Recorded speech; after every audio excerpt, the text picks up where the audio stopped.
Hello everyone, today we are starting the story of a young man who has lost his big brother in a game. Determined to rescue him, he toils day and night crafting cheat items, but when he utilizes them, the game crashes and he finds himself trapped inside as a level 1 skeleton. Please leave a like as today's like goal is 1500 likes. Hit the subscribe button for more videos. I would like to thank the new members for joining the channel and supporting me financially. Your support really matters and it helps me create better content, and I'm so excited to have you as part of this special community. As a member, you'll get exclusive access to content, early releases, and some surprises along the way. Your contribution helps keep this channel thriving, and I can't wait to share even more amazing content with you. So let's start the story without any delay. The story begins amidst an abundant rainfall, which has nurtured a forest of giant trees.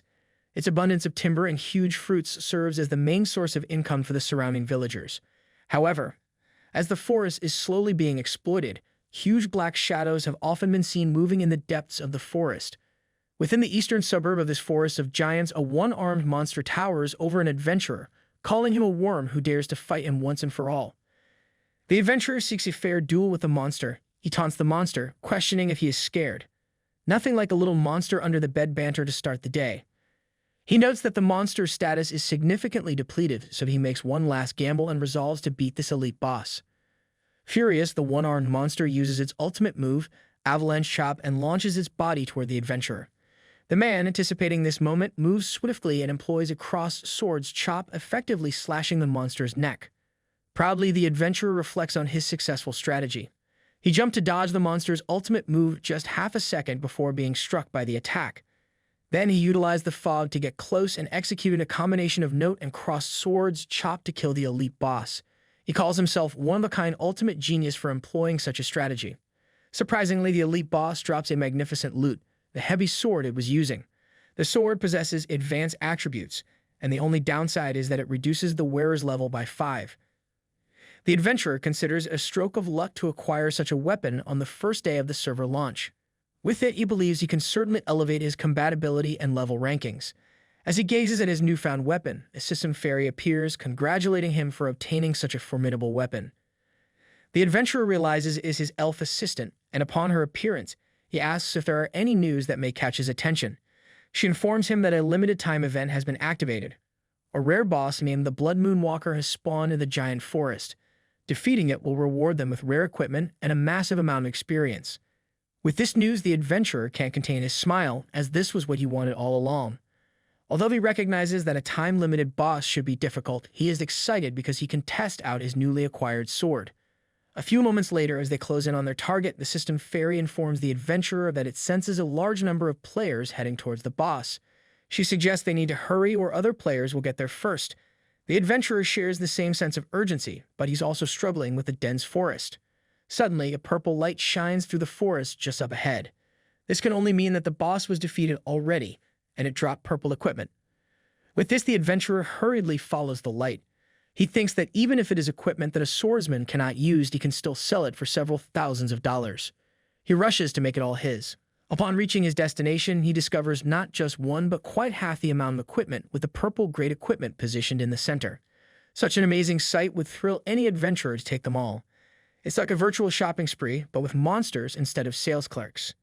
The man gets overexcited, shouting that he has struck gold and is all his. Since he doesn't see anyone around, he concludes that he was just lucky and that everyone perished with the boss. He's about to grab the items, feeling like the protagonist of the story. However, his celebration is short-lived as his neck is sliced open by an unknown entity that he didn't even see coming due to its incredible speed. He cannot believe that he was killed, and with that, he can only watch as his newly acquired sword drops from his inventory as he fades away. It seems the boss was well and alive, having claimed the lives of 418 players. Soon after, a group of adventurers sprints towards the boss in high spirits, eager to kill it with their own hands and get their hands on the loot it may drop. With only 1 minute remaining until the limited time event ends, they are all going all out in this attack. However, little did they know this particular boss is built differently. It was specifically made to eliminate those who don't know their place. As they got close, the boss slipped right through them like butter, instantly defeating each one. Even the big hunk wasn't safe from getting sliced up. Seeing that this boss seems quite strong, the blonde elf woman within the group devises a plan, suggesting that they surround the boss and attack together. She commands everyone to charge, instructing archers and mages to chip away at the boss from a distance, aiming to restrict its movements. Meat shields and fighters are directed to draw aggro and take turns tanking the damage. She bolsters their confidence, stating that their numbers are their strength, and they will wear the boss down together. Emphasizing the importance of teamwork, she tells everyone that once the boss is defeated, they should rush to grab the equipment it drops on a first-come, first-served basis. And because they are all blindly following the plan, they charge first, while the elf stays in the rear. However, to their surprise, the boss slices them up with ease, making sure to also kill the one who made the plan in the first place. With this, the surviving players realize that their attempts were insignificant. It's like trying to fight a dragon with a toothpick. Fear grips them as they urge each other to go ahead and fight. One of them attempts to reason with the boss, claiming he was merely passing by and had no intention of engaging in combat. He pleads that he only came to admire the scenery. Another advises them to hastily gather all the gear they can muster and attempt to escape, explaining that if they are killed here, their equipment and experience will be dropped. Still, the boss isn't willing to let them go, and so he kills them all, bringing his count to 444 players. However, it is still far fewer than he expected, and he can only rely on the system fairy to lure more adventurers to him. One of the executives of Destiny Corporation is dealing with a problematic employee named Liu Li. He expresses his disappointment in Li, knowing all too well that with his abilities, Li could have obtained the company's equity this year and become a shareholder, thus opening up limitless opportunities for his future. But he still insisted on investigating a missing case that could damage the company's interests and reputation, and as a result, the board of directors has made a decision to terminate him immediately. Unexpectedly, Li isn't fazed by this decision one bit as he accepts it calmly and leaves the place to handle the resignation procedures. The man is speechless. Still, he can't help but sigh as he just lost a super talented individual under his wing.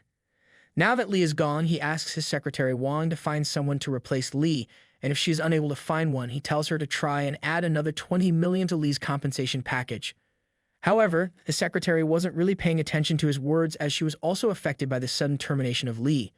Looks like someone's heart isn't in the filing cabinet today. She had chosen this position in the first place so that she could see Li several times a day, and now that Li is gone, she was considering resigning as well.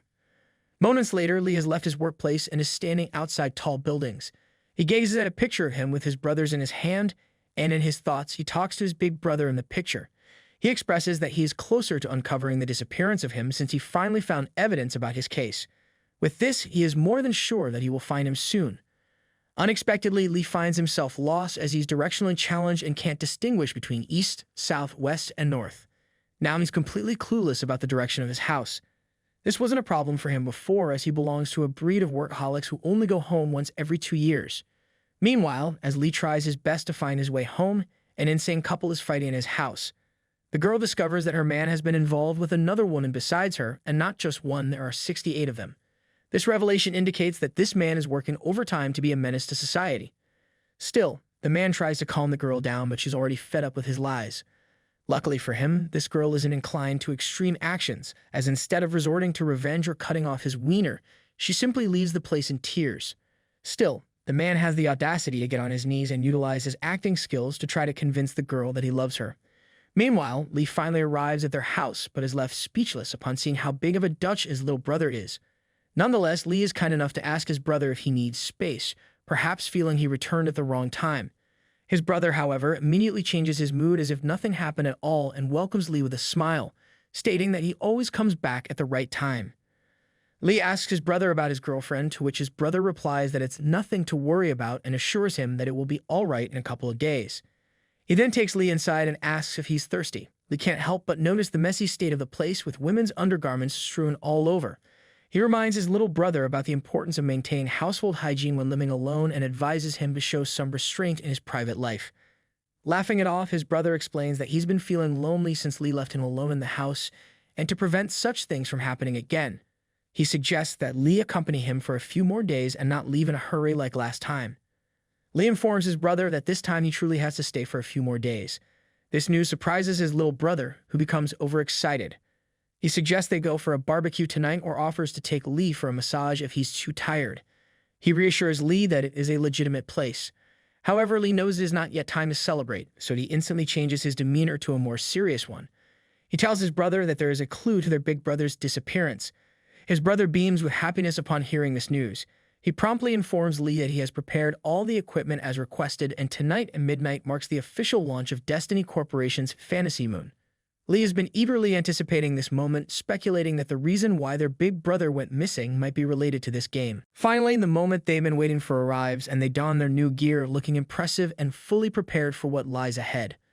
Upon entering the game and confirming their identities, a system fairy materializes, introducing herself as the game assistant for Fantasy Moon. She offers the nickname CC for convenience and informs them that the game is about to commence, wishing them a joyful journey in this virtual reality realm. The game synchronizes with their brains, and after loads of system instructions, a character is successfully created. With this, Lee is teleported to the center of Mulan's village where the noob sits, marveling at how lifelike the game is. However, his train of thought is interrupted by his brother calling out to him. True to form, his brother has already teamed up with a girl the moment he appeared in the game and asks him to form a party to do a mission together. However, Lee refuses, insisting that they should go first. His brother is taken aback by this response. Unable to comprehend, he asks Lee why he is not coming, considering that newbie quests are the same for everyone. Lee responds that they now have different paths to follow, as he has other tasks to attend to. He advises his brother to level up quickly, and just like that, they part ways. Now alone, Lee calls out to CC to open the special redemption code window and enters the code he specifically placed in the game, which only he could know. With that, he receives 3 messages from the system. Meanwhile, CC is utterly flabbergasted at what she sees, her eyes filled with confusion as she struggles to identify the items her master has just received. She asks him what they are, to which he clarifies that these are the cheats he created. This instantly shocks CC, as she was programmed to put an end to cheating. Still, she politely asks her master to stop the operation quickly, warning him that his account will be permanently banned otherwise. However, Lee remains unfazed by this. He explains that he has hidden these cheats in the underlying code of the game, making it impossible for the system to detect them. Even if someone were to manually search for them, it would take half a year, rendering banning him impossible, and just like that, he receives the first item named the Omniscient Bracelet, and the stats this item provides are no joke. The only requirement to equip it is to be level 10 and above. Not only that, this item has a special attribute. The equipment level scales with the character's level, and every 10 levels the equipment quality is upgraded. Additionally, each time the equipment quality is upgraded, the character can randomly obtain a profession-specific skill. However, Lee realizes that the Omniscient Bracelet is too extravagant for his current homeless trip aesthetic. Therefore, he asks CC to help him hide this equipment. Then, he opens the second mail, which grants him an item named Random Achievement Codex. For every 10 levels, this item generates random achievements based on character events, and completing them yields random rewards. Lee is surprised at the item's remarkable attributes. He recalls that he only entered the command for a powerful item and left was randomly generated by AI. Then he opens the third mail, which contains the most crucial item of them all, the Chen's invitation from Azura. He had worked tirelessly in the Destiny Corporation for 2 years to obtain this item because during his big brother's beta testing, the hidden plot he discovered was linked to it. Lee concludes that this item should be the source of his big brother's disappearance. Determined to ensure his little brother doesn't face any dangers and knowing that if anything happens to him, the clues will end here, Lee opens the Invitation Scroll of Purgatory's Azura. This scroll allows him to change his profession to an Ashura, mentioning that it will trigger a new storyline after the change. Lee instantly accepts it. Upon confirming, his heart begins to ache intensely. Placing a hand on his chest, he closes his eyes. When he opens them, he finds himself standing in a place drenched in blood. 4 robed skeletons materialize around him, encircling him under the eerie, blood-red glow of the crescent moon. They chant in a mysterious language incomprehensible to him. Simultaneously, they assail him, plunging into his being. Confusion grips him as he struggles to comprehend the unfolding events. He distinctly remembers not designing such a scenario. The pain he experiences transcends the boundaries of a mere game, intensifying his bewilderment. Moments later, he succumbs to death, finding himself plummeting deep within the system. As errors flood the space, darkness envelopes his surroundings, leading him to assume that the game has crashed. Urging the system to exit the game yields no results, intensifying his panic. Despite repeated commands, the system fails to detect his data source, leaving him in a state of frantic confusion. Suddenly, he emerges from the ground, transformed into a different entity than anticipated. Puzzled, Lee wonders why he has become a skeleton instead of Azura. Adding to his bewilderment is his lack of awareness regarding his whereabouts. Rising from his grave, Lee surveys his surroundings only to be startled by a pathetic-looking creature wielding a glowing staff. The creature hails him as its servant, its face adorned with a wide grin, signifying the success of its summoning ritual. Lee thinks the creature might be an NPC and tries to talk to it. Lee inquires the creature about their whereabouts. The creature is taken aback by the skeleton's ability to speak, a surprise it hadn't anticipated. The creature contemplates if it has summoned a rare quality skeleton guard. Meanwhile, upon receiving no response, Lee deems the creature useless, considering that it might not be an NPC from the beginner level, and decides to seek assistance elsewhere. This action further infuriates the creature, as it had expected its summon to approach and kneel before it. Determined not to tolerate such disrespect, the creature resolves that its newfound servant must be disciplined first in order to become obedient. Otherwise, it fears it may continue to act arrogantly. With determination, he activates his held chain, swiftly chaining up the skeleton before him. The sudden action surprises Lee, leaving him clueless about what's happening. However, when he witnesses the creature releasing a massive aura directed towards him, he realizes he's in serious trouble. Just as he braces for impact, a colossal monster appears and smashes the creature, freeing Lee from his chains. Shock washes over him as he gazes up at the immense size of the monster. Now finding himself in unfamiliar territory, Lee begins to question if he mistakenly entered the wrong map and how he can possibly navigate the game under such adverse conditions. Realizing he has no other choice, he attempts to call out to CC, hoping she is still connected to his character. Fortunately, CC remains linked, and she provides him with an explanation that he is currently in the land of pure darkness, the birthplace of all high-level bosses in the game and one of the most perilous locations. With a clearer understanding of his situation, he turns to CC for guidance on how to proceed in such a challenging scenario, and if there are any quests he can undertake. CC diligently gathers all available information about the place, discovering a mission point located 100 kilometers away from their current position. She proposes they head there, but Lee expresses concern about the daunting distance, especially since they can only travel on foot. Later, as they ascend a mountain, Lee questions if there's an alternative route. CC explains that while there is another route, it would quadruple the distance, making their journey significantly longer. With no viable alternatives, Lee begrudgingly accepts CC's recommendation, realizing they must stick to the shortest route despite its challenges. Moments later, they find themselves traversing on a log through the waters with a massive sea monster in hot pursuit. Panicked, Lee questions CC about the path she has chosen. However, her words of encouragement serve to keep him motivated despite the chaos surrounding them. Fortunately, Offie is still able to send messages, providing Lee with a welcome distraction from the insanity of their situation. Offie shares the story of his mission, informing Lee that he has already reached level 5 and acquired a great green staff. Expecting his brother to have progressed even further, he inquires Lee about his current level, wondering if Lee has been secretly grinding high-level dungeons for experience. To his surprise, Lee informs him that he is still on level 1, leaving him puzzled. Afe offers words of encouragement, but Lee can't be bothered to hear the end of it, as again he is being chased by another humongous mother flipper that keeps eyeing him even though its cake is just made of bones. Fortunately, his will to live helps him get through the challenge he faces, and he outruns that thing. The next thing he knows, they finally see where the mission point is located. Even with the distance, they can see entities lining up to enter this huge place. Getting close to it, CC estimates that it would take approximately 2 hours if they line up to enter the main gate. However, Lee spots another entrance where no one is lining up. He tells CC about it, to which she clarifies that it is not the planned route. Lee responds that they've already wasted too much time and the route she planned was too rigid, so whether or not it is the conventional way to enter, all that matters to him now is getting into the city. Upon reaching the red entrance door, 2 giant board guards stop him, seeking an explanation for his visit. Lee explains that he has something urgent to do, so he asks them if they could let him in. The sight brings a smile to the giant guard's face. He remarks that he understands the urgency of his situation, acknowledging that it's normal to have pressing matters to attend to. With this understanding, he swiftly permits the little skeleton to enter. Surprised, Lee considers it the easiest encounter he has had since teleporting into this hellish place. He even expresses gratitude to the guards for their understanding nature. Little does he know, as soon as he steps inside, the guards can't contain their laughter anymore. They can't believe that such a weak monster could be so clueless as to enter such a dangerous place, let alone thank them for it. Now they're even more excited to see how they'll fare in the Cloud Arena, where 9 deaths will occur and only 1 will survive. Soon after, as Lee reaches the end of the tunnel and embraces the light from the other side, he's greeted by the loud voice of the commentator welcoming him as a contestant. Confusion washes over Lee as they examine his basic information. To their surprise, he is only a level 1 skeleton. This garners the attention of everyone, but not in a good way. Laughter erupts as they mock how pathetic he is. Even the commentator assumes that this little skeleton is just a cannon fodder contestant. However, being a good commentator, he quickly redirects the crowd's attention, suggesting that perhaps this little skeleton could surprise them with some interesting fights. With that settled, he announces that the Battle of the Storm Cloud Arena officially begins, sparking excitement among the crowd as they eagerly anticipate the unfolding fights.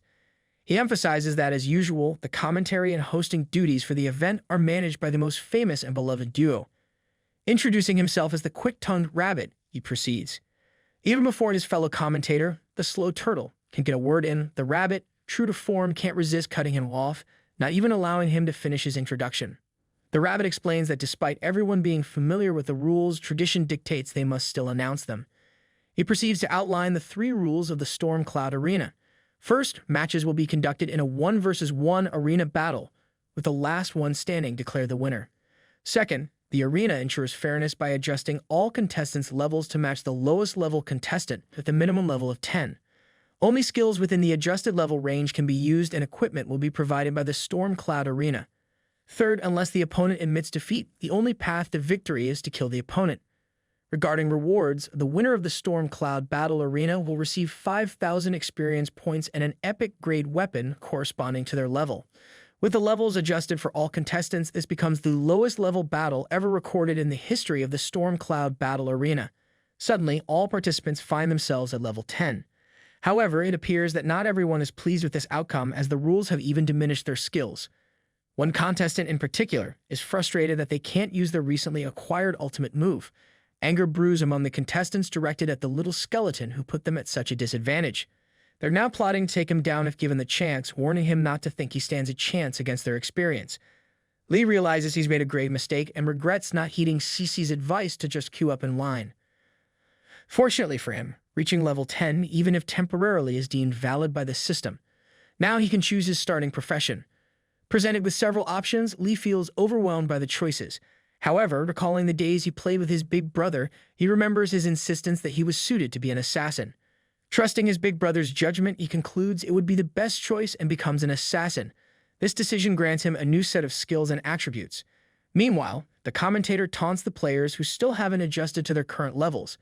He emphasizes that time waits for no one and decides to move on to the next step, providing them with their designated equipment. Surprisingly, Lee receives sharp daggers. He realizes that this might not be such a bad place to start after all. If he can't win, he can simply surrender immediately without it being a problem for him. However, before the competition can begin, the rabbit steps forward to make the most important announcement of the day. He reveals that they are welcoming specially invited dream instructors. In this competition, those who perform exceptionally well may have the chance to receive their guidance. He introduces the person on the left as the famous Lord Zhuang Huaishu, the Northern Hall Master of Blood Moon City. Lord Zhuang is responsible for the wars and strategic deployment of Blood Moon City, with half of the city's combat ability falling under his Northern Blood Moon Hall. Additionally, 70% of the city's young generation experts are disciples of Lord Zhuang. The rabbit explains that catching Lord Zhuang's attention is considered a great honor, as it can lead to a bright future and a chance to reach the pinnacle of life. This thrills the audience, who shout his name and vie for his attention. The rabbit continues, introducing the other important guest, Lady Wu Yu, the #1 beauty of Blood Moon City. She serves as the Eastern Hall Master, responsible for the city's resource distribution and the Blood Pool Dungeon. As the audience lays eyes on her, they can't help but be captivated by her stunning beauty. Even the rabbit can't deny Lady Wu Yu's allure. However, her strength is equally impressive, yet unfathomable. The rabbit explains that Lady Wu Yu maintains strict criteria for selecting her disciples, resulting in her having only accepted one disciple so far. This sole disciple, Han Yixiao, is hailed as an unparalleled genius, having achieved 10 consecutive victories in the Storm Cloud Arena, a feat that shocked Blood Moon City. Excitement ripples through the audience at her appearance, yet they refrain from shouting her name aloud, fully cognizant of her reputation for ruthlessness and short temper. Meanwhile, Lee is taken aback upon hearing the name of Lady Wu Yu's disciple, Han Yixiao, the same name as his big brother. This revelation offers him another clue about his brother. He considers that Lady Wu Yu likely holds valuable information about his brother and therefore ponders various strategies to approach her and gain her trust. Unintentionally, Lee catches Lady Wu Yu's attention by openly staring at her.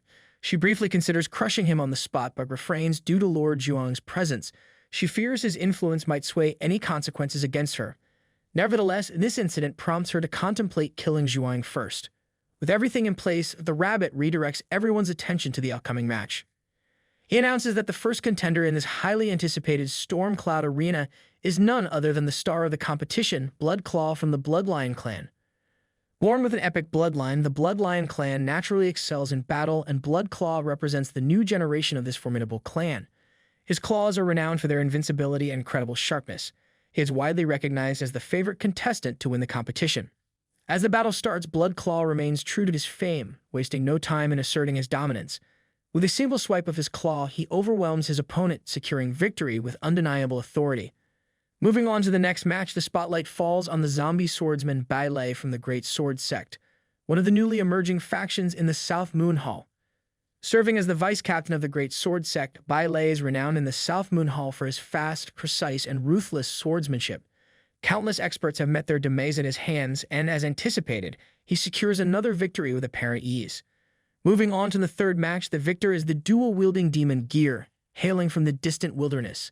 Despite fighting as an outsider to Blood Moon City, his combat prowess proves formidable. However, what truly surprises the spectators is the outcome of the fourth round.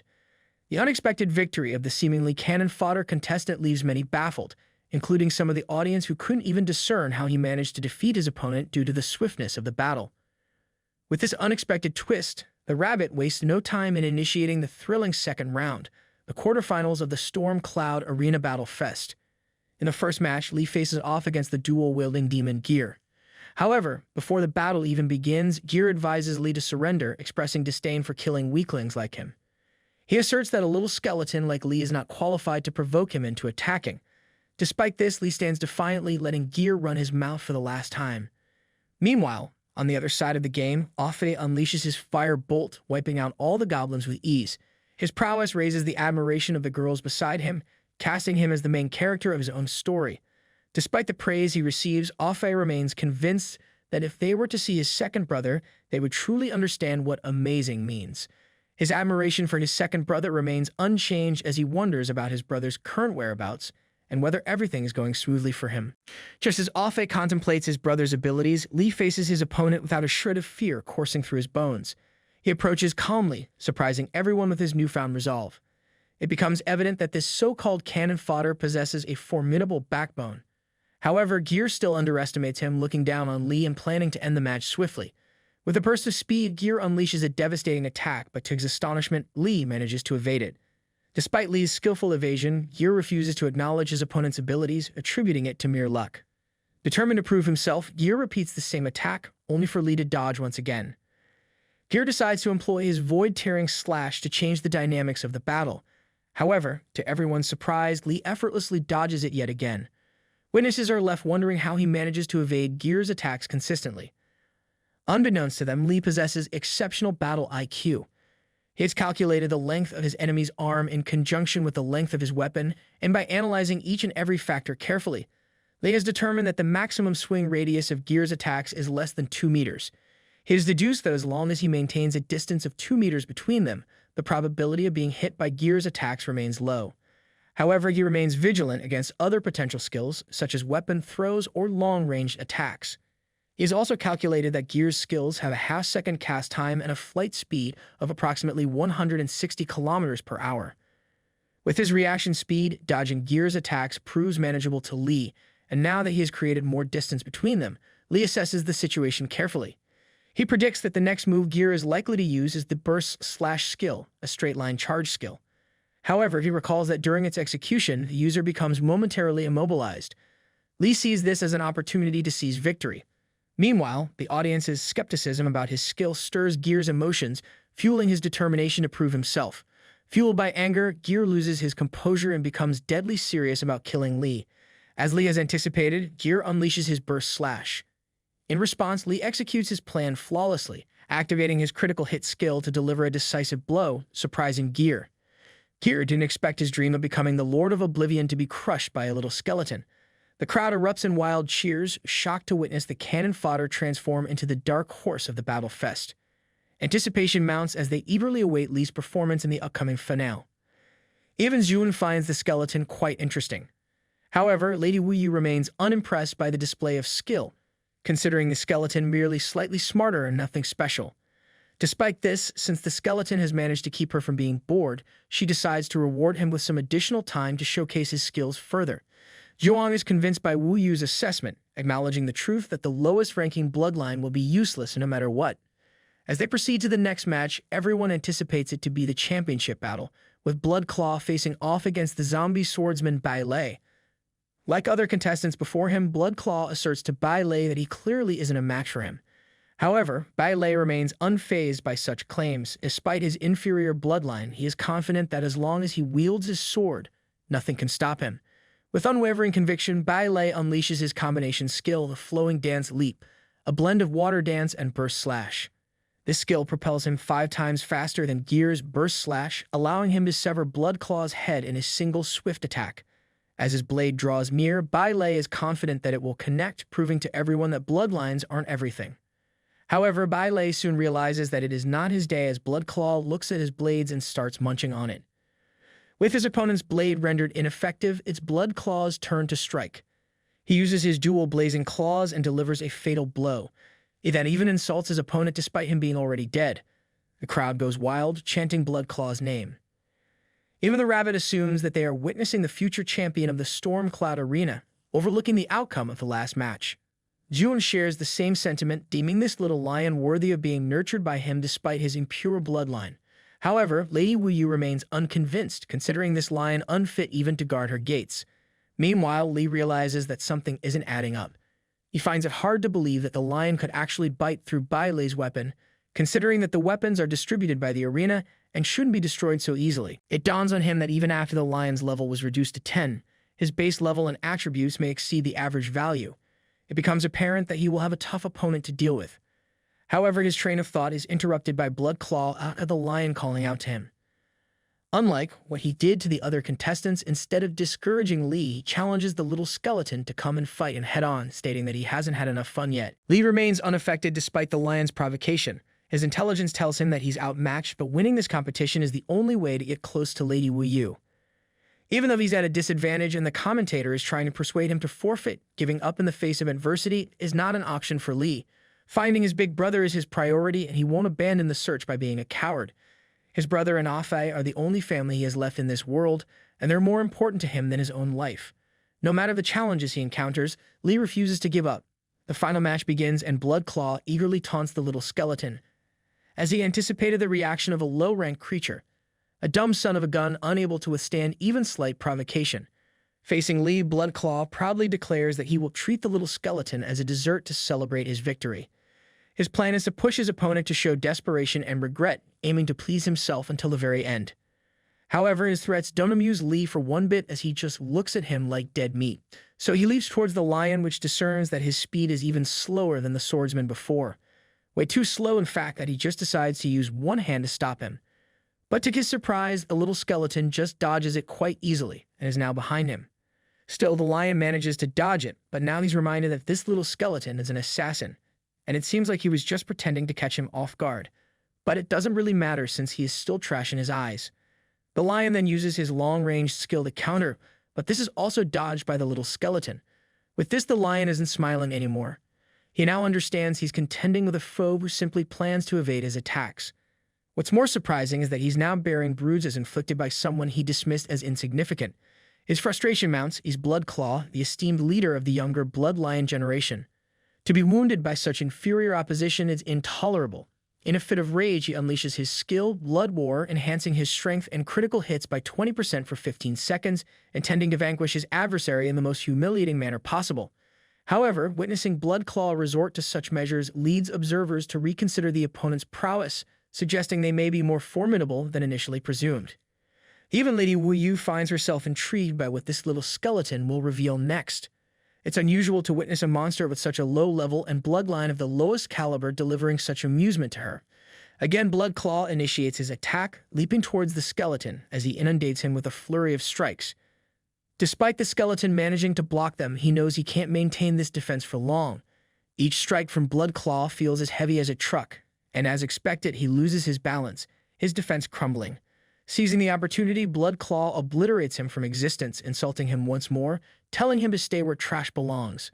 To his surprise, as soon as he gets close, the little skeleton reveals that it was all an act. He was merely waiting for him to unleash his special move.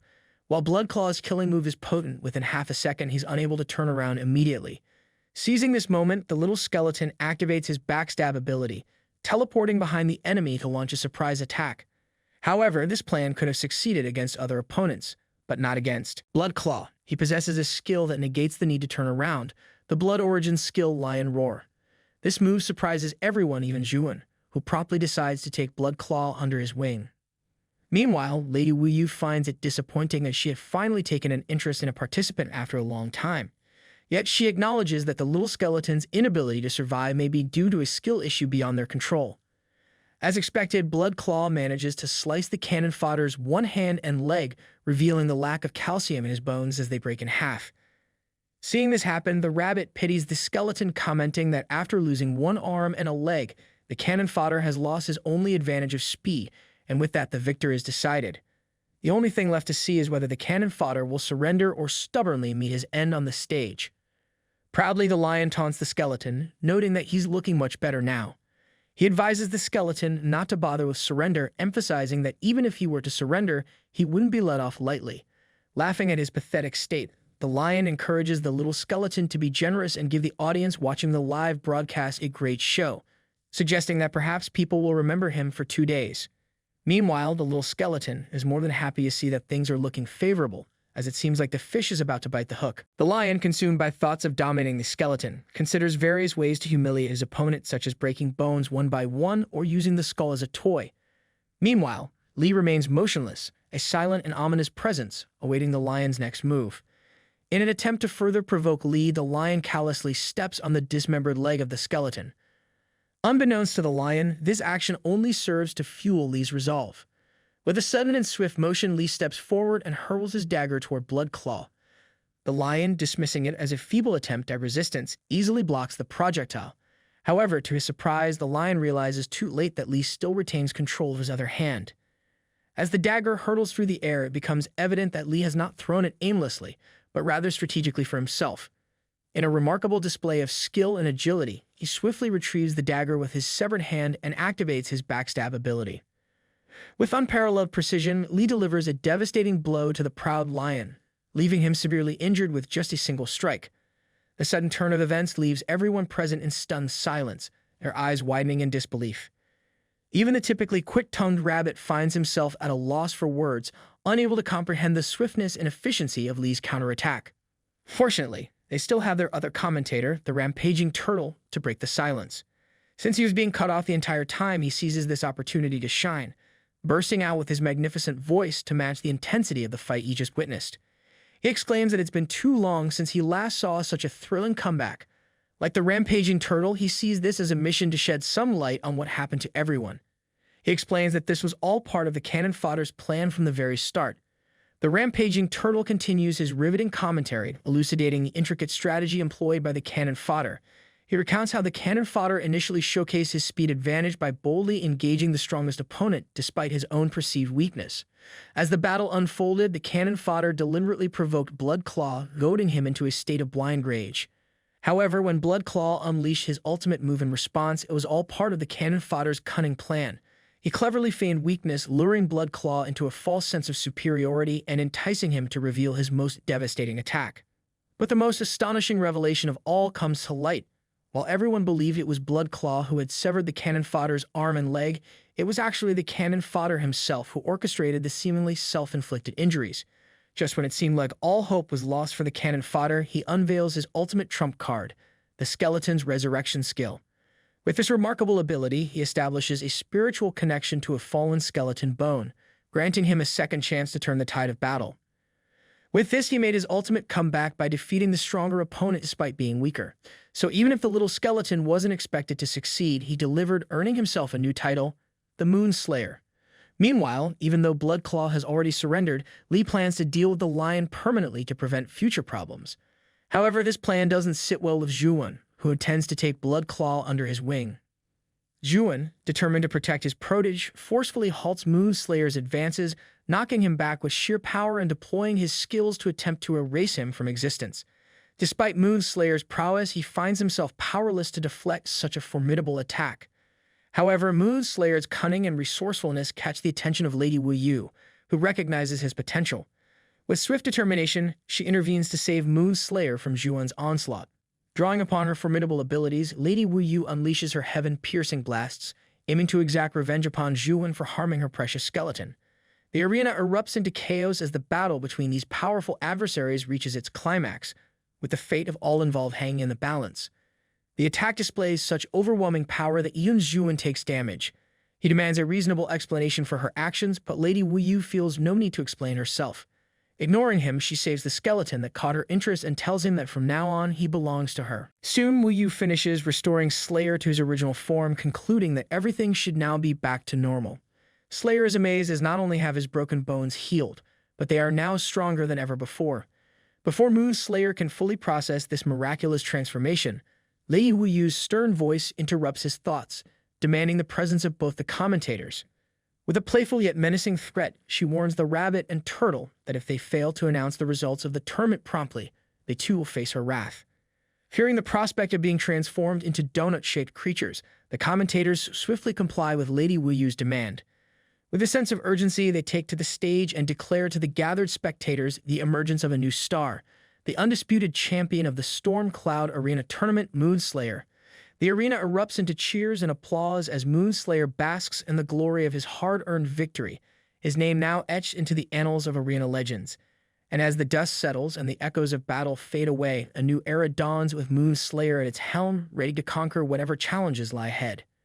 The system calculates his rewards, granting him 5,000 experience points and boosting him to level 15. But the rewards don't end there. Moonslayer is granted a new passive ability, Shadow Step, which permanently enhances his agility by 20. This significant boost in agility elevates his combat prowess to new heights, enabling him to move with unparalleled speed and grace on the battlefield. As if that wasn't enough, Moonslayer is presented with another reward, the Bloodstained Blade, an epic weapon perfectly suited to his level and class. This formidable weapon possesses a special ability that converts 10% of the damage dealt into self-healing, granting Moonslayer a potent source of sustenance in the heat of battle. Even the seasoned commentators are taken aback by the sight of such a legendary weapon. The turtle, in his characteristic wisdom, acknowledges the impressive vampiric attribute of the Bloodstained Blade, while the rabbit astutely notes its suitability for prolonged battles. With endurance being crucial in the upcoming events, the Bloodstained Blade proves to be the perfect ally for Moonslayer as he ventures forth into the challenges that lie ahead. With that settled, Wu Yu wastes no time and gets straight to business. She informs her newfound pet that now that he is healed and has received his rewards, they will proceed with initiating the Storm Cloud catastrophe. Slayer, being new to the Storm Cloud platform, is clueless about what this entails and asks for clarification. Understanding his circumstances, the rabbit explains that the Storm Cloud platform is divided into two parts. The first is the arena battle, which selects the champion. The second part is the Storm Cloud catastrophe, which is triggered right after. This event causes the Storm Cloud champion to descend into the player's world as a limited-time boss. The time limit is 1 hour, and the boss will be tasked with ensuring its survival while hunting down players to gain experience and contribution points. These points can be used for mutual trades, exchanging advanced skills and weapons, and improving one's position and status. Now that it was clear to Slayer, he was about to initiate the next event. However, before he could do that, the sore loser, Zhuan, who couldn't take a loss, confronted them. He tells Wu Yu that this is not over. He couldn't believe Wu Yu dared to openly attack him, the Lord of the North Hall. Zhuan angrily asks if she is declaring war against the North Hall, but seeing that she isn't responding to his questions, he threatens to report the incident to the city lord. Still, she continues ignoring him. Unexpectedly, he starts insulting her, calling her an ambitious, opportunistic chick, accusing her of scheming to get rid of him to seize the military resources in his hands and rebel. Recognizing that staying silent might harm her reputation more than speaking up, she decides to confront him. Lady Wu Yu infuriately calls him out for interrupting the tournament, emphasizing that his actions are a violation of the rules and that he should be punished instead of her. Wu Yu tells him that there is no way a demon like him would be kind-hearted enough to save someone's life. She suspects that Zhuan must have already promised the championship title to the old man from the Blood Claw family, a suspicion that seems closer to the truth than his accusations against her. She points out his audacity to accuse her of rebelling when he is the one constantly meddling and playing both sides like a busybody. Lady Wu Yu then warns him that if he utters another word, she will cut his military salary, halt his military provisions, and stop supplying him with equipment the next time he goes out to battle. Hearing this, Zhuan can only shout her name in anger, fully aware of the serious trouble he would face if she followed through with her threats. Meanwhile, the commentators decide to flee the scene, knowing that if Wu Yu and Zhuan start fighting, they will be the first to perish and even half the city's people will suffer. But before they could leave, Slayer asks the commentators to be quick and take him to participate in the next event first. They open a portal in front of him, but just before Lee can enter it, Lady Wu Yu warns him not to embarrass her. She sternly tells him that if he can't kill 1,000 people, he shouldn't bother coming back to her. Moments later, as Lee, aka the Moon Slayer, descends into the player's world, his random achievement manual triggers. Upon seeing that he has already exceeded level 10, it generates a random mission for him, the one that Wu Yu ordered him to do, requiring him to kill 1,000 players. Luckily for him, he doesn't have to find players that hard since the system announced his arrival to all the players, encouraging them to kill him on the spot. He even spawns in front of a few players who look like fodder, without any clothes on, which can only mean one thing. Their cheeks are ready for some ass whooping. But before he can start, another one of his cheat items detects that his level has increased, automatically equipping onto him and giving him another boost in attributes. And because his quality improves every 10 levels, he receives a randomly assigned class-exclusive skill, with a chance to refresh and obtain a new skill the next time he levels up. As the random skill distribution is in progress, the four bold players launch an attack from all directions. Still, he dodges their every attack. Soon after, the system finally decides on what to give him. A skill named Hunting Scourge Blade. This skill enables him to swiftly deliver 4 slashes to the target, starting at 110 damage and increasing to 150% damage with the last slash. If the target is killed by the skill, the slashes will be retained and automatically target a random enemy within 10 meters to continue the attack. Additionally, it has a powerful passive ability. For each enemy killed by this skill, an additional 150% physical damage slash can be added. Because Slayer is smart, he knows exactly how to use this skill to its full potential. He slashes his way through his opponents, significantly inflicting damage upon them. He understands that as long as he lowers the health of a large number of enemies and then activates his newfound skill, his hunting proficiency will be doubled. Theoretically, he just unlocked auto-hunting. After killing the 4 players, he summons CC to ask if other players can see his location, to which she responds that they can, as the system keeps broadcasting his location to all players in real time. With this knowledge, he feels a surge of black energy covering his body, fired up more than ever, knowing that things just got much simpler for him. As the players appear, he unleashes his unprovoked menace behavior and starts penetrating them left and right. Not long after, only the players' weapons remain. Slayer is now sitting on a branch of a tree, contemplating whether to move to a new location. The number and frequency of players gathering are decreasing, and he can't pick up the players' equipment either, so there's no point in staying further. But before he can leave, another ambitious individual appears, daring to think he's the protagonist of the story and planning on taking all the weapons for himself. Slayer decides to put this individual where he belongs, slicing his windpipe instantly. The number of players he killed increases to 444, but it's still not enough. So he decides to search for more players, but before he can do that, the interaction with the ambitious player gives him an idea. So he sends off his brother, Afe, the coordinates of his current location and tells him to go there by himself. Afe assumes that his brother is going to treat him or even give him some items to help his adventures, so he hurries to the location as fast as he can. However, he doesn't expect to witness a few hundreds of them, leaving him shocked in disbelief. Somewhere in another part of the forest, a lightning strike pierces up to the sky. This occurs because of a single player defeating an epic boss by herself. This player is none other than Luna, a Moonlight Knight who holds the title of Dazzling Nova, which can only be attained by reaching the top 100 in the region. She is now stronger since she just obtained an epic-level bracelet named the Heart of Resilience, giving her a boost in attributes. It also has a special ability with a 20% chance to be triggered if the user is experiencing control attacks, giving her a boost in resistance by 20 points. While she stands menacingly, Slayer is sitting at the top of the tree branch again, amazed at this player's skills. Intrigued by witnessing a player soloing an epic-level boss for the first time, Slayer asks CC to look up information on the Moonlight Knight class. She does just that and shows him that the Moonlight Knight is a hidden class among swordsmen, possessing balanced attributes. All of the Moonlight Knight's attacks have both physical and magical attributes. In summary, it has a low entry requirement with high ceiling potential. Meanwhile, Luna notices that she's being watched and wonders who it is. However, her train of thought is disrupted by a bunch of uncles trying to scam her in order to take the epic item out of her hands and into their pockets. However, Luna isn't naive. Instead of wasting time with their attempted scam, she proposes to fight for the item. Try and be smart. One of the uncles still tries to deceive her and even attempts to get her number. Luna isn't having any of it and provokes them to try and take her loot if they're confident. The goons don't hesitate to accept the challenge. But as soon as they're in range, they realize that Luna is not to be messed with. She slices them up like apples, making a spectacle out of them as her starlight slash illuminates the place like a star. Just as the uncle descends, he realizes he has bitten off more than he can chew. Still, he tries to intimidate Luna using his guild's name to escape his predicament. He warns her that if she kills him now, his guildmates will hunt her down.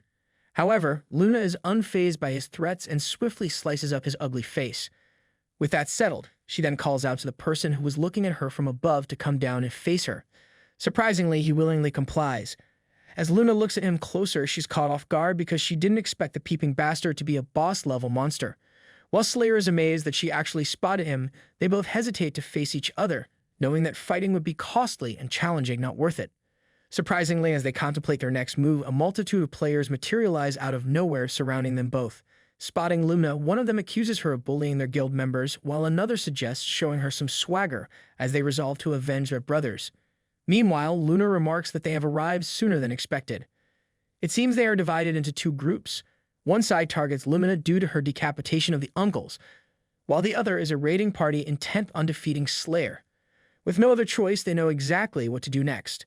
They simultaneously launch themselves at each other, only to split up at the last second and move behind the party that is not targeting them. Because of this, the group ignores them, allowing the two of them to successfully escape.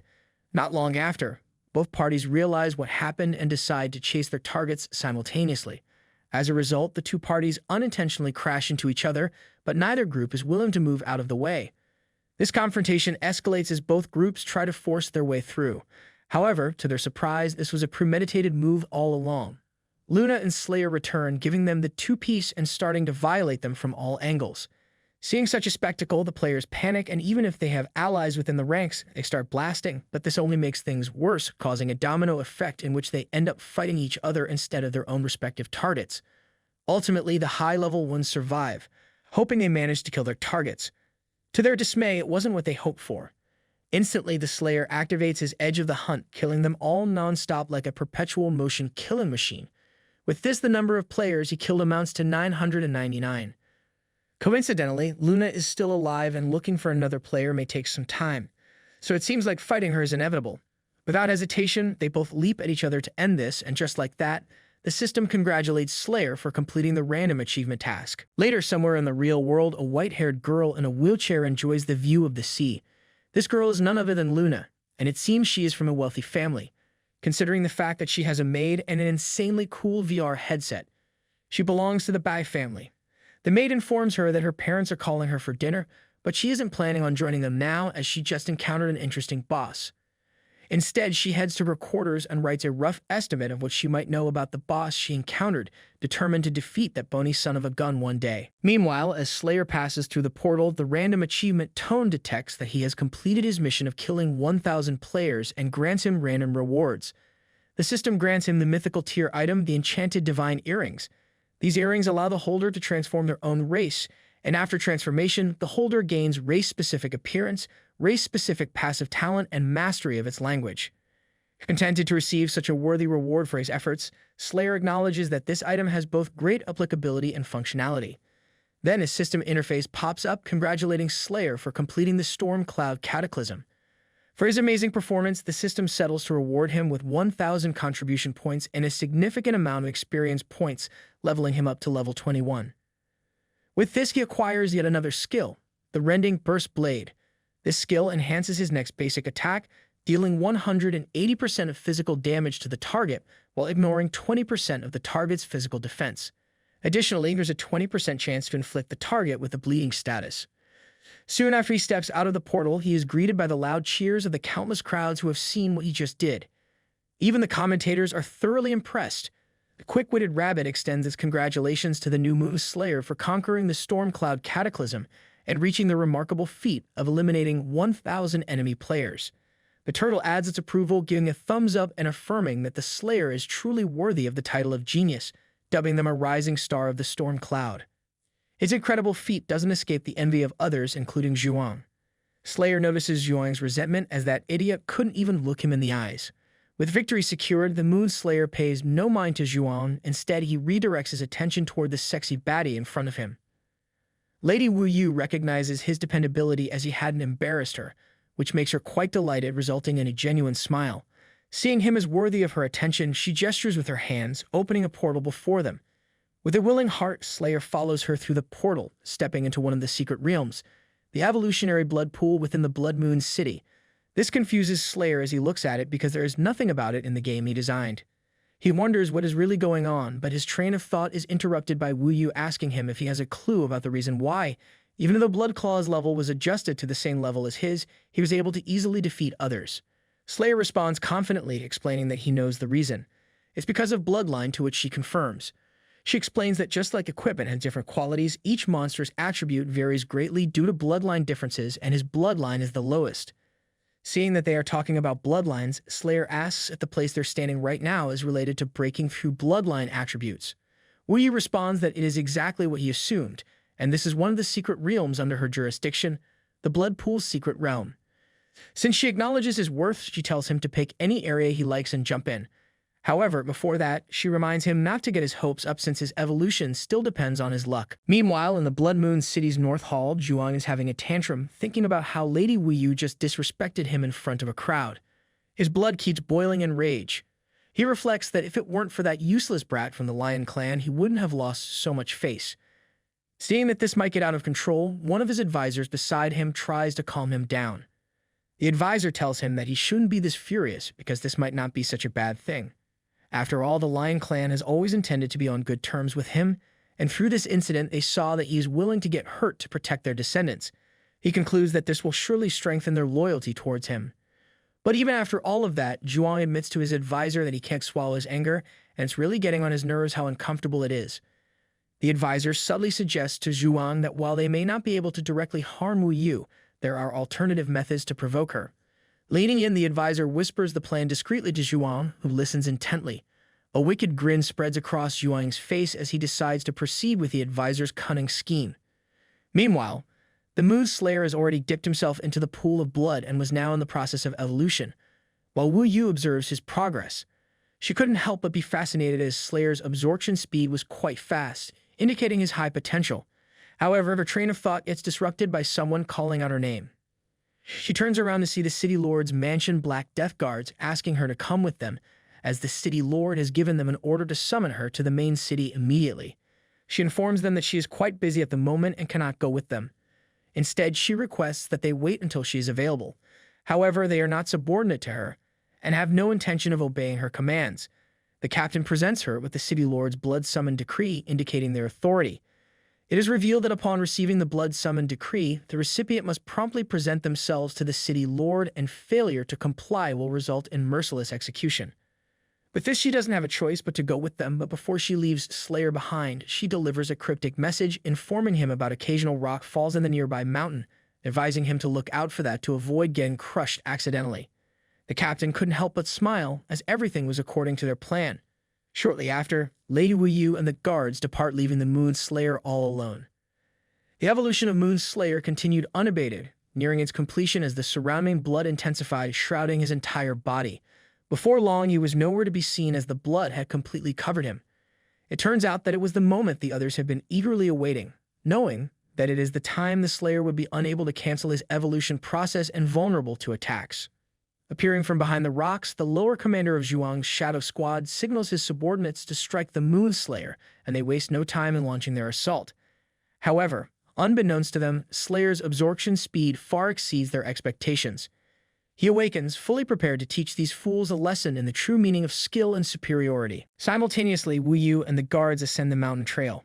The captain happily grins, seeing that even a powerful entity like Lady Wu Yu can't do anything but be obedient when she saw the blood summoning order. Meanwhile, from her vantage point below, Lady Wu Yu notes the commencement of the ritual. Suddenly, she chooses to stop following them, opting instead to perch upon a nearby rock. Surprised, the captain inquires about the sudden pause, but she finds no need to explain herself, simply relishing the sight of her blood pool below, where a few nosy bugs are racing each other to kill Slayer first in order to get the credit. The quickest bug manages to strike where Slayer had been resting, shattering the spherical blood formation. Now they stand in anticipation, awaiting the remnants of their target. To their astonishment, Slayer remains intact, perplexing the assassins who had clearly seen him getting struck down. Even the assailant who delivered the blow felt his attack connected. Still, seeing that their target was standing, they didn't hesitate to make sure this motherflush was deceased. However, as soon as they got a closer look at their target, shock fills their eyes as they realized that Slayer had completed his evolution and came out smoking hot. Now they are questioning their sexuality, but even before they could react, Slayer had decapitated them both. The lower commander is shocked to see Slayer completed his evolution as well, but they still need to get things done. So he commands his subordinates to charge together, which they immediately do. With teamwork, they launch a coordinated attack, but Slayer simply takes a step back to dodge it because these little dodos were slow as heck. And what's even more surprising is that he had violated them without them even noticing, as Slayer is now on a whole nother level. They didn't even realize they were dead until they saw their heart in Slayer's hand, completely shocking them all. The lower commander can't have that. He can't let that disrespect slide. So he attacks Slayer with everything he has, embedding his blade with a powerful aura that multiplies his strength. However, Slayer is on demon time right now, so he easily dodges them all. He proves to be a total menace as he doesn't even take this fight seriously at all. He's even smiling deviously while doing that light-skinned stare. With this, the lower commander acknowledges his defeat. He offers no resistance as Slayer inflicts significant damage, effortlessly tearing off his left arm. Left with no other option, he steps back, reflecting on his life choices and pondering where it all went wrong. All the information given to him about Slayer has misled him, but even if he realizes this, he can't just dip out of here. He has to kill Slayer since this mission was entrusted to him by Zhuang, and he is not willing to tarnish his master's name. So he summons the other hidden assassin to his aid to complete their mission with everything on the line, which they fully understand. Therefore, they perform a ritual to boost the lower commander, giving him immense power that buffs his overall abilities. He even regenerates his limb because of this and is now looking to kill Slayer. Meanwhile, Slayer remains calm. The lower commander is still an idiot in Slayer's eyes, and the lower commander's actions only serve to confirm Slayer's assessment as he willingly hurls himself into Slayer's range.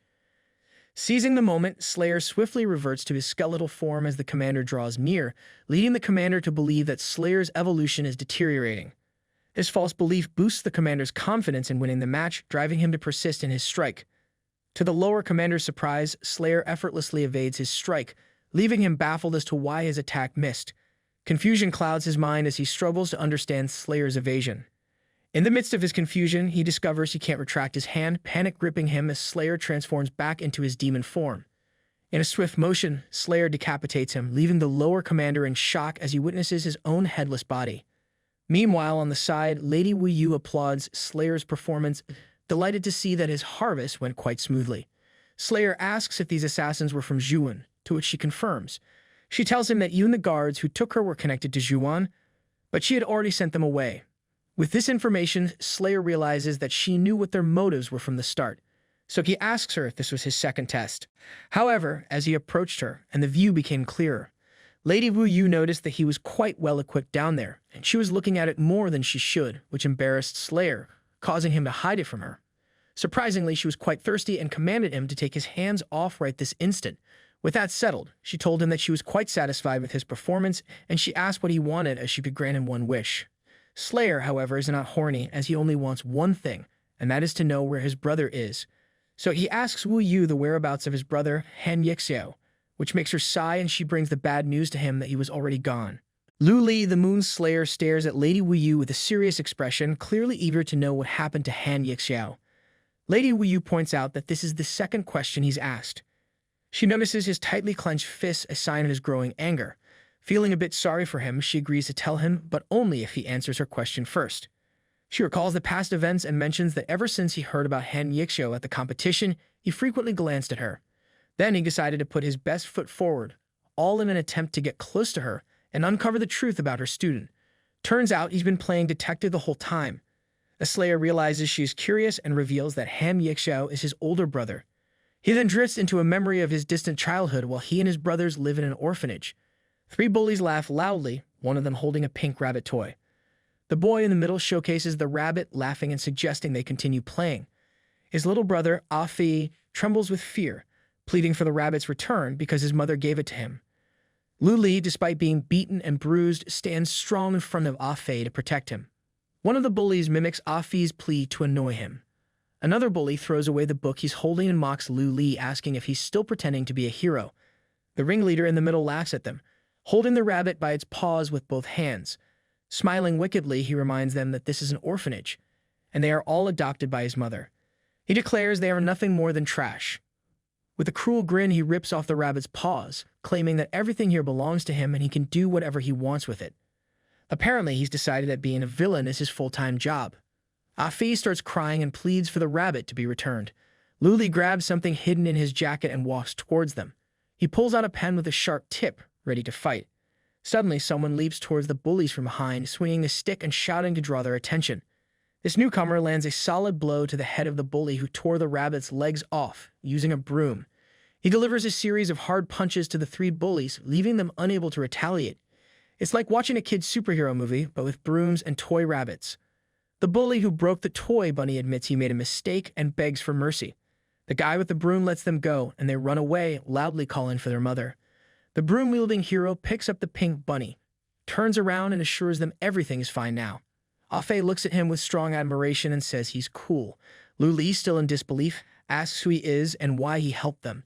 The guy smiles and introduces himself as Han Yixiao.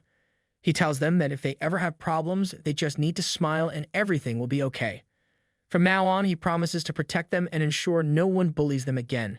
It seems Han Yixiao wasn't just a hero, he was also a philosopher with a broom. In present, Lu Li, Aka the Slayer, replies to Lady Wu Yu that Han Yixiao is the closest person to him like family. Lady Wu Yu, deep in thought, doesn't respond but remembers something from the past. She recalls Han Yixiao calling her master and smiling as he asks if she can give him some ordinary weapons. He mentions he has two younger brothers and, as the older brother, wants to give his best to them. Lady Wu Yu then murmurs the word infernal purgatory with a thoughtful expression. The Slayer, standing in front of her, doesn't understand and asks what it means. Well, infernal purgatory doesn't exactly sound like a vacation destination. She looks at him and says she remembers something from some time ago. She recalls the commentators at Stormcloud Arena. Quick Rabbit exclaims in amazement how Han Yixiao defeated the King of Knights, Davidan, successfully defending his title as Stormcloud King. The other commentator, Slowest Turtle, notes that Han Yixiao has won 10 victories in a row, becoming a real legend. Wu Yu continues, saying that after his 10th consecutive win, Han Yixiao entered the Stormcloud Tribulation, but did not return. She recalls the time Quick Rabbit remarked that the Stormcloud Tribulation battle ended 4 hours ago, and it's impossible that Han Yixiao hasn't returned since the competition had already ended. Lady Wu Yu explains that she searched for him for a long time, but eventually discovered that the last place he was seen was in Infernal Purgatory. Well, it looks like Han Yixiao went from winning battles to exploring places no one wants to visit. The Slayer, realizing Lady Wu Yu knows Han Yixiao's location, starts to speak, but Wu Yu interrupts. She explains that she cannot teleport to Infernal Purgatory because the place is blocked by an unknown force, making it impossible to reach. The Slayer processes this information and starts to wonder what his options are if no one can teleport to Infernal Purgatory. He then calls for his elf assistant, named CC. She instantly appears next to him and assures her owner that she is ready to help. Looks like the Slayer has a few tricks up his sleeve and some handy assistance. The Slayer asks CC to check the information about Infernal Purgatory. CC begins to search but suddenly encounters interference and the system notifies her that the request was rejected or an error occurred. The Slayer, puzzled, asks if there is an error and tells her to query the database. CC informs him that he does not have the necessary powers. Determined, he instructs CC to switch the interface to manual input. Wu Yu, observing the scene, wonders if he's talking to himself. Little does she know the Slayer's tech-savvy skills are just as sharp as his combat ones. The Slayer looks at the system window that opens in front of him and takes a deep breath to calm down and think. Infernal Purgatory is where Han Yixiao was last online and spotted, so he knows he can find the answer there. The system window prompts him to enter a password. The Slayer types in his password and clicks the Continue button. The system then displays his user number as 1288 and grants him access to the database. An endless stream of binary code appears around him, creating a digital landscape. He examines the numerous system windows, each containing valuable information. The system notifies him that he needs to retrieve the Infernal Purgatory code. The Slayer is taken aback by the system's response and asks what kind of code it is demanding. The system promptly alerts him that an illegal intrusion has been detected, triggering a closure protocol. Undeterred, the Slayer commands the system to reveal the original code, but the red warning windows persist, leaving him puzzled. He wonders if the original code is being rewritten. The system notifies him of a forced expulsion process underway. The surrounding system windows begin to vanish, leaving the Slayer bewildered by how it's all happening. It seems even digital realms have their own set of surprises and mysteries. Lady Wu Yu, standing beside him, asserts that this is all she knows about infernal purgatory, suggesting that if he doubts it, he should investigate for himself. The Slayer considers her words, realizing that visiting that place might provide the answers he seeks. He approaches her and requests permission to ask a question. Lady Wu Yu inquires if he intends to ask a third question. The Slayer then asks her how he can go to that realm. Lady Wu Yu explains that her knowledge is confined to the storm cloud tribulation, emphasizing there's a time limit involved as well. She notes that he is being a little impatient. She reveals that his brother, Hem Yexiao, has awakened twice in the evolution blood pool, but has yet to return, and now despite his current state, he's determined to go there again as well. The Slayer reflects on her words, remaining silent for a moment. Just then, Cece floats up to him with a smile, confidently informing her owner that she knows how to return to the game. He was surprised when he heard this and asks how he can accomplish such a feat. Cece flies away and tells him to follow her. Wu Yu stops him, asking where he's going. The Slayer turns to her and explains that there's a method that will enable him to enter the player's world. She doesn't initially understand what he means by the world of players. He mentions that it is the realm she always talks about, the other side. Lady Wu Yu finds this intriguing and expresses she will wait for good news from him. It looks like the Slayer is embarking on a new quest, with potential answers and discoveries awaiting in the world of players. Meanwhile, in a vast forest, a powerful explosion rips through, annihilating a large group of monsters in an instant. Their bodies burn out rapidly from the intense blast. Ah Fei, now a 23rd level fire mage, casually remarks that it was too easy, wondering if there are stronger monsters around. Several girls rush up to him, admiring Ah Fei and gushing about how handsome and wonderful he is. They're so taken with him that he even shares some potions with them. Looks like Ah Fei's not just a powerful mage, but a heartthrob among adventurers too. One of the girls admits she was scared and asks Ah Fei to hug her. He stands with a pleased expression as the three girls surround him, blushing profusely. Looking at one of the girls, he recalls something and asks if the merchant who collects high-quality weapons is here. All three girls confirm and urge him to hurry, mentioning that the merchant offers a very favorable purchase price. Ah Fei laughs and affirms that he'll indeed spend money on weapons for each of the girls. They follow him eagerly, asking if he's serious and expressing their affection for him. Suddenly, something strange catches his attention up ahead. He realizes he's surrounded by a large group of people approaching, laughing. Among them is a man with very pale skin and a katana who declares that Ah Fei is caught. Looks like Ah Fei's peaceful shopping spree just took an unexpected turn into a confrontation. Ah Fei prepares to use his magic, instructing everyone to take cover behind him. He senses something amiss behind him and turns around. He sees the girls smiling at him. Unexpectedly, they deliver powerful blows to his back, catching him completely off guard. Ah Fei collapses to the ground, blood flowing from his wounds, shocked and hurt. He asks why they would betray him like this. The girls, one by one, ask Ah Fei if he's wondering who they really are. They reveal themselves as members of Northward Guild.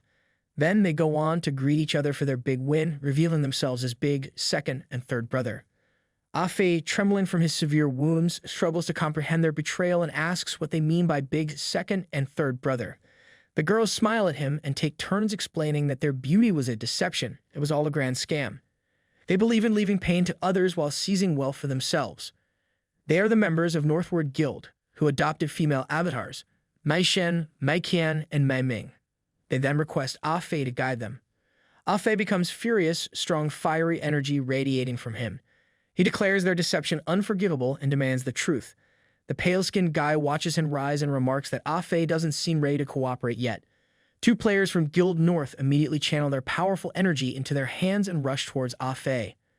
Undeterred, Ah Fei channels his own energy into his hands, and just as they reach him, he simultaneously punches them, unleashing his very strong fire magic. The explosive clash of energies sends shockwaves through the area, proving that Ah Fei is not someone to be trifled with. With his fiery attack, Ah Fei defeats the two guys. However, more guild members rush towards him from behind in a large crowd. Noticing their approach, Ah Fei quickly turns to face them and prepares to use his fire magic again. He waves his hand, releasing a powerful burst of magical energy that immediately annihilates the incoming attackers. Looks like Ah Fei is turning up the heat, and these guild members are getting more than they bargained for. Ah Fei grins, not immediately noticing the arrows swiftly flying toward him. Just then, Mei Shen rushes toward Ah Fei, hands filled with energy, announcing that she is here. Ah Fei retaliates in time, and both of their energies collide with each other. Ah Fei is thrown back, cursing and thinking to himself that he doesn't have any mana potions left. He has spent too much. Mei Qian taunts him, asking if something is wrong and why he isn't doing well. Mei Ming, meanwhile, shows off 99 mana restoration potions and mocks Ah Fei, asking if these are what he needs. Mei Shen extends his hand and tells Ah Fei to be smart and hand over the boss's equipment. Looks like Ah Fei is in a tight spot, surrounded and low on resources. It's a classic give us the loot or else moment. Surrounded and threatened by their people, Ah Fei knows they mean business. They warn him that if he doesn't cooperate, they'll take action and strip him of his last weapon. Instead of giving in, Ah Fei calms himself, takes a deep breath, and prepares to do something unexpected. With defiance in his eyes, he gives them 2 middle fingers and begins scolding them loudly and relentlessly, using the nastiest words he can muster. His tirade is so intense that even the nearby birds take flight, fleeing from the commotion. It seems Ah Fei's fiery spirit isn't limited to his magic. He's got fiery tongue to match. The guild leader, seething with anger, draws his sword and prepares to attack Ah Fei, shouting for him to shut up. Ah Fei stands still, a sad expression on his face, mentally apologizing to his brother for being so foolish and deceived by scammers. Despite the imminent threat, he remains calm, bracing himself for whatever comes next. Looks like Ah Fei is ready to face the consequences even in the face of his own mistakes. Just as the head of the Northward Guild charges at Ah Fei, a red silhouette swiftly intercepts and defeats him in a single blow. It's Lu Li, Aka the Slayer, arriving just in time to save his brother. Ah Fei is greatly surprised and relieved to see him. The Slayer turns to the rest of the guild members, his expression full of fury. He declares that none of them will leave this place. Looks like the tables have turned and the Slayer is ready to unleash his wrath on those who dared to harm his brother. Ah Fei, equally surprised, looks at his brother and asks if it's really him. His shock deepens when he realizes it truly is. Lu Li, Aka the Moon Slayer, taking on a human race transformation, stands before him with the strength of a 23rd level warrior. The Slayer turns around and quips he was only away for a short while and Ah Fei already got into trouble. Ah Fei bursts into tears, grabs his brother's leg, and loudly confesses that it was all their fault. They not only tried to steal his weapon, but also deceived him. The guys from the Mai family watch this and remark that it looks like help has finally arrived for Ah Fei. Mei Ming thinks this must be the brother Ah Fei was talking about and wonders if he's rich too. That sounds reasonable. They conclude with evil grins. They laugh wickedly and declare that they will become rich. Pointing at the brothers, they command their allies to attack. Ah Fei, sensing danger, tells his brother that he should leave his back to him. The Mei brothers stand still, waiting for reinforcements. But to their shock, no one comes to their aid. They soon realize that all the members of the Northward Guild have already been killed by the Moon Slayer. It seems their plan for a quick fortune is about to backfire spectacularly. Ah Fei swiftly approaches the Mai brothers from behind, startling them with a loud scream. He looks at them with a sly smile and asks if they were the ones who said they would make him a dead man. Mei Shen quickly addresses him as brother, insisting they were just joking. However, Ah Fei grabs them tightly and declares loudly that he's not their brother but their big daddy. Looks like Ah Fei isn't letting them off the hook easily after their betrayal and threats. Sometime later, Ah Fei and Lu Li walk through the forest, with Ah Fei reflecting on the Northward Guild's misdeeds, acknowledging their robberies and other wrongdoings. The Slayer agrees with his sentiments. Ah Fei asks his brother how he managed to find him and what progress he's made on their big brother's matter. The Slayer mentions infernal purgatory and explains that is all he currently knows about the last place their big brother was seen. Ah Fei nods in approval, praising his second brother's skills. With a clear goal in mind, they are now determined to pursue their next steps. Lu Li, wearing a serious expression, remarks that the place where their brother was last seen isn't on the game map. He speculates it could be a high-level area beyond their current abilities. Ah Fei asks what they should do next and assures his brother he'll follow his lead. The Slayer responds that their first step should be heading to the nearest town to assess their equipment and gather supplies. Ah Fei chimes in happily, noting they can also make money in the process. He jokes about how he'll never trust online profiles again after being deceived by seemingly good girls who turned out to be guys. Ah Fei comments on Lu Li's dark skin, expressing how cool he thinks it looks. He asks his brother how he achieved that look and jokes that he wants a makeover too. They continue walking toward town, discussing their plans and catching up on their experiences. Sometime later, they reach the Nekenda town in the southern suburbs. The Slayer walks through the city, feeling like he has finally returned to a familiar game. As he strolls, he receives a friend request from Miao Miao, which he promptly rejects without hesitation. Meanwhile, Ah Fei notices a girl who catches his eye and finds her attractive. Gathering his courage, he approaches her and asks if they have met before or if it's just his imagination. At the same time, 2 men approach an old man who specializes in recycling equipment to sell their items.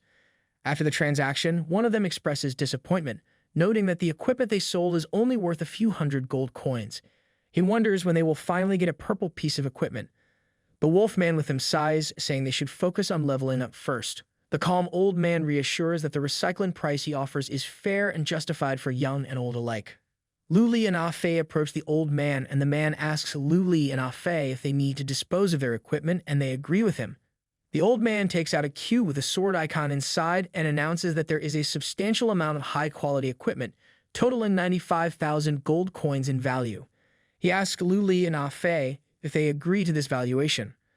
Afei is pleasantly surprised by the sum, exclaiming how cool it is in calculating its value in real-world currency, noting it amounts to tens of thousands of dollars at current exchange rates. Luli gives a thumbs up in agreement and then mentions to the old man that his hair are cool. The unexpected comment surprises both the old man and his brother. The old man leans closer to Luli and asks if he really thought that. However, he compliments Luli, noting that he himself is a very elegant guy.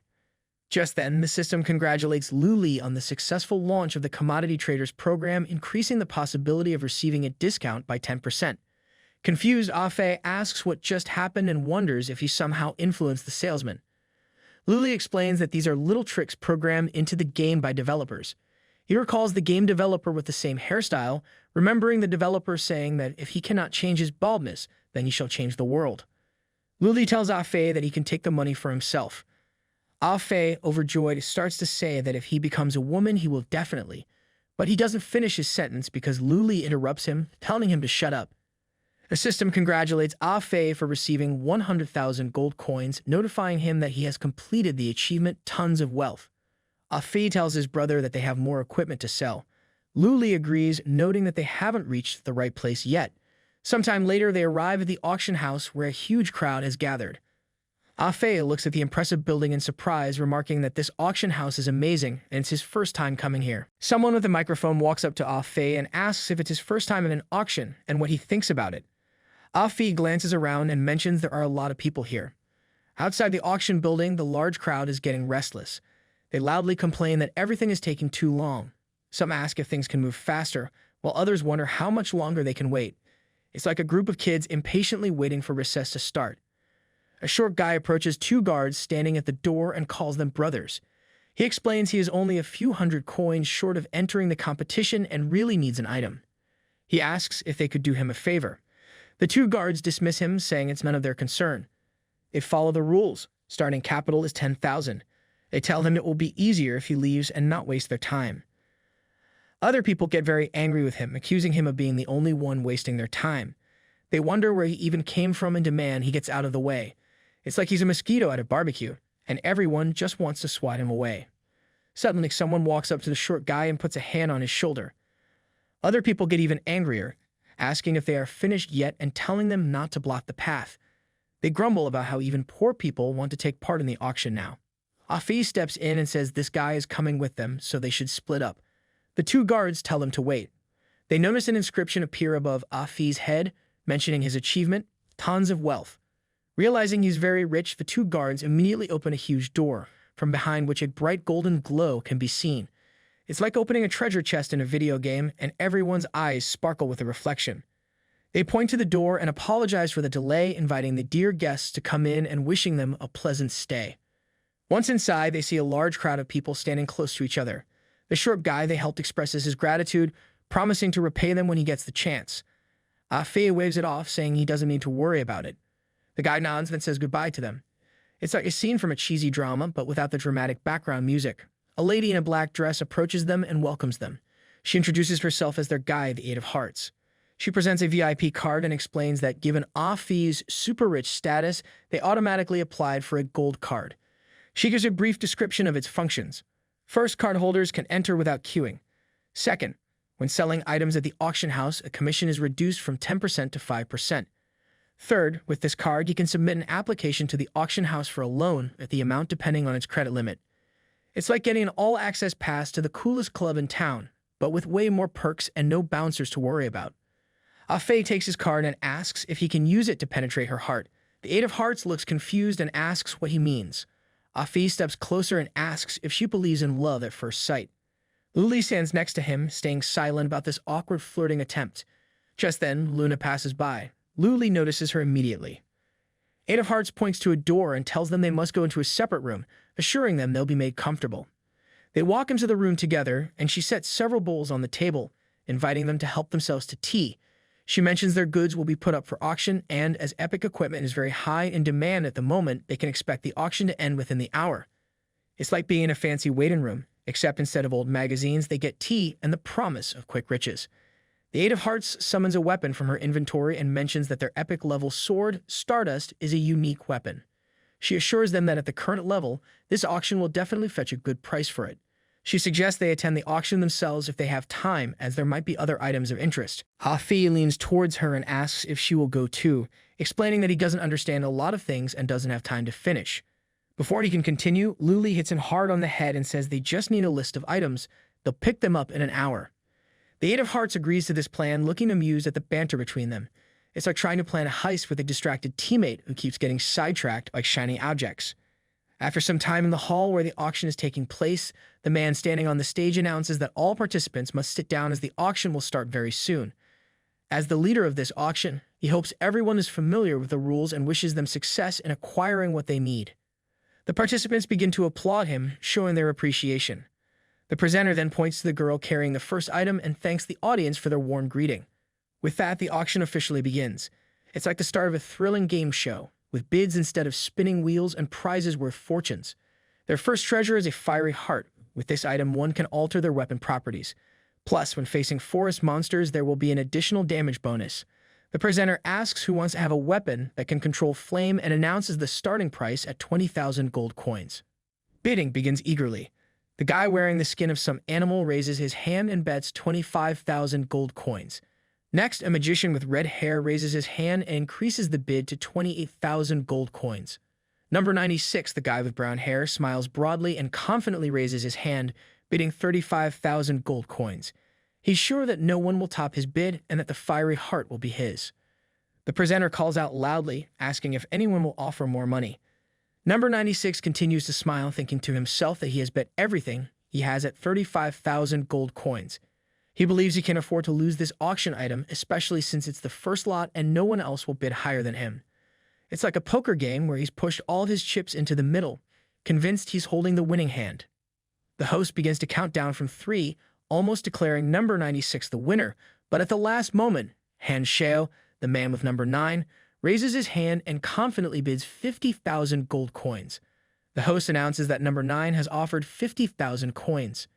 People sitting at the auction start murmuring, questioning if the fiery heart is truly worth that much money. Someone recalls that everyone used to trade this item around 28,000 gold coins, wondering aloud who Han Shao is and how he has so much money to bid with. Han Shao's girlfriend, number 95, leans over and asks him if the price is too high. Han Shao replies confidently that as long as she likes it, everything is fine. His girlfriend smiles warmly at his response. The presenter hits the table with a hammer, announcing loudly that the first lot has been sold. Number 9, Han Shao, purchases the fiery heart for 50,000 gold coins. Number 96, who bid 35,000 gold coins, expresses disappointment, stating that he came specifically for this lot. The guy sitting next to him points to number 9, Han Shao, and asks if he doesn't know him, mentioning that Han Shao is a famous crypto magnate. He consoles number 96, saying not to be upset because there will surely be another fiery heart up for auction next time. Witnessing the auction unfold, Afi comments on the situation, calling the person who decided to spend 50,000 gold coins on the fiery heart an idiot. He adds that he doesn't seem to like this Han Shao person much. The presenter announces the second lot, a special costume called Love Maid, Heaving, who would refuse this. The system window details that it's a special maid costume capable of transforming the wearer into a maid. Setting the starting price at 30,000 gold coins, the bidding starts fervently. People immediately begin shouting out their bids, eager to claim the unique costume for themselves. The host announces that number 66 has offered 48,000 gold coins for the maid's costume. Number 66 quickly remarks that he should hurry up and hand it over because he's eager to try it on. To everyone's surprise at the auction, the winner of this lot turns out to be a huge muscular man. The presenter, equally surprised, jokingly tells number 66 that he can wear it at home. Without hesitation, the muscular man dons the maid costume and declares that it's not bad at all, feeling oddly secure in it. Afe, visibly surprised by what he's just witnessed, remarks to his brother that it seems like anything is possible in this game. Luli looks on with equal surprise but doesn't respond to Afe's comment. The host clears his throat and announces they should continue with the auction. The third item up for bid is wolf boots, which increase speed by 2%, starting at a price of 40,000 gold coins. Han Xiao confidently raises his hand and bids 80,000 gold coins. Other bidders exclaim that he's doubled the price and that there's no point in bargaining if he's set on acquiring an item. It's like watching a high-stakes race where the finish line keeps getting further away with each bid. The presenter announces that the wolf boots have been sold, with number 9, Han Xiao, purchasing them for 80,000 gold coins. Next up, Han Xiao bids 50,000 gold coins for the next lot, and the host declares there are no more bids. It's sold. Han Xiao buys the next lot for 90,000 gold coins. He kisses the girl sitting next to him and proceeds to buy another lot for 120,000 gold coins. Continuing his spree, Han Xiao buys all the remaining lots one after another, each at different prices. The other participants start to leave the auction room, grumbling that he's buying everything and they can't compete with his wealth. They question why he even bothered coming if he can afford to buy anything he wants. Ah Fei looks on with displeasure, frustrated by Han Xiao's ability to buy everything at the auction. He expresses his desire to compete and beat him somehow. Lu Li responds calmly, saying that this situation doesn't concern them directly. He suggests relying on his help for now. Confused, Ah Fei asks Lu Li to clarify what he means by relying on his help. He wonders how they can strategize or take action in this situation. The presenter announces that time has flown by and they're nearing the end of the auction. Their final item for today is the epic-level sword, Stardust. According to the system window, Stardust is a sword exclusively for swordsmen, requiring a level of 20. Its stats are impressive. Strength at 90, attack power at 260 points, critical hit chance at 40 points, and speed at 30 points. The features of Stardust include: first, it inflicts attacks with the light attribute. Second, it reduces the opponent's level by 5 upon a successful hit. Third, it increases attack power by 2%. Additionally, Stardust deals additional magical damage. The presenter hypes up Stardust as a rare treasure with unique characteristics, emphasizing its potential to become exceptionally powerful after level 25 or 30. He declares it could rightfully be called the best item at the auction, setting the starting price at 200,000 gold coins. Bidding begins eagerly, and Han Xiao confidently raises the stakes with a bid of 250,000 gold coins. He smirks, believing all the other participants are fools. Han Xiao is certain that no one will dare challenge him now, convinced that anyone with as much money as he is can't possibly be an idiot. It's a showdown that feels like a scene from a high-stakes poker game, where the stakes are legendary weapons instead of chips and pride is on the line as much as gold. Han Xiao maintains a calm expression, considering the auction as a game where he strategically makes small sacrifices for potentially large gains. Ah Fei, smiling confidently, decides to enter the fray, bidding 300,000 gold coins. Han Xiao turns his gaze towards Ah Fei, acknowledging him as a worthy opponent, and counters with 350,000 gold coins. Unfazed, Ah Fei continues to smile and raises the bid to 400,000 gold coins. Han Xiao looks at Ah Fei with curiosity, wondering who he is, as he had never heard of him before. Nevertheless, he raises the bid again to 450,000 gold coins. Ah Fei immediately bets 500,000 gold coins, showing his determination in the auction. Han Xiao, however, pauses to consider whether he should match this bid. He thinks it's too expensive, regardless of how good Stardust might be, especially since it's still in its early stages of development. The girl sitting nearby questions whether Han Xiao should bid any higher, suggesting caution. But Han Xiao's motivations lie beyond the practical value of the items. To him, the auction is about satisfying his desire for adrenaline and competition. With a slight smile, he confidently raises the stakes to 600,000 gold coins. The host announces that number 9, Han Xiao, has bid 600,000 gold coins for Stardust. Ah Fei, ready to counter with a bid of 700,000, is stopped by Lu Li, who intervenes just in time to prevent him from placing the bet. Han Xiao, feeling victorious in his bid, imagines himself standing triumphantly on a high cliff. Just as the presenter is about to conclude the countdown, someone unexpectedly outbids everyone by betting 1 million gold coins. The sudden turn of events surprises Lu Li, Ah Fei, and the host, who all turn to see who made this bold bid. Han Xiao is visibly embarrassed and surprised that someone has outbid him, especially after his confident bidding earlier. It turns out that Luna is the one who made the winning bid. The presenter starts the countdown, and as it ends, Luna successfully wins Stardust back. Afterwards, Lu Li and Ah Fei leave the auction room. Ah Fei is bubbling with excitement, reflecting on the thrill of making money. He exclaims that it's such a pleasure to succeed in auctions like these. Luli says that the last million was not the planned income. Luli explains that after selling everything, they've earned 1,520,000 gold coins, subtracting the 200,000 spent on various items, leaving them with 1,320,000 gold coins. Upon receiving the money, Afi notices his VIP card number drop from 8988 to 7450. He's taken aback and asks if this means there are still 7,450 people richer than them in the game. Luli, unaware of someone watching from the rooftop, dismisses the significance of their newfound wealth, emphasizing that they need to move on because it's time for their main task. Afi, eager and enthusiastic, agrees wholeheartedly, ready to proceed with their next endeavor. Unbeknownst to them, Lumina continues to silently observe from her vantage point on the rooftop, her presence lingering as they prepare for their next adventure. Sometime later, a stroll from the southern suburbs of Nekenda town to Bush Coal Village. Afi, itching for some fun, nudges his brother about a barbecue night out. Luli, though, keeps marching ahead, as silent as a mime in a library.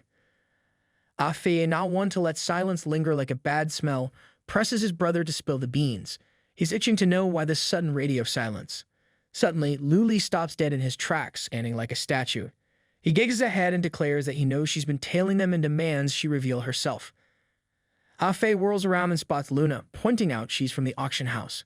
Connecting the dots faster than a detective in a mystery novel, he assumes a fighting pose and concludes that it all makes sense now. No wonder she was willing to drop a pretty penny on the Stardust sword. She's been playing the long con as a thief all this time. Panicking, Luna denies the accusation vehemently, insisting she has no intentions of harming them. She explains that the weapon auctioned off is actually one she lost previously. Remembering Lu Li, who bested her in skeletal form, she queries how they came to possess the sword. Afe chuckles at her curiosity, teasingly asking if she was wondering where they found her precious weapon. He casually reveals that his second brother snagged it after defeating the boss. Luna is visibly surprised by what he says and wonders if he actually slayed the boss himself. Luna dashes towards them, coming to a halt in front of Lu Li. With a sense of urgency, she asks if he can spar with her for practice. Afe, surprised by her sudden request, wonders what's going on. Lu Li, without looking at her, states that he's done with it all. Afe leans in to quietly inform his brother that Luna seems intent on getting closer to them deliberately. Luna, observing them, remains undeterred, confident that they will clash in the future. As they near the village, Afe remarks to Lu Li that they're almost there and prompts him to spill the beans about the game mission. Lu Li agrees and explains that since it's an early mission, it shouldn't pose too much of a challenge. The general storyline unfolds as follows. The village of Bush Coal is under siege by monsters, and their job is to fend them off. Once they reach the village, they'll learn the reason behind the attacks. Within the village resides a little girl who is a vessel of divine light, coveted by the monsters. Their mission directive is to escort her safely to the Temple of Divine Light. Along the journey, they'll encounter various monsters. The mission culminates in safely delivering the girl to the temple. Only then will their task be complete. It's like delivering pizza, but with more claws and fewer tips. They arrive at the village and Afe expresses confidence to Lu Li, stating that together they can conquer anything. Pointing towards the village, Afe strides forward with a grin, telling Lu Li that he'll take the lead in clearing the path, playfully suggesting Lu Li watch and learn how it's done. Meanwhile, in the village, a woman turns to her sister, eyes wide with concern.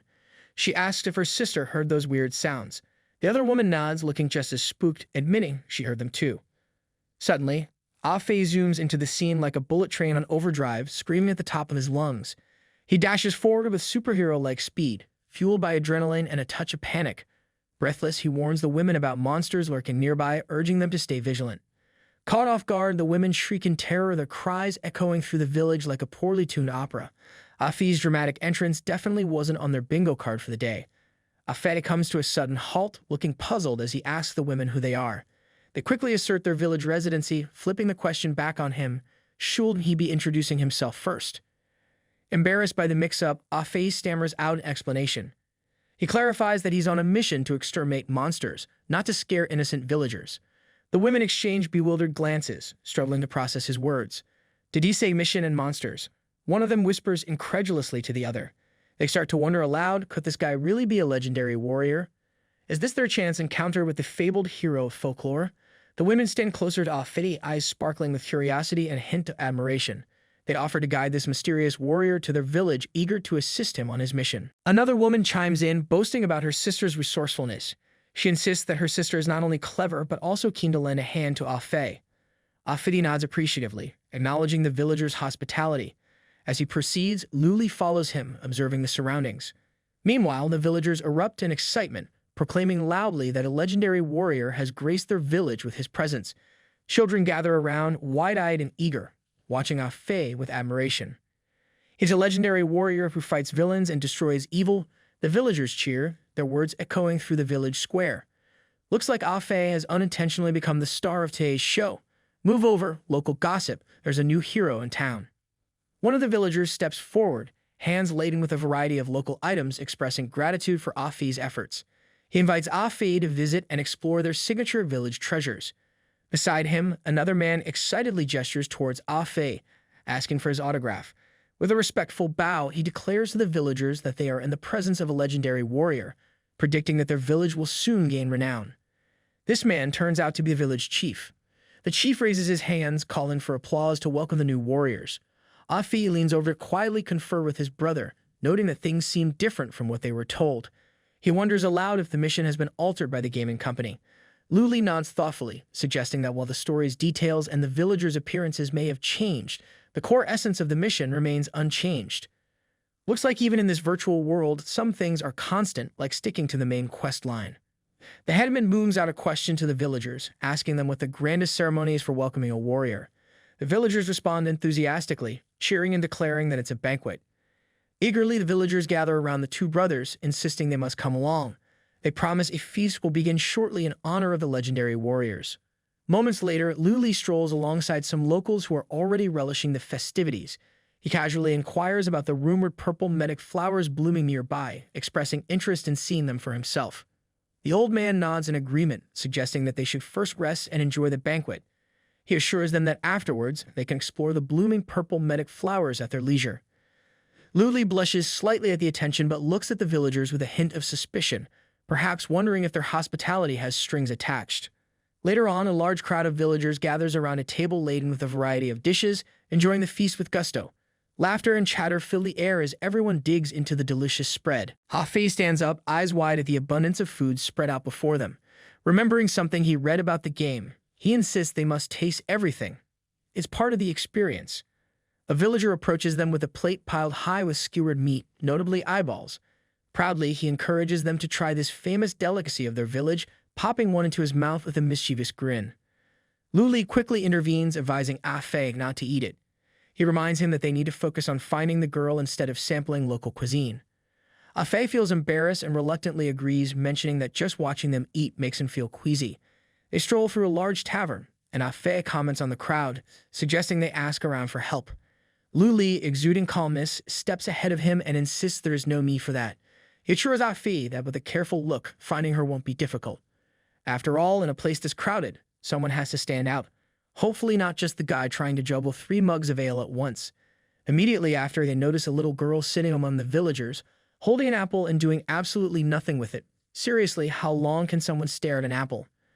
Luli approaches her from behind and gently places his hand on her shoulder, startling her a bit. He asks if she wants to go to the Temple of Divine Light. The girl's face lights up with joy as she turns to him, asking if he is the warrior who has come to save her. As if on cue, the system notifies him that he has successfully activated the mission. Immediately after this, the moon changes color, turning an ominous shade of red. The villagers rise from their seats, clearly not for a standing ovation. Afe, sensing something amiss, informs his brother that something is definitely wrong. All the villagers stare at them, walking towards them with eyes glowing red, just your typical creepy village welcome party. One villager's eyes start bulging out of their sockets as if trying to get a better look at the bizarre situation, while his entire body begins trembling violently. He stands up, growing immensely, and smashes a table with a single blow. It seems like they traded apple gazing for an impromptu horror show. Immediately afterward, the transformed villager and the others launch an attack on Luli and Afe, who are standing protectively next to the girl. Both react instantly, moving with impressive speed. Luli summons his dagger, taking down the attacking villager with a single precise blow. Meanwhile, Afe conjures a fireball with his magic, hurling it at another advancing villager. Clearly, these villagers didn't realize they were up against a duo with more tricks than a magician's hat. The monsters they had just defeated collapsed to the ground, mortally wounded, while the remaining creatures pause, staring in surprise. After a few tense seconds, a large crowd of villagers begins to rush toward them, shouting loudly. Luli and Afe immediately charge back, tapping into their energy reserves for the impending battle. They sprint through the crowd of monsters, carrying the girl in their arms and fend off the attacking villagers. The large building echoes with the sounds of their clash, illuminated by bursts of energy. It's practically a light show, just without the fun part. After a short period, all the villagers lie defeated on the floor. Afe notices something strange happening in the building. Despite their victory, the bodies of the monsters start to pulse with strong energy, and this system notifies them that a ban has been imposed. Suddenly, the villagers begin to rise to their feet, radiating powerful energy. Afe, staring at the resurrected crowd, remarks on the strangeness of the situation.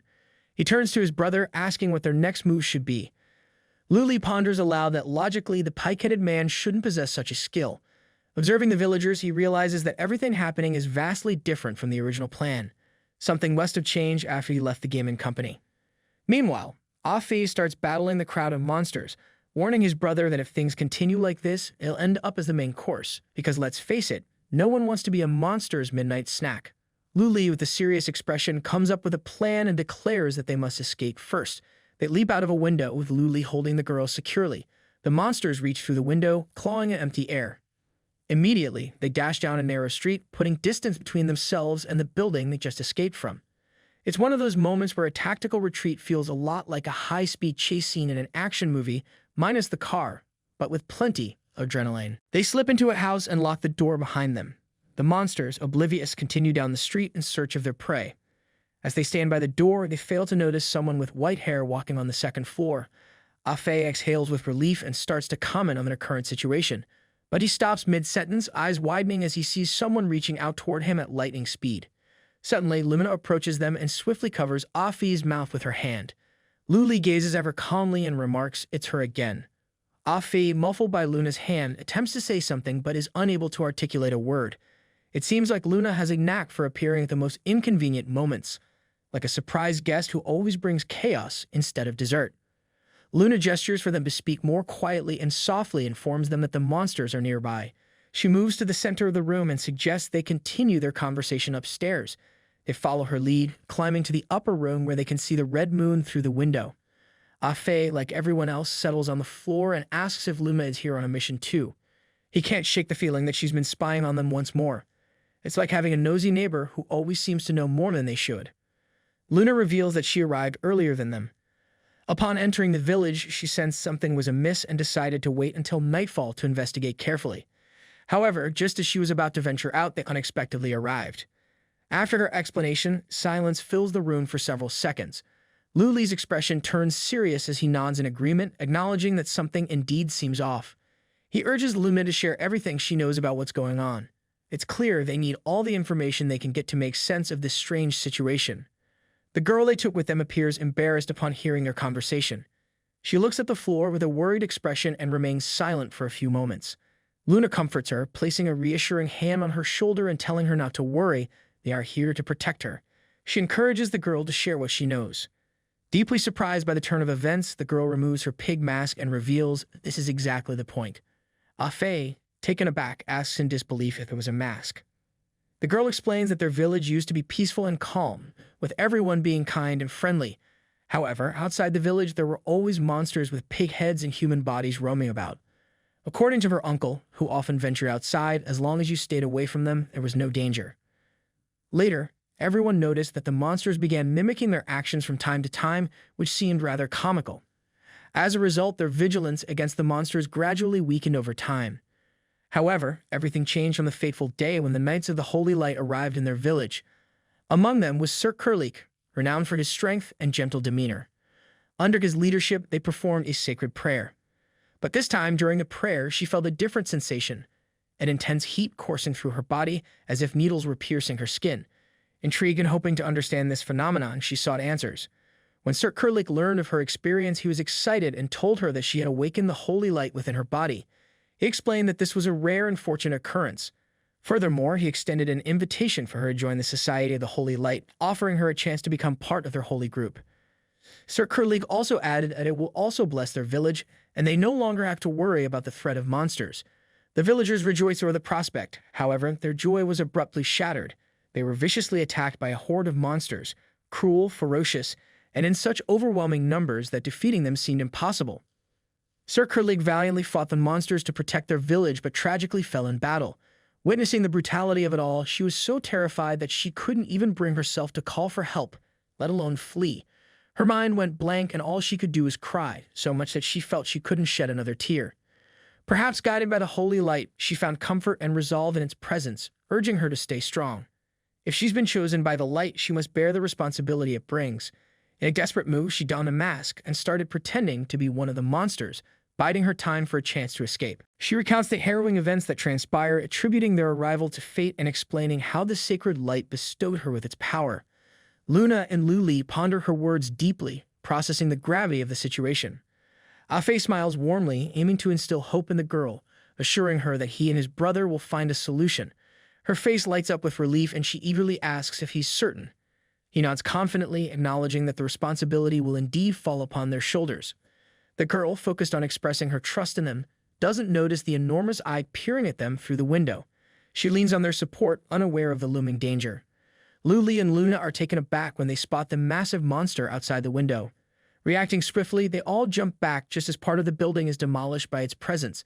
They stare in awe and apprehension at the colossal creature before them, realizing that their challenges are about to get a whole lot bigger, literally. Surprised, Afag blurts out, asking what just happened as they all witness the colossal monster break into their hiding place. In a swift and terrifying move, the monster seizes the girl, declaring triumphantly that it has caught her. With chilling precision, the enormous creature lifts the girl and is about to make her its next meal. Afi gazes at the colossal monster and remarks on its immense size, noting the daunting challenge they face. Luli grimly states that their mission will fail if the girl dies, adding urgency to their actions. Without hesitation, they charge together towards the monster, pooling their energies to launch a coordinated attack. They unleash a combination of skills and magic, aiming to overwhelm the creature. However, the monster swiftly defends itself, shielding against their onslaught with a massive hand, proving to be a formidable adversary. It's like a high-stakes game of magical dodgeball, but with a monster who's not playing fair.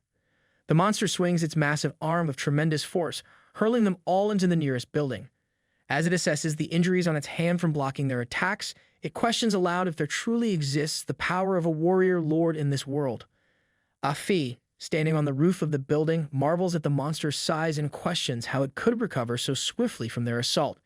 Luna speculates that there must be a weak spot they can exploit, aiming to turn the tide against their colossal foe. The monster swiftly delivers a devastating blow, shattering the building beneath their feet. However, they manage to leap away in different directions just in time. Standing atop a flying piece of debris, Luli declares that he'll cover their next move. Afi gives him a thumbs up, assuring him of his backup. Without hesitation, Afi leaps into action, conjuring 2 magic circles behind him. With a flourish, he unleashes the fire meteor spell, causing numerous small fireballs to materialize. He launches them all at once toward the monster, overwhelming it and forcing it to defensively block with its massive hand. The enraged monster exhales heavily, visibly furious at Afi's magical assault. It blocks Afi's attacks from a distance with one hand while clutching the girl in its other hand. With a menacing swing, it prepares to deliver a powerful blow, threatening imminent danger to them all. Luli swiftly maneuvers towards the monstrous fist as it hurtles towards him, his face surprisingly calm. Employing his backstab and explosive blade techniques, he teleports effortlessly above the beast's massive hand. With precision, he unleashes a flurry of dagger strikes infused with energy, leaving deep, grievous wounds on the monster's fist. Balancing skillfully on the now wounded appendage, Luli spots the girl ensnared in the monster's grasp. Without skipping a beat, he reaches out, determined to rescue her from this hairy situation. Afi's voice rings out, a loud warning to his brother to watch out. Luli swiftly scans the scene, spotting the monster channeling green energy to mend its injuries. To his surprise, humanoid monsters emerge from its hand, poised to attack. Reacting swiftly, Luli turns to face the unexpected threat. Just as the monsters close in, Luna dashes to his side, effortlessly dispatching them with her Starlight Break skill. She shoots him a glance, urging him to hurry and rescue the girl. After all, there's no time to waste when there's hero work to be done, and Luna's got monster busting covered. Luli and Luna exchange surprised looks as the monstrous hand undergoes a bizarre transformation, splitting into a multitude of smaller monsters.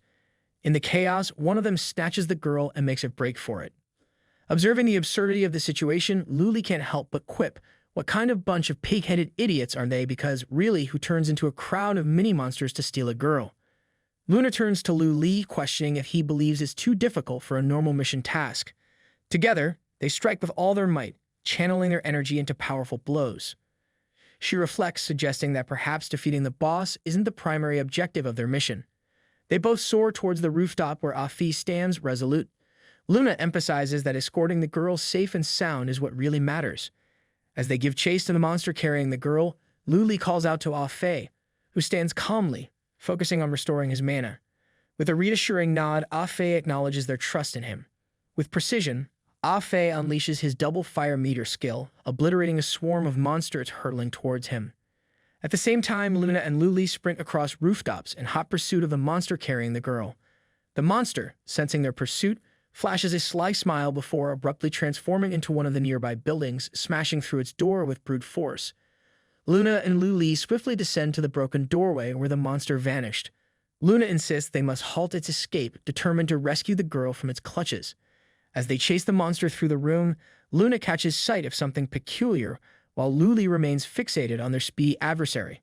He remarks on how effortlessly the monster navigates the area, quipping that it must have a subscription to the local running club and a GPS map of the dungeon. Luli notices the same thing as Luna and looks at it blankly. They both observe the distressed figures behind bars, their faces twisted in anguish, unable to articulate words, only emitting loud, plaintive sounds. Luna, with a pensive expression, suggests freeing them, her voice carrying a hint of concern mixed with a touch of optimism. However, she contemplates whether releasing them might bring allies or just a chaotic cacophony of gratitude. Luli swiftly slashes through the bars with his dagger, freeing the distraught prisoners. With a composed demeanor, he invites them to step out into the open. As the freed individuals cautiously approach, Luna, with a wry smile, suggests that the chaos they encountered might just trace back to Genesis. Perhaps some biblical proportions are at play in this dungeon drama. Luli, puzzled by Luna's cryptic remark, asks her to clarify. Luna's expression turns serious as she silently contemplates her thoughts. Suddenly, a loud cry echoes through the room, a familiar voice calling out for his brother, Afe. Luli recognizes the voice immediately and calls out to Afe. Afe dashes desperately, pursued by a horde of relentless monsters. He cries out for help, urging Luli and Luna to intervene before he's overwhelmed by the sheer number of foes. Meanwhile, the monster carrying the girl leaps agilely from rooftop to rooftop, swiftly moving in a determined direction. The girl, resigned to her fate, opens her eyes wide, convinced that she's about to become a monster's next meal. Sometime later, on the balcony of a high tower in the bustling city, the monstrous creature seats the girl against the wall with a huff, muttering about everyone being painfully slow. He glances back at the girl he's abducted, wearing a smirk that could rival a mischievous raccoon's. Sauntering over, he settles beside her and remarks with a false politeness on her surprisingly pleasant scent. He then dramatically opens his jaws wide, sporting an expression that could curdle milk, as if threatening to take a nibble out of her. The girl lifts her gaze, meeting the monster's gaze with a steely expression. From her sleeve, she deftly produces a small knife, a surprise that would make even a magician proud. Channeling the Shang Wine blessing skill, she closes her eyes, summoning energy that fuels an unexpected strike to the creature's face. The monster's head ignites with pain, emitting a shriek so loud it could wake the neighborhood. He extends his hand towards the trembling girl, who holds her knife tightly, resigned to what she believes will be her final moments. Just as the monster's fingers nearly touch her, a sudden, decisive strike severs his reaching hand. The girl looks up in astonishment to see Luli, the unexpected savior who has intervened to protect her from the monster. Overwhelmed with relief, she exclaims joyfully, addressing him as Lord Warrior. The monster, taken aback by Luli's sudden appearance, demands to know how he managed to arrive there. His voice drips with disbelief, questioning the origin of this unexpected interference. Luli remains silent, his expression calm yet resolute, clutching his dagger firmly in hand as he meets the monster's gaze with unwavering determination.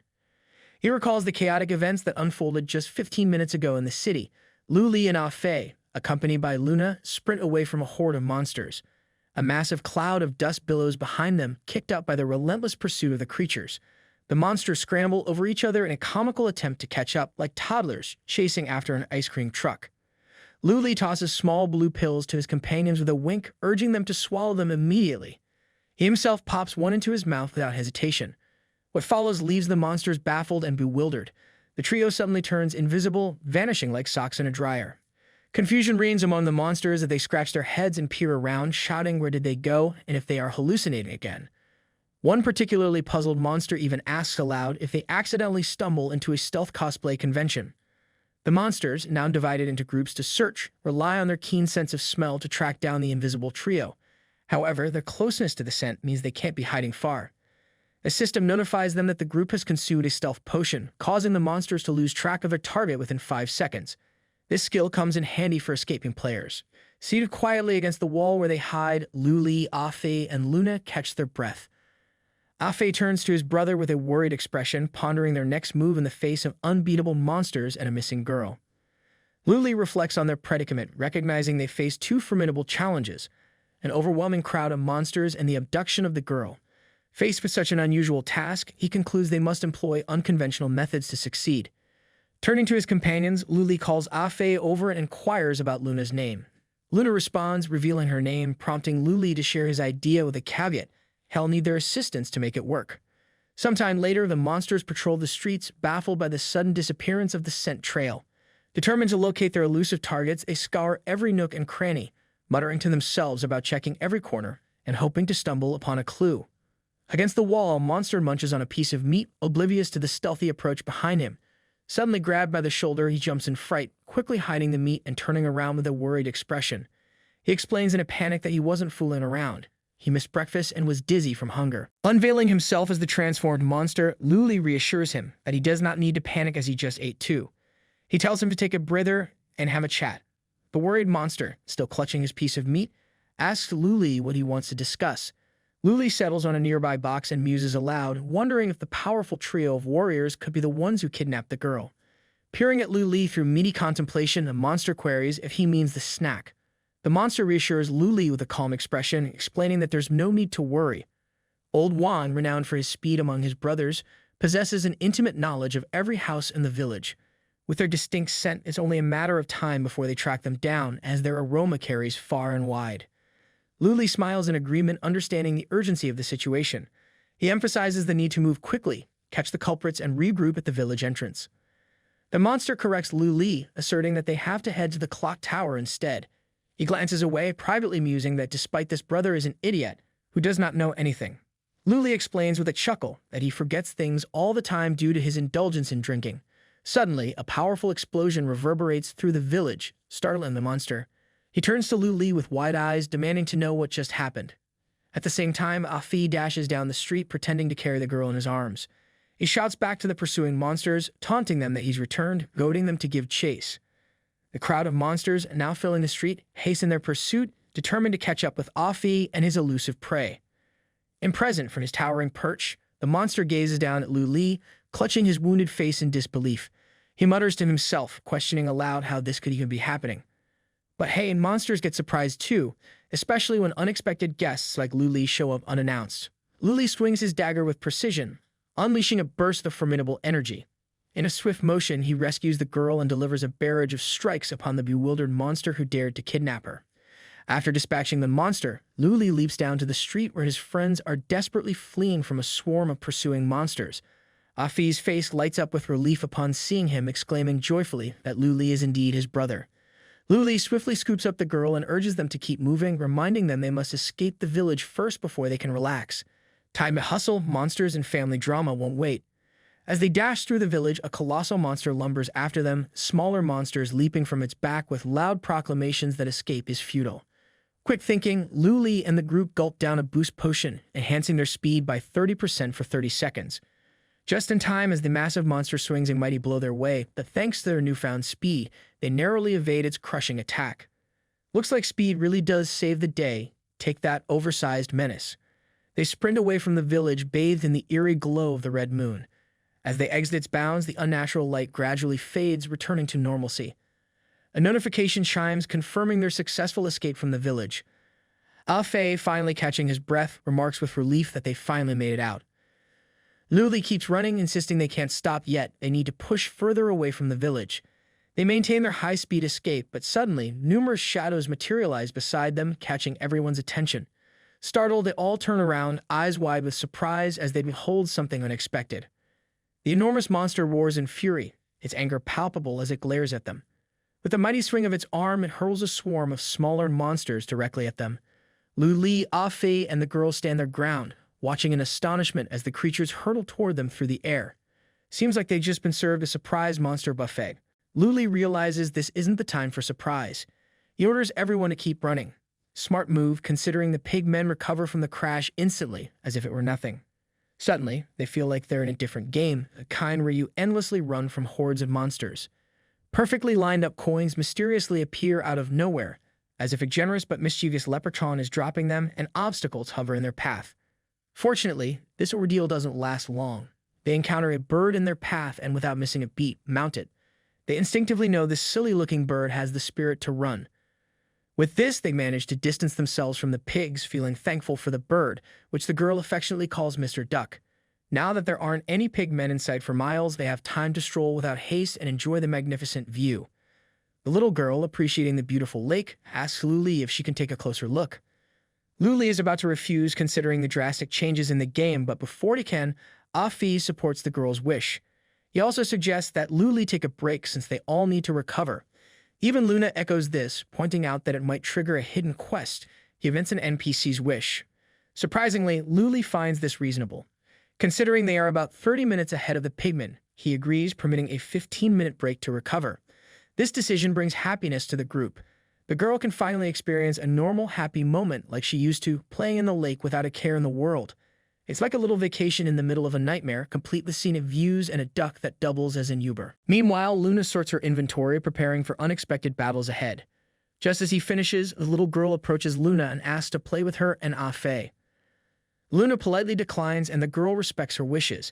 However, before she goes back to continue playing leisurely, she notices that her big sister Luna seems bothered by something.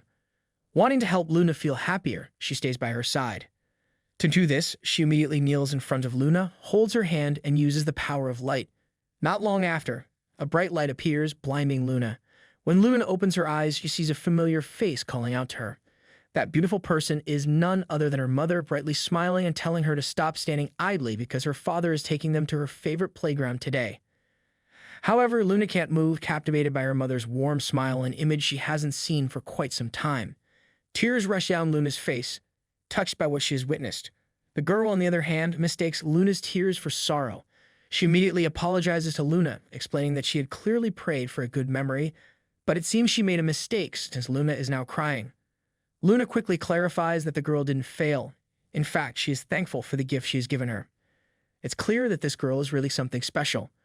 Luna reassures her not to worry, telling her she did an amazing job. This cute interaction catches the attention of Afe as he overhears Luna calling the girl special. Instantly, Afe wants to try it for himself. The girl is glad to be of service and repeats what she had done before, using the power of the holy light to show Afe a happy memory. Afe hopes this time it's a dream where he wins the lottery instead of the one where he gets beaten by the brothers of a girl. In an instant, Afe finds himself back in a moment where he and his brothers are gathered around sharing a meal. It's a simple memory, but one where they're all together, making it feel more precious than gold. Afe lingers on their faces a bit too long, soaking in the warmth of their presence. His brothers, ever observant, start to notice his prolonged gaze, so he quickly busies himself with his food, trying not to look like he's been caught daydreaming. Meanwhile, the conversation flows around him, with Luli assuring Han Yixiao that he doesn't need to juggle so many jobs anymore since Luli is about to start working himself. But Han Yixiao, ever the stubborn one, refuses to ease up, clinging to his role as the eldest brother with a fierce sense of responsibility. The brothers start their usual back-and-forth bickering, a familiar sound that fills the room with a comforting chaos. As Afe watches this nostalgic scene, he suddenly finds himself overwhelmed by emotion. Tears well up not from sadness, but from the pure joy of reliving such a cherished memory. Of course, crying in front of the girl is out of the question, so he springs to his feet and makes a beeline for the lake, telling the little girl that he is not crying and just a little bit hungry. There he dives in, the water masking the tears that continue to flow as he lets the memories wash over him. Meanwhile, Luli is perched up in a tree, having seen everything unfold below. He's not at all surprised when the girl clambers up the tree to approach him, though her method of tree climbing leaves much to be desired. As she struggles to find her balance, Luli casually asks why did she climb up here for. In response, she tells him that he is awesome as he is really not afraid of sitting up so high. Once the girl finally secures her footing, she asks Luli what's been weighing on his mind, noting how he always seems to carry a cloud of gloom around him. Having observed everything, Luli already knows what the girl is about to suggest, so he shuts down her proposal before she even gets the chance to voice it. He tells her he doesn't need to recall any memories, firmly suggesting she should just go. The girl, understandably puzzled, can't grasp why he wouldn't want to relive a good memory like the others. Curiosity getting the better of her, she asks Luli about it. He explains that he doesn't need to look back because, in his view, dwelling on the past would only slow down his progress moving forward. Surprisingly, Luli's response impresses the girl. She can't help but admire his resolve, even if she doesn't fully grasp it. To her, it seems like something truly admirable. She tells him that she feels safe around him, and feeling a newfound sense of trust, she opens up. She shares how relieved she feels when she's with them, recounting how she lost her parents at a young age. It was the villagers who raised her, and she is deeply grateful for their kindness and help. This gratitude fuels her devotion to the holy light, praying 100 times a day for everyone who has shown her kindness. Yet despite her fervent prayers, she struggles to understand why misfortune still befalls good people. She wonders aloud if it's because she isn't good enough. Seeing such a sweet child weighed down by all that had happened, Luli's brotherly instinct kicks in immediately. Without hesitation, he offers her comfort, assuring her that she doesn't need to feel that way. He tells her she's already done remarkably well, and if he had been in her shoes at her age, he might not have shown the same bravery she has. Hearing these words from Luli uplifts the girl's spirit instantly. To her, his opinion means the world as she looks up to him. Encouraged, she asks Luli if what he said is true, if she too could become as great as he is one day, strong enough to protect those she cares about. Luli smiles, seeing a resemblance between his brother and this little girl. With confidence, he assures her that she will definitely be able to protect everyone. Soon after, it's time for them to leave, so they start their journey. As they walk, the girl feels a newfound sense of safety with Luli by her side. Without thinking, she holds onto his clothes, feeling a bit of embarrassment creeping in, her cheeks blushing slightly. Surprisingly, this innocent moment triggers a random achievement that upgrades their task. Now, not only do they have to safely deliver the little girl to the holy temple, but they also have to defeat the Pig King. Naturally, the difficulty spikes as well. The system doesn't mince words, issuing a heavy warning. If the little girl is intercepted midway, the task will fail. And if they don't defeat the Pig King in the end, well, that's game over too. Without wasting a second, they sprint toward the holy temple, hoping to outrun their troubles. However, the persistent pig men aren't about to give up so easily and quickly catch up with Luli's group. Luna, never one to hesitate, swiftly obliterates any of them who dare to get too close. Unfortunately, this doesn't buy them as much time as they had hoped. The pig men start recovering at an alarming rate, like they've got some kind of turbo heal setting switched on. Realizing they're in a never-ending game of whack-a-mole, the group has no choice but to keep running, hoping their legs hold out longer than their enemy's relentless pursuit. The Holy Temple is still 50 kilometers away, and with no chance to rest, their stamina drains faster than usual. Being a mage class, Fei is the first to run out of steam. Even though he quickly downs a potion to recover, the brief moment of vulnerability while he recharges is enough for one of the pig men to strike with lethal intent. Luckily, Luli's sharp instincts kick in just in time, saving Fei from a grim fate. But as Luna has warned, the pig men are recovering at an unnervingly fast pace. The one that was just knocked down bounces back almost instantly, counterattacking with a speed that catches even Luli off guard. In the heat of the moment, he doesn't react quickly enough to defend himself, leaving him exposed. Seeing his brother hurt, Fei is furious. With a flick of his wrist, he makes sure that Pigman gets cooked extra crispy, serving up some serious revenge. After that, they continue their desperate run, but Fei can't shake the guilt gnawing him. He suggests holding the pigmen back to give his brother time to recover, fully prepared to face them head-on. However, Luli quickly shuts down the idea. He knows better than anyone that stopping now would mean getting surrounded, and that could spell the end for all of them. So they press on, pushing their limits as the Holy Temple draws closer, now just 20 kilometers away. But exhaustion is taking its toll on all of them, every step feeling heavier than the last. To make matters worse, their only path leads through a narrow gorge, a treacherous place that could either be their saving grace or a deadly trap, a perfect spot to thin out the numbers of pigmen. Luli can't shake the nagging feeling that something is off. He keeps second-guessing himself, wondering if he's mistaken and sensing that the number of pigmen has decreased. Despite the gnawing uncertainty, they have no other choice. With no time to waste and no better options, they charge straight into the gorge, hoping it won't become their final resting place. The narrow width of the gorge works in their favor, and they feel the pressure ease up. They even manage to cover 5 kilometers without much trouble, which has Fei feeling pretty pleased with himself. However, Luna and Luli are far less celebratory. They have now confirmed that the number of pigmen has dropped by roughly 40%, a fact that only makes them more suspicious. They brace themselves, certain that an ambush is looming. Sure enough, just as they near the exit of the gorge, the light suddenly vanishes. The Pig King emerges, blocking their escape and making it clear there's no way out. With their path cut off, the Pig King can't resist letting out a sinister laugh, relishing the trap that has been sprung. Still, Luli isn't about to give up that easily. With a composed look, he instructs the girl to find a spot to hide behind them, though the options are slim as they are heavily cornered. With nowhere left to retreat, it doesn't take long before the pig men launch themselves at the group in a coordinated attack. The group responds with equal ferocity, not hesitating to unleash everything they have. This time, their determination is stronger than ever, fueled by their resolve to protect the little girl at all costs. Meanwhile, the girl initially closes her eyes in fear, but she realizes she has been afraid for far too long.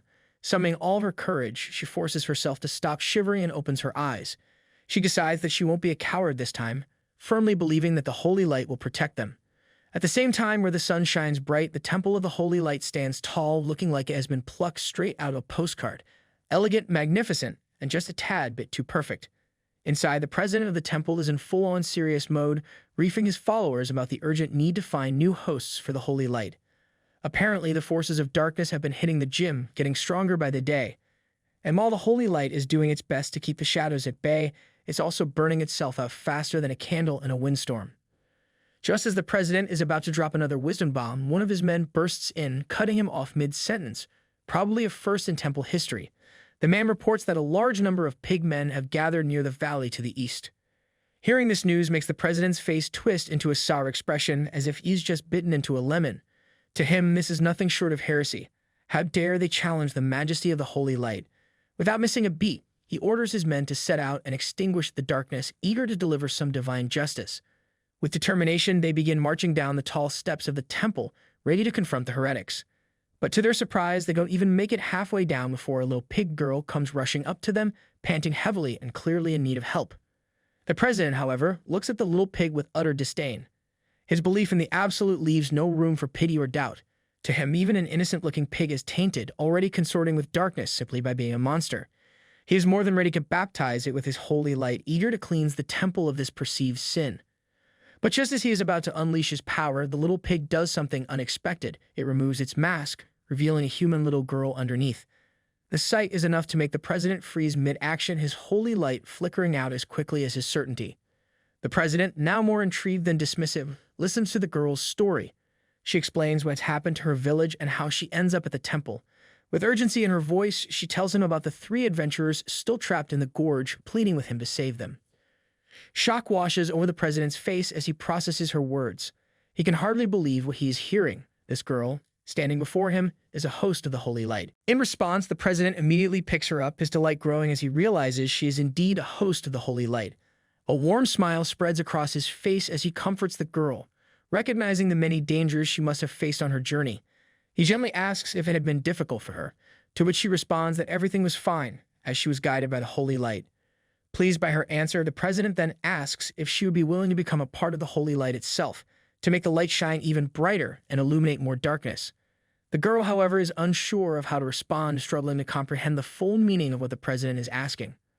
Meanwhile, Luli and his group continue their relentless battle against the pig men. However, with every hit they land, the pig men's regeneration rate only seems to speed up, making them come back stronger and faster. The group is quickly becoming exhausted, and defeat is creeping closer with each passing moment. In the midst of the chaos, Luli suddenly notices the girl is missing. He quickly inquires with the others, but they are just as clueless. Judging by the pig men's behavior, it seems they don't have her either.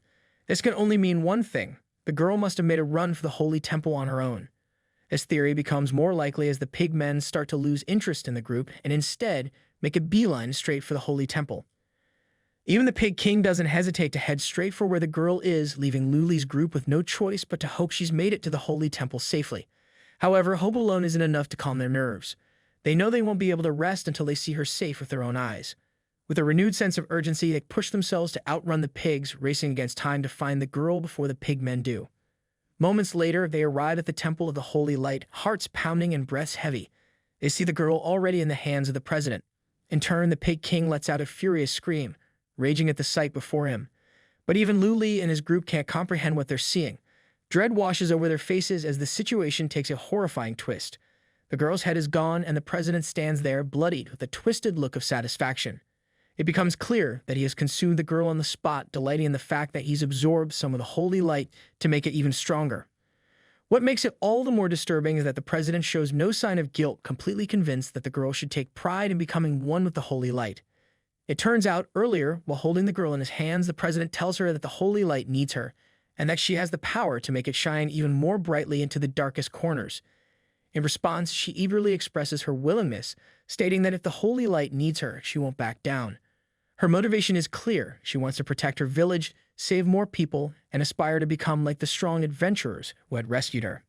However, as she closes her eyes to envision a world where she could thrive, the scene takes a horrific turn. The president's head suddenly grows larger and without warning engulfs the little girl, absorbing her instantly. The president revels in delight, having absorbed the girl at her full potential, with every single strand of light brimming with joy. His triumph, however, is short-lived. Suddenly, the Pig King unleashes an overhead attack, fueled by absolute fury. The ground trembles as the attack connects, sending a shockwave that wipes out countless followers in an instant. Yet, despite the devastation, the Pig King's rampage is far from over. The Pig King's wrath continues to surge as he attempts another strike, but the president easily halts him mid-attack, piercing his body with precision.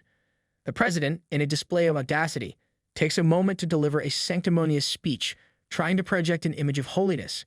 Yet the blood of the innocent still on his lips tells a very different story, a hypocrite to the core as he sentences the Pig King to capital punishment. Each strike from the president creates massive holes in the Pig King's body, the power of the holy light relentlessly burning through him. The Pig King's usual tricks of recovery and separation, skills he is adept at, seem utterly futile against the scorching force of the holy light, akin to dewdrops evaporating under the blazing sun. With this, the president realizes it's pointless to prolong the fight any longer. He raises his hands, materializing a sword made of holy light, ready to end the confrontation with the Pig King in front of him. Unfortunately for him, Lu Li is out for blood. He launches a barrage of strikes, catching the president off guard. At first, the president believes he can block the attacks, but then Lu Li uses his backstab skill, penetrating the president from behind. Before Lu Li can continue his assault, the president, with audacity unmatched, feigns surprise and asks Lu Li to wait a moment, as if there's been some kind of misunderstanding. So, in an almost comical attempt to de-escalate the situation, the president tries to introduce himself, clarifying that he is Hannibal, the president of the Temple of the Holy Light. He insists that he is an ally of adventurers like Lu Li and that those pig-headed enemies were their common foe. Now that he has suppressed their recovery ability, Hannibal implores Lu Li to work together to defeat the shared enemy, even promising a generous reward for their collaboration. But this plea is far from what Lu Li desires. He glares at the president with fury burning in his eyes, demanding to know why Hannibal had committed such a monstrous act. The president, puzzled by Lu Li's fury, only further irritates him. In response, Lu Li immediately unleashes his ripping blade, knocking the president to the ground. As Lu Li prepares for another strike, a system notification suddenly appears, cautioning him that killing the president of the Temple of Holy Light would render him unable to defeat the Pig King, causing the task to fail. But this warning falls on deaf ears. Lu Li has already made up his mind to eliminate this hypocrite, system be damned. Without hesitation, he moves in for the kill. Sparks fly as their weapons clash, but the president, with his raw strength and level advantage, effortlessly sends Lu Li flying to the other side of the battlefield. Before the president could follow up with his attacks, Afei seizes the moment and unleashes a surprise fire attack from behind, catching the president off guard and making it difficult for him to defend. Unfortunately, because Afei has been relentlessly using his fire attacks without rest, is on the verge of running out of mana. As soon as his flames start to dwindle, the president takes the opportunity to escape. However, Lu Li and Luna aren't about to let him off the hook that easily. They deliver a well-coordinated two-piece combo, leaving the president bloodied and battered on the spot. Even though they won this round, the three of them can't muster a smile. The bitter satisfaction of victory is tainted by the feeling that killing that bastard 100 times wouldn't be enough to make up for what he's done. Nonetheless, they knew they had to keep moving forward. Lu Li approaches the Pig King and notices something unexpected. The Pig King is mourning, just like them, repeatedly calling out the name Dim Sum. This puzzles Lu Li until he sees a tear streaming down the Pig King's face. It becomes clear that the Pig King isn't mourning from hunger, but from the loss of someone close, Dim Sum, the little girl. Even when she was younger, Dim Sum showed unwavering bravery, fending off 3 little piglets all on her own. She exhibited an unbiased kindness, even worrying about a little monster like him. She was so kind that she even took the time to apply some medicine on the little piglet, hoping that her kindness might help him become more like humans, make some friends, and get along with others. She wished for him to live a happy life just like anyone else. Dim Sum even offered to be his very first friend, telling him he could call her by that name. But before they could continue their cute interaction, Dim Sum noticed the sky was getting dark. Reluctantly, she knew she had to lead the piglet for now and return to the village. Before she left, she asked him to take care, mentioning that she would come and see him tomorrow. With this, the stubborn Pig King's view of humans began to change, especially towards that kind-hearted kid named Dim Sum. However, on the second day, Dim Sum didn't come to see him. Then it was the third day, and then the fourth. Maybe Dim Sum had forgotten him, but he never forgot what she said. She wished for him to become like a human, and that wish stayed with him. Determined to fulfill her wish, she began to observe the villagers closely, learning how to act like a human. It wasn't easy, especially for a piglet trying to understand human behavior, but the thought of meeting Dim Sum again after becoming more human-like filled him with motivation. Hearing the Pig King's story, it was clear that he had somewhat misinterpreted the meaning of what Dim Sum had said. However, this still didn't explain why they attacked the village, so they pressed him for more information. The Pig King angrily responded, explaining that he did so in order to protect Dim Sum. While idling in the forest, he overheard a conversation among the followers of the Holy Light. They were discussing their intention to offer a girl named Dim Sum to the president, believing that contributing her body might earn them favor. They had heard that a fellow brother of theirs had been promoted just by eating a single finger, and they hoped for similar rewards. Upon hearing such a thing, the Pig King knew he couldn't let their plan proceed, especially when it concerned Dim Sum. However, this still didn't explain why the villagers were in such a horrible state when they were found. Lu Li, still seeking answers, asks the Pig King to clarify. The Pig King explains that the villagers were causing too much of a ruckus, so he decided to keep them in the pigsty inside the village.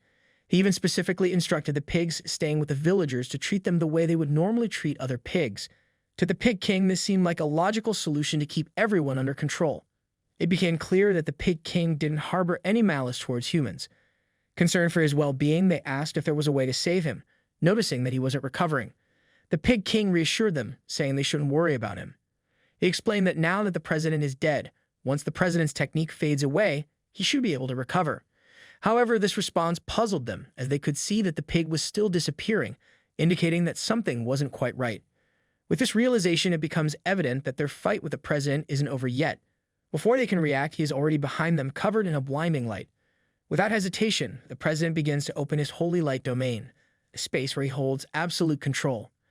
Lu Li, understanding the gravity of the situation, knows it will be far more difficult if the others are trapped with him. In a swift decision, he lunges at the president, lifting him away from the others just as the domain starts to take shape. As the president's domain completes, Lu Li finds himself alone with the president, knowing that this battle is now his to fight, away from the others, with no room for error. Even though this is what Lu Li wants, the others can't help but feel worried. The domain grants significant advantages in battle to the user who forms it. Depending on the domain, the user can gain effects like special abilities, buffs, or the ability to inflict debuffs on their opponent. Once the domain is successfully formed, it cannot be broken by external forces. The domain will only be resolved when either the user or the opponent dies. Inside the domain, stars shine ominously above, and the president is sitting on a throne like a self-crowned king, exuding a smug sense of superiority, as if he's auditioning for the role of villain of the year. Despite the intimidating setup, Lu Li couldn't care less. He's on demon time, ready to throw hands without a second thought. Without hesitation, he sprints toward the president, but quickly realizes the true danger of this domain. With a mere gesture, the president sends down a destructive attack directly in Lu Li's path. Luckily, Lu Li's speed allows him to barely dodge the assault, but this close call makes him acutely aware of the great peril he's in. The shining orbs floating above them aren't just for show. They can launch devastating attacks at any moment. The president smugly confirms that the whole galaxy of holy light is his domain, and this leaves Lu Li with nowhere to run. However, just as the president prepares to disintegrate him, curiosity gets the better of him. He pauses and asks Lu Li why he's attacking, questioning whether the forces of darkness have already infiltrated the society of adventurers. Realizing that the president has no clue about the real reason, Lu Li becomes even more enraged. With barely restrained fury, he states as clearly as possible that he's here for the president's head, seeking revenge for that child. But this explanation only adds to the confusion, as the president still doesn't grasp who that child is. With this, it becomes evident to Lu Li that he has to kill this fool. However, his attacks prove futile, easily overpowered by the president's overwhelming force, dealing a significant blow to Lu Li. Despite this, the president refrains from delivering a finishing blow. He seems intent on clarifying why he had committed such atrocities, believing that if he had a chance to explain himself before forming the domain, the adventurer before him might not have needed to die.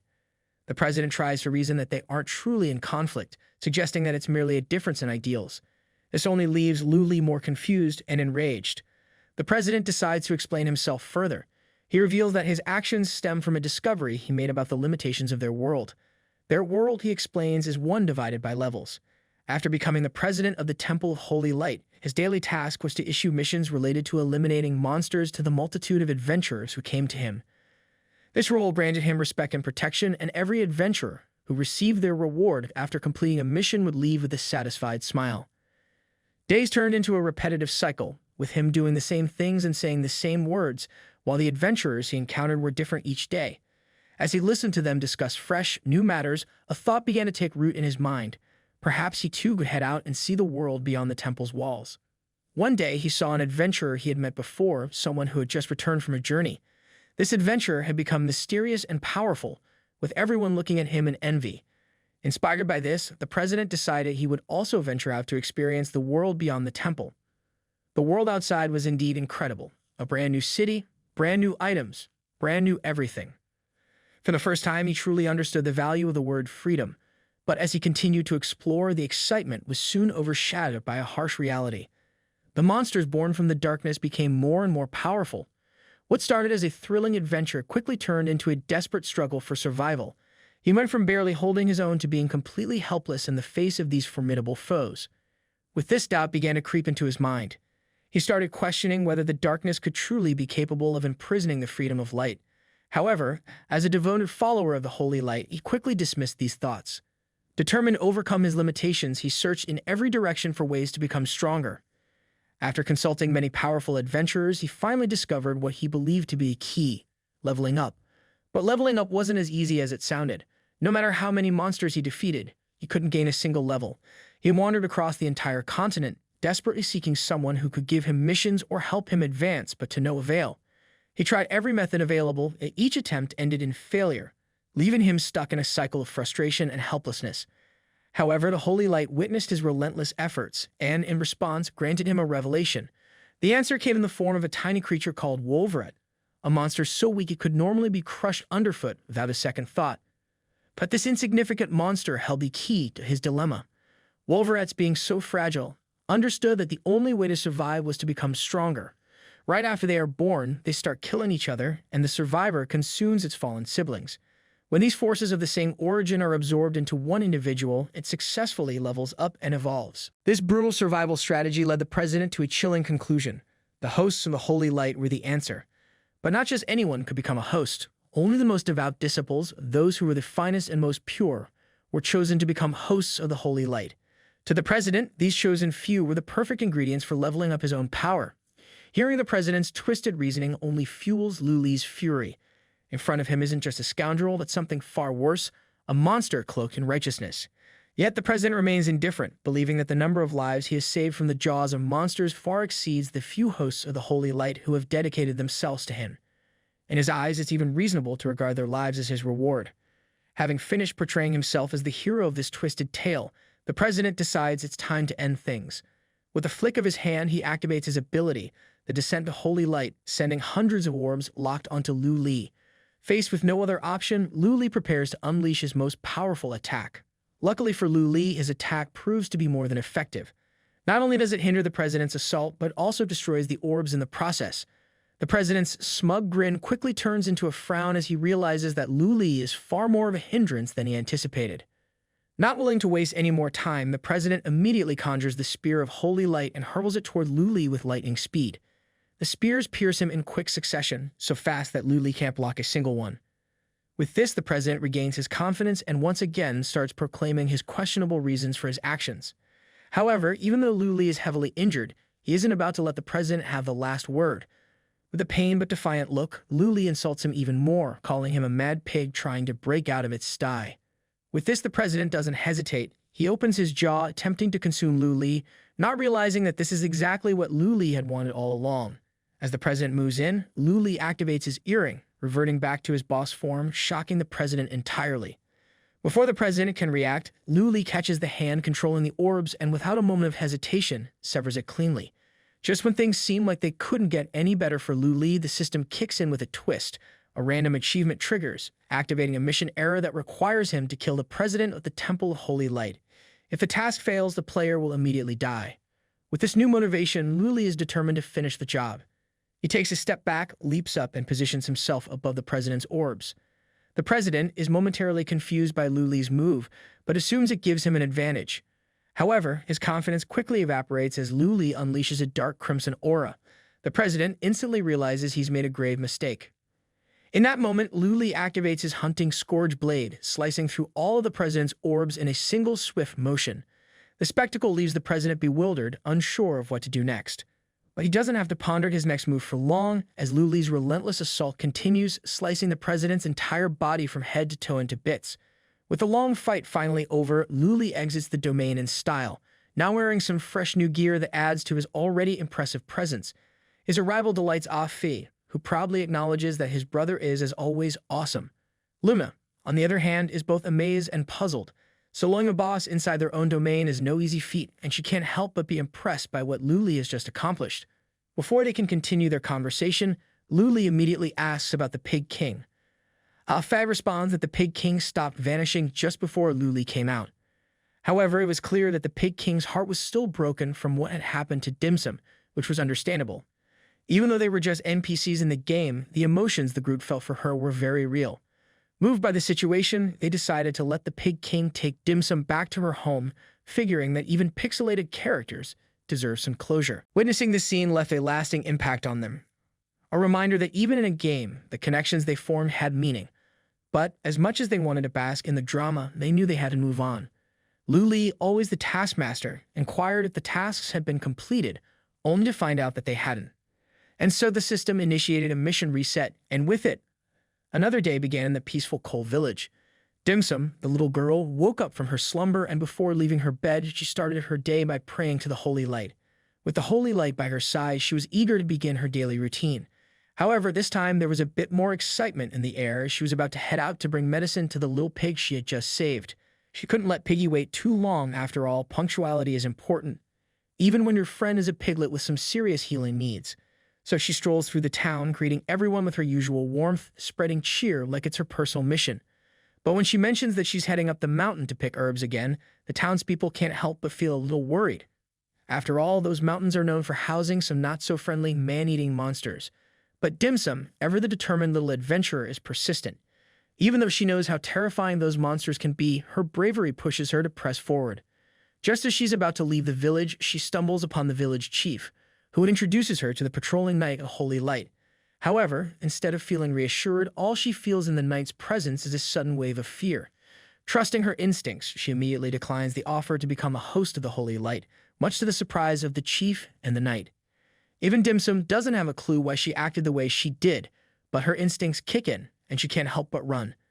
As she flees, she asks the Holy Light for forgiveness, feeling a pang of sorrow over her sudden reaction. But her sadness doesn't last long. A mysterious man wearing a white robe walks past her, his presence somehow soothing her worries.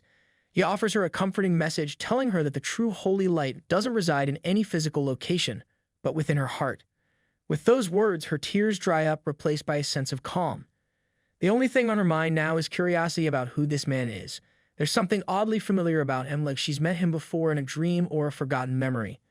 Meanwhile, the knight experiences a sudden and rather twisted development within him. Seeing the little girl, he realizes that offering such a pure soul to the president would be a waste. Instead, he concocts a sinister plan. He'll capture her, raise her, and then slowly consume the holy light within her once she's all fattened up, like some dark fairy tale gone horribly wrong. Unfortunately for him, Lu Li is having none of it. He's not about to let history repeat itself. Before the knight can even begin to set his plan into motion, Lu Li steps in, ending the knight's life before his twisted scheme can come to fruition. At the same time, somewhere in the forest, the little pig is recovering and eagerly waiting for Dim Sum to return. To pass the time, he plucks the petals of a flower, his thoughts drifting to his savior. As he thinks of Dim Sum, he can't help but remember the scent of the holy light within her, which stirs an instinctual desire to take a bite. But his conscience immediately steps in, reminding him that Dim Sum is a friend, not food. The little pig tries to bargain with himself, suggesting that maybe it would be okay if he let Dim Sum take a bite out of him too, like some weirdly mutual snack exchange. But his conscience, with an eerie firmness, tells him absolutely not. Not long after, Dim Sum finally arrives, making the little pig so excited that his tail wags like a propeller about to take off. It's clear these two are off to a great start, their bond growing stronger with each passing moment, like the beginning of an unlikely, but totally adorable, friendship. Meanwhile, the trio watches this scene unfold from a distance. Luna can't help but think that if they hadn't failed the mission on the previous try, they might never have gotten to witness this oddly heartwarming moment. But of course, the restarted mission still requires them to escort the little girl to the Holy Light Temple.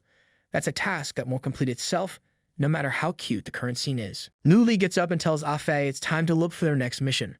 However, this time he doesn't plan on teaming up with Luna, so he bids her farewell. This decision shocks Afei, who can't understand why his brother doesn't want to form a party with her, especially since they've worked so well together. The only conclusion Afei can draw is that his second brother is still as cold to girls as he's ever been.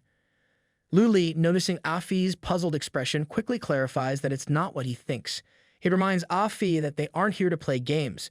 They have serious tasks ahead. With this explanation, Luna begins to understand why Luli made his decision. She takes a moment to clarify her own position, revealing that what they've just experienced might be connected to Genesis. Although she doesn't know Genesis's specific objective, she believes that they need each other's abilities and information, especially given how short on time they all are, and maybe, just maybe, they should continue to travel together.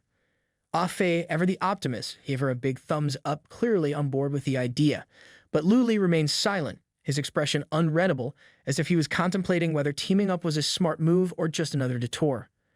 Luna steps closer and extends her hand to Luli and proposes they reintroduce themselves, as if hitting the reset button on their partnership will magically iron out all the wrinkles. Luna steps up first, giving her introduction with a confident smile. Afei follows, adding his own flair, probably more excited about the whole reintroduction thing than anyone else. Luli looks at her outstretched hand like it's a strange new quest item. After a brief pause, he finally shakes her hand and introduces himself as Jean Yu. Luna repeats his name, almost like she's trying to commit it to memory. A system notification suddenly pops up, announcing that all servers will be launched at noon, with updates scheduled for tomorrow at 8 a.m. A list of major adjustments and changes scrolls down the screen like an endless shopping receipt. First on the list is optimizing server performance and improving stability, because apparently even virtual worlds need a little maintenance. Next up are new items in shopping centers, because who doesn't love a bit of retail therapy? As the list of adjustments continues to scroll on, the trio decides it's time to call it a day. They exchange quick goodbyes and wish each other a good rest, knowing they'll need it for whatever the game throws at them next. Luna exits the game, and as if on cue, her cat materializes before her, gazing up with those ever-curious eyes and letting out a contented purr. A smile tugs at her lips as she strokes her furry companion, all while mentally replaying the names of her newfound friends. Just then, the sound of footsteps outside the door snaps her out of the moment. She spins around and her cat's tail swishes in mild annoyance. A servant steps into the room, announcing that Lady Bai is being summoned by the master of the house. Luna clears her throat, clearly irked, silently reminding the servant of the many, many times she's requested a knock before barging in. It seems the art of door etiquette is still a mystery to some. The woman calls out again, urging Luna to hurry, reminding her that the master isn't fond of waiting. With a sigh, Luna is wheeled towards the underground floor, the air growing cooler as they descend. They come to a halt before an imposing door, and the woman announces that this is where her escort ends.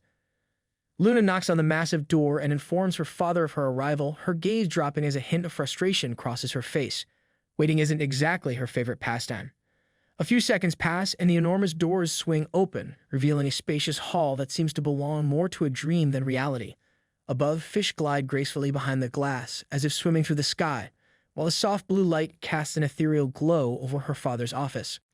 She enters the room, stopping a few meters in front of her father, then asks him why he was looking for her. Without lifting his gaze, he addresses her as Bai Xiao Yu and mentions that he's heard about her participation in the preliminary exam. Luna clears her throat and confirms it, her voice steady, but her thoughts racing. Without sparing her a glance, her father remarks that the repeat test is scheduled for a month from now. Since she's already participated, he expects nothing less than for her to be a finalist, no room for disappointing him. She nods in agreement, knowing there's no room for debate. With that, he dismisses her, and she turns to leave, feeling like she just survived an audience with a very stern statue. Luna exits the office just as a shark outside the dome suddenly snatches its prey with a swift, deadly bite. It's a rather fitting metaphor for how she feels after dealing with her father, like she narrowly avoided becoming the next meal. Meanwhile, in the city, Luli and his brothers step out into the chilly air, with Afi casually suggesting that winter is the perfect season for hot pot. He's heard that the ingredients at this particular restaurant are flown in fresh from Sikwon every day, promising an authentic and mouthwatering experience. As they approach the restaurant, they're greeted by a peculiar sight: girls in latex bunny suits, with furs draped over their arms, welcoming guests at the entrance. Without missing a beat, Afe suddenly breaks away from his brother and hurries over to one of the girls. He eagerly reminds her that she promised to give him her contact information the last time he was here.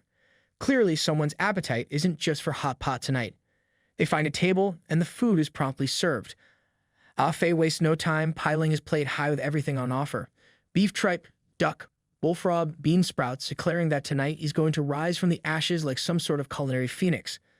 Luli, ever the picture of calm, quietly picks up a piece of food with his chopsticks and suggests that Afe should focus on eating the tripe and stop acting like he's preparing for a food competition, or else he'll age faster than the broth is cooking. Dipping his food into the soup, Luli remarks that the hot pot is indeed delicious, however, it is too spicy. He then advises Afe to sprinkle more sesame seeds into the mix, a practical move to protect their stomachs from any unexpected rebellion later on. It's all about finding balance, even when feasting like there's no tomorrow. Afe suddenly freezes in place mid-bite while Luli falls into an unusual silence. At a nearby table, a man starts speaking, his voice cutting through the clatter of dishes and chatter. He mentions that this game is pushing all the boundaries. Luli, intrigued, listens as the man continues, explaining that there are over 40 people in their club are all working on the same tasks, but each person faces a unique challenge. His friend, clearly hooked, asks for more details. The man leans in, dramatically dropping the bombshell that they're dealing with a level 18 task. It's not just difficult, it's like the game is daring them to try and survive. He then contrasts this with the simplicity of a level 5 task, like catching a rabbit, and the real sweat inducer: taking down a level 35 boss solo. His friend, clearly surprised, asks how they managed to play such challenging tasks. The man, fanning himself in excitement, admits he's still amazed, claiming he's never encountered anything like it before. His friend lights a cigarette, ponders for a moment, and agrees that it's truly impressive. The man, still puzzled, wonders aloud whether the tasks are randomly generated or tailored to each individual player. Luli ponders whether the tasks are random or tailored to the individual. He recalls the system notification about the random task he received earlier, to escort that little girl to the Holy Light Society. He remembers the King of Pigs, reflecting on how, despite all the challenges, he was thrilled at the thought of meeting her again and to become like a human. However, not everyone can become a vessel of the Holy Light. Only the most devout earn that honor. He's puzzled why his thoughts have suddenly shifted to the boss level, and why does it seem like even his custom plugin has deviated from its expected function. To him, everything feels off, and he wonders if it's all due to the source code being extensively rewritten. He starts to question if this rewriting is linked to what Luna refers to as Genesis. He wonders if all of this are the beacons guiding him to the eternal purgatory, or are they like whirlpools and reefs trying to hold him back and break him down, or is it just the game's way of throwing curveballs? He initially felt prepared and confident, but unexpected challenges keep cropping up. Lost in thought, he turns his mind to his older brother, questioning whether he's moving forward or drifting further away from him. As he broods over these thoughts, his mood darkens like a storm cloud. Ah-Fei, meanwhile, continues to eat, seemingly unfazed by the contemplative silence around him. A waitress approaches with a tray, her smile brightening the room. She cheerfully asks if they've been waiting long and sets down 5 bowls of egg-fried rice. The aroma of the freshly cooked rice and eggs fills the air, a welcome distraction from the heavy thoughts. Ah-Fei grins at her, relieved that the food has finally arrived. She arranges the bowls on the table, steam rising invitingly. Ah-Fei hands Luli a bowl and declares that he's going to tackle 3 bowls himself, leaving this one for Luli. Suddenly, Luli remembers his childhood, specifically one winter day when snow began to fall. Ah-Fei is heard crying in their room, prompting their elder brother, Ham Yixiao, to run in and ask why the tears are flowing again. Luli, sitting on the floor by the bed, looks displeased and notes that their bed is broken and dirty. Ah-Fei, wiping his tears only to have them flow with renewed vigor, laments the cold, wondering how they will manage to sleep. Han Yixiao remembers the bully's face and immediately mutters about that idiot causing trouble again. Determined, he heads towards the door, ready to deal with the situation. Just as he's about to step out, Luli mentions that his mother has already taken the bully away. Han Yixiao halts in his tracks, pauses for a moment, and then decides he will seek out their aunt to find them new sheets. Lu Li, ever the bearer of bad news, informs him that he has already asked their aunt, but there's an order in place, everyone gets only one set, and there's nothing extra to give. A blizzard swirls outside the window, with the weather forecast warning of strong winds, blizzards, and temperatures plummeting to minus 18 degrees Celsius. As night falls, all three sit huddled on one bed, shivering from the cold. Han Yixio suggests that squeezing under the duvet cover is the key to survival, and if they don't get sick, it'll be a victory. Ah Fei, positioned in the middle, looks down in frustration and wonders why life is so tough and why they are hated so much when they haven't done anything wrong. It's as if life handed them a bad script and forgot to include the warm, fuzzy blanket scenes. Lu Li reflects that life is always difficult, but if they get used to it, perhaps it won't hurt as much. Han Yixiao, trying to lighten the mood, smiles and suggests not looking too far ahead. He advises just thinking about what they want to do tomorrow. He hopes to find a temporary job and earn a lot of money. Lu Li dreams of reading a lot of book, while Ah Fei, with drool forming at the corner of his mouth, dreams of eating 3 bowls of rice with egg. Han Yixiao laughs and asks if he didn't hear 3 bows instead of bowls, mimicking an archer. Lu Li joins in, laughing and asking if he's the only one who wants to eat 3 bowls. Ah Fei, grunting with a touch of defiance, claims he'd eat 5 bowls, generously declaring that 2 would be enough for the others. If gluttony were an Olympic sport, Ah Fei would surely take home the gold, with his brothers as the supportive but slightly hungry spectators. Remembering this moment, Lu Li eats his rice with egg and thinks about what he wants to do tomorrow. A new day dawns and everyone dives into the game. The health assistant announces that the kingdom of Tapini, just 15 kilometers east, is hosting a grand event known as the Heart of a Warrior. This event promises a bounty of experience points, gold coins, rare equipment, and special props. Players are urged to hurry and invite their friends to join the festivities. It's like the game's version of a massive sale, except with fewer shopping bags and more epic loot. The Kingdom of Tapini is one of the 12 great realms known for its simple and honest inhabitants. Nestled in the mountains rich with refined iron, the kingdom has well-developed mining and forging industries, earning it the reputation as the birthplace of weapons. Floating above the bustling city is a small island featuring a tall, grand castle and a quaint town. The kingdom's territory is enclosed by walls with several entryways, each bustling with people. The system announces that there is only 1 minute left until registration closes, making it the ultimate game-time rush to get in on the action. At one of these passages, a massive guard blocks the way, refusing to let the players enter. The players are visibly unhappy, eager to get inside and join the event. The guard calmly extends one hand to the side, signaling them to stop. He explains that all registration spots are filled, and any brave souls who missed out will have to wait for the next event.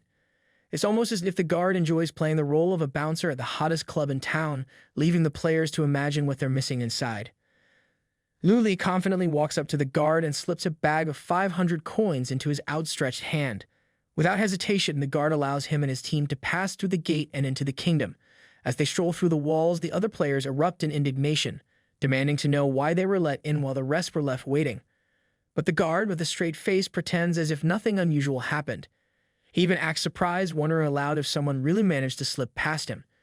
It's as if the guard just discovered the art of selective memory and he's putting on an award-worthy performance. With just 9 seconds left before registration closes, Lu Li, Ah Fei, and Luna slip through the wall. As they emerge on the other side, a breathtaking view of the kingdom unfolds before them. Hills and forests stretch out in every direction, with the city nestled right in the center. Ah Fei, surprised by the lush landscape, questions why there are forests and mountains in what's supposed to be the Iron Kingdom. But Lu Li, unfazed by the scenery or Ah Fei's curiosity, urges them to focus on the task at hand, stepping foot on the kingdom's soil and heading straight for the castle. As the system counts down to just 1 second before registration ends, a massive iron slab suddenly drops from the sky, slamming down near the wall. In quick succession, more of these slabs descend, forming a circle around the kingdom and sealing off all entrances. With the end of registration, the Kingdom of Tapini transforms into a closed zone, making it impossible for anyone to enter or leave. One of these slabs lands right next to Lu Li and the others, kicking up a cloud of dust. Lu Li, ever suspicious, wonders aloud if they just walked into a trap. Meanwhile, Luna, ever the realist, notes that the wall is a towering 50 or 60 meters high, making escape seem like a tall order, quite literally. Ah Fei suddenly gets nervous, recalling a comic book where situations like this usually mean a cannibal giant is about to make an appearance. Just as his imagination starts running wild, a huge screen appears above the floating island, though the image flickers and seems a bit off. Ah Fei, now pointing at the sky, anxiously questions what's happening. Through the static on the screen, a man becomes visible, asking if anyone can hear or see him.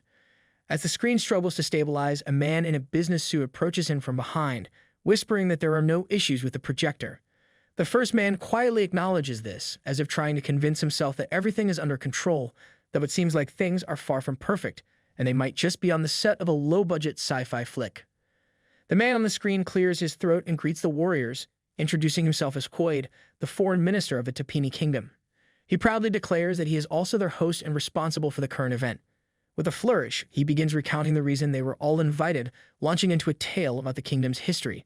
He starts by praising their king, who is brave, wise, and deeply in love with his people and the kingdom's beauty. He continues with glowing words about the queen, who possesses wonderful talents and virtues, and the bright, sweet, smart, and cheerful princess adored by everyone. However, as he rambles on, the man behind him leans in and whispers a reminder to keep it brief. The warriors might be left wondering if they signed up for an epic battle or an overly enthusiastic history lesson. The minister suddenly snaps back to reality, realizing he's gone off on a poetic tangent. He quickly picks up the pace, describing how the princess grows more magnificent each day, with a beauty so enchanting it melts ice, makes flowers bloom, and prompts birds to sing. She's the kingdom's treasure, the embodiment of love, and the most noble and beautiful woman in the land. But before he can wax any more poetic, the man behind him interrupts with a whisper, reminding him he has only 2 minutes left. The minister immediately shifts gears, dropping all the flowery language. He bluntly states that the princess has been kidnapped by an evil dragon, and the king needs to find the strongest warrior to rescue her. The man behind him gives a thumbs up, signaling that the minister finally got it right, though it took a lot of detours to get there. The minister, now back on track, continues by explaining that all soldiers must understand the gravity of their task. Since the dragon is immensely powerful, the king has organized a gathering where he will soon announce the selection rules. He emphasizes that this challenge is no small feat given the dragon's strength. He then reveals that a total of 10,000 warriors are currently participating in the competition. To make things even more interesting, the warriors will need to find the warrior's certificate to prove their worth. As he speaks, icons with point values start appearing above the players' heads. Afe, curious as ever, wonders aloud about the purpose of a warrior certificate. Luna, always quick to speculate, suggests it might be some sort of collectible game. Before they can ponder further, the minister steps in, assuming they've already guessed the truth. He reveals that this is, in fact, a competition to collect military ranks. The promotion period will last 7 days, and at the end of it, only the top 100 warriors with these certificates will move on. Out of the 10,000 participants, just 100 will pass, meaning the odds are 100 to 1. The challenge is set, and the burning question remains: how do they earn these certificates? The minister outlines 3 ways for warriors to collect certificates. The first, and seemingly the simplest, is to search for warrior IDs scattered around the area. It can pop up anywhere, like a surprise Easter egg hunt, but with higher stakes. The second method involves slaying monsters. The more certificates a monster holds, the stronger it is. Finally, the third, and possibly the most effective, if not a bit shady, is to rob other warriors. Since everyone can see the number of certificates floating above each player's head, the more certificates someone has, the bigger a target they become. It's a recipe for chaos, where trust takes a backseat to survival. Just as the minister is hitting his stride, the man behind him whispers that the break has already been over for 5 minutes. The minister, suddenly flustered, realizes the time and, in a confused rush, mentions that they've already covered the selection rules. For anything else, he suggests they read it themselves. The screen goes dark, replaced by a countdown timer displaying 168 hours, exactly 7 days. The competition for the warrior certificates has officially begun. Luli steps forward and tells the others to move on. They need to advance and discuss their tactics. As they move, other players approach them. One of them greets Luli's team and proposes an alliance. In such high-stakes conditions, he argues the more people, the better. He shares his plan to form a massive team of 100 players to quickly establish an advantage and gain a lead over the competition. With strength in numbers, he asks if they'd like to join forces. Luli and his team walk past the players without a second glance, with Luli stating that joining up wasn't part of their plans. The player who offered the cooperation frowns, thinking to himself that they're just mindless idiots who don't even grasp the basic concept of big fish eating the small ones. He vows that if he encounters them again, he'll take them out without hesitation. Meanwhile, Luli and his team pick up the pace. Afi, curious as ever, catches up to Luli and mentions that the guy's offer wasn't half bad. He wonders why Luli turned it down. Luli simply replies that adding more people doesn't always work to one's advantage. After all, too many cooks can spoil the broth. Or in this case, too many warriors can spoil the strategy. Luli then draws his weapon and a glowing red circle appears behind him, with matching circles materializing under the feet of his team members. He reminds them that no matter how many fish are in the sea, they are still prey, and no matter how small sharks are, they remain hunters. The message is clear: they are not here to be anyone's prey. The system congratulates Luli for completing a random task and rewards him with something truly special: the Godslayer Covenant, a guild certificate classified as a mythical prop. This certificate allows its owner to create an alliance, and the more members in the alliance, the stronger its effects. The main effect grants an additional 10 points to all attributes of Union members. If the alliance grows to 20 members, their movement and attack speed increase by 20%. With 50 members, the power of the group balances out, raising the attributes of lower-level guild members to match the average level of the entire alliance. It's like turning a bunch of sidekicks into superheroes overnight. But the real kicker comes when the alliance reaches 100 members. At that point, the combined skills of all 100 can be activated to achieve something truly extraordinary: the power to kill a god. After a while, they encounter their first monster, who's sitting on a stash of 15 certificates. Luli doesn't waste any time. He swiftly takes down the beast and pockets the certificates for himself. Next up, it's Luna's turn. She deftly weaves through the vines, snatching 10 certificates from the monster like she's picking low-hanging fruit. Meanwhile, Afi decides to take a more flamboyant approach. He burns through 5 players, quite literally, engulfing them in bright flames. All the team members gather on a sturdy tree branch, peering down at the monster below, a massive rhinoceros lumbering around with 10 certificates. Ah Fei, always eager for some fiery action, waves his hand and tells Luli to let him handle it. Without waiting for a response, he leaps from the branch, a fireball forming between his hands as he prepares to strike. But just as he's about to unleash his attack, a girl appears on the ground, racing toward the monster while conjuring a fireball of her own. In a twist of fiery fate, they both launch their attacks simultaneously, hitting the monster from opposite sides, a spectacular explosion that lights up the scene like an over-the-top action movie. The monster falls, and Ah Fei snatches up 5 certificates, leaping back to his team. He's not happy, though, and loudly wonders where these bandits come from and how dare someone steal his hard-earned certificates. The girl, who also snagged 5 certificates, jumps to the side and hears his accusations. Annoyed, she questions if he just called her a bandit and if he's accusing her of stealing the certificates. Without missing a beat, she rushes toward him, shouting in rage, insisting that she was the one who found the monster first. Ah Fei, realizing he's dealing with an angry girl, suddenly feels a bit worried. She begins hurling fireballs at him, and he has no choice but to run, pleading with her to be more careful and suggesting they can just talk this out. But the girl isn't having any of it. She demands that he hand over the warrior's certificates, and only then will she consider talking. Explosions echo through the forest as fireballs fly left and right. Ah Fei, now in full retreat mode, shouts back that normal men don't fight with women and begs her not to force his hand. The girl, undeterred, yells back, asking what she's supposed to do, clearly not planning to let up anytime soon. She keeps chasing him, her fireballs lighting up the trees as she closes the distance. Realizing he's outmatched for just too polite to fight back, Afi desperately calls for his brother, yelling for help. In an instant, Luli appears, moving swiftly to his aid. With a quick motion, he places a blade to the girl's neck, effectively stopping her in her tracks. Afi stops to catch his breath, telling the girl that she's too small to be fighting him. Her face darkens with anger, and she reminds him that he accused her of stealing the certificate, scolded her, and then even called in his henchmen to back him up. She declares she won't tolerate such impudence and with a loud voice calls out for her sister. Almost immediately, a sound echoes from somewhere nearby, and before Afi can react, a woman rushes forward, her dark silhouette appearing menacingly behind him. Luna immediately rushes to Afi's aid, pulling out her blade and warning him to be careful. But before she can strike, the woman grabs Afi by the throat with one hand and effortlessly stops Luna's attack by seizing her arm with the other. It's clear that this woman is no ordinary opponent. She already has 50 certificate points, a testament to her strength and experience.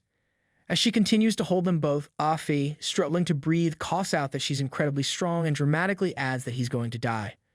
Meanwhile, the situation has reached a standoff. Luli manages to capture the girl, holding her as a hostage, while the woman has Luna and Afi in her grasp. It's like a weird game of rock, paper, scissors, except with warriors and swords, where everyone's just hoping the other side blinks first. The woman, tightening her grip, declares that men who abuse women are worthless. Luna, feeling the pressure, both literally and figuratively, realizes her strength is being crushed as if it's caught in an iron vise. With Afi on the brink of losing his senses, Luna knows she has to act fast. In a flash, she activates her Starlight ability. The blade in her hand, which had stopped just centimeters from the woman's face, suddenly sparkles with intense light. The brightness is blinding, and the woman instinctively covers her eyes, her grip loosening just enough. Luna seizes the moment, freeing herself from the woman's grasp. Without wasting a second, Luna swings her blade, leaving a light blue trail shimmering in the air. To avoid the incoming blow, the woman ducks, but Luna is relentless. She keeps swinging her blade from side to side, forcing the woman to retreat. The woman, realizing she's being pushed back, halts her retreat and decides it's time to fight back. As Luna swings her blade once more, the woman swiftly raises one leg and extends it with precision, meeting Luna's attack head-on. The impact of their clash sends out two bright flashes, lighting up the scene like a pair of fireworks going off in close quarters. The woman, with a firm grip on Afi and Luna, tightens her hold, silently conveying that men who bully girls score really low in her book. Luna, feeling the pressure mount, senses her strength being squeezed like toothpaste in an unforgiving iron tube. Afi, teetering on the edge of unconsciousness, adds urgency to the situation. Luna knows there's no time to waste. In a split second, she triggers her starlight ability. The blade in her hand, which had been hovering dangerously close to the woman's face, suddenly erupts with a blinding light. The brilliance is overwhelming, forcing the woman to close her eyes. Her grip slackens just enough. Luna, not one to miss an opportunity, swiftly slips free from the woman's grasp. Then, without wasting a second, Luna swings her blade, leaving a light blue trail shimmering in the air like a comet's tail. The woman ducks to dodge the blow, but Luna remains relentless, her blade cutting through the air with precision, forcing the woman to retreat step by step. Luna swings again, determined to land a hit, but this time the woman decides to counter. She raises one leg and swiftly extends it, meeting Luna's kick with a parry. The impact sends two bright flashes dancing in the air. Looks like fireworks, but with a bit more danger involved. Luna steps back, and the woman acknowledges Luna's impressive technique. Luna, in turn, admits that the woman is formidable as well. With her blade raised, Luna reflects on her advantage in strength and speed. She realizes that to win, she must tread carefully. After all, it's not about how fast you swing. It's about making sure the other person swings themselves into a mistake. Luna swings her sword with precision, delivering a moon wheel. A shockwave in the shape of a full moon bursts from her blade, slicing through tree trunks as though they were mere twigs. The woman, quick on her feet, leaps into the air to avoid the devastating blow. Recognizing an opening, Luna rushes into battle, aiming to strike while the woman is still airborne, Afe still clutched in her grasp. But the woman, always one step ahead, drops to the ground and places Afe in front of her, using him as an impromptu shield. Luna hesitates, her momentum halted by this unexpected move. The woman takes full advantage, delivering a swift kick that sends Luna flying backward. Luna crashes toward Lu Li, who dashes forward just in time to catch her. Catching a flying Luna wasn't exactly on his to-do list, but hey, heroes have to be versatile. Luna coughs, her breath catching as she apologizes to Lu Li, admitting she couldn't save Afe. Meanwhile, the girl still held by Lu Li pipes up, reminding them that her sister used to be a professional gamer, making it clear that the three of them are simply outmatched. Luna, determined as ever, gets back on her feet and points her sword forward, declaring that she'll try again, only better this time. The girl, unfazed, remarks that no matter how hard Luna tries, the outcome will remain the same. Apparently, confidence runs in the family. Suddenly, the woman raises her hand, signaling for Luna to stop. She calmly states that she doesn't want to fight Luna anymore. Instead, she points her finger at Lu Li, deciding that he should be the one to step up for a duel. Lu Li, without hesitation, hands the girl he's been holding over to Luna, telling her to take a break while he steps forward to take on the challenge. Luna holds the girl tightly, urging Lu Li to be careful, emphasizing that the woman is incredibly strong. Meanwhile, the girl shouts to her sister, encouraging her to fight with everything she's got. Lu Li approaches her, and the woman casually locks Afe in a magical cage conjured out of thin air with her imprisonment technique. Finally released from her grasp, Afe coughs and desperately tries to catch his breath, though now trapped inside the magical cage. Assessing Lu Li, the woman seems impressed. Noting that he looks like a determined opponent, she generously awards him 10 points. Because apparently this fight also comes with a rating system. The woman strides forward to meet Lu Li, and they come to a halt, standing opposite each other. Just a heartbeat later, the fight begins in earnest. They rush toward each other, their blows creating bright flashes that light up the forest clearing like an impromptu fireworks display. As they exchange attacks, they move swiftly around the clearing, their battle dynamic and intense. At one point, they pause just for a second next to each other, the tension crackling in the air. Then, with renewed vigor, they launch into the attack again, causing a powerful explosion that shakes the trees and scatters pieces of earth around the area. Mother Nature might need a moment to recover from this one. As the wind rises, Afi shields his face with his hand, muttering to himself about how cruel this woman is, especially since she's fighting on par with his brother. The woman's sister, too, closes her eyes against the wind stirred up by the explosion, her thoughts racing. She wonders just how strong this guy is, noting that this is the longest anyone has ever fought her sister. If this keeps up, she's afraid it might not end well. Luna, meanwhile, thoughtfully raises her hand to her chin, analyzing the situation. She observes that both fighters are top-class masters, each with their unique style. Zhang Yu exhibits a calm technique, but much like a computer, when faced with challenges, he swiftly finds the correct answer. His attacks are flawless, devoid of unnecessary movements, perfectly matching the characteristics of a professional player. Efficiency is key, even in life-or-death duels. Suddenly, several more explosions echo through the forest, a testament to the speed and intensity of their strikes. At one point, they come to a stop, and the woman, clearly impressed, announces that she'll add 10 more points to his score. She declares that he has passed the test and then, with a hint of mischief, asks him one simple question. Can he accept a girl who's taller than him? Because, naturally, relationship dynamics are best discussed amidst a flurry of magical explosions. Luli is taken aback, his surprise evident as he tries to make sense of such an unexpected question. Meanwhile, the woman's sister grows visibly upset, reminding her sister of the promise she made about not dating anyone online. Sibling pacts easily broken when a potential love interest scores over 80. Luna, equally confused, finds herself pondering the word dating, trying to piece together how it fits into this chaotic battle. The woman, however, is anything but confused. She licks her lips seductively, confidently declaring that her sixth sense never fails her. She's certain this is a high-quality man with a score of 80 or higher. There's no way she's letting this golden opportunity slip through her fingers. Apparently, a good man is harder to find than a winning streak in a gaming tournament. As she recalls her past, memories flood back of her obsession with gaming. For 10 years, she devoted herself to the sport, achieving notable results in various competitions. Yet, despite all her victories, she never experienced love because of her dedication to the game. But now love has finally struck, and she's determined to make it count, drawing from her experience in 1,000 love games. The man standing before her is unique, a rare find. With sudden intensity, she slams her hand on the ground, causing a massive crack to snake its way towards Lu Li. As the earth trembles, she asks, with a mix of determination and flirtation, if they can start dating online and let it blossom into sweet love. Because nothing says let's date quite like an earth-shattering proposal, literally. Lu Li dodges the woman's attack with precision, his voice turning cold as he firmly rejects her proposal. In a swift movement, he finds himself right next to the magical cage where Afi is trapped. The woman freezes, stunned by his refusal, her confident demeanor momentarily faltering. Afi, ever the curious one, asks his brother to pinch him, perhaps to confirm if this bizarre situation is real. But Lu Li, with a slight motion, slices through the cage and bluntly tells Afi to keep quiet. Sibling love always mixed with a bit of tough affection. Afi, not one to let things go, remarks to Lu Li that he himself has never really been in love before, and he thinks that a girl who takes the initiative like this is perfect for him. Clearly, Afi has a different take on relationship dynamics, one that involves less dodging and more embracing. These words only serve to inflame the woman's interest even further. She eagerly inquires if Lu Li has truly never been in love and immediately awards him 10 points for abstinence, 10 points for being aloof, and a whopping 50 points for being an innocent man. She gushes that her heart is racing as if Cupid himself had just fired an arrow straight at her. She wonders aloud if this is what romantic love really feels like, her excitement palpable. Just then, her sister shouts out that she's actually been shot by an arrow. The words jolt the woman out of her romantic daydream, and she suddenly feels the sharp pain of an arrow piercing her shoulder. Confusion washes over her as she glances around, trying to make sense of what just happened. The wind whistles through the clearing as players emerge from the forest on all sides. She quickly realizes that they're surrounded. Most of the players carry between 5 to 12 certificates, but the strongest among them boast an intimidating 30 to 74 certificates. Turns out Cupid wasn't the only one with arrows today. Looks like things just got a whole lot more complicated.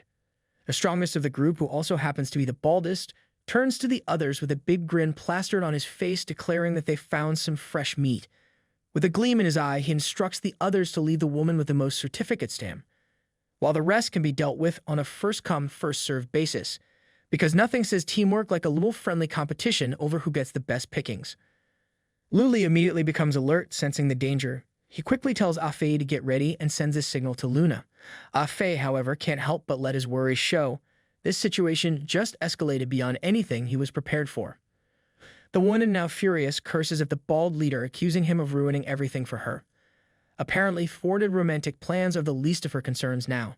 She grimly states that they all are going to be as good as corpses, and the first one to turn into a corpse will be the Baldy. Her sister, ever pragmatic, asks if she could be taken care of first, clearly not thrilled with the current state of affairs. The bald man's grin widens, but his expression quickly shifts as the atmosphere changes. The zone begins to expand, and suddenly, a bright red beam of light shoots up from the forest into the sky, growing at an alarming speed. Within moments, the entire clearing is bathed in this red light, causing the bandits to panic. They start exclaiming in confusion, questioning where the light came from, what's happening, and whether this is some sort of skill they weren't aware of. Apparently, when the sky turns red, even the most hardened bandits lose their cool. A screen begins to materialize in the sky, growing in size until it appears right on the border of the red zone. The players, startled by the sudden development, urge everyone to look at the screen. As it fully forms, the image of the minister's assistant appears, whispering instructions to the minister that to grab the blue and avoid the red event has begun, and urging him to hurry up so he can explain the rules. The minister's voice, clearly displeased, is heard grumbling behind the scenes, complaining about the noise and pointing out that he was trying to enjoy an afternoon nap. He tells his assistant to handle the announcement himself. The assistant, deciding to take matters into his own hands, begins reading the rules aloud. He greets everyone with a polite yet hurried tone, announcing that he will explain everything about the event. This task, he notes, is designed to increase the difficulty and test the adaptability of the warriors. The Kingdom of Tapini is now initiating the grab the blue and avoid the red event. He explains that in the blue zone, participants can find power-ups, rare equipment, special treasures, and other valuable items, all appearing randomly.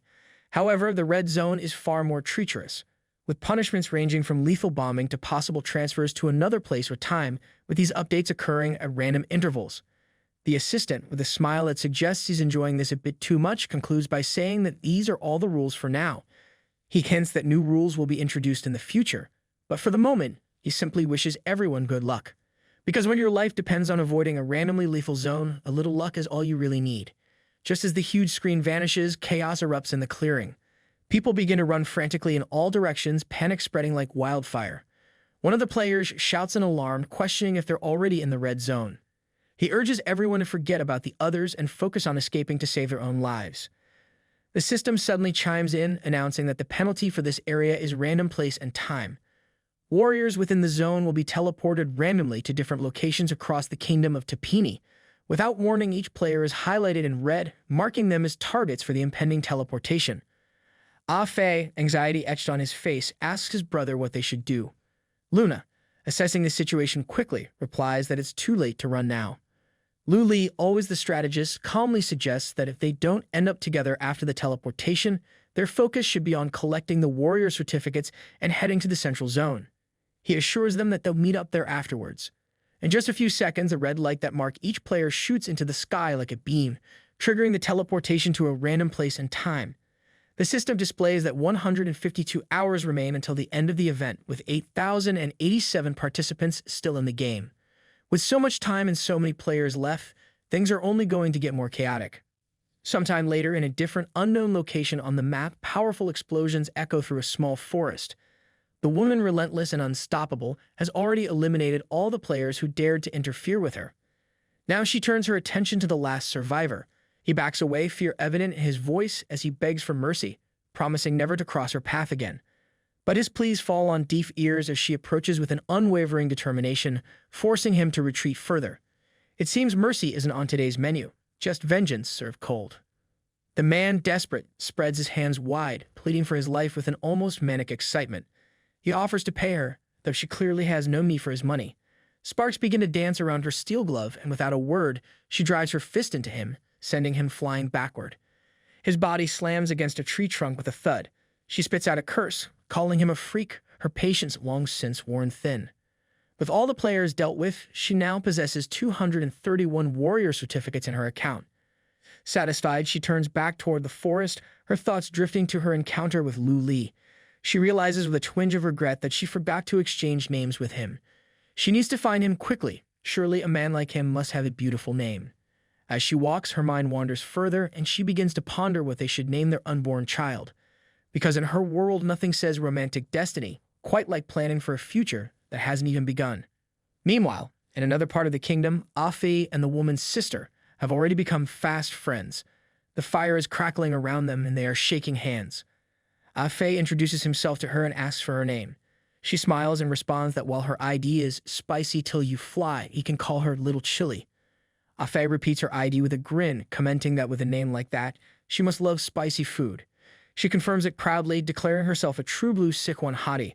Apparently, bonding over shared interests works even in the middle of an event where teleportation and combat are the norm. They settle in and start gossiping, chatting for what feels like hours. At one point, Little Chili expresses her surprise at how well they've hit it off, marveling at their ability to communicate so easily. Afe, equally astonished, notes that just 10 minutes ago, they were practically at each other's throats. It turns out that, as soon as they teleported, Afe and Little Chili found themselves together again, and without missing a beat, they immediately launched into a fierce fight. Everything around them was soon lit up with bright flames as Chili, attacking with gusto, swore loudly that since they were teleported together, he was destined to die. Clearly, in her mind, fate had handed her a target with a neat little bow. Afe, feeling exasperated, sighed and remarked that despite all the praise he had showered on her, she hadn't listened to a word. He was beginning to think this crazy girl was going to chase and beat him forever unless he found some way to put an end to it. Forever is a long time when you're being chased by a fireball-flinging maniac. In a last-ditch effort, he called her a little sister and tried to explain that it was all a misunderstanding. They just needed to talk. But Chili, undeterred, rushed toward him with several fireballs trailing behind her, shouting that she had already made it clear he should just hand over his warrior certificates, no explanations needed. Suddenly, Afe extended his hand sharply, asking her to wait, which caused her to hesitate. With a sly smile, he asked if her sister might be interested in his brother. Maybe she'd like some insider information so she could gossip with her sister later. Chili stopped in her tracks, surprise evident on her face. She asked almost incredulously if he was actually inviting her to gossip, because clearly nothing diffuses a fiery situation like the promise of juicy secrets.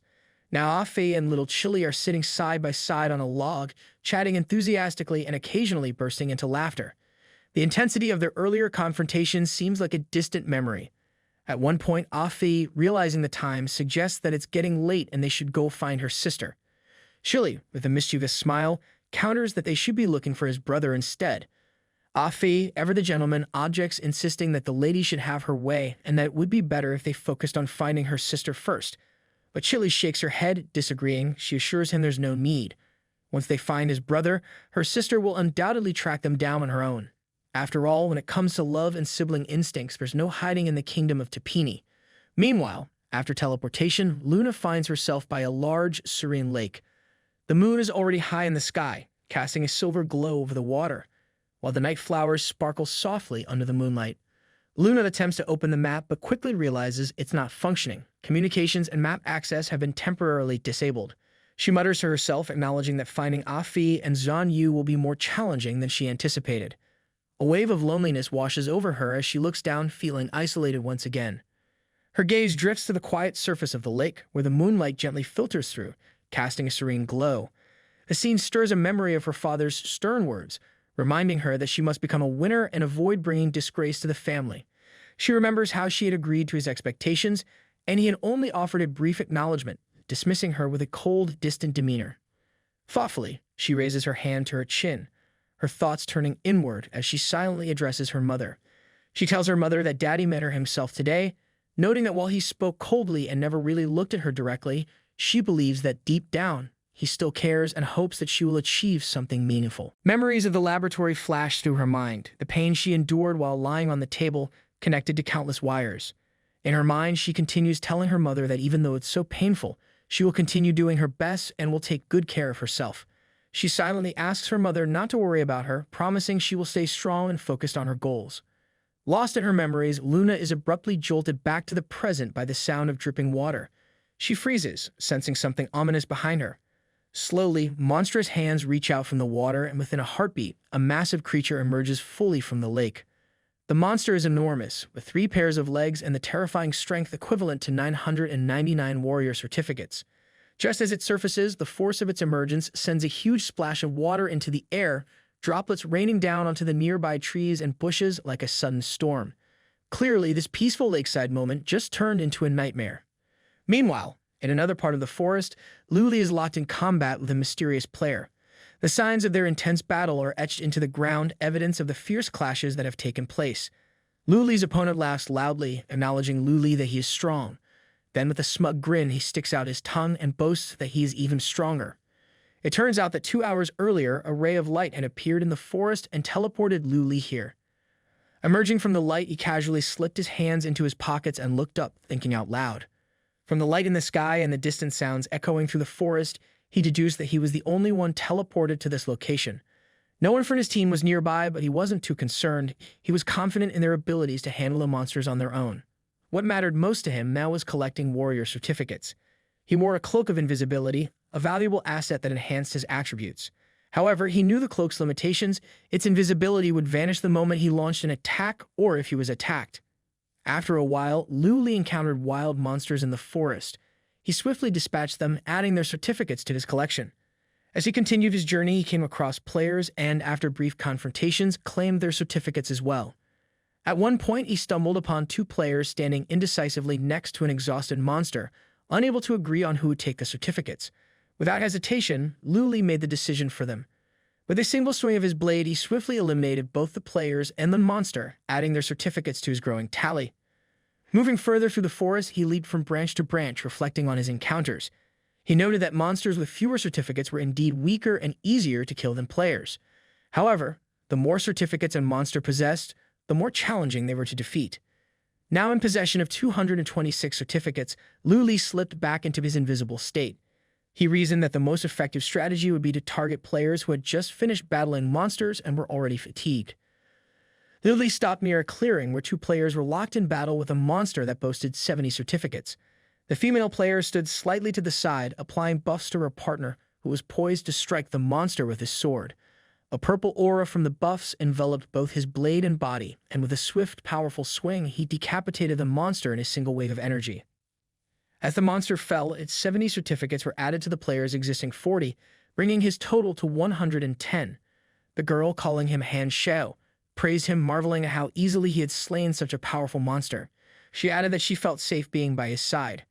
Han Shao, looking at his blade with a satisfied smile, remarked that the sword was indeed very useful. The girl, clearly smitten, hugged his arm and mentioned that she had heard helmets were becoming quite popular lately. However, while they were celebrating their victory, they failed to notice Luli creeping up silently behind them. Suddenly, Luli accelerated his approach, unintentionally giving himself away. Han Shao, quick to react, immediately turned around. In the process, he sharply waved the hand that the girl was holding onto, causing her to lose her balance and stumble, inadvertently exposing herself to Luli's strike. Luli's blow connected and her body began to disintegrate. She called out to Han Shao in surprise, but Han Shao, cold and calculating, ignored her plight, his focus solely on the intruder. He glared at Luli, demanding to know who he was and if he understood the consequences of provoking him. Luli, unfazed, stopped opposite Han Shao, remaining silent as he glared back with icy resolve. The tension crackled between them, and after a brief standoff, Luli suddenly rushed forward with lethal intent. Han Shao, instinctively stepping back to avoid a direct collision, swung his sword in a desperate counterattack, sending a wave of energy hurtling toward Luli while shouting for him to die. Suddenly, the silhouette of Luli flashed behind Han Shao with lightning speed. Han Shao, sensing the movement, quickly turned and swung his sword, trying to strike, but Luli was no longer there. He had vanished from his field of vision. Frustrated, Han Shao cursed, questioning whether his opponent was even human. In a blink, Luli reappeared behind him, leaving a trail of dust in his wake. Before Han Shao could react, Luli leaped into the air, flying headfirst over him. During the jump, Luli unleashed a series of rapid strikes, each blow lifting Han Shao into the air. As Luli gracefully landed, Han Shao's body followed suit, decapitated mid-air, and his certificates were instantly added to Luli's tally, bringing the total to 354. And just as the dust settled, another player emerged from the side, clapping his hands with a smirk. He commented on Luli's performance, casually remarking that it was impressive. He was pretty good. Luli became wary and thought, when did he appear here? He didn't even notice him. This player had 0 certificate. He put his hand on the hilt of the sword with a smile and said that he took his prey, and if so, then now he will become it. They rushed towards each other, weapons clashing in a burst of red and blue sparks. The clearing becomes a blur of movement as they dart across it at incredible speed. Luli's opponent attacks relentlessly, his strikes fierce and unyielding, but Luli meets each one with a perfectly timed block. It's like a deadly dance-off where the stakes are just a tad higher than bragging rights. The opponent, clearly enjoying himself, pushes harder, urging Lu Li to defend himself with everything he's got. Sparks fly with every collision of their blades, illuminating the clearing like a chaotic fireworks show. Despite the onslaught, Lu Li remains calm, parrying each attack with precision. His opponent, caught up in the thrill of the fight, can't help but express how exhilarating this is because nothing says good time like trying to slice your opponent into ribbons. But then, in a heartbeat, Lu Li shifts gears.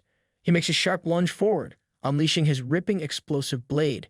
The attack is so powerful it sends his opponent soaring into the air, the force of the blow leaving a trail of dust and debris in its wake. Just as the man lands, he swings his blade effortlessly, deflecting Lu Li's next blow with an air of boredom, commenting that Lu Li's skills are practically useless. Apparently, dodging deadly attacks has become a bit too routine for him. Then, with a sly smile, he declares that it's now his turn to strike. A blue silhouette of a wolf with sparkling red eyes materializes behind him, his presence so intense that the wind picks up, forcing Lu Li to take a step back.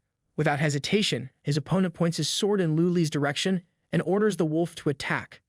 The wolf immediately obeys, opening its mouth wide and unleashing a deafening roar. The force of the roar is so powerful that it sends Lu Li flying off his feet. The forest echoes with the sound of the roar, and dust rises from the ground as the wolf's blow ignites the earth, leaving cracks and flames in its wake. Lu Li's opponent, clearly enjoying himself, laughs heartily and acknowledges that Lu Li is quite strong. But then, with a glint of arrogance, he licks his lips and asserts that he is still stronger. Lu Li frowns, realizing that this man is the strongest player he's ever encountered. But something doesn't add up. Despite his formidable power, he doesn't seem to have any certificates, making it pointless to defeat him purely for the sake of the game. It's like running a marathon only to find out there's no finish line. They stand frozen, neither attacking, both waiting for the other to make a move. The man with a wide smile breaks the silence and introduces himself as Feng Ya, and then asks for his name. Lu Li doesn't respond immediately. He studies Feng Ya for a few seconds, weighing his options. Finally, he tells him his name is Zhang Yu. Feng Ya, clearly pleased, repeats the name and then invites Lu Li to fight as if it were their last battle. Because if you're going to go down, you might as well go down in a blaze of glory. Lu Li calls forth his mighty snake aura, and now the forest is alive with the intense energy of their battle, a clash between a fearsome wolf and a menacing black snake.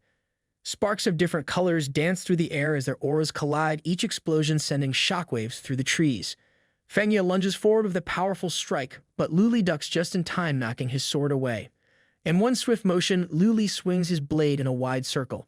Feng Ya, ever agile, leaps into the air, skillfully avoiding the blow. As he dodges, Feng Ya quickly counters, bringing his sword down toward Lu Li. But Lu Li, with lightning reflexes, raises his blade to block the attack. The force of their collision is so immense that it cracks the ground beneath their feet. It's as if the forest itself is struggling to withstand the intensity of their duel. Suddenly, Lu Li sprints deeper into the forest with Feng Ya hot on his heels. As he runs, Lu Li glances back, his mind racing. Feng Ya doesn't seem human, more like a relentless, evil wolf. The pressure is so intense that Lu Li can barely catch his breath, let alone shake off his pursuer. In a desperate move, Lu Li turns sharply, swinging his blade with precision, aiming blow after blow at Feng Ya. But Feng Ya is quick, effortlessly dodging the attacks. Without warning, Feng Ya closes the distance between them, leaping into the air with his sword raised high. His excitement is palpable as he shouts, thrilled that he is going to devour Lu Li. Apparently, nothing says great day like catching a venomous snake in a deadly duel. Lu Li spins around, his hands igniting with a bright red flash. The strike from Feng Ya slices through the ground behind Lu Li, and a powerful explosion erupts. Flashes of blue energy surge into the sky, and the resulting shockwave is so strong that it sends birds scattering, their panicked cries echoing through the forest. It's as if the entire forest is holding its breath, waiting to see who will emerge from the chaos. Meanwhile, a group of players near the explosion site notices black smoke billowing into the sky in the distance. Their commander raises one hand, signaling them to stop. Instantly, everyone freezes in place, not daring to move. The air is thick with tension. They know they need to be extra cautious. The commander turns to one of the players, referred to as number 3, who smiles and calls him brother. The commander, with a hint of frustration, mentions that number 4 seems to have too much free time and he doesn't want any more trouble. He orders number 3 to go and handle it. Understanding the unspoken command, number 3 nods and vanishes, blending seamlessly with the surroundings. The commander then instructs the remaining players to stay in line and move on. Meanwhile, birds scatter randomly above the scene of the explosion as Feng Ya and Lu Li face off once again. Dust rises around them, and the surrounding trees bear the scars of their battle, with trunks sliced clean through. Lu Li studies his opponent carefully, his mind racing. He realizes that he's found a potential weakness in Feng Ya. He doesn't seem to be suited for long, drawn-out fights. Strategizing, Lu Li decides to remain calm and wear Feng Yi down slowly, cautious of any sudden counterattacks. Feng Ya, seemingly unfazed, smiles broadly, expressing his excitement at the intensity of the battle. It's clear that he hasn't enjoyed a fight like this in a long time. Without warning, he rushes at Lu Li, preparing to strike from above. Sensing the move, Lu Li also prepares to counter, and they charge at each other, colliding midair in a brilliant flash. As they clash, blood sprays from Feng Ya's body, but suddenly, Lu Li feels a strange sensation. Something doesn't feel right. Lu Li immediately spins around, eyes widening as he notices a purple aura enveloping Feng Ya's entire body like a malevolent mist. Feng Ya's eyes sparkle with a dangerous intensity as he suddenly charges forward, leaving behind purple flashes and a cloud of dust in his wake. Apparently, the whole getting weaker thing was just wishful thinking. As Feng Ya closes in, he swings his sword with deadly precision. Lu Li tries to block the blow, but the force is overwhelming. He's sent hurtling backward, crashing through a tree trunk with such power that he gets lodged in the cracks of the splintered wood. Not exactly the kind of tree-hugging experience he was hoping for. Stuck in the tree, Lu Li's mind races. He realizes that all those mistakes Feng Yi made earlier were just a clever trick, intentionally designed to mislead him. So much for the whole slow and steady wins the race strategy. Lu Li can't help but wonder how, as he whittles Feng Yi down, his opponent only seems to grow stronger. Feng Ya, clearly enjoying the moment, laughs as he spreads his arms wide. He mockingly asks if Lu Li has figured it out yet. Seeing no need to keep secrets anymore, Feng Ya reveals his passive skill, Bloody Melody. For every 1% of health he loses, his attack power increases by 1%. However, if his health is restored, the effect disappears after a 5-second delay. While Lu Li is still on the ground, Feng Ya charges toward him, his body radiating with bright purple energy. A roar pierces the air as purple sparks shoot into the sky, and dust mixed with smoke rises ominously around them. A second later, Lu Li bursts out of the dark curtain of smoke, a purple glow trailing behind him as he sprints away. Running from a glowing purple maniac isn't exactly the hero's journey he had in mind. As he races through the forest, Lu Li's thoughts swirl. He realizes that Feng Ya isn't as straightforward as he first seemed. Not only does he possess a rare passive skill dropped by a high-class boss, but he's also purposefully creating openings so that Lu Li can attack him and in turn activate his skill. Feng Ya gives chase, and Lu Li quickly deduces that this opponent is far too difficult to defeat using conventional methods. When your enemy's power grows as they take damage, it's time to rethink the whole hit them till they fall approach. Soon, Lu Li reaches the edge of a cliff, beyond which a massive waterfall thunders down. Blocking his path are several monkey monsters, each with 5 warrior certificates. Without wasting a second, Lu Li decides to strike first and unleashes his hunting scourge blade. Lu Li leaps into the air, executing a wide-area attack that targets all the monkey monsters at once. His hunting scourge blade slices through the air, devastating the creatures with a 26-hit combo. Feng Ye emerges from behind the bushes, halting in his tracks as he realizes what Lu Li is doing. A sudden worry creeps over him as he figures out that Lu Li is methodically using the hunting scourge blade technique to eliminate the monkeys one by one. But just as Feng Ya is piecing this together, Lu Li, in a lightning-fast move, redirects his attack toward Feng Ya with lethal intent. Feng Ya reacts quickly, blocking the blow, but the impact sends a shockwave rippling through the area, carrying the force of their clash far beyond the immediate battleground. It's like someone turned the volume up to 11 on their duel. Lu Li presses the attack, swinging again, and once more, Feng Ya blocks the blow. The sound of their clashing blades echoes through the forest, each strike louder than the last. With every blow exchanged, the roar of their battle intensifies, building to a crescendo. Finally, the tension reaches its peak, and a massive explosion erupts, thundering through the entire area. As the dust settles and the echoes of the explosion fade, the two combatants find themselves at a distance from each other, their breathing heavy. Lu Li, visibly nervous, can't help but exclaim in disbelief, how is it possible that Feng Ye could resist his techniques so effectively? Feng Ye lowers his hand, now scorched from the impact of Lu Li's blow, and casually throws his sword over his shoulder. With a curious look, he inquires about the hunting scourge blade, asking Lu Li how he managed to acquire the same skills as that infamous limited-time boss. Apparently, pulling off boss-level moves isn't just impressive, it's suspicious. Feng Ye recalls the commander's stern words, reminding him to listen carefully because instructions wouldn't be repeated. The commander had warned that if Feng Ye ever encountered the limited-time boss, he needed to be cautious of one particular skill, hunting scourge blade. The skill packs immense damage, and once the boss unleashes it, there's only one way to survive: use maximum speed to intercept and break the combos. It's not just a fight, it's a high-stakes game, Simon says. Fengya questions Lu Li, wondering if this technique is his trump card, adding that it was a fantastic experience fighting him. With a hint of regret, he points his sword at Lu Li and comments that it's a pity he couldn't kill him instantly. Still, it did have the unintended benefit of activating his passive skill. Addressing Lu Li by name, Fengya confidently declares that the outcome is already decided. He's lost. Hearing Fengya's declaration, Lu Li closes his eyes, replaying the words in his mind. To Fengya, this might be just a game of winners and losers, but for Lu Li, it's something entirely different.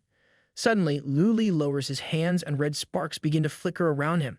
Fragments of the earth lift into the air as if responding to his resolve.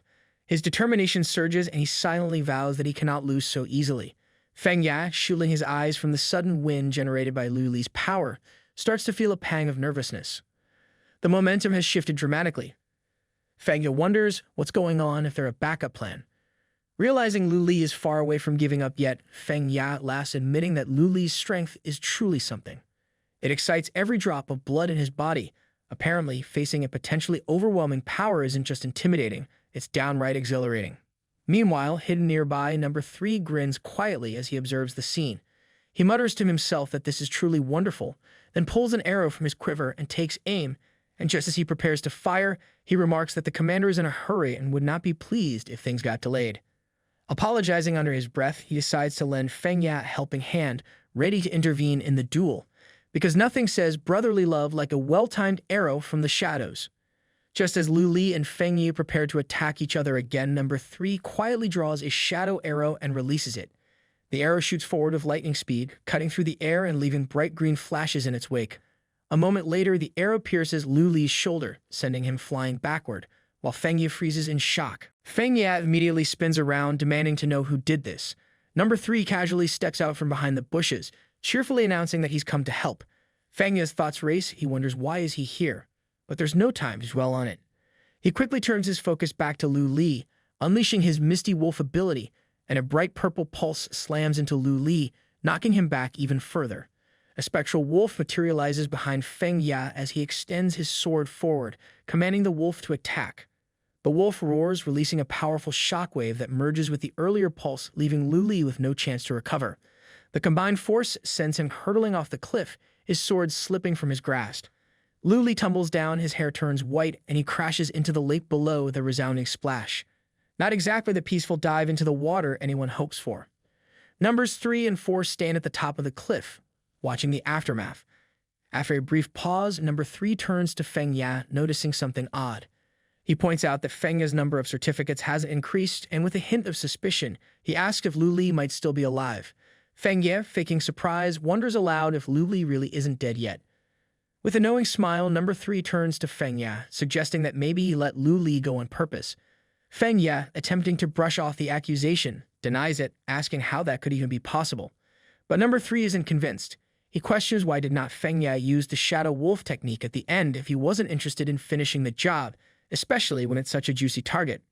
Then, with a sly grin, number 3 proposes a deal. How about letting his third brother take over this target?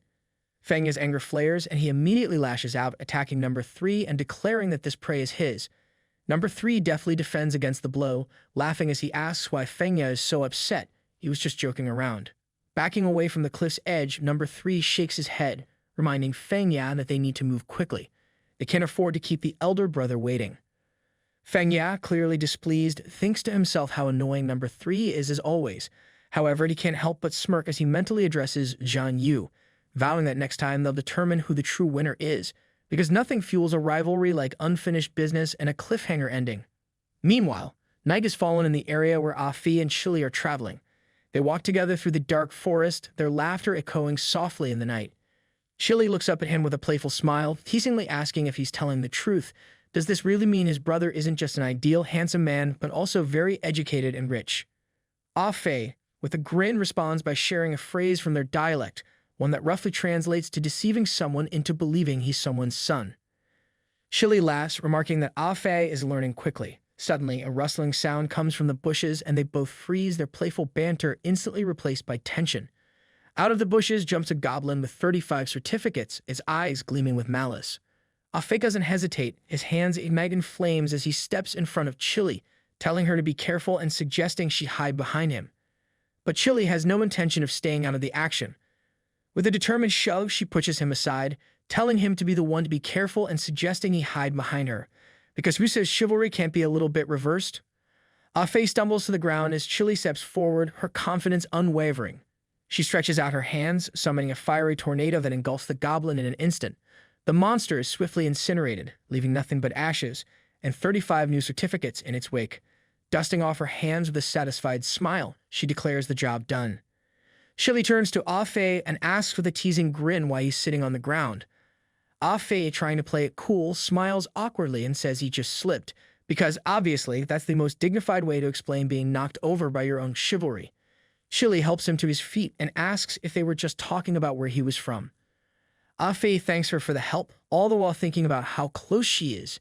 To be honest, this is the closest he's ever been to a date with an actual girl, even if it is in a game.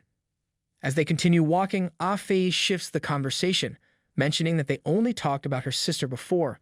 He suggests they talk about her instead. Chili, with a playful edge, replies that it's not she who's interested in his brother, so why the sudden interest in talking to her? Fair point, but also touché. Afe quickly clarifies that he just wants to talk, no ulterior motives. Chili softens and agrees, mentioning that she's just graduated from college. Before the conversation can go further, more monsters emerge from the bushes, causing them to stand ready. Amidst the tension, Afe tries to lighten the mood, commenting that she is the perfect age. Chili is a bit surprised by his attempt, but before she can fully process it, he asks her what her specialty is. She replies that it's animation. As if on cue, Afe swiftly dispatches a goblin, snagging 25 certificates, and enthusiastically shares that he loves watching anime, because nothing bridges the gap between monster slaying and small talk like shared interests in animated worlds. He muses aloud that he admires people who follow their passions and create something new. With genuine admiration, he tells her that he's even a bit envious. She gets to do what she loves and brings her own anime ideas to life, which he thinks is pretty cool. And let's face it, anyone who can turn their creative dreams into reality is basically a hero in his book. Afe, thinking he's on a roll, decides to keep the compliments coming. After all, praising her seems like a great way to keep the conversation flowing and who knows, maybe even score a few extra points in her book. Because if there's one thing Afe knows, it's that a well-timed compliment can be as effective as any sword strike, maybe even more so. Chili, who had a goblin in a chokehold, suddenly freezes and quietly asks if Afe is actually jealous of her anime career. Without waiting for an answer, she slaps the goblin and starts venting. She admits that when she first started college, she was full of passion and love for animation, but quickly realized that watching anime and creating it are entirely different beasts.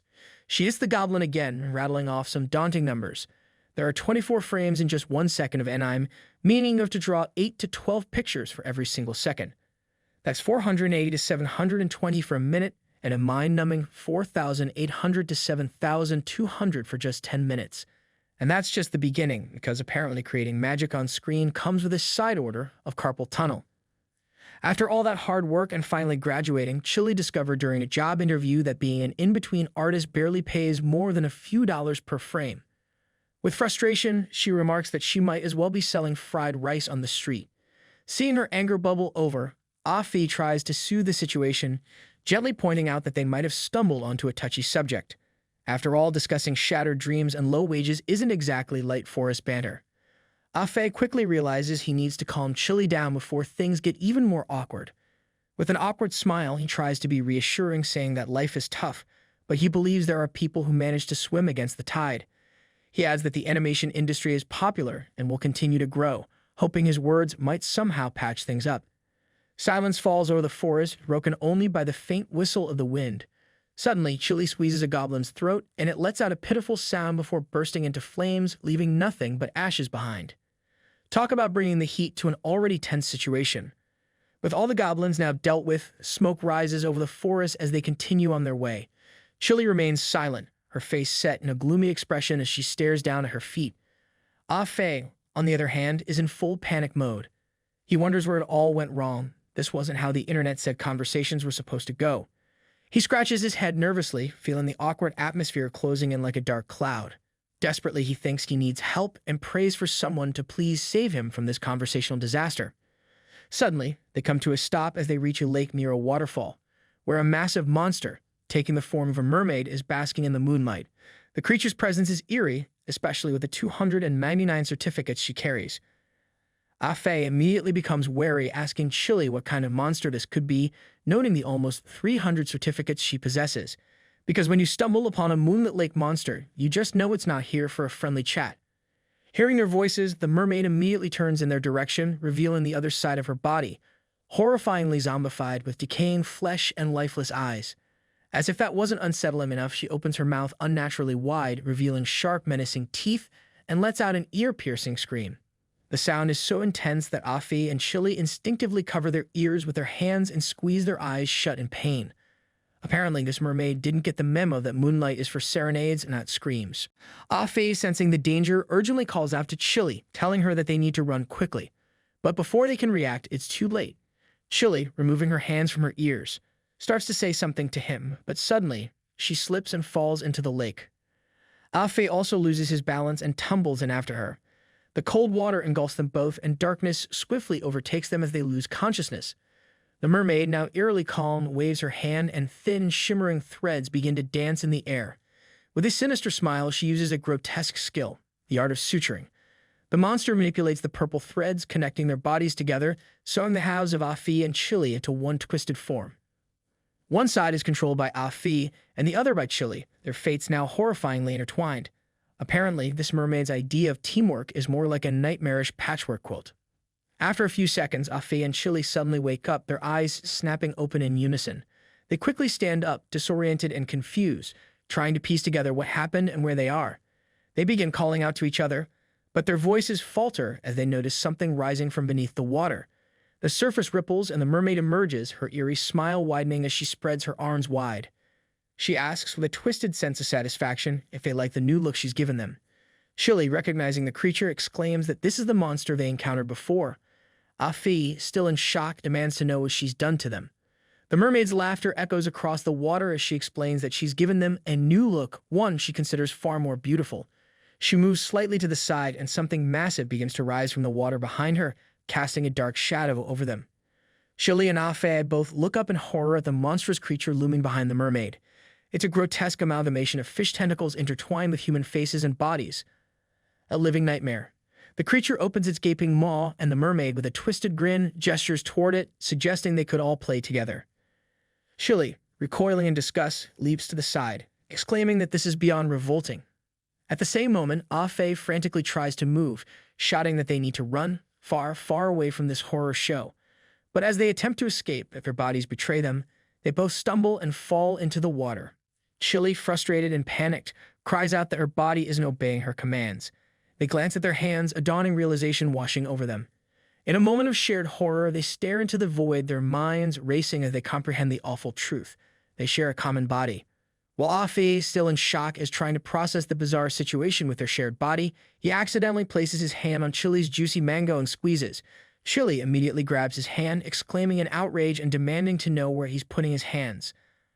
Afe panics, stumbling over his words as he apologizes profusely, but Chili, now thoroughly annoyed, yells at him to take his filthy hands off her.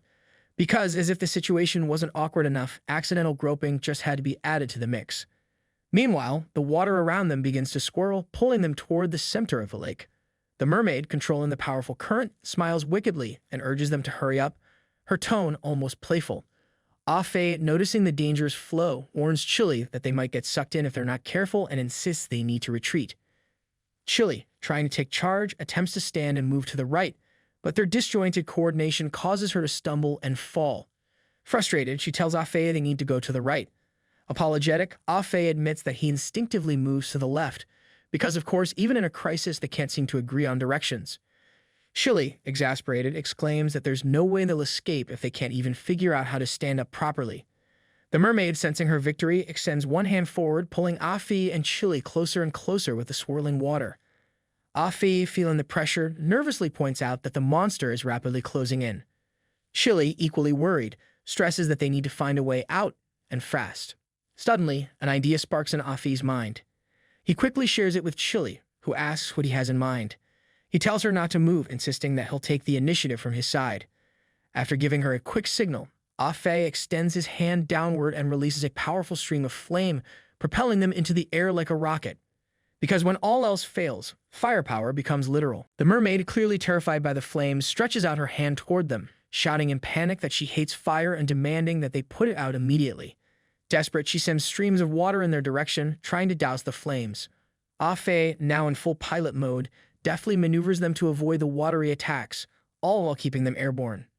Chili, growing increasingly anxious, warns Ah-Fe that they're going to get hit if they keep this up. She urges him to dodge, but before he can react, she suddenly ignites a flame just like his and extends her hand to the side. Instantly, they veer off course, spinning through the air and tumbling away from the mermaid, because nothing says teamwork like a bit of unplanned aerobatics.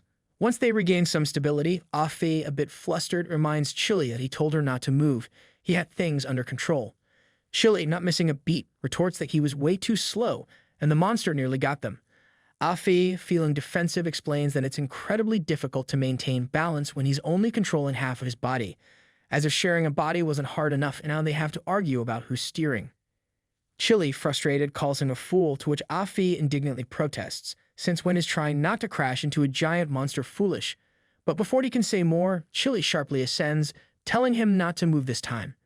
Once they're high enough, she summons a barrage of fire meteors and hurls them toward the mermaid and the monstrous creature in the water. The meteors rain down, several striking the water and hitting the monsters directly, causing them both to scream in pain. The mermaid, wincing in pain, exclaims that the heat is unbearable. Just as the meteor shower weakens, she quickly waves her hand, summoning a water shield to protect herself. With a scowl, she extends her hand toward Ah-Fe and Chili, her voice dripping with irritation as she threatens them. She declares that they should listen to her. She plans to drown them and then stitch them back together, even more twisted than before. Before they can react, the mermaid activates her underwater prison skill. Streams of water rise into the air and rush toward Ah-Fe and Chili. Despite their desperate attempts to coordinate their movements, it's too late. The watery tendrils reach them and form a bubble, trapping them inside. The bubble constricts, water pressing in from all sides as they struggle to breathe, the sensation of suffocation quickly setting in. As they float helplessly in the bubble, Chili reflects on their predicament, realizing that they haven't been understanding each other. At the same moment, Ah-Fe, equally frustrated, thinks that Chili is being too headstrong. If she just let him figure things out, they might stand a better chance. Chili, meanwhile, wishes that they could somehow find a way to work together more effectively. A thought flickers through Ah-Fe's mind. Sure, she's a bit stubborn, but she's also incredibly cute. It's a small realization, but it brings a shift in his perspective. Almost simultaneously, they both reach out to each other, realizing their mistakes. They grasp hands, and a bright flame begins to form between their palms, growing stronger as their shared determination builds. Together, they channel their newfound unity into a large fiery explosion, shattering the water prison and freeing themselves. They land on the ground, catching their breath, and Ah-Fe, still holding her hand, suggests that she tell him what she wants to do first, and he'll help her. Chili, smiling, agrees, adding that he should also speak up. She's ready to listen and cooperate. The mermaid, now furious, screams that they have no right to get up. She extends her hand toward them once more, summoning several threads to try and stitch them back together. But this time, Ah-Fe and Chili are in sync. They sharply turn to the right, dodging the threads, and then sprint to the left. When the threads close in on them, they use their flames to accelerate, zigzagging across the ground to keep the mermaid off balance. As they move together, Chili suddenly laughs, remarking that it feels like they're dancing. Ah-Fe grins, admitting that he thought the same thing. With a playful idea, he turns to his system assistant, CC, and asks her to turn on some music. The elf assistant materializes next to him, ready to help, and says she'll play a song for him. Ah-Fe, a bit hesitant, mentions that it's the song he listened to last time and wonders if Chili might not like it. But before he can say more, Chili quickly interrupts with a smile, assuring him that she likes it. Because after all, if they're going to battle a vengeful mermaid, they might as well do it with a soundtrack they can both enjoy. Just as the Latin American song begins to play, the rhythmic beats of the drums blend with the romantic strumming of the guitar, setting the perfect backdrop for their unexpected dance. Ah-Fe and Chili move together, dodging the mermaid's threads with a newfound grace. Their movements synchronize the music. The splashes of water, bursts of fire, and swirling purple threads create a vibrant, almost surreal atmosphere that only enhances the mood of their impromptu dance. The mermaid, struggling to keep up with their fluid movements, furiously directs more threads and streams of water in their direction. But Ah-Fe and Chili, now fully in the groove, only dance more energetically, their steps turning into a fiery tornado that matches the calm yet irresistibly catchy rhythm of the music. The fiery tornado grows at an indescribable speed, surging forward with unstoppable force toward the mermaid and the monstrous creature lurking behind her. Paralyzed by her wild fear of fire, the mermaid freezes in place, unable to react as the bright light of the tornado illuminates her face, which is locked in an expression of pure terror. A moment later, the tornado engulfs her, burning her in a blaze of bright flames. Finally, the bodies of Afi and Chili separate. Chili throws her upper body back, her scarlet hair flowing in the air, while Afi, ever the gentleman, catches her by the waist, holding her steady and preventing her from falling. A picture-perfect ending to a dance that was as deadly as it was beautiful. Meanwhile, in another part of the world, Luna finds herself in a perilous situation. A strong monster has grabbed her, bringing her close to its face, its voice booming as it demands to know who dared to kill its child. Bright flashes emanate from the bodies of the dead mermaid and the monstrous creature, illuminating the area with the promise of valuable loot. Chili, excited, exclaims that she's finally leveled up and can now learn new skills. Afe, equally thrilled, points out that not only did the boss drop a ton of experience, but it also left behind a lot of equipment, because in their world, victory isn't just about survival, it's about the loot that comes after. They approach the burning corpse of the monster and begin collecting the materials. As they sift through the system windows, Afe notices that there are 2 pieces of epic-level equipment up for grabs. He suggests that they each take one, and being a gentleman, lets Chili choose first. She agrees, and as he extends his hand to give her the equipment, their fingers touch. The moment their fingers meet, it's as if an electric shock passes through them both. Chili quickly withdraws her hand, the unexpected spark leaving her momentarily flustered. Afe, equally embarrassed, softly says her name, the atmosphere suddenly charged with something more than just the aftermath of battle. Chili, flustered and breathing heavily with excitement, quickly tries to change the subject to ease the awkwardness. She asks Afe what he thinks his brother and her sister might be doing right now. Meanwhile, Chili's sister wanders through the forest, making her way toward the cliff's edge. As she approaches, light gusts of wind carry a charming aroma to her nose, causing her face to flush with excitement. Smiling, she thinks how wonderful it smells here. It's the scent of Lu Li, and she can't help but imagine how happy he'll be when she suddenly appears before him. However, when she reaches the edge of the cliff, she sees no one there. Her excitement quickly turns to anger as she realizes something has happened to Lu Li. She can no longer sense his presence. Clenching her hand into a fist, she bitterly reflects that things have gone wrong because she wasn't there to protect him. Out of pure rage, she raises her leg high and stomps the ground with all her might, causing the edge of the cliff to crack under the force of her blow. The ground collapses, sending fragments of stone tumbling down the cliffside. With a fierce expression, she vows that it doesn't matter who's responsible, they will pay for what they've done. Meanwhile, Fangya sneezes loudly, catching himself off guard as he sits on the corpse of a snake he had just killed. Rubbing the back of his neck, he feels a sudden chill, wondering what this strange sensation is, as if someone, somewhere, is seriously ticked off at him. Having accumulated 311 certificates, Fangya watches as the team leader ventures into the forest, instructing number 4 to follow. The leader mentions that there's still a monster ahead with 500 certificates. Fangya, surprised, raises an eyebrow at the number -500 certificates. A grin spreads across his face as he muses over the challenge, wondering who would be stronger, this monster or Zhang Yu. His encounter with Zhang Yu has left him with an itch for a real fight, and nothing seems to scratch that itch quite like the thought of another high-stakes battle. Reflecting on his recent battles, Fangya admits to himself that it's all because of Zhang Yu. His fighting spirit refuses to be quenched after their clash. Meanwhile, far from the action, Lu Li has fallen into the water and is now drifting slowly with the current, reduced to the form of a skeleton. Just as he floats along, frogs and other aquatic creatures with 20 certificates swim around him, seemingly indifferent to his presence. Lu Li sighs heavily, lamenting that he still can't move. He reflects on the chain of events that led him to this state. After being thrown off the cliff, he had carefully monitored the situation on the water's surface, ready to launch a counterattack at a moment's notice. But what he hadn't anticipated was the monster lurking at the bottom of the lake, a mappo fish that attacked him from behind. He had quickly dealt with the monster, killing it without much thought. However, the victory was short-lived. The poison from the mappo fish seeped into his body, and what he had assumed was just another ordinary monster turned out to be far more dangerous. Within a minute, his entire body began to go numb, paralyzing him completely. He couldn't even move a finger. As the numbness took over, other monsters were drawn to the blood in the water. In a last-ditch effort to survive, Lu Li managed to transform into a skeleton, a desperate measure to avoid further damage. But the poison was too strong, and soon after he lost consciousness, leaving him to drift helplessly with the current. He isn't sure how long he's been floating with the current, but the sound of rushing water grows louder and louder, signaling that trouble is just around the bend. His fears are quickly validated as the current drags him straight into the swirling vortex. The moment he's pulled under, he's plunged into darkness, sinking deeper and deeper until a final splash echoes through the area. When Luli wakes up, he finds himself in a cave, finally able to move again.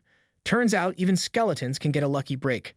He stands and surveys his surroundings, noticing the massive holes in the walls. With a mix of relief and confusion, he realizes he's likely in a cave at the bottom of the lake. He approaches one of the massive holes, running his hand along the rough surface. He quickly realizes that these holes weren't formed naturally. The walls bear deep scratches, clear evidence that they were dug out by some enormous creature.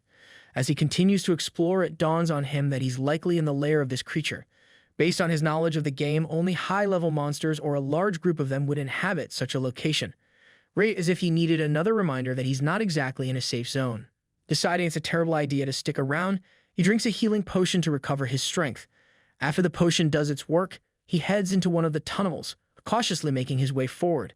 The path slopes downward, and soon he spots a muted green light at the end of the tunnel. He steps into the eerie green light, cautiously peering out to find several hundred eggs lining the passage ahead. Some of them are shifting slightly, and it quickly dawns on him. These are all monster eggs.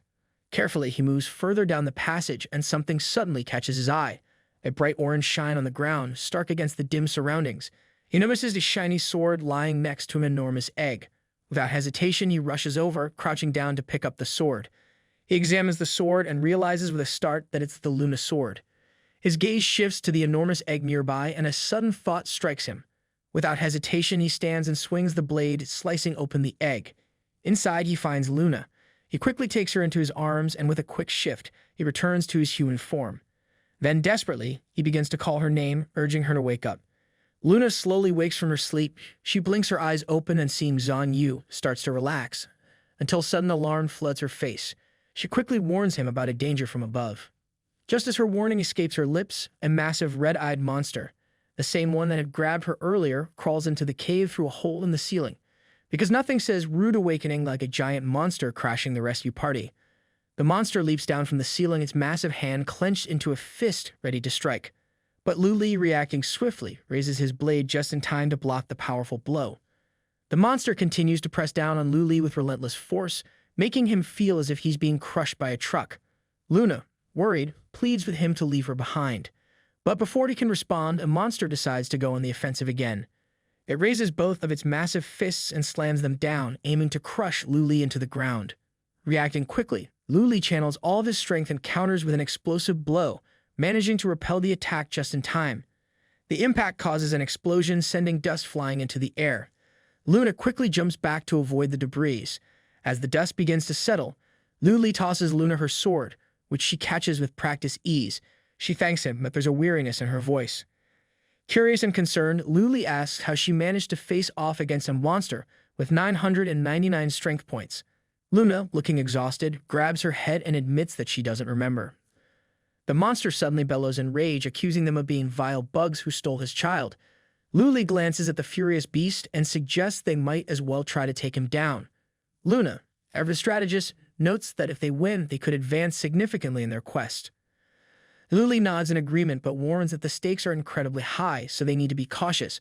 Luna agrees, deciding to focus on breaking through the monster's armor while Luli covers her. With a mutual understanding, they both charge forward, kicking up a trail of dust behind them. In perfect sync, they leap into the air, soaring towards the monster, who has already stretched out his massive arms, ready to catch them. As they close in, Luna swings her sword, executing a powerful star strike aimed directly at the monster's weak point. Meanwhile, Luli follows close behind, prepared to deliver his own devastating blow. The monster roars, accusing Luli and Luna of being vile bugs who stole its child. Luli, looking unimpressed, glances at the raging creature and wonders if it's time to take it down, like it's just another item on his to-do list. Luna, always thinking ahead, knows that if they defeat this thing, it'll make a lot of progress on their quest. Luli agrees, but he reminds her that the risks are huge, so they have to be careful. Luna decides to focus on breaking through the monster's armor, while Luli will cover her. With a quick nod, they sprint forward, kicking up dust like they're in an action movie. In perfect sync, they jump into the air, heading straight for the monster, whose arms are already out like it's ready to grab them. Luna swings her sword, unleashing a star strike, while Luli drops to the ground, dodging the monster's heavy fists. He lands in the right spot and strikes with all his strength, sending sparks flying as his blow connects. The monster roars, clearly not a fan of Luli's handiwork. Luna tries to follow up with another star strike, but the tricky beast jumps up into a hole in the ceiling. Her sword hits the wall instead, leaving her a bit annoyed. Luli watches the monster retreat and realizes those holes are its escape routes. Once it's inside, chasing it down would be harder than trying to catch a greased-up pig. Suddenly, the ground starts shaking. Luna, wide-eyed, suspects the monster is pulling off some sort of trick. Luli scans the area, and the tremors get stronger. He quickly figures out that the danger is coming from below. Without wasting a second, they both leap out of the way just as the monster's sharp tail bursts out of the ground like some kind of nightmarish surprise. They manage to dodge the attack, landing nearby as the tail swings around, smashing everything in sight. Luli takes a deep breath, realizing that this monster is fast, way too fast. Dodging is all well and good, but finding the right moment to strike back is going to take some serious focus and maybe a little luck. Luna quickly suggests they split up, figuring that if one attacks, the other can land a counterstrike. Luli agrees without hesitation, knowing that her strategy makes sense. Just as they're about to move, the ground begins to tremble again. This earthquake has clearly overstayed its welcome. Rocks bounce and rattle, and Luna, noticing the vibrations getting stronger near her, realizes the monster is heading her way. A moment later, its sharp, curled tail bursts from the ground, pinning Luna against the wall. But because she's not one to go down that easily, she manages to block the worst of it. Luli, seeing the situation, charges toward the beast. He knows that a regular attack won't do the trick here. Calculating every move, the speed, timing, even the delay between swings, he strikes at just the right moment. With a sharp slice, he severs the tail at its base, green blood spraying everywhere like a particularly messy watermelon. The monster retreats deeper into its hole, letting out pain screams that echo through the cavern, while Luna, now free, lands safely on the ground. The monster isn't done yet. Crawling back out of the hole, it lets out an ear-splitting scream, its eyes glowing red with rage. Luli braces himself and warns Luna to stay on guard, but the monster suddenly unleashes a burst of power so intense it causes the earth to crack beneath their feet. Chunks of solid ground fly into the air. Luli slices through one with his blade like it's nothing, but Luna isn't so lucky. A flying rock smacks her right on the head, sending her tumbling down. Luli catches her just in time and checks if she's okay. He knows that one wrong move against this monster could be their last. Luli instructs Luna to regain her strength while he takes over, facing the beast head-on. The monster readies itself for another attack, and Luna steps aside to drink a healing potion. Just as the monster's fists crash into the ground, Luli swings his blades, but the monster isn't going down easily. It slams its hands down again, opening up a new crack that forces both Luli and Luna to retreat. The monster roars in fury, a green aura swirling around it as the ground begins to crack once more. Without missing a beat, Luli and Luna leap into action, jumping into the air and rushing toward their target. The moment they land their strikes, an explosion rocks the cavern, sending sparks of every color flying through the dust and smoke. This battle seems endless, and before they know it, 2 hours have passed. Exhausted, Luli and Luna stand on shaky ground, catching their breath. Luna, barely able to believe it, wonders aloud why the monster is still alive, especially with all the bleeding it's doing. Luli, panting, suggests they wait and see what happens next. He looks up at the creature, noting that several of its arms are missing and the rest of its massive form is trembling. He can tell the monster is at its limit, though it sure took its sweet time getting there. The monster, as if to rub salt in the wound, taunts them about limits, calling Luli an arrogant cockroach. It casually reaches out with its left hand, plucking a nearby egg from the wall like it's picking a snack. Without a second thought, it pops the egg into its mouth, chomping down. Luna's eyes widen and she can't help but wonder out loud. Did this thing just eat its own egg? Luli's nerves kick into overdrive, immediately realizing that this is a disaster in the making. Sure enough, after munching on the egg, the monster's tail, arms, and every single wound on its body magically heal. It's back to full strength, as if the last 2 hours of battle never happened. Luna is taken aback, asking if it's really recovered completely. The monster's eyes glow an ominous red as it confirms with a smirk that this is just the start of their nightmare. Because of course things weren't bad enough already. Leaning forward with a sinister grin, the monster unleashes its demon cage skill. An energy wave swirling with green and purple bursts out toward them, a visual mix that would be beautiful if it wasn't also trying to kill them. Luli, nervous but quick thinking, reaches out a hand to Luna, telling her to brace herself and keep her eyes open. Clearly, there's no blinking in the face of despair. In an instant, Luli finds himself plunged deep into the recesses of his mind. Outside a small coffee shop, people walk by, their voices a gentle hum in the background.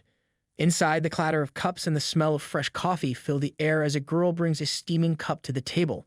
The pessimistic Lu Li, dressed sharply in a button-down shirt, thanks her and takes the cup, though his weary expression betrays him.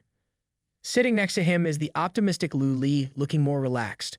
The pessimistic version rubs the bridge of his nose, lifting the aromatic coffee to his face and mutters that deep down he knows the answer to everything troubling him. The optimistic Lu Li counters with a hopeful thought, so long as there's even a sliver of opportunity, he shouldn't give up. The pessimistic Lu Li, now reading a book with his coffee left untouched on the table, reflects on the passage of time, the disappearance of his elder brother, his entry into Destiny Corporation, and the start of this game. If his brother was truly okay, why hadn't there been a single word from him? The optimistic Lu Li looks down for a moment, thinking that the journey wasn't in vain. At least now he has a lead on infernal purgatory from Wu Yu. But the pessimistic Lu Li, now clearly agitated, slams the magazine shut in frustration. He questions how long he can keep lying to himself. The game has nearly driven him mad, and he knows better than anyone that it's all just lines of code and data. His brother's legacy is what matters. Chasing these digital fantasies is a waste of time. The optimistic Lu Li remains silent, his eyes closed. The pessimistic version strides over, gripping his shoulders and urging him to wake up. He reminds him not to forget his real dreams, like the orphanage they've always wanted to build, where children could feel at home. That's what you should be doing, not drowning in this game world. Suddenly, the optimistic Lu Li rises to his feet, grabbing the pessimistic version by the throat and lifting him off the ground. Shocked, the pessimistic Lu Li grabs at his hands in a desperate attempt to break free. The optimistic Lu Li frowns. He's had enough of this illusion. This other version of him is nothing more than a demon created by the monster's twisted tricks. Just then, the world around him begins to crack and shatter like fragile glass. The pessimistic Lu Li, with a smirk, asks whether Lu Li is truly sure. Maybe this illusion is the reality he's afraid to face. The cracks deepen, and the world crumbles into pieces. The real Lu Li, standing firm, asks himself the real question. How can he protect more people if he can't even protect those closest to him?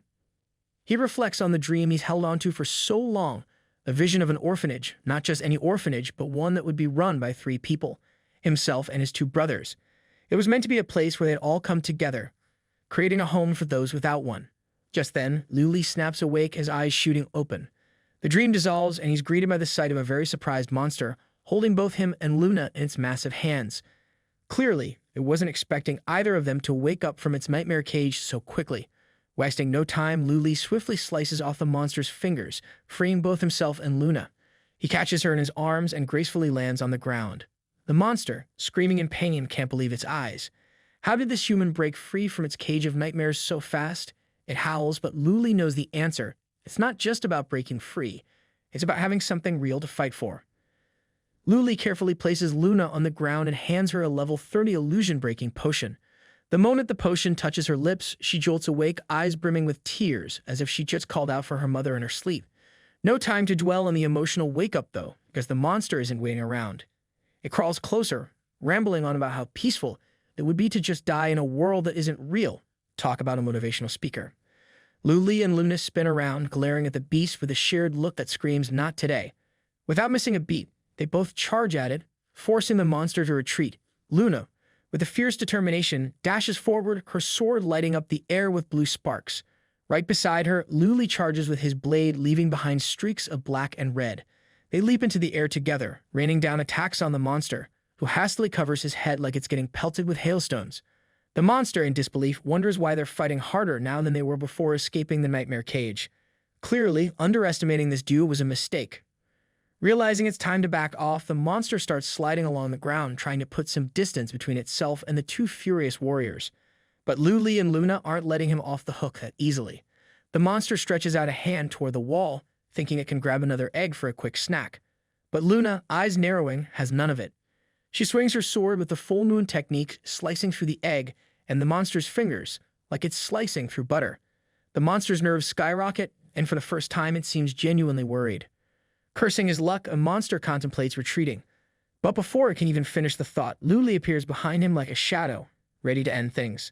The monster doesn't even get a chance to react. With a swift jump and a sharp swing of his blade, Lu Li slices off the monster's head. Bright green blood sprays everywhere, and the monster's body crumples to the ground, creating a growing pool of goo beneath it. A satisfying chime sounds as Lu Li receives 999 points for his efforts. He and Luna, both still catching their breath, clap their hands in victory. Luna remarks that the beast is finally defeated. Luli, feeling a little guilty, apologizes for having all the points. They were supposed to land the final blow together. But Luna just shrugs it off with a smirk, saying that if the monster had gotten away, they wouldn't have earned anything at all.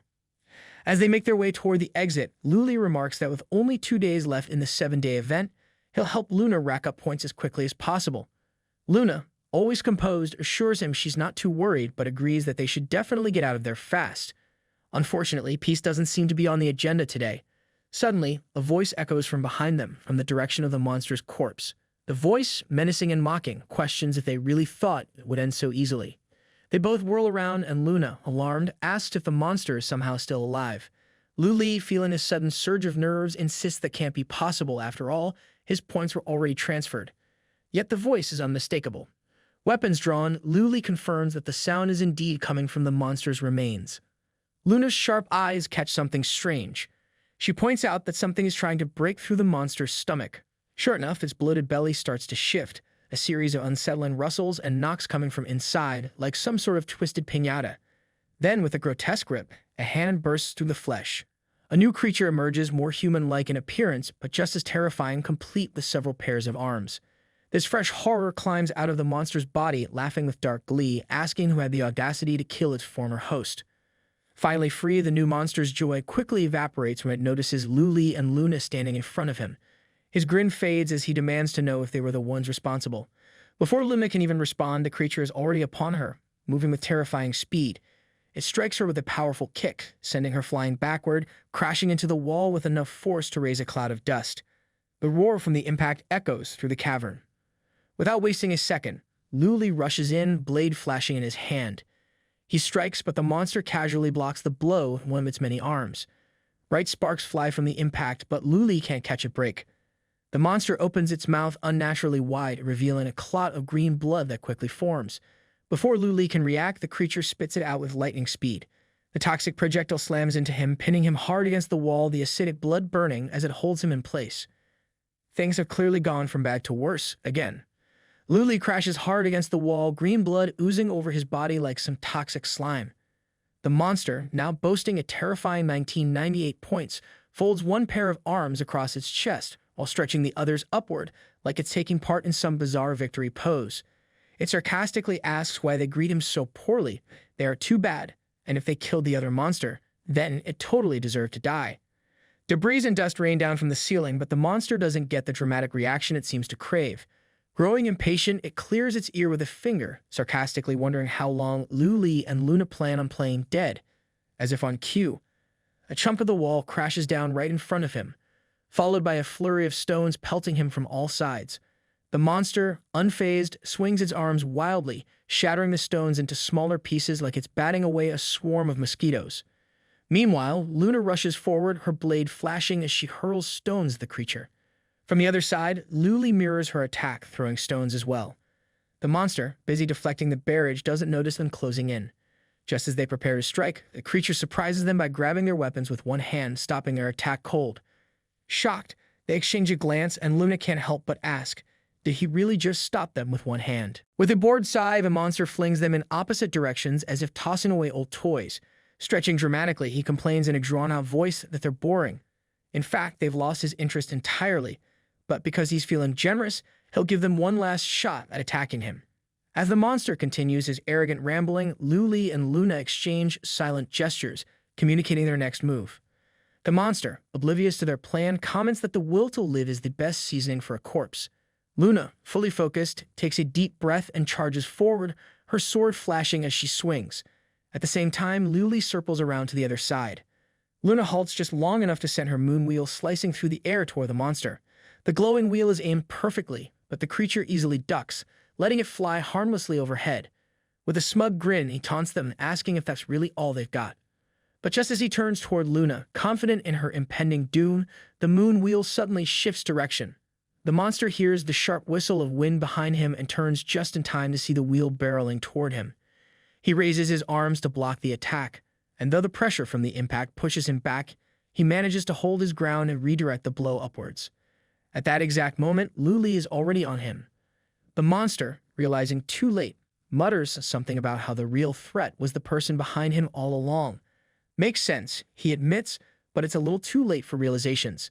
This time, when he tries to spit at Lu Li, the warrior is ready. Defending himself, Lu Li stands firm and with a flash in his eyes, uses his backstab technique. In a blink, he's behind the monster, slashing a deep gash across its back. Green blood gushes from the wound, and the monster lets out a deafening scream before losing its balance. Staggering, the once mighty creature begins to fall. Luna feels a rush of excitement, thinking their plan worked perfectly. But just as the monster is falling with drops of his blood still suspended in the air, he casually snaps his fingers. Instantly, the nearest egg cracks open and the liquid inside flows straight toward him, healing all his wounds in the blink of an eye.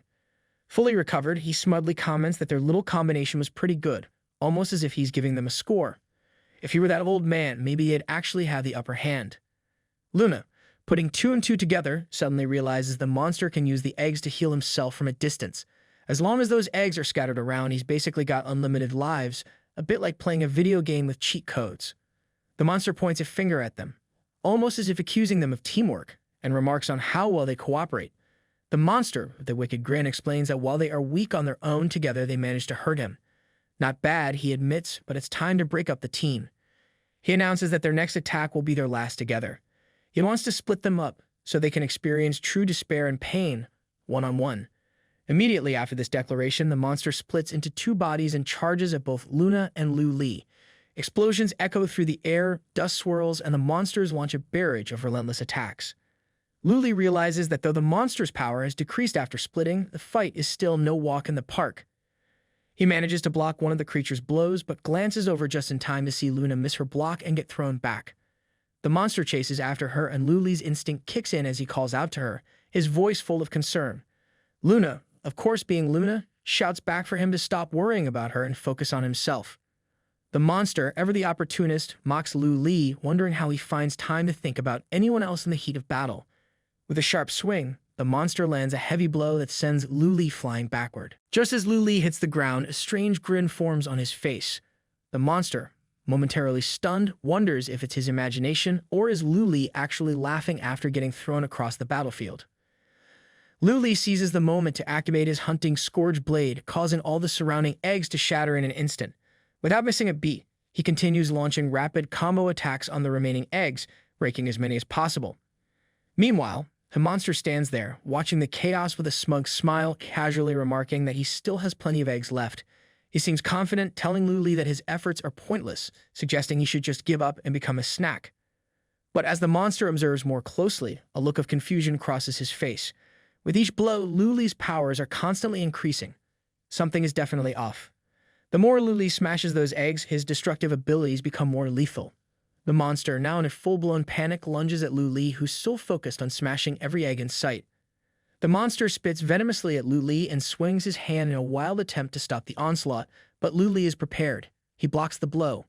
Suddenly, a dome of energy begins to form around them, growing in size with alarming speed, and just as the tension hits its peak, a massive explosion erupts, cracking the ground beneath their feet and sending clouds of dust and ash swirling into the air.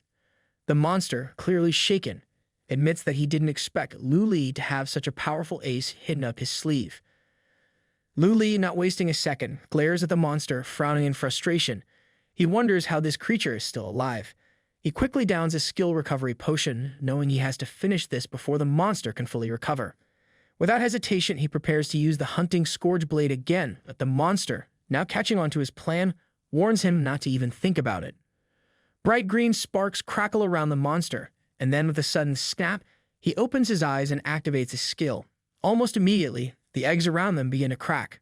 Just then, a monster reaches out from an egg and grabs Lu Li's sword mid-swing, and before Lu Li can fully process what's happening, more eggs shatter and a horde of monsters starts pouring out. They crawl across the walls, hang from the ceiling. Suddenly, it feels like the entire room is alive with writhing creatures, all surging toward Lu Li from every direction. The monster, enjoying the chaos, looks down at Lu Li with a twisted grin, remarking how close he came to killing him.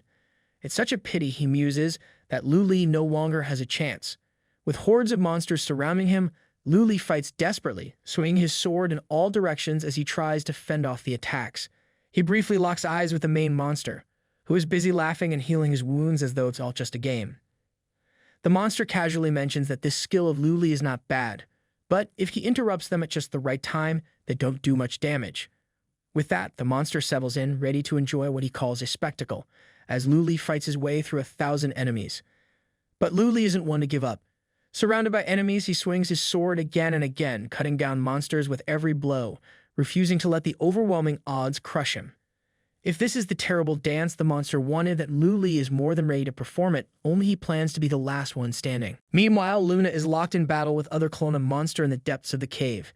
They soar over the water, exchanging a flurry of blows. Luna deflects several of his strikes with impressive speed. The clone isn't letting up. The cave echoes with the clash of their weapons and the splashes of water beneath them. At one point, Luna missteps, leaving herself open. The clone delivers a crushing punch to her stomach, sending her flying backward.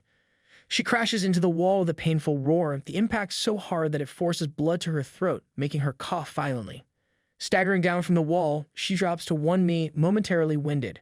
The monster clone, standing on the opposite shore of the lake, looks at her with clear disappointment. He remarks how utterly boring this fight has become. He separated her from Luli, and yet she doesn't even seem capable of putting up a proper fight. Nothing is more frustrating to him than prey that can't fight back. Luna, despite her condition, isn't about to let his words slide. She responds that it's not a matter of lacking the ability to fight back. Even though they're on different sides of this battle, she offers her sincere condolences for making him lose his mother just as he was born. Her words catch the monster clone completely off guard. For a moment he's stunned, then bursts out laughing, clutching his stomach as if Luna had just told the most ridiculous joke he's ever heard. Through his laughter, the monster mockingly asks if Luna's tactic is to make him laugh to death with her comments. He could barely contain his amusement, questioning if she truly believes what she said. Luna, unfazed, repeats her sentiment, but this only makes the monster laugh harder. He wipes away fake tears, calling her a piece of trash for even pretending to feel guilty about fighting him or the old man. With a dramatic sigh, he decides that purely for the sake of her comedy, he'll make an exception and share a few survival tips. With a twisted grin, the monster explains that from the moment they hatch, his kind competes with their mother's body. The mother can eat her own eggs at any time to replenish her strength. Similarly, the stronger offspring can eat the mother to become even more powerful. He licks his lips in a grotesque manner, admitting he didn't eat his own mother, because they both were capable of ending her life. But now, if he devours both Luna and Luli, it would be healthier for him. Luna, still holding her ground despite the fear creeping in, murmurs the word eat. The monster, with a wicked smile, points a finger at her, asking if she's ever eaten anything like that. He then casually extends his hand, releasing streams of green and purple energy in her direction, telling her that she seems very excited, and what if he let her experience something like that?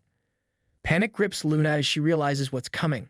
Fear overtakes her, and she pleads that the monster stop, but he only grins wider. He unleashes his demon cage skill, and a suffocating wave of energy surrounds her.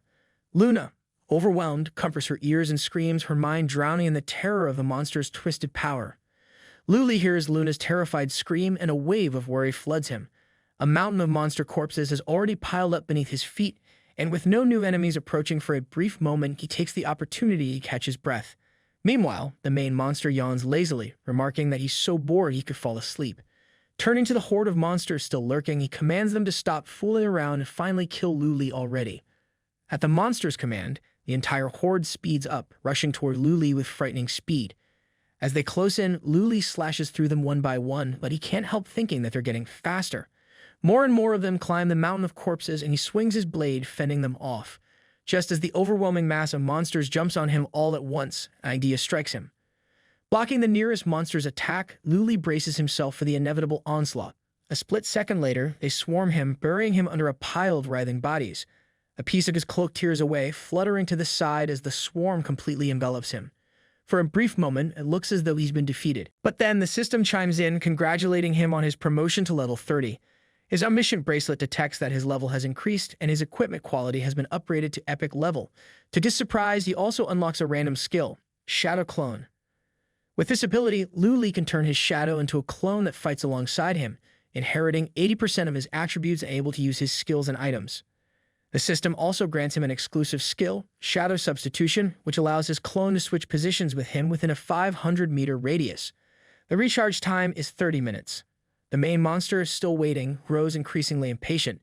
His hunger getting the better of him, he orders the others to stop messing around and finally kill Luli. Tired of waiting, He climbs atop the mountain of corpses and kicks away the lesser monsters, eager to inspect his supposed victory. The horde parts, kneeling as if they're about to present him with a prize, but instead of Lu Li, he's greeted by nothing more than a bloody cloak. The monster freezes in place, confusion spreading across his face as he asks, "Where's the man?" Furious, he grabs two of the nearest monsters by their necks and demands to know which one dared to steal his food. The monsters, now panicking, let out strange apologetic sounds, but the monster shows no mercy. He crushes the heads of the two he's holding and roars, asking if the rest are planning a rebellion against him. The remaining monsters, fearing his wrath, begin scrambling up the mountain of corpses toward their master, but something is off. One figure is moving in the opposite direction. Lu Li's shadow clone, blending perfectly into the shadows, begins slicing through the horde with deadly precision. As the clone advances, Lu Li uses the hunting scourge blade, wiping out waves of monsters with red flashes of his blade cutting through the darkness. The main monster watches in disbelief, exclaiming in horror that Lu Li isn't dead after all. Panic starts to creep in as the monster realizes his position has gone from dominance to desperation. He orders the remaining monsters to kill Lu Li immediately, now nervous and unsure if he can even withstand the relentless attacks himself. But it's too late.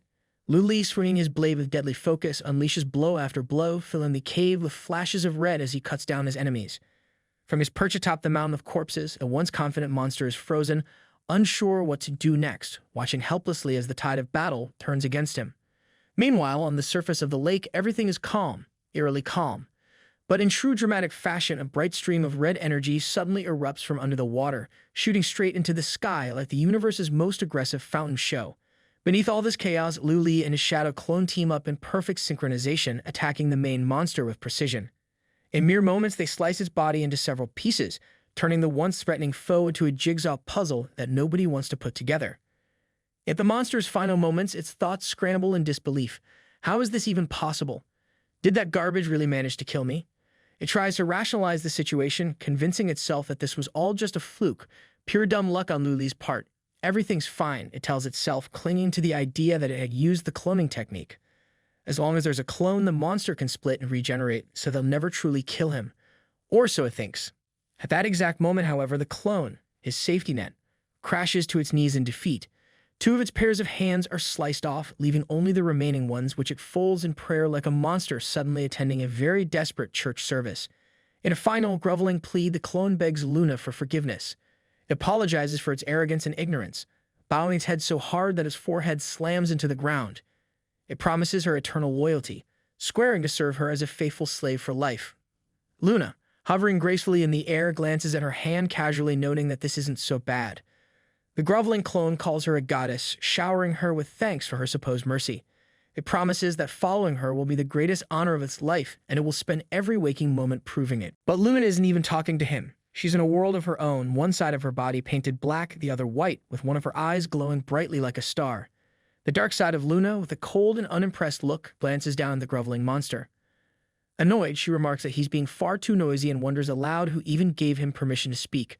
Realizing that his plea for mercy has fallen on deaf ears, or, more accurately, dark and dangerous ears, the monster's eyes widen in fear. His bravado crumbles completely, and he starts to cry softly, begging her in a shaky voice not to do this. But Luna's decision is final. A black crescent moon suddenly forms under the cave ceiling, glowing ominously. Without a second thought, she swings her blade sharply. The arc of her strike is precise and swift, slicing cleanly through the upper part of the monster's body. Green blood bursts from the wound, spraying in all directions as the monster's remains slump to the ground. The system chimes in with a notification. The certificate collection event has been completed. All warriors are now instructed to gather at the central gate. As the system directed, all the warriors gathered at the central gate of the lower city, waiting for further instructions.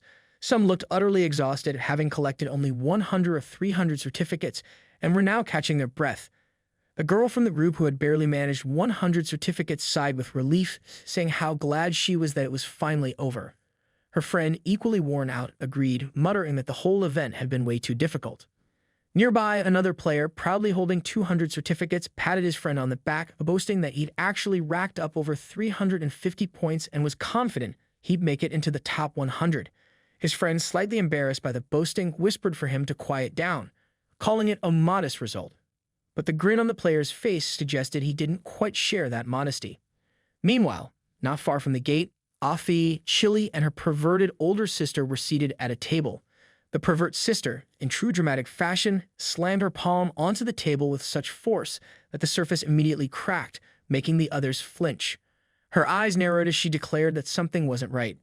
Both Afi and Chili exchanged confused glances, startled by the sudden outburst.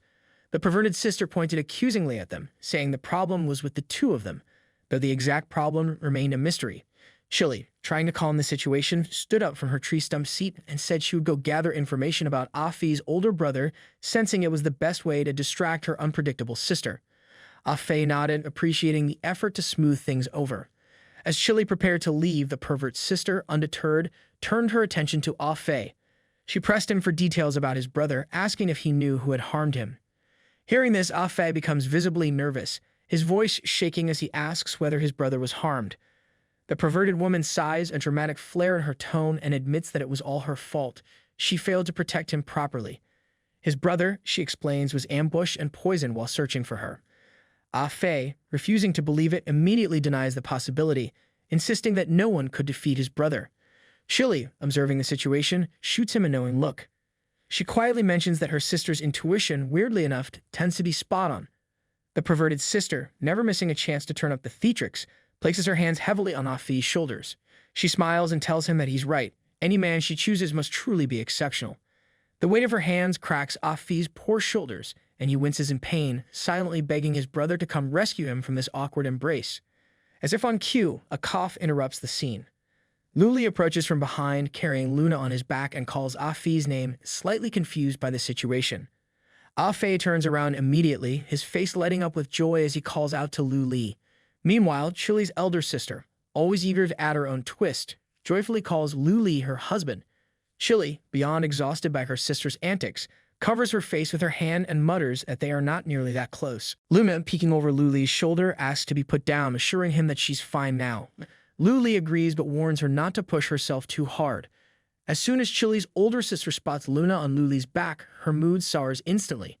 Her expression shifts from joyful to downright furious, and without missing a beat, she storms toward him, clearly displeased, her voice sharp as she calls out to them.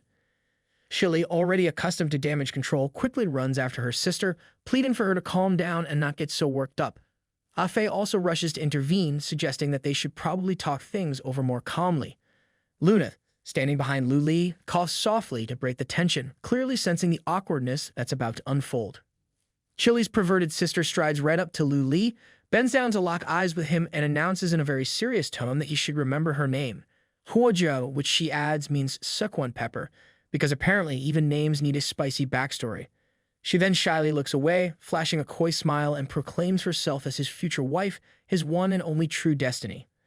Luli, caught completely off guard, instinctively pulls back, unsure of how to respond to such boldness.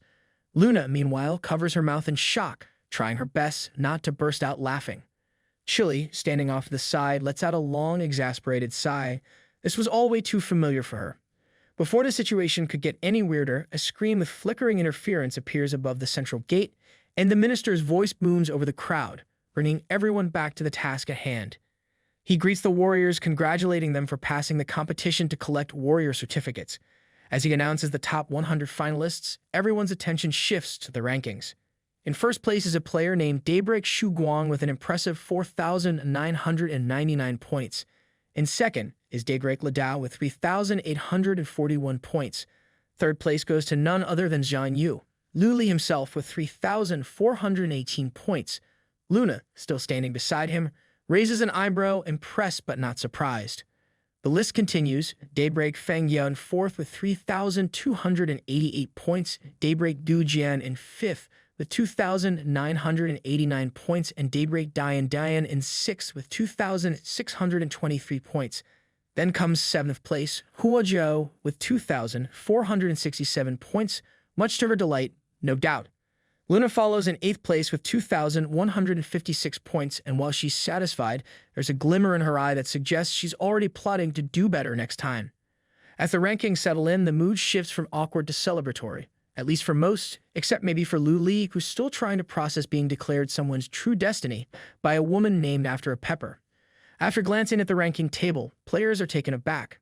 One of them, eyes wide, expresses disbelief at the fact that first place has 5,000 points. The guy next to him, equally curious, wonders who on earth that could be. Another player points toward the leader of a nearby squad and mentions that the player in question is right there. The first player, nodding knowingly, isn't surprised at all. It's the Daybreak Guild after all. Curiosity piqued, the other guy asks about Daybreak Guild, clearly unfamiliar with the name.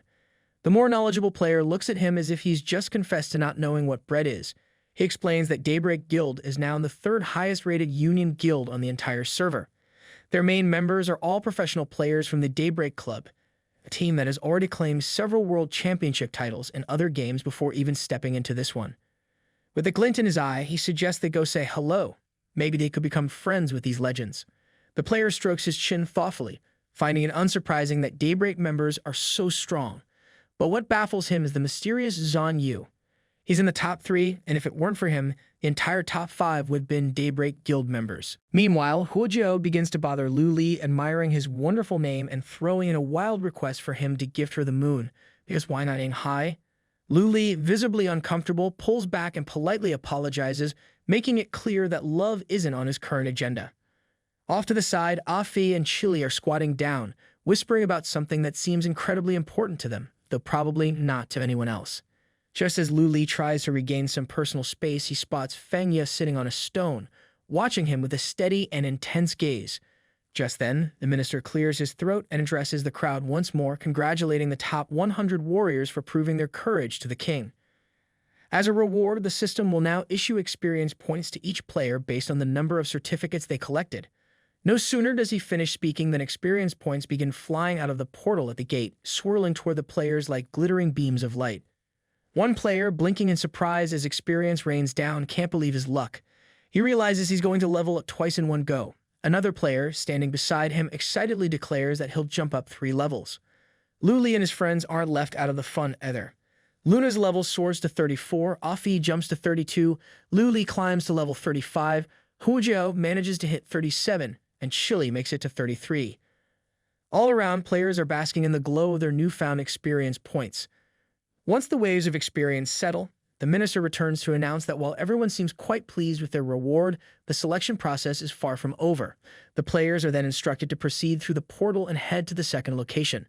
As they approach the gate, one player nervously wonders aloud if they even have a choice, while another shrugs and says it doesn't matter.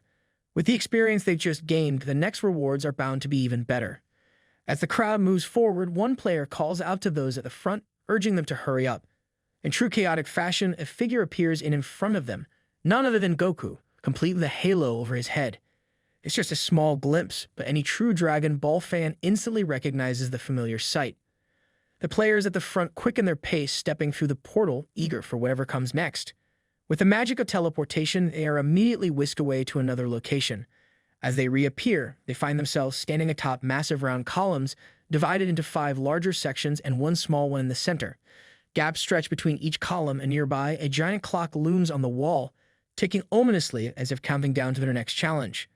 This new place feels like the calm before the storm, because of course nothing says next stage like being stranded on top of columns with a giant clock watching over you. Lu Li steps through the portal and finds himself standing on top of one of the towering pillars. As he takes in his new surroundings, more players begin appearing on the other pillars around him, their numbers steadily increasing. A girl on the same pillar as Lu Li grows visibly anxious, glancing around and asking where her teammates have gone. The guy next to her looks equally confused, wondering aloud what kind of place they've ended up in. Another player nearby chimes in, stating the obvious. It looks like they've entered the second stage. But before anyone can properly digest that thought, a bright flash of light appears in the center of each column. From the light, a small man emerges, wearing what can only be described as a paper bag on his head, making him look like a walking grocery order. He smiles at the players almost too cheerfully and introduces himself as their host of this stage. He goes on to explain that being a true warrior requires more than just brute strength. It also requires both wisdom and courage. The first test focused on courage, but now it's time for the second challenge, a test of intelligence. The rules are, according to him, very simple, which instantly makes Lu Li suspicious. Each group of 5 players will be randomly assigned to play a crime-solving game. There's a killer hidden among the 5 players, and it's their job to uncover the murderer by gathering evidence. After each round, the group must vote to eliminate one player. If they successfully find and eliminate the killer, the surviving players move on. But if the killer manages to survive, they get promoted. Of course, nothing says fun like the pressure of getting the wrong person voted out. The host, clearly enjoying the suspense, then announces that cards will be given out to each player. These cards contain the story and personality of the character they'll be playing, along with key clues to help solve the mystery. He advises everyone to read their cards carefully, as missing a clue could mean getting eliminated. A card appears in Luli's hand, and he lowers his gaze to read it, his mind already spinning with the thought of a reasoning game. After all the players receive their cards, the presenter, now fully embracing his role as the game master, announces that time is short. With a theatrical flair, he declares that the second test has officially begun. To set the stage, he dives into the narrative background of the crime, the case of who killed Warrior X. Warrior X had passed a series of grueling tests and earned the right to face the evil dragon to rescue the princess. In honor of his heroism, the Kingdom of Tapini organized a grand banquet to celebrate his success. But when the festivities ended, the warrior was found brutally stabbed to death at the garden fountain. A crime fit for a mystery novel. The investigation quickly narrowed down to 5 suspects, and the players would take on these roles. The foolish boy is Suspect A. He is a fellow comrade of Warrior X. The confused girl is Suspect B. She is the daughter of a minister. Suspect C is Luli himself, who plays the captain of the guard. Suspect D is the girl with glasses. She is the kingdom's leading scholar. Suspect E is a man with a staff, and he is playing the role of a priest. The host, still relishing the drama, points his finger at the group, challenging them to solve the murder. Who among them killed Warrior X, he asks. With a snap of his fingers, he declares that the game has officially begun. Luli, now fully immersed in his role as Suspect C, quickly realizes the gravity of this test. It's no longer just a matter of brute force, it's a battle of wits. The host, eager to kick things off, announces that they will start with Suspect A and move clockwise from there. He reassures the group that if the rules are unclear, he'll guide them through the process as any good game master would, because confusion is only fun for him, apparently.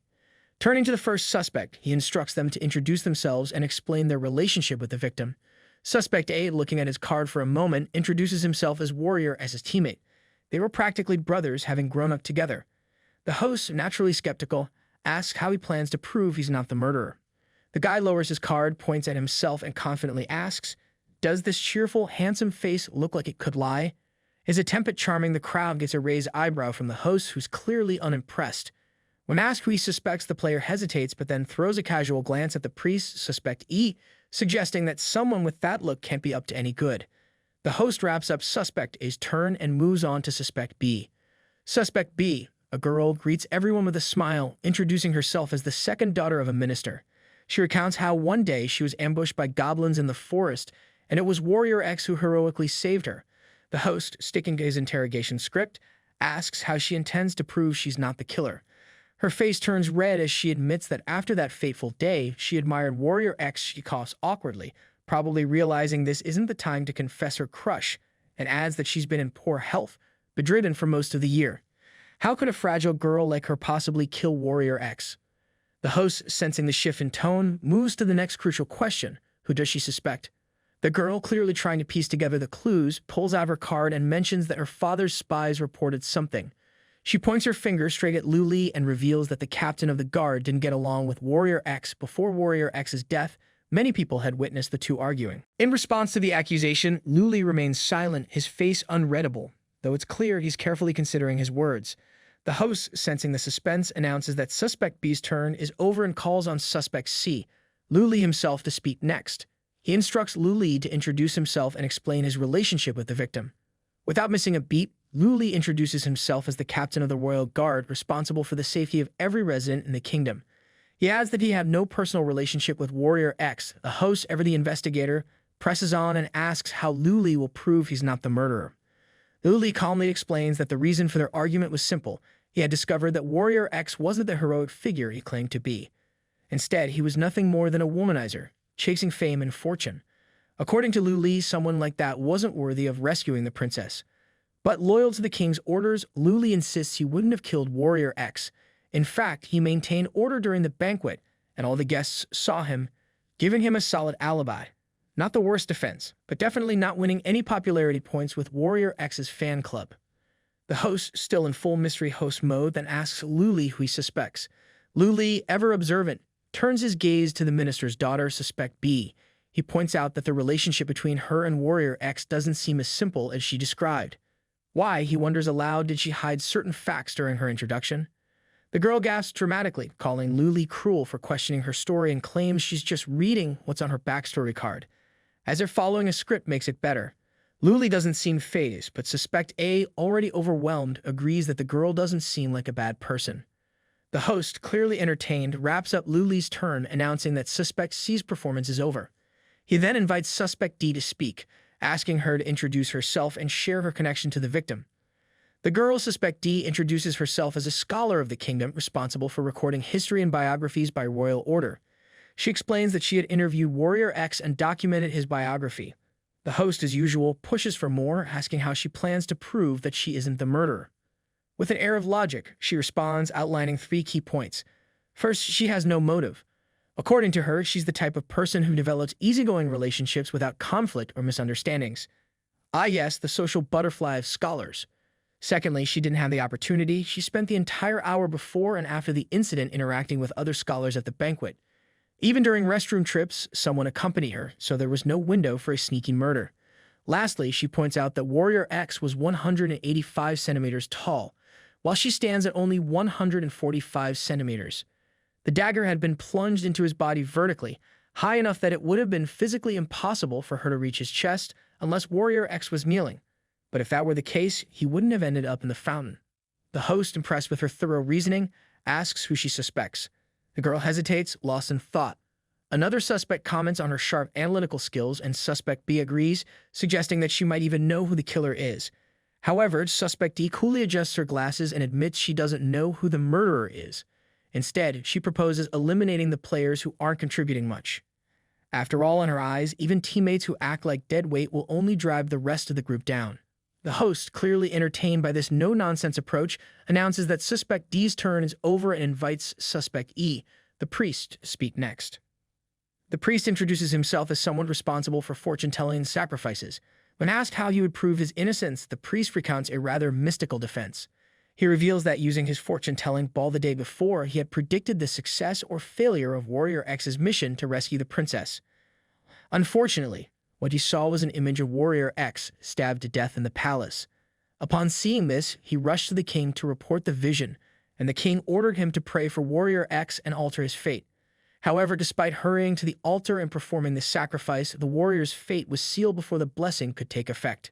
Talk about bad timing. The host, curious, asks the priest who he suspects. With a thoughtful expression, the priest strokes his chin and muses that the killer is likely someone who managed to evade his fortune-telling abilities, meaning they must be an unusual person, someone clever and skilled at pretending. He adds with a cryptic twist that the person least likely to be the murderer is often the one who is, because apparently murder mysteries thrive on irony. The host, savoring the tension in the air, declares that Suspect E's performance is over. With a dramatic flourish, he announces the conclusion of the first round and instructs everyone to prepare for the voting process. After the countdown, the players are to raise their hands and choose who they believe is the killer. As the countdown begins, everyone tenses up, knowing that one wrong vote could send someone hurtling out of the game. Suspect B wastes no time and points directly at Suspect C, Luli. Luli, in return, points at Suspect A, while Suspect A, perhaps in an attempt to deflect suspicion, points at Suspect E. However, the remaining players, all other suspects, also point at Suspect A. It's like a game of hot potato, except the potato is blame and suspect that just got roasted. Confused, Suspect stares at the group, pointing a finger at himself in disbelief. He asks if they really voted for him, insisting that it must be a mistake. After all, he's a good person. But before he can finish his defense, the host, enjoying this far too much, abruptly waves his hand, cutting him off mid-sentence and declaring that Suspect A must leave. Without warning, the part of the column where Suspect A stands drops sharply, sending him plummeting with a scream. His exit is both sudden and dramatic as the host announces in a matter-of-fact tone that Suspect A was, in fact, a comrade, not the killer. The game continues. Well, that was a plot twist. Goodbye, Suspect A, we hardly knew you. The host of the showman congratulates the remaining players on moving to the second round. As a twist, he explains that their backstory cards will now be supplemented with new hints. However, only 3 of these clues will be true, while the rest are false. With Suspect A eliminated, the host signals for Suspect B to start the next round, moving clockwise once again. Suspect B, the minister's daughter, looks at her card, reading aloud her new clue. The captain of the guard follows the king's orders completely. She adds that while the king had ordered the priest to pray for the warrior's blessing, he also arranged for the captain of the guard to protect Warrior X. Suspect B pauses, her gaze shifting thoughtfully as she adds that something about this clue feels like a lie, because apparently, even in a murder mystery, subtlety is overrated. She muses aloud that the more submissive a dog is outwardly, the harder it bites behind its back, hinting that perhaps outward loyalty isn't all it seems. The host, keeping the momentum, calls on suspect C, Lu Li, to share his evidence and thoughts. Lu Li says his new clue is, according to reports from the guard, after the high priest E returned from the king's chambers, he stayed at the altar all night and didn't leave. With that in mind, Lu Li reflects that apart from him, both the scholars and the priest's explanations seem relatively reasonable. Then, without skipping a beat, Lu Li shifts his gaze to suspect B, the minister's daughter. He points out that her latest statement completely sidestepped the issue he had previously raised about her concealing certain facts. As a result, it's difficult for him not to continue suspecting her. It's like trying to dodge a spotlight and stepping straight into another one. The host, enjoying every moment of this, moves on and asks suspect D, the scholar, to present her new evidence and opinions. Adjusting her glasses in a way that suggests she's about to drop a bombshell, the scholar calmly reads her clue. The minister's daughter is obsessed with Warrior XO Boy. She explains that the daughter followed him, collected items he used, and even sent him locks of her hair every day. Because nothing says, "I admire you," like unsolicited hair in the mail. She goes on, pointing her finger directly at suspect B, revealing that the minister's daughter also sent Warrior X a threatening letter, promising to destroy him if her obsessive feelings weren't reciprocated. Talk about taking things to the next level. Naturally, the minister's daughter is outraged, quickly jumping in to deny the accusations, saying there's no need to slander others. But the scholar doesn't stop there. She continues, revealing that the priest, suspect E, knew some of these clues beforehand. What's more, after the incident, she requested information from the captain of the guard and discovered that the minister's daughter was the only one who left the banquet early. The plot thickens, and the minister's daughter is looking more and more like a mystery novel villain. The host, clearly amused, now turns to suspect E, the priest, asking him to share his evidence and thoughts. The priest remains silent for a few moments before closing his eyes dramatically, like someone about to drop wisdom from the heavens. He states that, according to his fortune-telling, the scholar was a capable and reliable assistant to the king. Fortune-telling, the art of being cryptic, while everyone else scrambles for clues. The host, with a sly grin, announces that the second round has ended. After the countdown, it's time for the players to raise their hands and cast their votes. The tension grows as the countdown begins. Suspect B quickly points at suspect D, while suspect D, without hesitation, points back at her. The priest, suspect E, chooses to point at Lu Li, suspect C, and Lu Li, staying consistent, points at suspect B. With the votes counted, suspect B ends up with the majority against her. Spreading her arms wide in frustration, suspect B angrily protests, exclaiming that she has been telling the truth all along. "Do these people even have brains?" she cries. She insists she's not the killer and accuses the group of not knowing how to play the game properly. She jabs her finger toward the girl with glasses, suspect D, calling her jealous of her beauty. Suspect B claims that the scholar is nothing but a devious fool who stalked her and blackmailed her out of spite. But before she can continue, the floor beneath her disappears and she begins to fall, her final words being a shout that suspect D should wait because she'll take revenge on her. With suspect B eliminated, the host cheerfully reveals her identity. She was not the killer, but another comrade. One less suspect and one very loud exit. The game continues. With a gleam in his eye, the host announces that the game has now reached the third and final round. If the killer isn't found in this round, the killer will win the entire game. The rules for this round are different. There is no limit on the order or number of speakers. The remaining players are free to speak, and once 3 players have given their opinions, they will vote. Lu Li, deep in thought, raises his hand to his face, clearly trying to piece things together. He asks the others if he can first sum up the results of the previous 2 rounds. However, before he can dive in, the girl with glasses, suspect D, closes her eyes and confidently raises one hand. She calmly tells Lu Li not to worry. Then, with a sudden flash in her eyes, she opens them and declares that the identity of the killer is now obvious. The remaining suspects turn toward the scholar, suspect D, as she calmly announces her reasoning. According to the tips she had gathered, suspect B was innocent. She admits that she deliberately planned to eliminate her in order to flush out the real killer. The remaining suspects grow increasingly wary as she adjusts her glasses, continuing her explanation with confidence. Her actions, she claims, were all part of her strategy to reveal the true murderer, the captain of the royal guard, Lu Li. Lu Li, taken aback, asks what evidence she has to support such a claim. The scholar, ever composed, replies that the evidence lies in her previous performances. She explains that the clues involving him were entirely of her own making. Her goal was to gauge his reaction and see if he would vote against her. In the end, however, he didn't. Before Luli can respond, she cuts him off, accusing him of targeting suspect B simply because he didn't like her.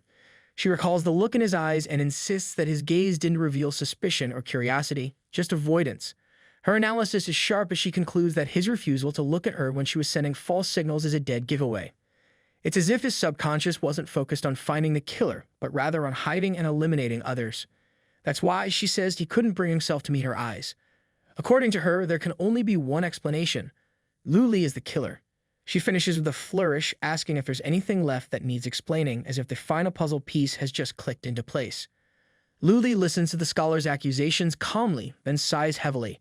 Without a hint of protest, he sits down on the floor, almost as if giving up, and tells the group they might as well accept her opinion as the truth.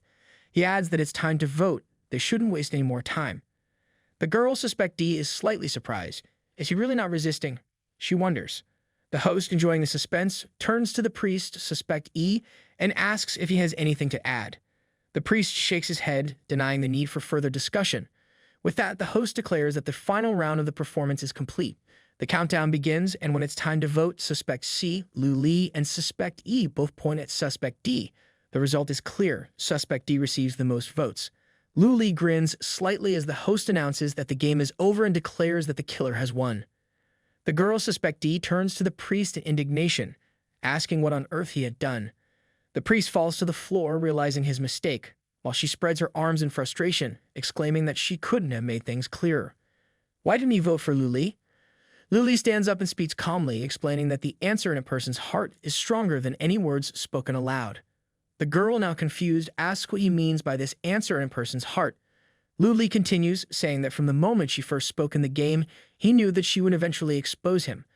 But luckily for him, she decided to rely on a process of elimination, which meant suspects A and B were taken out first. That left the priest as his only real chance for survival. The priest looks up at Luli, nervously realizing the depth of the strategy. Luli explains that all of Priest's votes were actually based on the perspective that he shared in his speech in the first round, that is, the least obvious person is likely the most suspicious one. The girl in shock looks down, realizing that in the first round, the priest had voted for suspect A, in the second round for suspect C, and in the third round for her. And they all were least obvious persons in those rounds. In the final round, Luli had pretended to give up in response to her accusations, subtly guiding the priest to make his choice without ever having to force his hand. Devastated, the girl drops to her knees, admitting defeat. Just as she does, the column beneath her and the priest's feet sinks sharply, and the host, clapping his hands with delight, declares that the game is officially over. The losers are eliminated, and the killer, Luli, has won. With a flourish, the host praises the entire game as a brilliant display, calling Luli's counterattack truly exceptional. Luli casually tosses away his backstory card, which revealed his role as the murderer. The card detailed his secret mission, one that came directly from the king. His orders were simple yet brutal. First, he needed to eliminate Warrior X, the one falsely parading around as a hero. After that, his task was to take out Warrior X's comrade and then the minister's daughter, who had been in cahoots with the spy. Then he would move on to the disguised scholar, also an accomplice, and finally, the priest. Talk about a royal to-do list. As the game concludes, a screen appears above the playing field, and the minister congratulates all the warriors who passed the second selection test. He adds that the king has prepared a large amount of gold as a reward for those who made it through. With the promise of riches, the minister tells them to rest up because the final selection is approaching. Just as the minister finishes his speech, Luli's comrades, Afe, Luna, Chili, and of course his self-proclaimed wifey, Huanjiao, all leap onto his column from every direction, excitedly calling out his name. It's like he's become the center of an over-enthusiastic group hug.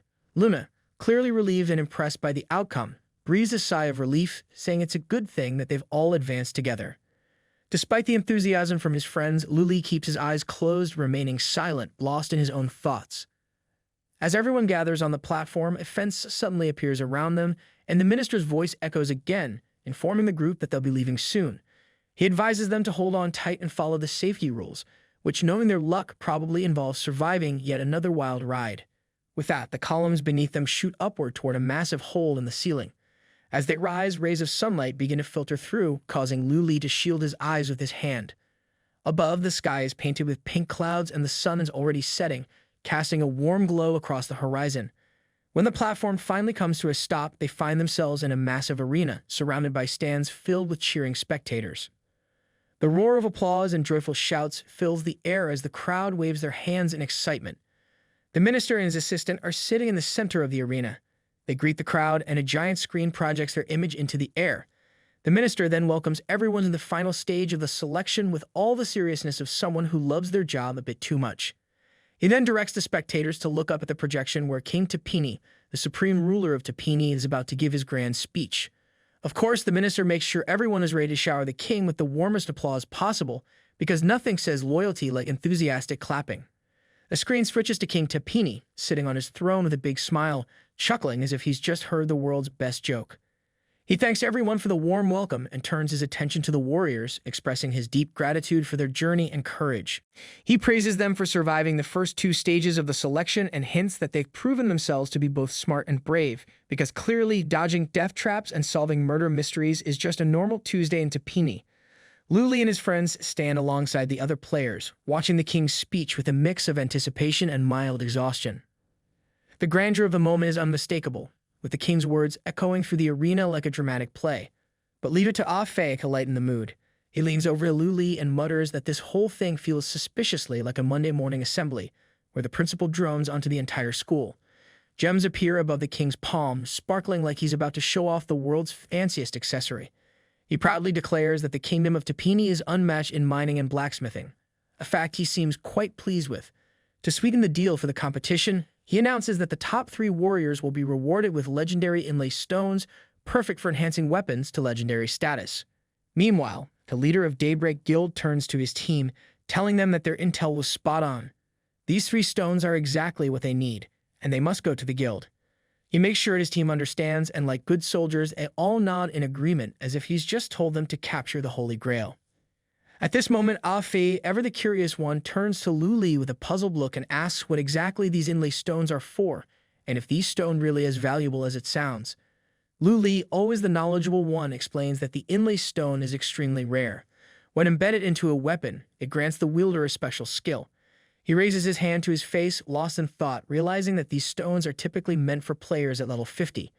He wonders, did the game developers just hit the fast-forward button on loot drops? Chili is excited as she realizes how valuable the inlay stones are. She says that on the market, one of these stones could sell for tens to hundreds of thousands. They could all retire early if they sell just one. Ah Fei is equally thrilled, adding that if they manage to grab all 3 stones, they'd be rich beyond their wildest dreams. The king, seeing how eager the warriors are, laughs. He can feel the excitement in the air. He's almost impressed by how quickly the warriors are already thinking about their rewards. He reminds everyone that this energy is exactly what the selection is about: competitive spirits ready to win big. The moment arrives to begin the 3rd stage of the selection. The minister, standing proudly, tells the warriors that he's sure they've been waiting eagerly for this. He says that they are about to enter the arena, but before that, they need to hear the rules. Only 32 warriors have made it this far, and now they'll face off in a series of 5 rounds. The challenge is simple. They must either knock their opponent out of the ring or force them to admit defeat. The warriors will be tested on their strength, skill, and ability to think quickly under pressure. The champion of this event will earn not only experience and gold, but also the chance to make first picks from a list of rewards. They can choose a party to help with the task of rescuing the princess. And as an added bonus, each warrior who joins the rescue mission will be able to select one item from the royal treasury, a collection filled with rare and valuable treasures. The warriors know this is their chance to shine and are already planning how they'll spend their rewards. It feels a bit like a shopping spree, except with more danger and fewer lines to wait in. Each player is assigned a number, and after a few moments, the system announces that the matching is complete. The first duel is set between the warriors with numbers 4 and 13. The warriors are called to enter the arena, and numbers appear above their heads, letting everyone know who they'll face. Luna sees that her number is 7, Luli's is 4, Chili's is 27, Afi's is 26, and Huajiao's is 18. Luna gives a quick smile and tells Luli that he's first to fight. Luli, looking ready for the challenge, says it's time for the show to begin. Huajiao, being the self-proclaimed supportive wife, calls out to Luli and reminds him not to lose. Luli remembers his past battles in the arena. He thinks about how different it feels to be here again, in the same arena, but this time as a competitor in the selection, not as a boss. He steps forward, ready for whatever the duel brings. The crowd in the stands erupts into cheers as the warriors enter the arena. Their energy fills the air, eager to watch the first duel. Luli's opponent steps into the arena as well, and suddenly, his face shifts in surprise. He recognizes his opponent. The shock of seeing this familiar face almost makes him want to say something, but he stops himself. His opponent asks him if something's wrong. The words catch Lu Li off guard. His opponent turns out to be someone he knows all too well, Passerby King, a player Lu Li had defeated before in the arena. Lu Li had been the one to end Passerby King's game, and he hadn't expected to face him again. Passerby King, however, isn't fazed by the recognition. A sly smile spreads across his face. He feels that after a long silence, today is his time to shine. He remembers the system's earlier message congratulating him on his victory over the elite boss, one-armed Aon, and the reward he received, a sword. The sword wasn't just a trophy, it was a symbol of his strength, and he knew it. He recalls the skeleton boss that had killed him after 28 failed attempts, but now he's better. He's stronger. Passerby King thinks maybe he should thank that skeleton boss for pushing him to become who he is today, the lone and mighty wolf. Nothing can stand in his way. His sword and body glow with a blue aura, and he stands tall, ready to face whatever comes his way. He confidently invites Lu Li to attack, certain that this time he won't lose. However, before he can even take a step, Lu Li moves like lightning. In one swift motion, his blade slices through the air, piercing Passerby King's heart before he even has a chance to react. At first, Passerby King is stunned, unable to comprehend what just happened. His eyes widen as the realization hits him he's been defeated. His mind races, and he can hardly believe it. This can't be happening, he mutters to himself. He hadn't even had a chance to attack, let alone use his powerful fusion technique. This doesn't count right. He insists on another chance, as if his defeat doesn't matter. But deep down, he can't shake the feeling that something about this situation feels eerily familiar. Lu Li, having effortlessly won the duel, tosses his blade aside, clearly uninterested in continuing the fight. The Passerby King's mouth is still running, even after the loss. It's almost like a broken record that refuses to stop. The minister announces that number 4, Lu Li, has made quick work of number 13 and congratulates him for making it to the top 16. The crowd cheers as Lu Li stands tall, his victory clear. Meanwhile, the head of the Daybreak Guild, who's been watching the battle closely, turns to another player, number 3, and asks if this is the one they failed to kill earlier. The player no. 3 nods, confirming his words. He mutters this one's quite interesting, clearly intrigued by Lu Li's skill. Feng Ye, who's been listening, is not pleased by the conversation. He points to himself with a frown, muttering that Lu Li is his target. He clearly intends to make Lu Li his next prey, but given the speed at which Lu Li is winning, Feng Ye might want to rethink that plan. The minister then announces the next round, inviting the next participants to enter the arena. The atmosphere is tense as the fighters step forward, ready for their turn. One by one, the results of the battles are shared with the audience. Next, contestant number 7, Luna, enters the arena and in no time defeats her opponent using a fast, colorful sword technique, something that looks almost like a dance in the air. It's graceful and deadly, and she makes it to the top 16 list. Then contestant number 26, Ah Fei, enters the arena. With flames engulfing his hands, he grabs his opponent in a fiery hold. The minister can smell the burning from the arena and comments, "How cruel," as the crowd watches the intense scene unfold. Ah Fei makes it to the top 16 list. Next, Hua Jiao enters the arena, ready for her fight. And with a single punch, she throws her opponent high into the air. The crowd gasps in awe as the minister remarks that she has broken her opponent's defense with ease and landed a perfect blow. She also makes it to the top 16. The battles are intense and each warrior seems more impressive than the last. The competition is getting fiercer and everyone knows that only the strongest will survive this selection. The head of the Daybreak Guild looks at player number 3 and asks if Huojiu's techniques and habits are similar to the girl he mentioned before. Number 3 thinks for a moment, then replies that he's about 80% sure it's her. His tone suggests he's not entirely certain, but there's a strong resemblance. After the fight ends, the minister announces that the next match will be between participant number 27, Chili, and number 6, Daybreak Guild's Dian Dian.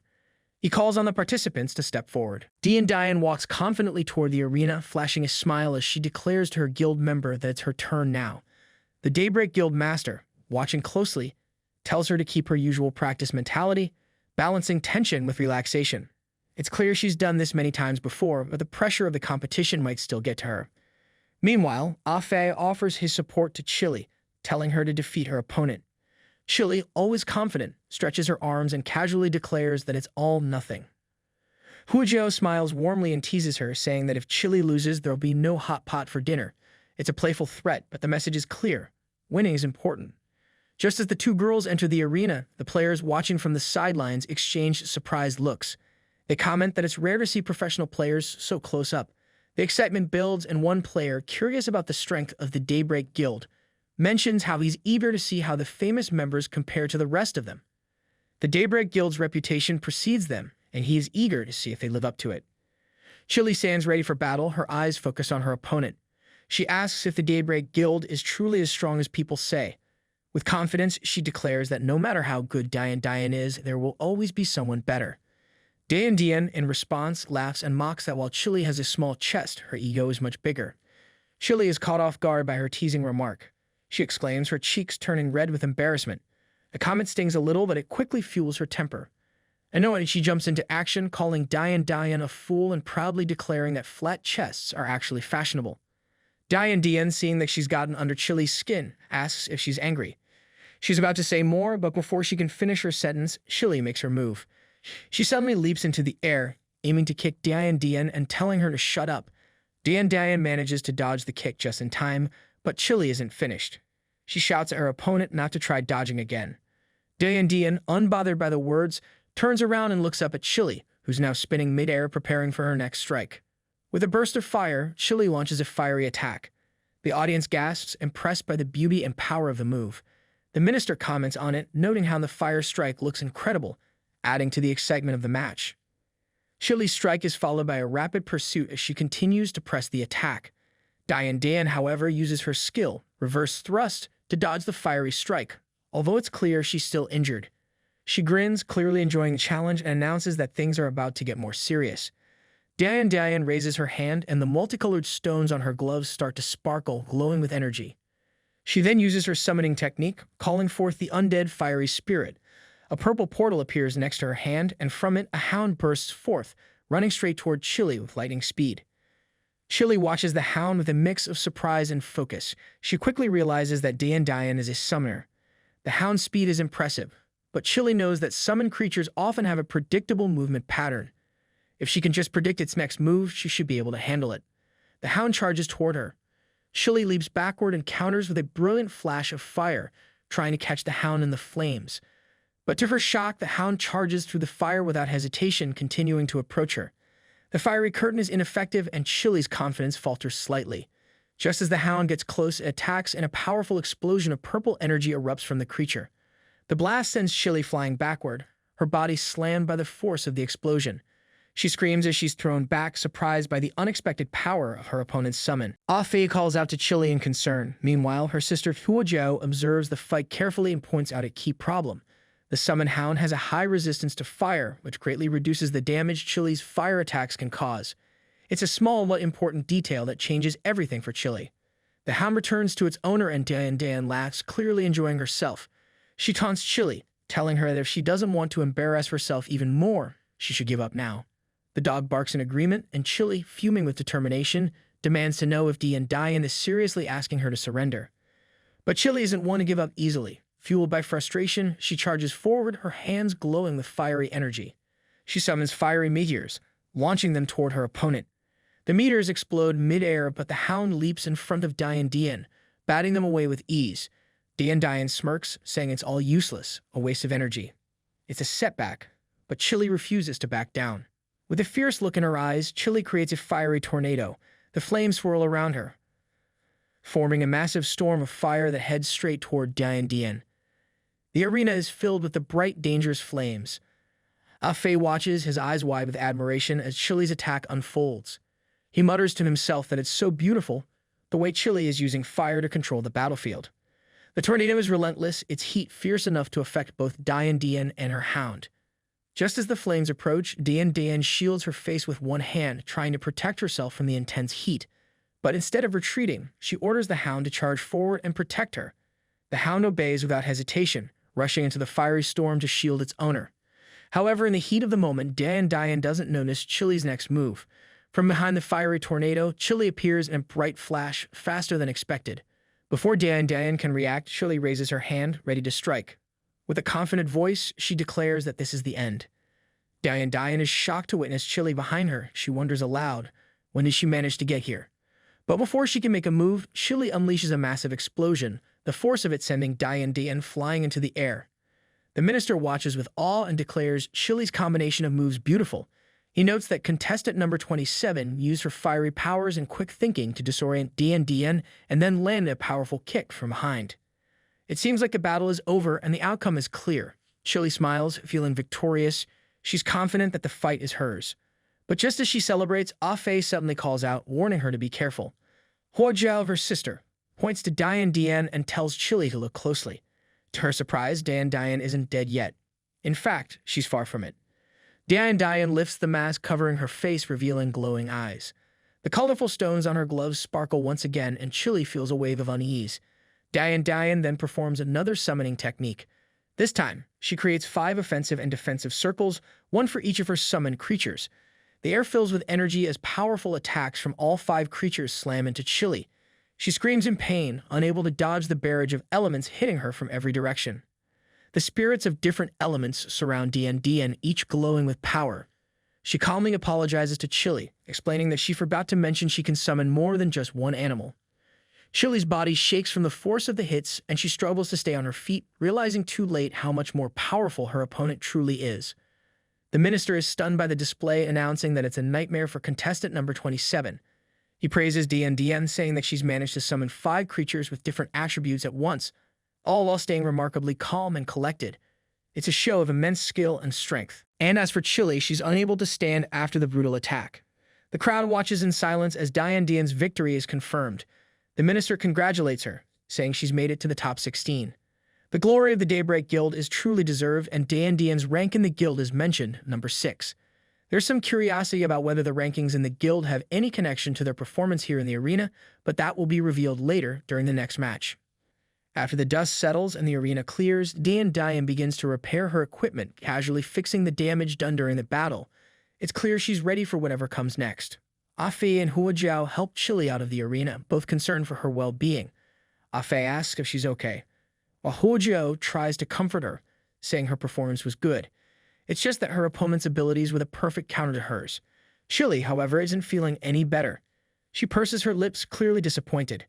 She admits that she really lost and can't hide her frustration. Feeling the weight of her defeat, Chili starts crying. She's upset and ashamed. Seeing her like this, Luna approaches her gently, trying to calm her down. She reassures Chili that it's not her fault. Sometimes the fight just doesn't go your way. Hua Jiao awkwardly smiles and adds that if she matches up against her in next matches, she will beat her to a pulp for her. Chili wipes away her tears, trying to push the sympathy aside. She tells them not to console her, she's fine.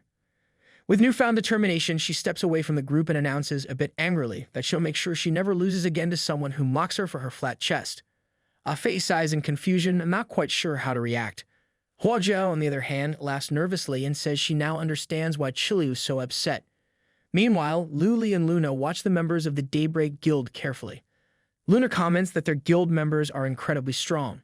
Each one seems to be a real challenge to face. It's clear they'll need to step up their game if they want to win this competition. The minister then announces that the battle between Chili and Dian was a fantastic duel. He notes that although contestant No. 27's performance was already very impressive, contestant No. 6's strength is unfathomable.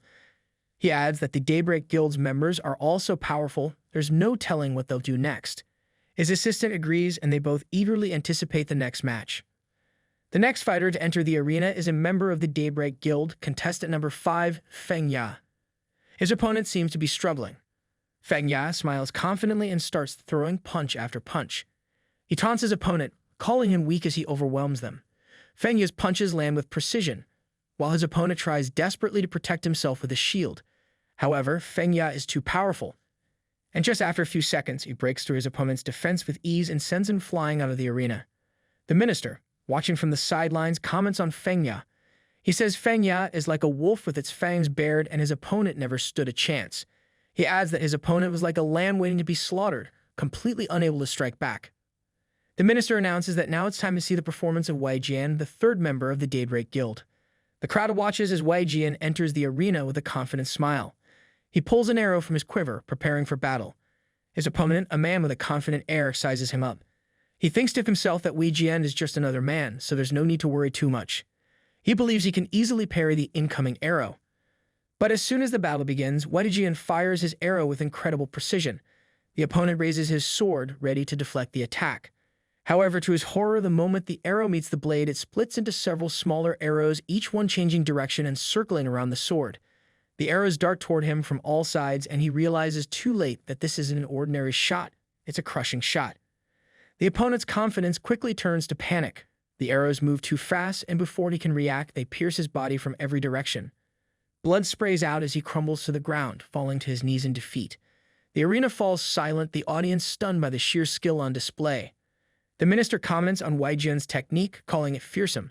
He explains that each arrow from the crushing shot hit its target with perfect accuracy, striking vital points. What seemed like a simple shot was, in fact, the result of first-class calculations and technique. It was a display of mastery that left the audience in awe. The next participants enter the arena. One of them is contestant number 2, Li Dao from the Daybreak Guild. She charges forward with lightning speed. Her opponent, caught off guard, freezes in place, trying to focus on her movements. But before he can react, Li Dao is already upon him, moving faster than he expected. In an instant, she strikes him under the chin with her hand, sending him flying upward. And as he begins to fall, Li Dao quickly turns around, using her momentum to swing her leg with perfect precision. The powerful kick lands right in his stomach, sending him crashing out of the arena and into the wall. The minister watches in amazement and comments on contestant number 2's incredible speed. He says that she struck her opponent down without even drawing her sword. Her movements were so fast, it was like lightning. One moment he was there, the next, he was thrown out of the arena. The crowd is stunned by the display of skill and agility.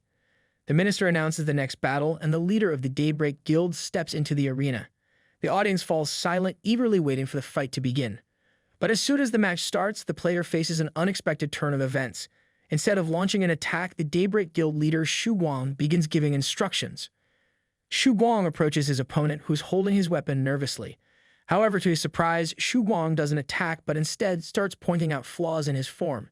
The player holds his weapon in a way that makes it nearly impossible to land a successful blow, so Xu Guang calmly suggests improvements. The player, unsure but willing to learn, listens attentively. Xu Guang steps closer and directs the player's focus on his stance. He explains that the player should be holding the axe with both hands and delivering powerful blows. The player hesitates but adjusts his grip, trying to follow the instructions. Xu Guang isn't finished yet, though. He guides him to raise his arms higher and use his lower back for strength, instead of relying on just his arms. The player, unsure of the technique, attempts to comply, but Xu Guang isn't satisfied. He encourages the player to adjust further, insisting that strength comes from the lower back, not the buttocks. The player struggles to get the posture right but keeps trying, his nervousness growing with each adjustment. Finally, after a few more attempts, Xu Guang seems satisfied. He praises the player's progress, but mentions that time is running out and suggests he should just admit defeat. The player, now feeling a mix of exhaustion and confusion, takes a deep breath and admits defeat. He bows respectfully to Xu Guang, thankful for the advice but knowing he is no match for the seasoned leader. The minister covers his face with his palm and sighs. He did not expect this. He turns to his assistant, mentioning how tired he is of the ongoing matches. With a resigned tone, he asks the assistant to take over the commentary. His assistant, eager to step up, agrees with enthusiasm, and the next set of participants are called into the arena. The new match begins, and both players enter with their blades drawn. However, instead of engaging in an intense duel, one of them pauses and asks if they really need to continue fighting. The other player, with a deep sigh, agrees, noting that they're both just wasting time. He suggests they quit the fight and move on. The spectators, watching from the stands, are not pleased with this decision. Their discontent is clear as an annoyed roar rises from the crowd, echoing throughout the arena. The match ends not with a battle, but with a quiet surrender, leaving the audience frustrated and disappointed. Lu Li, standing in the arena, watches the scene unfold. He realizes that the other competitors are also losing their drive to fight, and at this point, it's clear that all that is left to battle against the Daybreak Guild then. The minister and his assistant comment on the situation. They agree that Daybreak's overwhelming lead is likely pushing the competition to speed up. With this, the minister announces the list of the 8 strongest participants. The list includes Xu Guang, Li Dao, Wei Jian, Feng Ya, Lu Li, Afi, and Hua Zhou. And the last place in the top 8 will be decided between Dian Dian, contestant number 6, and Luna, contestant number 7. Shili encourages Luna with determination, telling her that she should aim to overpower that bitch, knock her down, and make sure she stays face down on the ground. Afi joins in, offering his support as well, and Luna, feeling bolstered by their words, thanks them both, promising to give it her best shot. As she heads toward the arena, Lu Li wishes her luck. Luna gives a reassuring sign, letting him know everything will be fine. The moment both girls step into the arena, the crowd erupts in cheers, chanting the name of the Daybreak Guild, showing strong support for Dian. And just as the two girls approach each other, Dian taunts Luna, asking if she's the partner of that flat-chested girl. She teases that it looks like Luna has bigger assets than hers. She asks if her strength is also proportionally bigger. Luna, unbothered, calmly replies that Dian will find out soon enough. She then challenges her, daring her to try her. Luna suggests she should summon all 5 of her beasts right now. In response, Dian summons 2 portals behind her, from which emerge spirits of fire and water. She confidently declares that she will call on all her beasts if necessary, but only if she feels Luna is strong enough to deserve it. Luna, unfazed by the challenge, closes her eyes and focuses. She places her hand on the hilt of her sword, preparing to unleash her power. She activates the Star Radiance execution technique. A brilliant flash of light suddenly bursts from her and Dian. Taken aback by the intensity, quickly covers her eyes from the intense light coming from Luna. She points forward and orders her spirits to attack, trying to keep Luna from getting any closer. But by the time she's ready, Luna is already on the move, charging toward her from the side. Dian notices this and tries to react just in time. Luna doesn't waste a second. She swings her sword with precision and Dian jumps back, raising a water shield to block the attack. She thinks she successfully avoided the blow and feels a bit relieved. If she had stayed just a moment longer, she wouldn't have been able to defend herself, but before she can even finish that thought, something unexpected happens. Luna's strike cuts through her blindfold, and despite the shield, she manages to land a blow on Dian. Luna tells Dian that in their last fight, she must have secretly used her water attribute summons to counter the fire attacks. She adds that Dian shouldn't act so relaxed this time. If she fights seriously, it will be more respectful to both herself and her opponent. Watching the battle with great interest, Chili agrees with Luna, nodding enthusiastically, saying that Luna is absolutely right. She encourages her to go all out and finish the fight quickly. Afi supports Chili's words, adding that Luna should make this a swift win. Meanwhile, Weijin warns that Luna might be underestimating her opponent. Shu Guang, watching from the sidelines, crosses his arms and agrees with Luna's approach, saying that her words are exactly right. He hopes this fight serves as a valuable lesson for Dian. Meanwhile, Feng Ya, sitting next to them, yawns and says he's bored. He's eager for his turn in the arena. Dian, now grinning, mocks Luna, saying that just because she landed a scratch, she thinks she can win. She decides to go all in. She calls on all of her spirits to attack, ready to teach Luna a lesson. The spirits rush forward with great speed. The fire hound and the water spirit work together, sending a powerful stream of fire and water straight at Luna. But Luna is quick to react, leaping into the air just in time. As she's airborne, Luna spots a golden spirit approaching. It flaps its wings, and with a flash of energy, sharp feather projectiles shoot toward her. Some hit, causing her to wince as they pierce her skin. Luna lands gracefully, her focus never wavering. Without wasting a moment, she turns sharply to the side, only to see a tree spirit's hand slam the ground, summoning vines from below. Luna tries to dodge, but it's too late. The vines grab her leg tightly, trapping her in place. At the same time, the Earth Spirit uses its ability, the Earth Coffin. Stones suddenly rise from beneath Luna's feet, trapping her inside a stone coffin. The ground shakes, and with a loud roar, the stones seal her in place. Dian clenches her fist in victory, smiling triumphantly. She says that in the end, the fight was too easy for her. Huojia, watching from the sidelines, commented that even Luna was unable to defeat Dian. Ah Fei quickly interrupts, saying she could still win. Huojia reflects that the combination of the 5 attribute beasts gives Dian a strong advantage, much higher than in the previous battle. Chili, however, grows angry and mutters under her breath, calling Dian a nasty girl. Luli stays silent, his eyes focused on the arena, still waiting for what comes next. He knows Luna has something up her sleeve. The spirits all return to Dian, who is already celebrating her apparent victory. She praises them for their work, but just as she finishes speaking, Luna and Luli think at the same time, now is the time to act. In the blink of an eye, Luna uses a powerful sword technique called Giant Sword Slash. The stone coffin cracks open. Luna leaps out of the coffin with a swift movement, raising her sword high. Dian stares at her, wide-eyed, unable to react in time. Luna swings her sword down with incredible force, sending a wave of dust and debris flying in all directions. For a moment, everything goes quiet. The arena floor shakes, and as the dust clears, everyone sees that Dian is protected by a strong barrier made of earth, wood, and water. The attack didn't break through, but it's clear Luna isn't done yet. Luna keeps up the pressure, relentlessly attacking with her sword. Slowly but surely, the barrier starts to crack under her strikes. But just as the barrier is about to break, the other spirits rush in to help. The firehound barks loudly, and the golden spirit, joined by the other creatures, attacks from the air. Luna parries their blows and quickly retreats. Dian, watching from behind her barrier, starts to panic. Her hands start to shake, and she can feel her confidence slipping away. She feels sick, like something heavy is pressing on her chest. Her mind starts to drift back to her childhood, to the memories she'd rather forget. She sees herself sitting alone against a wall, crying softly as the sounds of chaos swirl around her. Her parents are fighting again. Her father is furious, shouting at her mother, accusing her of being impossible to live with. He yells at her mother, asking her why she is always so on edge day after day. Her mother, equally upset, is yelling back, calling him all sorts of names, but neither of them pays attention to her. They don't even notice that their daughter is crying, her small body shaking with every word they say. They continue, oblivious to her pain, until they finally start pointing fingers at her. She feels the weight of their anger, the blame on her. She tries to block it out, but the tears keep falling. Time passes and she grows older. The pain doesn't go away.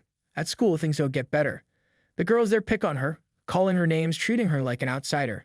One of them slaps her across the face and taunts her, asking if she's secretly taken her boyfriend away from her. Dian quickly denies what the girl says, but the words only make the situation worse. The girl sneers and starts making cruel comments about Dian's family.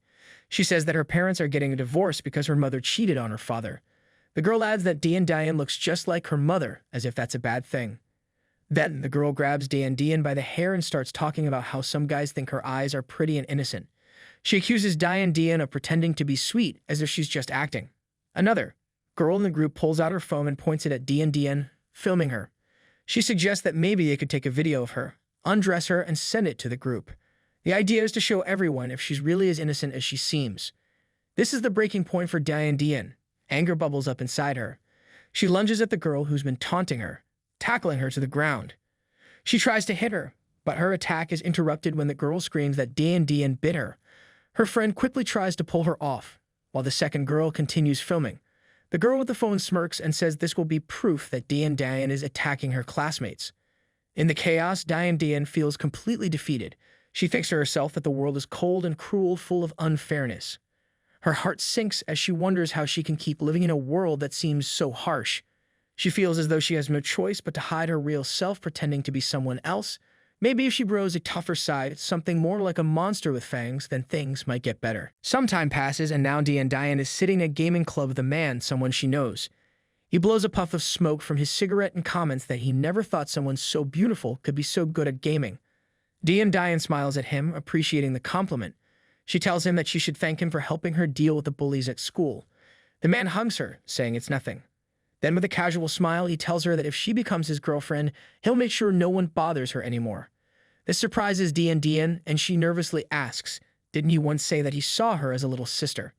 The man calmly responds that they could only move forward if there's any real connection between them. Dian's face darkens. She feels a sudden wave of discomfort. She realizes that this might be the price of the help he's been offering. She feels sick to her stomach, unsure if it's worth it. Suddenly, her thoughts are interrupted when another man grabs the hand of the guy sitting next to her and calls him a scumbag. The new guy angrily asks who he is. The man who grabbed his hand is none other than Shu Guang, the leader of a Daybreak Guild. He's clearly displeased by what's happening and tells the guy that she's still a child. That man's friend whispers to him, saying that these people are from Daybreak and that it's better not to mess with them. The man, surprised, asks if they are really from Daybreak. Shu Guang tells them to leave the gaming club immediately and not show their faces there again. After they leave, Shu Guang turns to Dian, smiling. He praises her, saying that she played very well and asks if she's ever considered joining a guild or playing professionally. Dian, still a little confused, repeats his words. Shu Guang explains that he believes she has a natural talent for this, something special. He adds that Daybreak is always looking for people like her, those with real talent. Her eyes light up with excitement after hearing this. Back to the present, her body fills with determination, and she thinks to herself that she cannot lose. She wants to win, to shine brightly. She's representing the Daybreak Guild, and she won't let this chance slip away. With a determined look, she calls all her spirits to her side and activates the ability of 5 offensive-defensive circles. In an instant, 5 bright flashes of different colors shoot towards Luna. Dian stands back, watching confidently, sure that this will be the end. Luna prepares herself to defend. The flashes shoot past her and slam into the arena wall. The impact is so strong that a loud roar echoes through the air and a cloud of dust rises from the force of the attack. A large hole appears in the wall and the area around the strike is left in ruins.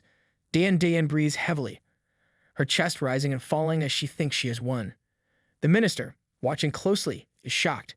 His assistant, equally surprised, asks if Diane really broke through the wall. He wonders if Luna is even still alive. The friends of Luna become worried, calling out her name in panic.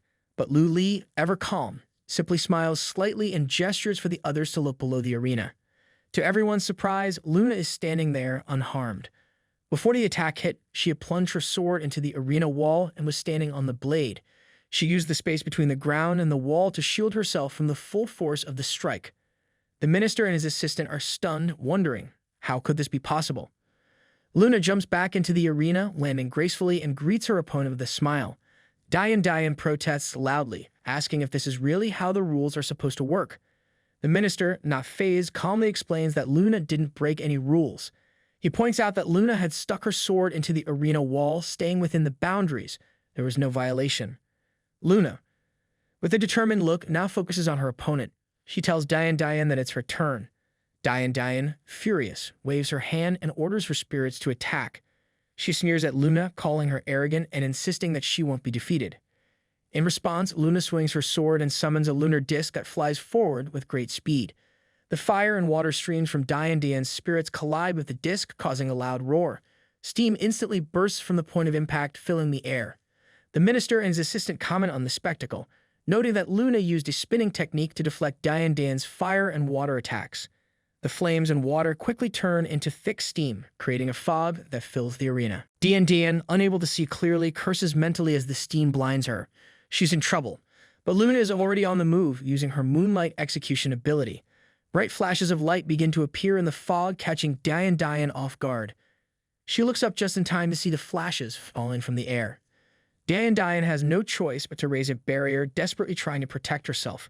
The flashes continue to rain down, piercing the fog and striking her spirits. Luna isn't done. She uses giant sword slash technique, summoning the largest flash of all, which hovers above Diane's barrier. Quickly, Diane reacts, raising her hand to command her spirits to strengthen the barrier from above. But this effort leaves her vulnerable on the sides. Luna, seeing her chance, appears behind Diane, a smile playing on her lips. She tells Diane that she's been caught and it was all just a flicker, so quick, so subtle. Diane freezes in shock, realizing too late that she's been outmaneuvered. Before she can react, Luna strikes, delivering a final blow. Diane falls to the floor, injured. The fog begins to clear, and now everyone can see what's happened. Luna stands victorious.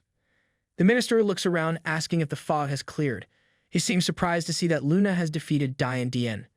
It's Luna's victory now. Diane, still in shock, stares at the floor. Her spirits have disappeared, and she mutters that she is lost. But just as she begins to accept defeat, Luna reaches out her hand to help her up. The sun breaks through the clouds above, casting a warm ray of light over the arena. Luna smiles and says that she hopes they'll have a good fight again in the future. After the match ends, the minister announces that Luna, as participant number 7, has secured the last spot in the top 8. He adds that now Lu Li's group will face the Daybreak Guild. The atmosphere is filled with anticipation. This is going to be a thrilling challenge. The minister's excitement grows as he says that the next 4 fights will be intense, filled with strong opponents. Only the best will move on to the next stage. Who will win and who will fall? The future will reveal the answers. After the intense battle, the maintenance team rushes into the arena, immediately getting to work. The damage from the fight is significant, and the minister comments on the enormous destruction caused. He tells the audience to be patient while the team seals all the holes and strengthens the arena. Chili approaches Luna with a bright smile, clearly excited. She happily praises Luna, saying how amazing she was. Chili had been worried throughout the fight. Luna, modest as always, says that her opponent was very strong. She tells Chili that it was all thanks to the information gleaned from her match with her that she was able to turn the tables. She looks toward the Daybreak Guild and feels a bit of pressure, especially when she thinks about the strong team members like Diane. Meanwhile, Diane, still struggling with her emotions, walks up to her guild leader. Her eyes are filled with tears and disappointment. She apologizes, feeling like she's not strong enough to be part of the team. She believes she has only embarrassed the Daybreak Guild. The leader of the Daybreak Guild notices her distress and calmly walks over. Dian flinches, thinking he might be angry. However, to her surprise, he simply pats her on the head and tells her not to speak such nonsense. He reassures her that she is talented, and even though she hasn't been with the team for long, she has a bright future ahead. He reminds her that it's normal to face challenges and tells her not to underestimate their opponents. He believes that their team will be able to enjoy the real fun of the competition soon. After a short while, the minister announces that the audience seems to be getting tired of waiting. His assistant agrees with a smile. The minister then says that the arena has been repaired and is now ready for the next fight. The assistant announces that the next competitors are ready to enter the arena. Contestant number 4, Lu Li, will be up against contestant number 5, Feng Ya. Both Lu Li and Feng Ya enter the arena and lock their eyes. Feng Ya, with a wide grin, eagerly says that it's good to finally face Lu Li again, and this time, no one will interrupt their fight. They both need a good, solid match. Lu Li, looking calm and indifferent, draws his blade and responds that it will be exactly as Feng Ya says. The minister, sensing the tension and excitement in the arena, notes that this will be a fight like no other. Lu Li and Feng Ya are clearly ready to give it their all. And just as he said, as soon as the signal is given, both Lu Li and Feng Ya rush toward each other. Their blades clash with a loud clang, and the force of the impact sends a shockwave through the arena. The ground beneath them cracks, and the arena shakes with a tremendous crash. The minister leans forward, his eyes wide in disbelief. He exclaims in shock, wondering if they've already destroyed the arena again. His assistant, equally surprised, points out that this was only their first clash. The minister, now in disbelief, exclaims that the arena had been strengthened 10 times, but it still can't withstand their power. Despite the shock and surprise from the onlookers, Lu Li and Feng Ya continue their fight, showing no signs of slowing down. With each swing of their weapons, sparks fly, lighting up the arena. Feng Ya, with a confident smile, swings his sword and lands a powerful hit on Lu Li's shoulder. Lu Li tries to parry, but the blow catches him off guard, and he is forced to take a step back. The impact pulls him to the side, but Lu Li grits his teeth, quickly regaining his composure. He spins around and counters with a sweeping strike, aiming to push Feng Ya back. However, Feng Ya is quick. He strikes again, sending Lu Li flying backward. Despite the force, Lu Li manages to stay in the arena. Dust fills the air as the two warriors pause for a moment, catching their breath. Feng Ya grins, clearly enjoying the fight. He comments that this is the kind of battle he enjoys. He adds that he can sense Lu Li has grown much stronger since their last fight, but he too has improved in his own way. Lu Li remains silent, his face showing no emotion. His focus is entirely on the battle, and it's clear he's not here to talk. Feng Ya, sensing that the fight is about to get even fiercer, charges forward again, his sword raised high. They clash again, their figures briefly disappearing into a cloud of dust. The dust clears almost instantly, revealing sparks flying once more as their swords meet. The ground beneath them begins to crack from the intensity of their blows, but they don't stop. Another roar echoes through the arena as red and blue sparks scatter in all directions, along with debris from the floor. Feng Ya's teammates watch eagerly from the sidelines. Xu Guang, arms crossed, comments that it's no surprise Lu Li is so confident. From what he sees, Lu Li is already at the level of professional players. He can sense the skill and precision in every movement, even in a one-on-one battle. On the other side of the arena, Lu Li's team is also watching the fight closely. Feng comments that Feng Ya is incredibly assertive. This is the first time he's seen anyone who can truly challenge his brother's strength. Luna, standing beside him, agrees, noting that Feng Ya not only has quick reflexes, but also intelligence. She believes he's fighting more on instinct, making him a difficult opponent to predict. It's clear that Feng Ya is no simple adversary. Meanwhile, in the arena, after a series of fierce clashes, both Lu Li and Feng Yi take a brief moment to distance themselves. The crowd watches with bated breath, waiting for the next move. Feng Ya, wiping sweat from his brow, tosses off his outerwear with a confident grin. He taunts Lu Li, saying that what they've seen so far was just the warm-up. Now it's time for the real fight. In response, Lu Li casually takes off his cloak, his expression serious. There's no need for words now. It's time to give it their all. The two fighters rush toward each other with a renewed intensity, their movements like a blur. Feng Ya strikes first, swinging his sword with expert precision. Lu Li, always prepared, exposes his blade to block the attack, preventing any harm. However, something unexpected happens. Feng Ya grins widely as he throws his sword towards Lu Li, and to everyone's shock, the sword spins away on its own, leaving Lu Li momentarily confused. Lu Li tries to deflect, but in the process, his sword slips from his hand as well. Both swords fly through the air, spinning wildly before crashing to the floor with a loud thud. The arena falls into a stunned silence. The minister, watching from his seat, leans forward in surprise. He hadn't anticipated Feng Ye would let go of his sword in such a calculated way, but it worked. Feng Ye's quick thinking has disarmed both him and Lu Li, leaving them without weapons. The assistant, equally shocked, comments that the fight has escalated beyond what they expected. Neither fighter has their weapon now, and the fight has turned into something even more unpredictable. Both Lu Li and Feng Ye stand facing each other, weaponless but not willing to back down. The intensity of the fight has only grown. It's now a battle of speed, strength, and strategy. The crowd is on the edge of their seats, waiting to see what these two warriors will do next. Feng Ye clenches his fists tighter, his expression focused and determined as he slowly closes the distance between himself and Lu Li. In an instant, he swings his fist sharply toward Lu Li, aiming for a solid hit. But Lu Li, ever alert, ducks just in time, narrowly avoiding the punch. Feng Ye doesn't stop though. He presses on, launching a series of fast and powerful punches toward his opponent. Lu Li skillfully blocks each one, but the attacks come so quickly that he can feel the pressure mounting. At one point, Feng Ye's movements seem to change, a shift in his rhythm.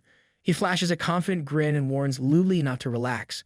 Lu Li feels the change, sensing something more dangerous coming.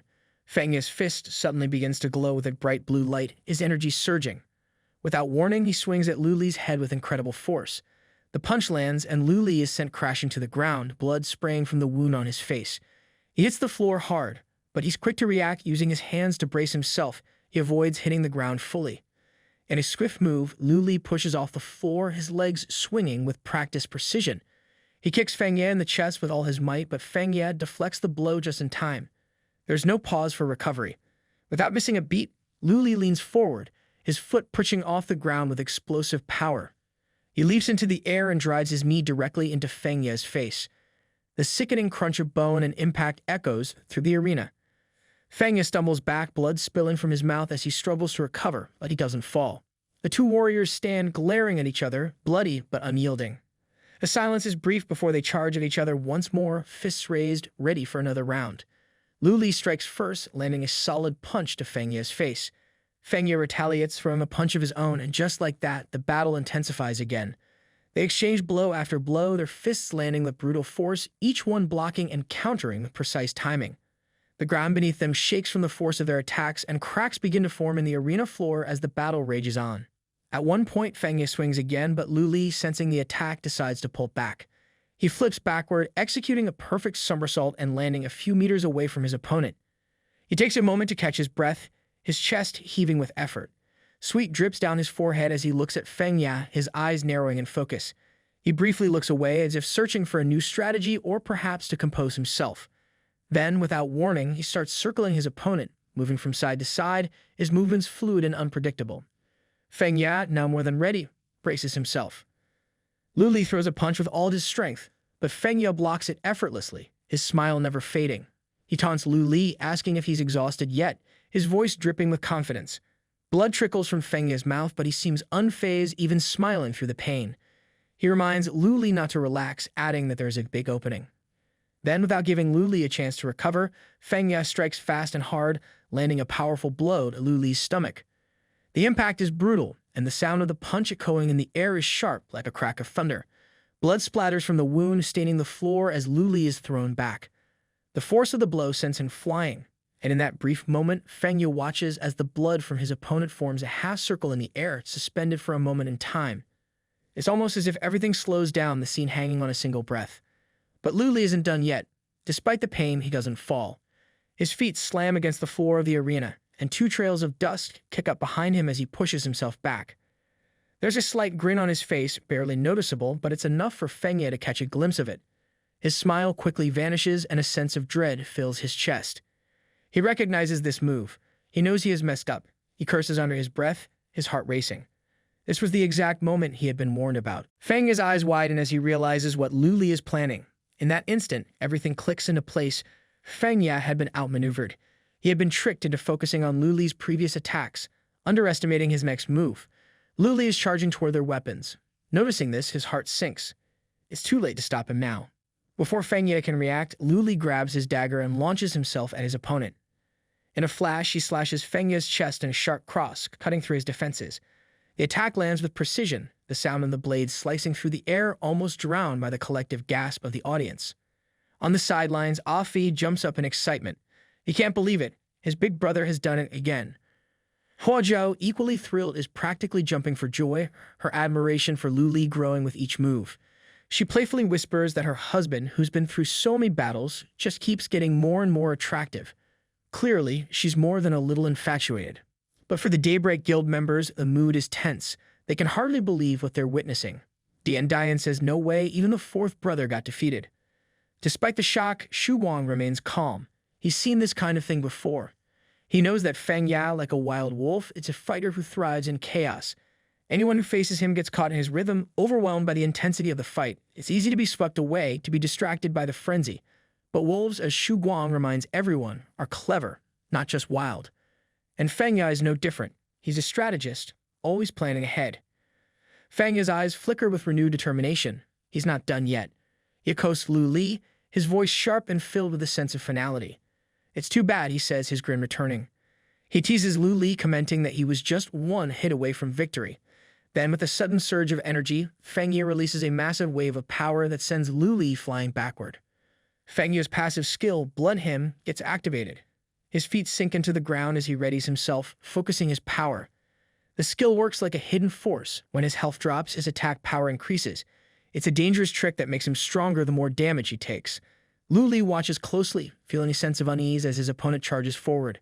Feng Ya's strike is fast and powerful. In an instant, Lu Li is sent flying back, struggling to maintain his balance. He's shocked. He knows that he can't take on this new, more powerful version of Feng Ya head-on. His opponent is twice as strong now, and each strike is heavier than before. Lu Li tries to defend himself with his dagger, but Feng Ya presses the attack relentlessly. The sound of metal against metal rings out in the air as they clash. Lu Li is forced to retreat, blocking the strike with difficulty. His shoulder gets cut by the glancing blow. The ground beneath him cracks and shakes from the force of the attack. In the stands, the spectators are stunned. They watch as the arena trembles under the pressure of the battle. Some can't believe the destruction caused by just one strike. The minister, though, has seen enough chaos by now that he only shakes his head and smiles, commenting that they'll just have to get used to it. Feng Ya, grinning confidently, asks Lu Li if he plans to dodge this attack too. The challenge is clear in his eyes. He's pushing Lu Li to his limits, knowing that he's the one in control now. But Lu Li isn't done yet. His mind races as he prepares for the next move. He knows he can't match Feng Ya's strength directly, but he's far from finished. Feng Ya senses Lu Li closing in. He quickly reacts. His confidence is unshaken. He believes he's already in control of the fight. With a smirk, he wonders why Lu Li is still trying so hard, as if he hasn't already sealed his victory.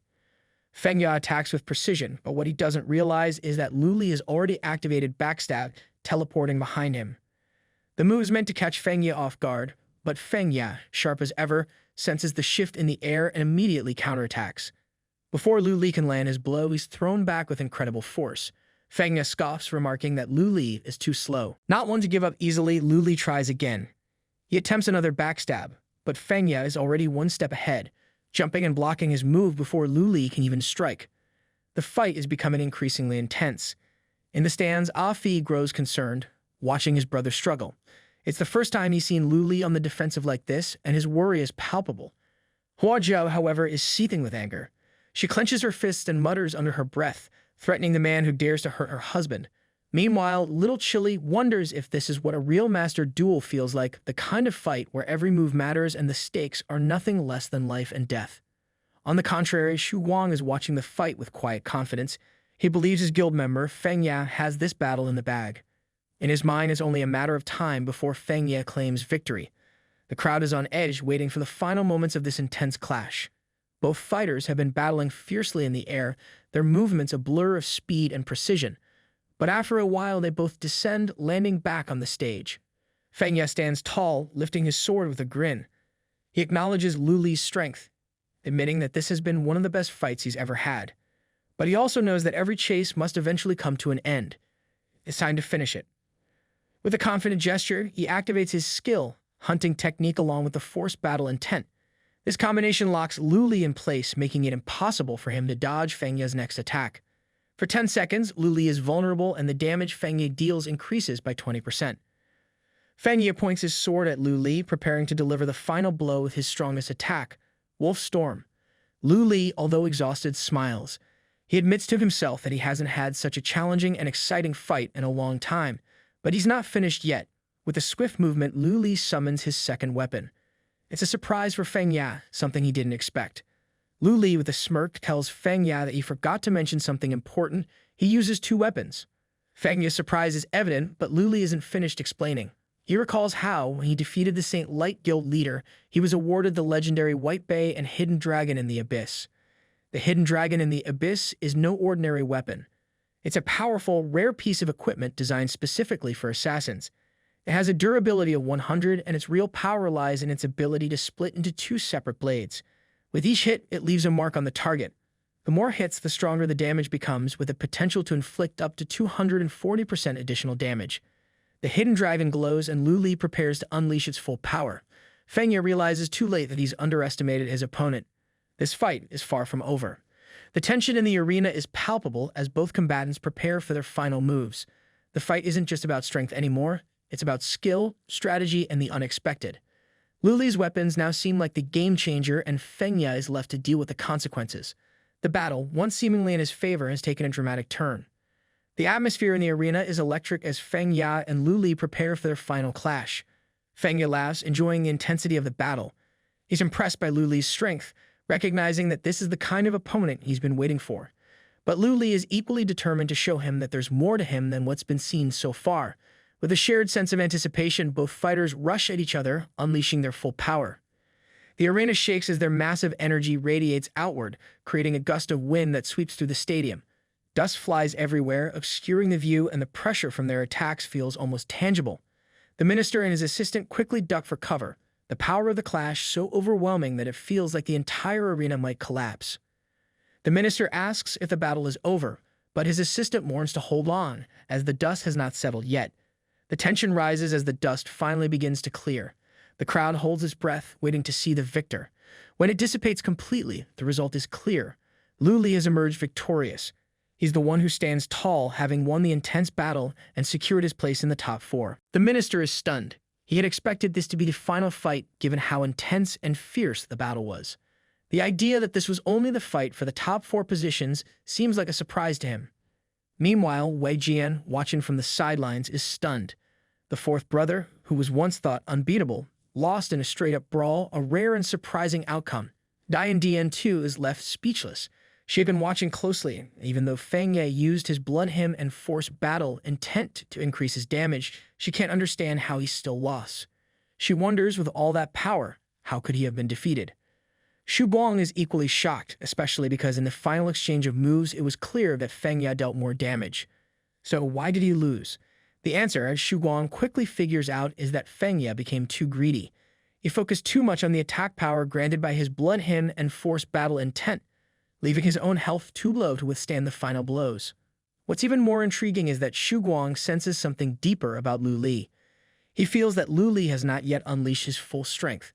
There's something more hidden beneath the surface, another level of power that Lu Li has yet to bring out. Xu Guang finds Lu Li fascinating. Despite his overwhelming power, Lu Li remains cautious, calculating, and never fully letting go of his control. This makes him an even more dangerous opponent, and one that Xu Guang doesn't intend to underestimate. Lu Li, after his hard-fought victory, helps Feng Ya to his feet.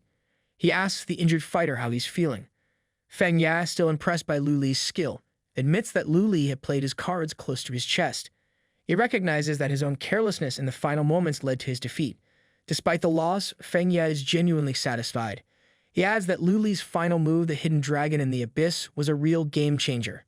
Even though he lost, Feng Ya appreciates the challenge and expresses his respect for Lu Li's abilities. Lu Li, in return, says that this was the most exhilarating battle he's had since he started playing the game. He explains how he exploited the timing of the fight, taking advantage of every opportunity, and that it was a true test of skill. Feng Ya, still in good spirits despite the loss, asks Lu Li if he would be interested in joining their Daybreak Guild. He even offers him the coveted position of number 3 in the guild, but Lu Li, ever determined, politely declines. He has other things to focus on, something important he needs to do. Feng Ya isn't discouraged, though. He assures Lu Li that even if they can't be teammates, they can still be friends. He offers his help, telling Lu Li that he's always there for his friends, no questions asked.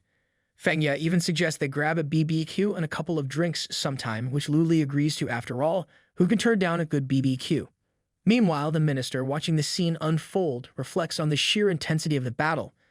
He realizes that this fight has been a real spectacle for the audience, and he's concerned about the damage caused by the battle. He turns to his secretary, a little out of breath from all the action. He calmly tells the secretary to send a message to His Majesty, asking how much more reinforcement the arena needs. The secretary turns to the minister with a concerned look and asks if he thinks the upcoming battles will be even more intense than the one they just witnessed. The minister ponders this for a moment. He doesn't want to admit it, but he knows that it's very likely. If the fighters keep going at this pace, the arena, and maybe even the audience, will be in trouble long before a champion is crowned. He sighs, realizing that the excitement of these battles might come with a heavy price. Meanwhile, the king watches the tournament quietly from his private chamber. He's taking in the action but knows that this kind of destruction can't go on forever. Suddenly, a man appears before him, asking for instructions. The king raises an eyebrow and wonders what's going on. The man explains that the host is asking for guidance on how much more the arena should be reinforced. Without hesitation, the king orders that the arena be reinforced to its highest level. He doesn't want any delays. The competition must continue, and the fights must go on. The man quickly nods, understanding the urgency, and promises to relay the king's orders to the host right away. The king, however, is thinking beyond just repairs. He's focused on finding the strongest warrior, someone capable of doing the impossible. There's not much time left, and he knows the tournament can't last forever. His mind is already racing, planning ahead.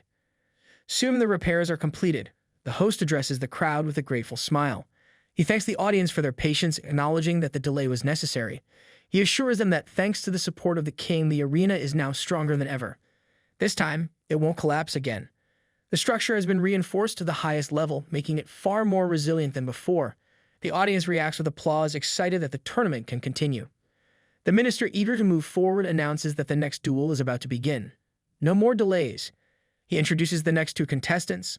Fei, contestant number 26, is up against Daybreak Guild's Xu Guang, contestant number 1. The crowd buzzes with anticipation, ready for the next showdown. Fei stands on the stage, eyes wide with surprise. He's suddenly hit with the realization that he's facing Xu Guang, the Daybreak Guild's boss, and he wonders if this is some sort of intentional setup. Why was he matched against someone so strong? He's a little shaken, but then his thoughts take an unexpected turn. If he somehow manages to win this battle against the guild master, he'd definitely make a name for himself. His victory would earn him the title of MVP, and little Chili would surely notice him. Maybe she can get so impressed that she'd ask him out on a date. His mind starts to wander as he imagines their date. He wonders if they'd go for hot pot or perhaps Western food. Maybe after, they'd take a nice stroll and then catch a movie together. Fei grins at the thought, imagining himself as the hero of his own love story, completely lost in his daydreams. But his laughter is short-lived. Xu Guang, always serious, suddenly speaks up. He asks Fei if he knows what the first thing a magician should do when facing a warrior is. Fei is caught off guard, blinking in confusion. Before he can even think of an answer, Xu Guang rushes toward him with surprising speed.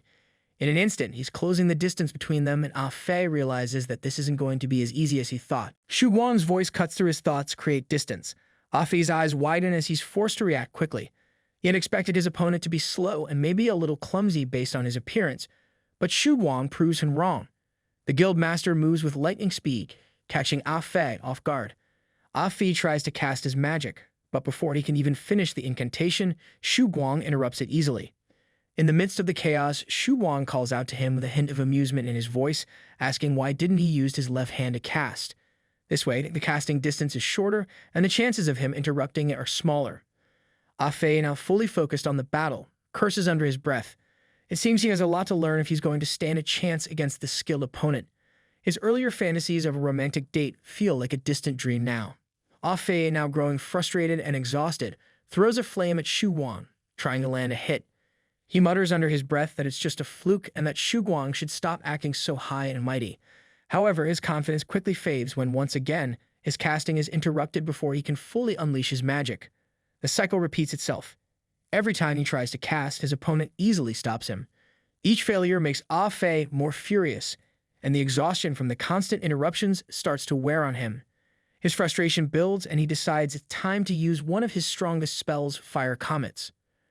Xu Guang, however, watches with a calm smile.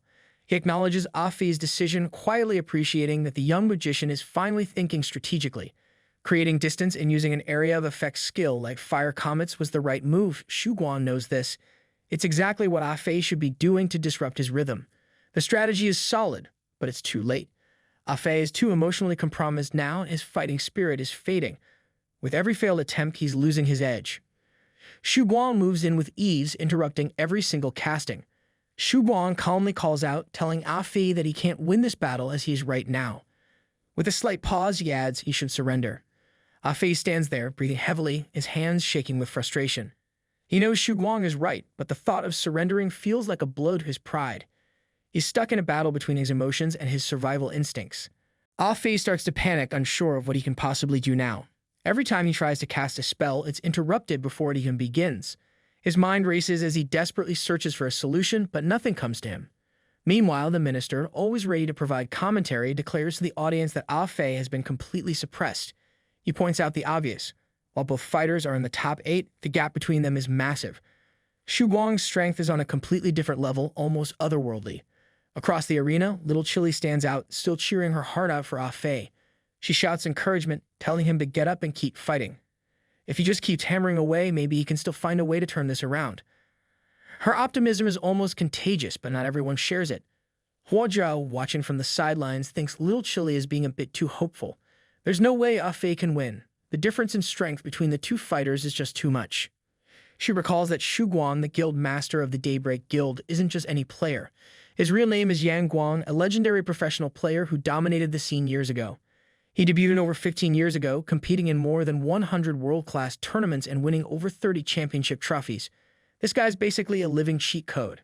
He retired 2 years ago to become a coach, and now somehow he's here crushing Ah Fei like it's just another day at the office. Still, little Chili doesn't stop cheering. She tells Ah Fei to buck up and give it his all, no matter the odds.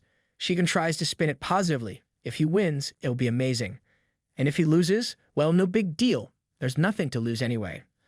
Ah Fei feels utterly defeated, not just because he's losing, but because he hasn't even managed to put up a decent fight. He glances toward his second brother, Lu Li, who is standing on the sidelines, pointing toward his ear like he's trying to send a secret message. Ah Fei's mind drifts back to the time he used to play games with his brothers at the internet cafe. He remembers how chaotic it would get. Other players would cry foul, accusing their opponents of hacking or setting up sneaky traps. Some even begged for help, convinced they were being baited into disaster. While his big brother would just ask for noodles and when delivered would start eating right in the middle of it all. Back then, Ah Fei was thrilled when they reached the final world boss. It was a huge deal. No one on the entire server had taken it down yet. He was curious about the strategy his brothers would come up with, but every time he asked, his big brother would just point to his ear and tell him, play it by ear. Ah Fei hated hearing that. To him, it felt like an excuse, like his brothers didn't trust him with anything important. In those battles, his big brother always took the lead, drawing all the aggro and tanking the boss like a reckless lunatic. Lu Li, his second brother, would handle the support role, juggling calculations and cooldowns to keep everything running smoothly. And then there was Ah Fei, stuck winging it, improvising and figuring things out on the fly. He always suspected his brothers did this because they saw him as the weak link, the liability of the group. But Lu Li had once patted him on the head and told him not to overthink it. Their big brother took on the tanking role not because Ah Fei was weak, but because he was a daredevil who loved the challenge. Lu Li played support because someone had to keep track of all the details. And as for Ah Fei, Lu Li said he was the most adaptable of them all, the one who would come up with wild, unpredictable strategies no one saw coming. His big brother had agreed, saying that they relied on Ah Fei to surprise everyone, even them. That reassurance had stuck with him. Snapping back to the present, Ah Fei realizes what Lu Li's gesture means. He takes a deep breath and prepares himself for a comeback. Shu Guang, on the other side, notices his sudden determination. He raises an eyebrow, mildly impressed, and asks if Ah Fei is drawing strength from some past memory. But it looks like Ah Fei has enough of Shu Guang's calm, nagging commentary. Annoyed, Ah Fei doesn't respond. Instead, he calls out to CC, his assistant, and instructs her to play his playlist. Without hesitation, CC obeys, blasting his favorite track, DTM. The music fills his ears, pumping him up and reigniting his fighting spirit. With a grin, Ah Fei starts casting his magic again, this time with a renewed energy. He looks at Shu Guang and declares that he's about to unleash his most awaited skill. Ah Fei starts vibing to his music, completely tuning out Shu Guang's chatter. The upbeat rhythm helps him block out the negativity, and he starts to actually enjoy himself. This unexpected reaction leaves Shu Guang genuinely surprised. He doesn't have much time to dwell on it, though, because Ah Fei suddenly charges straight at him, catching him off guard. Shu Guang quickly reacts, launching an attack toward the rushing mage. But to his surprise, Ah Fei dodges with a smooth kneeling motion, barely escaping the strike. Wasting no time, Ah Fei retaliates by casting a fire spell aimed directly at his opponent. Shu Guang, ever the show-off, somersaults out of harm's way with an almost theatrical flair. Just as he lands, Shu Guang raises an eyebrow and asks if this is some kind of new strategy, baiting himself just to lure Shu Guang into an attack. Ah Fei, irritated by the missed opportunity, doesn't bother answering. He's already focusing on his next move. He decides to use Feisty Comet, unleashing a barrage of flaming projectiles towards Shu Guang. But Shu Guang, annoyingly composed as always, evades every single comet. He smirks and casually comments that his attacks are too spread out. If Ah Fei focused on improving his accuracy, he might actually be able to use his power effectively. The backhanded compliment only fuels Ah Fei's frustration. Seizing an opening, Shu Guang closes the distance and leaps toward Ah Fei to strike. But this time, Ah Fei is ready. He counters with Flaming Tornado, a swirling inferno that connects with Shu Guang in full force. Little Chili, watching from the sidelines, practically jumps with excitement. She's convinced this hit has to do some real damage, at the very least it should burn off a layer of skin. The crowd watches with bated breath as the dust settles. Shu Guang stands there completely calm, as if the attack didn't even faze him. The minister announces that Shu Guang has managed to withstand Ah Fei's attack and still looks like he could go for a morning jog. Shu Guang praises Ah Fei for his close combat skills. He admits they're impressive for a mage. But then with that infuriating tone of his, Shu Guang reminds him a mage is still a mage. Ah Fei, determined to go all out, tells his assistant, CC, to stop the music. With a dramatic flourish, he raises his hands and commands the stars to obey him. In an instant, a field of glowing comets materializes above his head, each one radiating destructive power. A sight catches Shu Guang off guard, his usual calm demeanor finally breaking as he looks up at the incoming storm of magic. Without hesitation, Ah Fei unleashes the barrage. The comets rain down with terrifying force, shaking the arena. The minister, watching the chaos unfold, confidently announces that if the arena hadn't been reinforced, this attack would have torn apart all over again. Meanwhile, the secretary is caught off guard, squinting at the blinding lights and fumbling around for his sunglasses, only to realize, too late, that the minister is already wearing them. Ah Fei huffs to himself, convinced that this massive attack has to leave some kind of mark on Shu Guang. But as the dust settles and visibility returns, there stands Shu Guang completely unharmed. His shield has absorbed the full brunt of the attack, leaving him as cool and composed as ever. He even has the nerve to nod approvingly, calling his demonstration enlightening and remarking that it wasn't bad at all. Little Chili is dumbfounded. She can't believe it after so many skills. Shu Guang still looks like he just stepped onto the stage. She wonders aloud how this is even possible. Hua Zhao offers a grim explanation. None of Ah Fei's attacks seem to have any real effect on Shu Guang. But Luna, ever the realist, counters that Shu Guang has simply been evading or mitigating most of the damage. Either way, the outcome looks bleak. Shu Guang, never missing a chance to critique, calmly points out to Ah Fei that his tempo is slipping again. His strikes are becoming careless, and it's clear he's getting confused under the pressure. Shu Guang then finally lifts his sword, and with an air of finality, he acknowledges Ah Fei that his earlier outburst was impressive, a flash of brilliance. But as Shu Guang so kindly puts it, was just that, a momentary burst with no follow-up. Ah Fei's lips curl into a sly grin. He's got one final trick up his sleeve.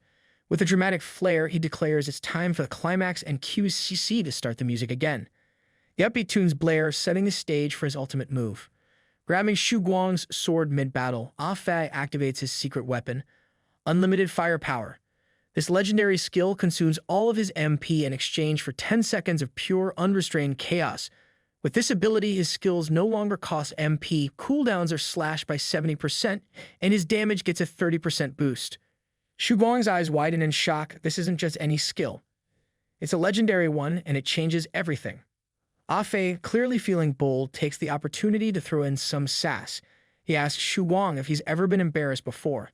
The countdown begins, and wasting no time, Ah Fei launches a fiery explosion straight at Shu Guang's face, sending him flying. The blast is powerful enough to make even the unshakable Shu Guang feel rattled. Shu Guang tries to recover, but just then, Ah Fei appears behind him in a flash, mocking him by asking if his reflexes have slowed down. Before Shu Guang can even respond, Ah Fei unleashes another fiery explosion, slamming him into the stage so hard it cracks under the force. For the first time, Shu Guang actually coughs up blood, a clear sign that Ah Fei has finally landed a serious hit. With only 5 seconds left on his unlimited firepower, Ah Fei decides to go all in. He cast a flaming tornado that's 3 times stronger than his earlier attempts, engulfing Shu Guang in a vortex of flames. The arena shakes from the sheer force of the attack, and the audience can hardly believe what they're seeing. Dian, watching from the crowd, starts to panic.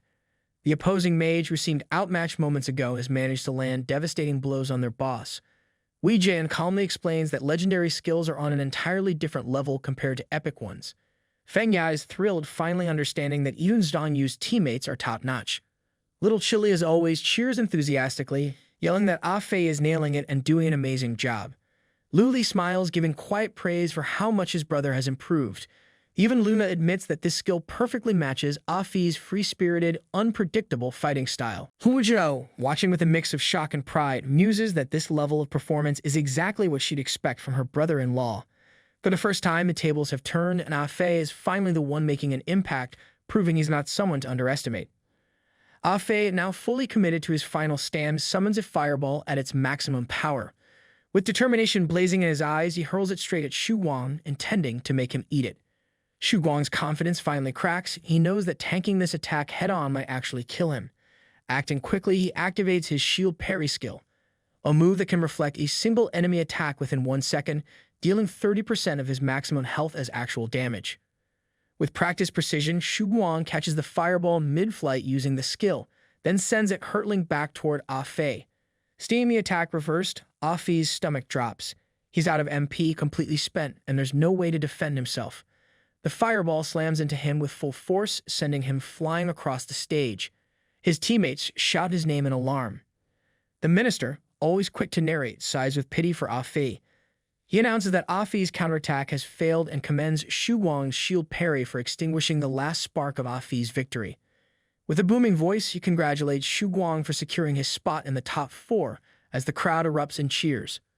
Ah Fei falls, defeated but not broken.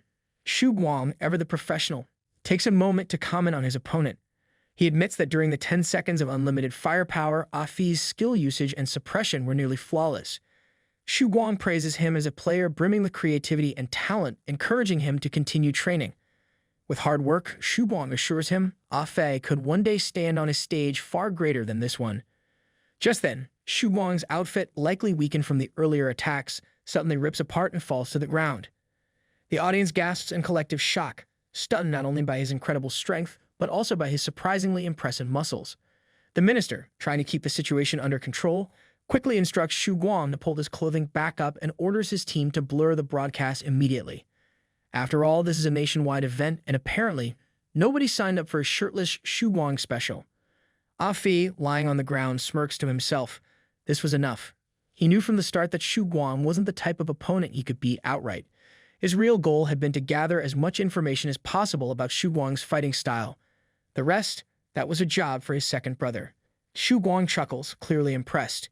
He admits that his initial evaluation of Ah Fei was too low and remarks that the young mage's performance wasn't bad at all. In fact, it's earned Shu Guang's respect. Ah Fei, however, isn't paying much attention to the compliment. Instead, he's wondering why Shu Guang still hasn't bothered fixing his ripped pent. He wonders aloud if this is some bizarre hobby of his. Maybe it's a way to mortify the entire Daybreak Guild. Either way, it's distracting. The minister, who's already fed up with the wardrobe malfunction drama, snaps at his secretary. He declares that this part of the match cannot be broadcast and orders the fighters to be quickly ushered off the stage. The secretary, ever calm, adjusts his glasses and announces to move on to the next battle. With a sense of relief, the stage is reset and the next contestants are announced. The minister's booming voice introduces contestant number 18, Hua Zhou, better known as Sichuan Pepper, and contestant number 3, Wei Jian. Hua Zhou steps onto the stage, brimming with excitement. She stretches her arms dramatically, as if warming up for a fight she's been waiting her whole life for. Turning to her opponent, she grins mischievously and asks if he's ready to get absolutely obliterated. Clearly, she's in no mood to play nice, and the audience buzzes with anticipation for what promises to be a fiery showdown. Wei Jian bows respectfully to Hua Zhou, catching her completely off guard. She stares at him, wondering why he's acting so formal. Then he explains his admiration for her, saying he's been a fan for years and has followed her career closely. He recalls her incredible achievements, starting with her 10-year run in esports. He remembers how her fame skyrocketed in her second year as a professional. During her debut at a global competition for the Game League, she didn't just participate, she won the championship and snagged the FMVP title. The following year, she switched to a shooting game survival and claimed the title of Best Gunslinger in its global competition. Within just 3 years, she became the backbone of the AF Guild, cementing her place as a legend. Her dominance didn't stop there. For 3 consecutive years, she was ranked as the #1 female esports professional in the annual rankings. Her career was so legendary that fans like Wei Jian still feel the sting of her retirement. Hearing all this makes Hu Jia wonder if this guy is secretly infatuated with her. But as she studies him, she can't help but notice his sinister vibe. His looks aren't helping either. If she's being generous, he's about 20 to 30 points max. Hu Jia then remembers that Zhang Yu is watching her. She immediately decides she needs to shut this guy down cleanly. There's no way she's letting Zhang Yu get the wrong idea. She has to make it clear that he's the only one in her heart. But before she can act, little Chili interrupts, practically accosting her sister. She asks why Hu Jia is standing there in a daze when her opponent seems to be up to something. Alarmed, Hu Jia turns her attention back to Wei Jian. She's stunned to see strange roots emerging from behind him. Clearly, this battle isn't going to be as straightforward as she thought. Wei Jian smirks, clearly enjoying himself. He remarks that he never expected stalling for time from her would be this much easy. Just then, a massive tree materializes beside him. Its towering presence dominates the arena. This is no ordinary tree, it's the descent of the demonic tree, a powerful summon entity. The skill requires a lengthy 10-second chant to activate, but the payoff is devastating. The demonic tree is immovable, its massive branches capable of striking any opponent within the range. Its health is 150% of the summoner's, making it tough to take down. Even worse, as long as the tree remains standing, the demonic vines regenerate endlessly. The minister, witnessing this spectacle, can barely believe what he's seeing, a giant, sinister tree right in the middle of the arena. Standing confidently atop the tree, Wei Jian pulls out an arrow and casually apologizes to Hu Jia as if the fight is already over. He seems certain that victory is in his hands, but Hu Jia isn't one to back down. She scoffs at the idea that she could lose to someone as ridiculous as him standing on a pathetic giant tree and charges forward, determined to bring it down. The tree's branches lash out at her, but she moves like lightning, dodging every single attack with ease. Wei Jian launches a rain of arrows, blanketing the area in projectiles. Hu Jia responds with her mountain-shaking stump skill, creating a barrier that blocks the arrows and even sends some flying back into the tree's branches. However, just as she breathes a momentary sigh of relief, she notices another arrow speeding toward her. This one pierces through her defenses, grazing her face. Wei Jian grins smugly, clearly enjoying the chaos, and launches an invisible arrow aimed straight at her. But Hu Jia, now fully on guard, blocks it, and the subsequent volley of attacks with precision. While she deflects his relentless assault, Hu Jia quickly assesses the situation. She realizes that the demonic tree's primary purpose is to control the battlefield, provide elevated vision for Wei Jian, and interfere with her movements. Combined with his constant barrage of arrows, the tactic is clearly designed to wear out melee combatants like her. She knows she needs to close the distance if she wants to stand a chance against this combination of field control and ranged attacks. With her sharp instincts kicking in, she begins formulating a plan to take the fight directly to Wei Jian. His puny tree might be intimidating, but she's not about to let it stand in her way. Hu Jia pulls off a tree branch, using it as an improvised tool to close the distance between herself and Wei Jian. With quick thinking, she positions it to propel herself forward, standing on it to reduce the gap. Wei Jian, seeing her movement, smiles smugly. To him, this is just another chance to show off. He takes aim and fires a mandala arrow. Hu Jia blocks the arrow, but the force shatters the branch beneath her. She lands undeterred and finally manages to get close enough to attack. Without hesitation, she prepares her mountain-shaking cannon, ready to blast Wei Jian before he has a chance to reload. She knows this is her best shot to overwhelm him and finish the fight. But Wei Jian isn't fazed. He uses a blank arrow, pushing her back and breaking her momentum. With an annoyingly smug grin, he comments that she's gotten rusty since her retirement. He adds that it's common sense. If an archer dares to stand their ground, it usually means they have a hidden trick waiting. Hu Jia, unimpressed by his attitude, silently dares him to keep running his mouth. She's confident that she'll make him regret every word soon enough. But just as she prepares to attack again, something feels off. A strange sensation runs through her, and she realizes she's been poisoned. Wei Jian, grinning like a villain in a cheesy movie, reveals his plan. He knew she would try to power through his initial wave of attacks, so he made sure his mandala arrow would land. The arrow's poison is relentless. It won't stop until all of her blood is drained. Hu Jia tries to process this, while Wei Jian smugly asks how long she thinks she can last under his control of the battlefield and her rapidly draining MP. The odds are stacked against her, but Huojiao isn't one to give up easily. Her mind races as she tries to find a way to turn the tables on this overly confident archer. Wei Jian may be grinning now, but Huojiao is determined to wipe that smirk off his face. Huojiao grips her poisoned arm tightly, her vision narrowing as the timer in her head counts down. She knows she has only 30 seconds left before the poison overwhelms her completely. Despite the weight of the situation, she smirks to herself. 30 seconds? That's more than enough time to turn this around if she can keep her nerves in check. Her goal is simple: close the distance to Wei Jian, all while dodging the chaotic barrage of arrows and those obnoxious demonic vines snapping at her. Once she gets close, she'll unleash a combo so explosive it'll make him rethink his life choices. Wei Jian, predictably smug as ever, watches her struggle with his usual overconfidence. He fires another split arrow, his attempt at reminding her who's supposedly in control. But Huojiao moves like a whirlwind, her instincts sharp and her movements flawless. She dodges every arrow with a grace that makes Wei Jian look like an amateur playing at being a pro. Her counterattack is swift and direct. She hacks through the demonic vines one by one, clearing her path to him. From his high perch of arrogance, Wei Jian smirks, noting that 10 seconds have already passed. He's still convinced she's only delaying the inevitable. Huojiao, however, has other plans. She uses her mountain-shaking stomp, launching herself high into the air with a force that leaves cracks in the ground. Hovering above him, she prepares a crushing attack. Wei Jian, in all his self-proclaimed genius, rolls his eyes at what he assumes is a predictable move. He fires a blank arrow, thinking he has her figured out. But Huojiao has no intention of letting him off so easily. Instead of committing to the obvious, she pulls off a mid-air maneuver using her mountain-shaking cannon. The recoil blasts her forward, not only dodging the arrow but also completely obliterating the demonic tree. The force sends Wei Jian tumbling unceremoniously to the ground. For all his planning and precision, he looks more like a clumsy NPC at that moment. The minister praises her ingenuity, noting how she used the recoil to launch a counter-offensive. Meanwhile, the crowd erupts with cheers, many finally seeing the cracks in Wei Jian's armor. Huojiao, with only 15 seconds left, doesn't waste a moment. She charges at him with everything she's got, her eyes blazing with determination. Wei Jian scrambles back to his feet, wasting no time.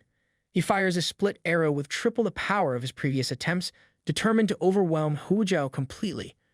Huojiao, refusing to back down, snatches up a piece of wood and throws it in front of her to shield herself. The makeshift barrier holds for a moment, but it quickly starts to crack under the relentless barrage of arrows. Just as she tries to regain her footing, Wei Jian seizes the opportunity to strike again. He unleashes a mandala arrow, its precision and force leaving no room for error. The arrow hits its target, sending Huojiao crashing to the ground. Her energy is fading, and her chances of turning the fight around are slipping away. Wei Jian stands over her with his signature smugness, convinced that the match is already decided. He glances at the timer and notes that there are only 9 seconds left. Then, with a dismissive shrug, he decides it's not even worth counting anymore. In his mind, victory is inevitable, and Huojiao is just delaying the obvious. On the sidelines, Feng Yu watches with a mix of fascination and mild disdain. He remarks that there's nothing exciting about defeating someone using outdated tactics. It's like watching someone win with a cheat code instead of skill. Xu Guang, ever the realist, acknowledges that Wei Jian's methods might lack flair, but they're undeniably effective. As the deputy commander of the guild, Wei Jian is laser-focused on winning. His approach is meticulous. He studies his opponents in excruciating detail before a match, analyzing every strength and weakness. This allows him to craft strategies with an almost surgical precision, giving him the highest chance of success. The more seasoned and experienced his opponent, the more flawless his plan becomes. Feng Ya, impressed but not thrilled, wonders if this makes Wei Jian truly unbeatable. Xu Guang, however, bursts out laughing at the idea. He points out the glaring flaw in Wei Jian's approach. While data might be reliable, people are anything but. Humans are unpredictable, full of creativity and instinct. No matter how perfect a strategy might seem on paper, it can crumble in the face of someone bold enough to think outside the box. Wei Jian starts to feel uneasy. The result of the fight hasn't been announced yet, and it nags at him. If Huojiao were truly out of the game, shouldn't it already be over? His doubt grows as he scans the battlefield. Then, as the dust clears, his worst fear is realized. Huojiao is still standing. Not just standing, but charging toward him with every ounce of strength she has left. For a brief moment, Wei Jian is genuinely taken aback. He didn't expect this level of resilience, but his overconfidence quickly kicks back in and he smirks, already dismissing her effort as pointless. He reminds her that the poison in her system has reduced her to just 3 seconds of fight time. To him, it's laughable that she's still trying. However, the look in Huozhou's eyes tells a different story. Her sheer determination cuts through his smug demeanor, showing that she isn't finished yet. Wei Jian, still underestimating her, fires a blank arrow in her direction. But Huozhou, moving like a blur, ducks under the attack and continues forward. In a split second, she's closed the distance and unleashes her mountain-shaking ultimate with raw, explosive power. The force of her attack rattles even Wei Jian, forcing him to take her seriously for the first time. He glances at the timer and smugly reminds her that only 2 seconds remain. His confidence is unshaken as he notes that his health is still at 70%. To him, there's no way she can deplete his defenses in the time she has left. He believes the victory is already in his hands. But Huozhou refuses to give in. Her determination burns like wildfire. She continues to strike relentlessly, each blow stronger than the last. Her attacks are fueled not just by the desire to win, but by something deeper, a need to prove to herself that she can push beyond her limits and face the impossible head-on. Just as the timer ticks down to the final second, Huozhou gives it everything she has. Her punches land in rapid succession, each one driving Wei Jian closer to the edge. She's running on pure willpower, her body screaming in protest, but she doesn't stop. The crowd watches in awe, captivated by her unyielding spirit. Then, just as the final second ticks away, her strength gives out. Huozhou collapses, her body completely spent. But before Wei Jian can savor his victory, his legs buckle, and he falls to the ground as well. The arena falls silent as both fighters lie unconscious, neither able to continue. The arena falls silent as the outcome sinks in. The announcer declares that both Huozhou and Wei Jian have been knocked out simultaneously, rendering them incapable of fighting further. The secretary, confused about how to handle such a rare situation, turns to the minister for guidance. With no clear winner, the match ends in uncertainty, leaving the audience buzzing with speculation and admiration for Huozhou's unyielding spirit. The minister takes a moment to think, then requests the audience to remain patient while they consult with His Majesty, the King, about the outcome of this unusual match. The crowd buzzes with speculation while Dian is completely stunned. She finds it unbelievable that Huozhou managed to take out 70% of Wei Jian's health in just 2 seconds. It's nothing short of ridiculous. Feng Ya, equally amazed, turns to Xu Guang, reminding him of his earlier comments about Huozhou. Xu Guang, looking a bit sheepish, admits that he may have spoken too soon. This kind of dramatic comeback is exactly what you'd expect from someone like Huozhou, a top-tier master. If his observations were correct, he's pretty sure Huozhou had entered the zone state during the final moments of the match. Feng Ya, curious and clueless, asks what the zone state is. Xu Guang explains it patiently. The zone state is a supernormal state where physical and mental integration align perfectly. It's a rare phenomenon often seen in elite athletes. In this state, the brain and muscles operate in perfect harmony, entering an excited state. Athletes describe it as if time slows down around them, allowing them to predict and react to situations with incredible precision. It's a feeling of effortless control and natural flow, enabling peak performance. Xu Guang concludes that Huozhou, by entering the zone state, pushed past her limits to achieve a tie in this battle. Feng Ya, completely impressed, thinks this state is so powerful that he decides he wants to try it out for himself one day. Meanwhile, the minister and his secretary huddle together, whispering and exchanging ideas. After a moment, the secretary steps forward to thank the audience for their patience, announcing that they have the king's decision. The minister, taking a deep breath, relays the final verdict. His Majesty, acknowledging the exceptional efforts of both contestants, regrets that time waits for no one. While both Huozhou and Wei Jian performed admirably, neither can advance to the next round due to the tie. Apologizing on behalf of the organizers, the minister kindly requests both contestants to leave the stage. Little Chili helps her sister off the stage, her face full of worry as she fusses over Huozhou. Despite her concern, Huozhou reassures everyone that she's fine.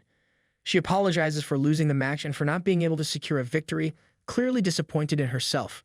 But her friends don't let her dwell on it. They shower her with praise, emphasizing how well she performed. Luna points out that her counterattack was an incredible display of skill, something no one expected. Even Lu Li chimes in, reminding her that a tie doesn't count as a loss. In fact, the damage she dealt in the final 2 seconds was so intense it nearly exceeded the system cap of the server. Hearing their words, Huozhou's frustration turns into tears of relief. She grabs Lu Li's hand and, to everyone's surprise, calls him her husband. She thanks him for comforting her and promises that she'll be more careful next time, vowing not to lose again. Lu Li, visibly annoyed and flustered, tries to set the record straight. He tells her not to throw around words like that so casually since they aren't in that kind of relationship. But Huozhou, ever the stubborn one, rushes off his protests. She confidently declares that he'll be her husband in the future anyway, so there's no harm in calling him that now. Liu Li sighs, trying his best to maintain his composure, and firmly states that he has no intention of dating anyone. Just then, the minister announces the next match, revealing it's the final showdown for a spot in the semifinals. Contestant number 7, Luna, is set to face contestant number 2, Li Dao. The crowd erupts in cheers, and her gang roots for Luna, encouraging her to give it her all. Just as Luna prepares to enter the arena, her assistant informs her of an incoming call from her father. The unexpected news shocks her, and she momentarily exits the game to attend to it. When she answers, her father explains the reason for the call. A lab report shows her compatibility is higher than others, and he insists she come to the company immediately. Luna is taken aback but feels a spark of excitement. Her father's request reminds her of the last time she visited the company with him as a child, bringing back a wave of nostalgia. However, as she listens, reality hits her. She's still in the arena with Zhang Yu and the others. She nervously asks her father for more time, explaining that she's in the middle of an important task. Her father, as stern as ever, dismisses her request. He informs her that he doesn't like waiting for others and that a bodyguard is already on the way to fetch her. With no choice, Luna reluctantly agrees, informing him that she will get ready quickly. Just as she hangs up, she looks at her phone and muses that maybe all of this is fate. Meanwhile, in the background, a massive shark devours a smaller one in a tank, mirroring nature of mankind. Luna returns to the game shortly after and apologizes to her team. She explains that an urgent family matter has come up and that she can't participate in the competition for now. Liu Li reassures her that family always comes first, urging her not to worry. Ah Fei agrees and adds that they still have his second brother in the semifinals, so she shouldn't feel guilty about leaving. Luna continues to apologize, feeling guilty for leaving the competition. Little Chili, always the voice of reason, reminds her that they're all friends, so there's no need for formalities. She encourages Luna to stop apologizing and focus on her family matters. Luna thanks everyone for their understanding and promises to return as soon as possible. With that, she logs out of the game. The secretary is stunned to discover that Luna has forfeited, and the minister assumes that Luna must have had an urgent matter to attend to, leaving no other choice. With her departure, Li Dao automatically advances to the next round. Now only 3 contestants remain: Xu Guang, Zhang Yu, and Li Dao. The championship title is within reach for these competitors, and the audience buzzes with anticipation to see who will seize this golden opportunity. The next match is announced. Li Dao will face Xu Guang. Ah Fei feels a wave of relief because this means Liu Li, his second brother, is already guaranteed a spot in the finals. However, Ah Fei warns his second brother to be cautious against Xu Guang, knowing how absurdly strong Xu Guang is. Huijiao chimes in, pointing out that while Xu Guang's mechanics are nearly flawless, his fighting style is a bit old school.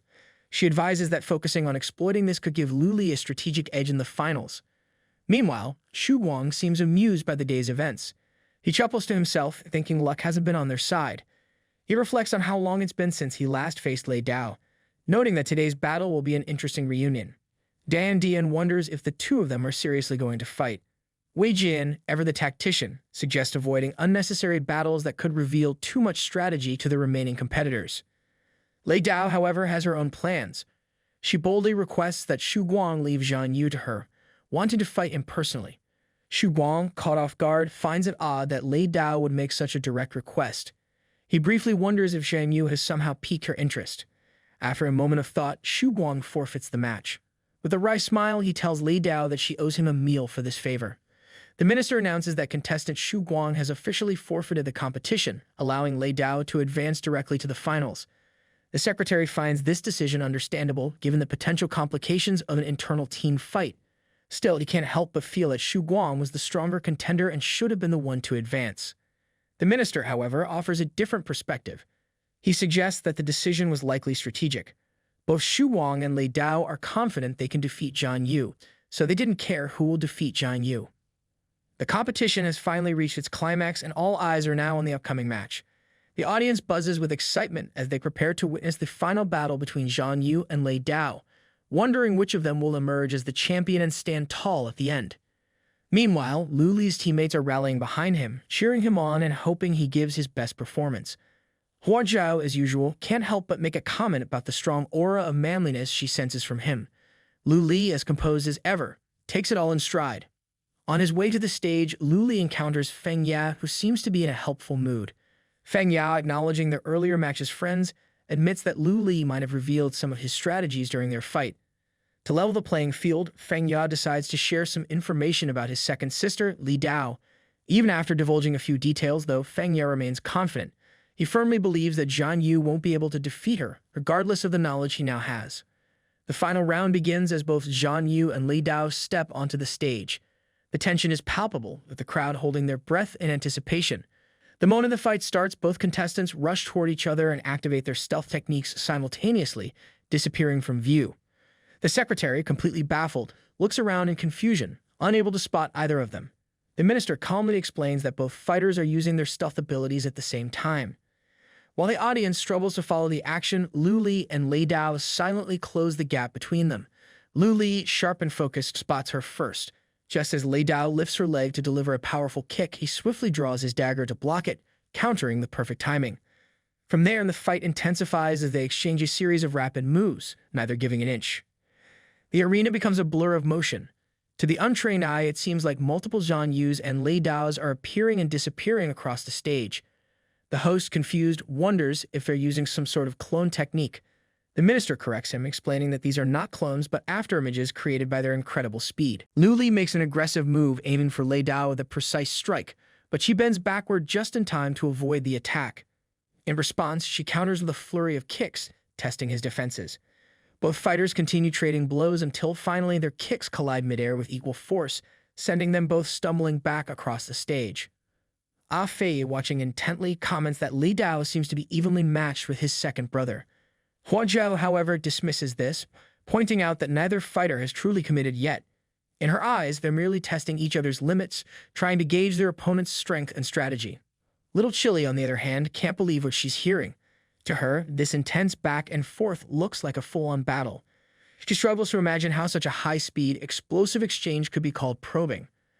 Lu Li counters Lei Dao with his rending burst blade, unleashing a sharp and precise attack that radiates energy across the stage. Lei Dao doesn't hold back, meeting his strike with her own powerful counterattack. The clash of their moves creates an intense energy that lights up the arena, leaving the minister thoroughly impressed. He marvels at the sheer skill on display, calling this a true battle between top assassins.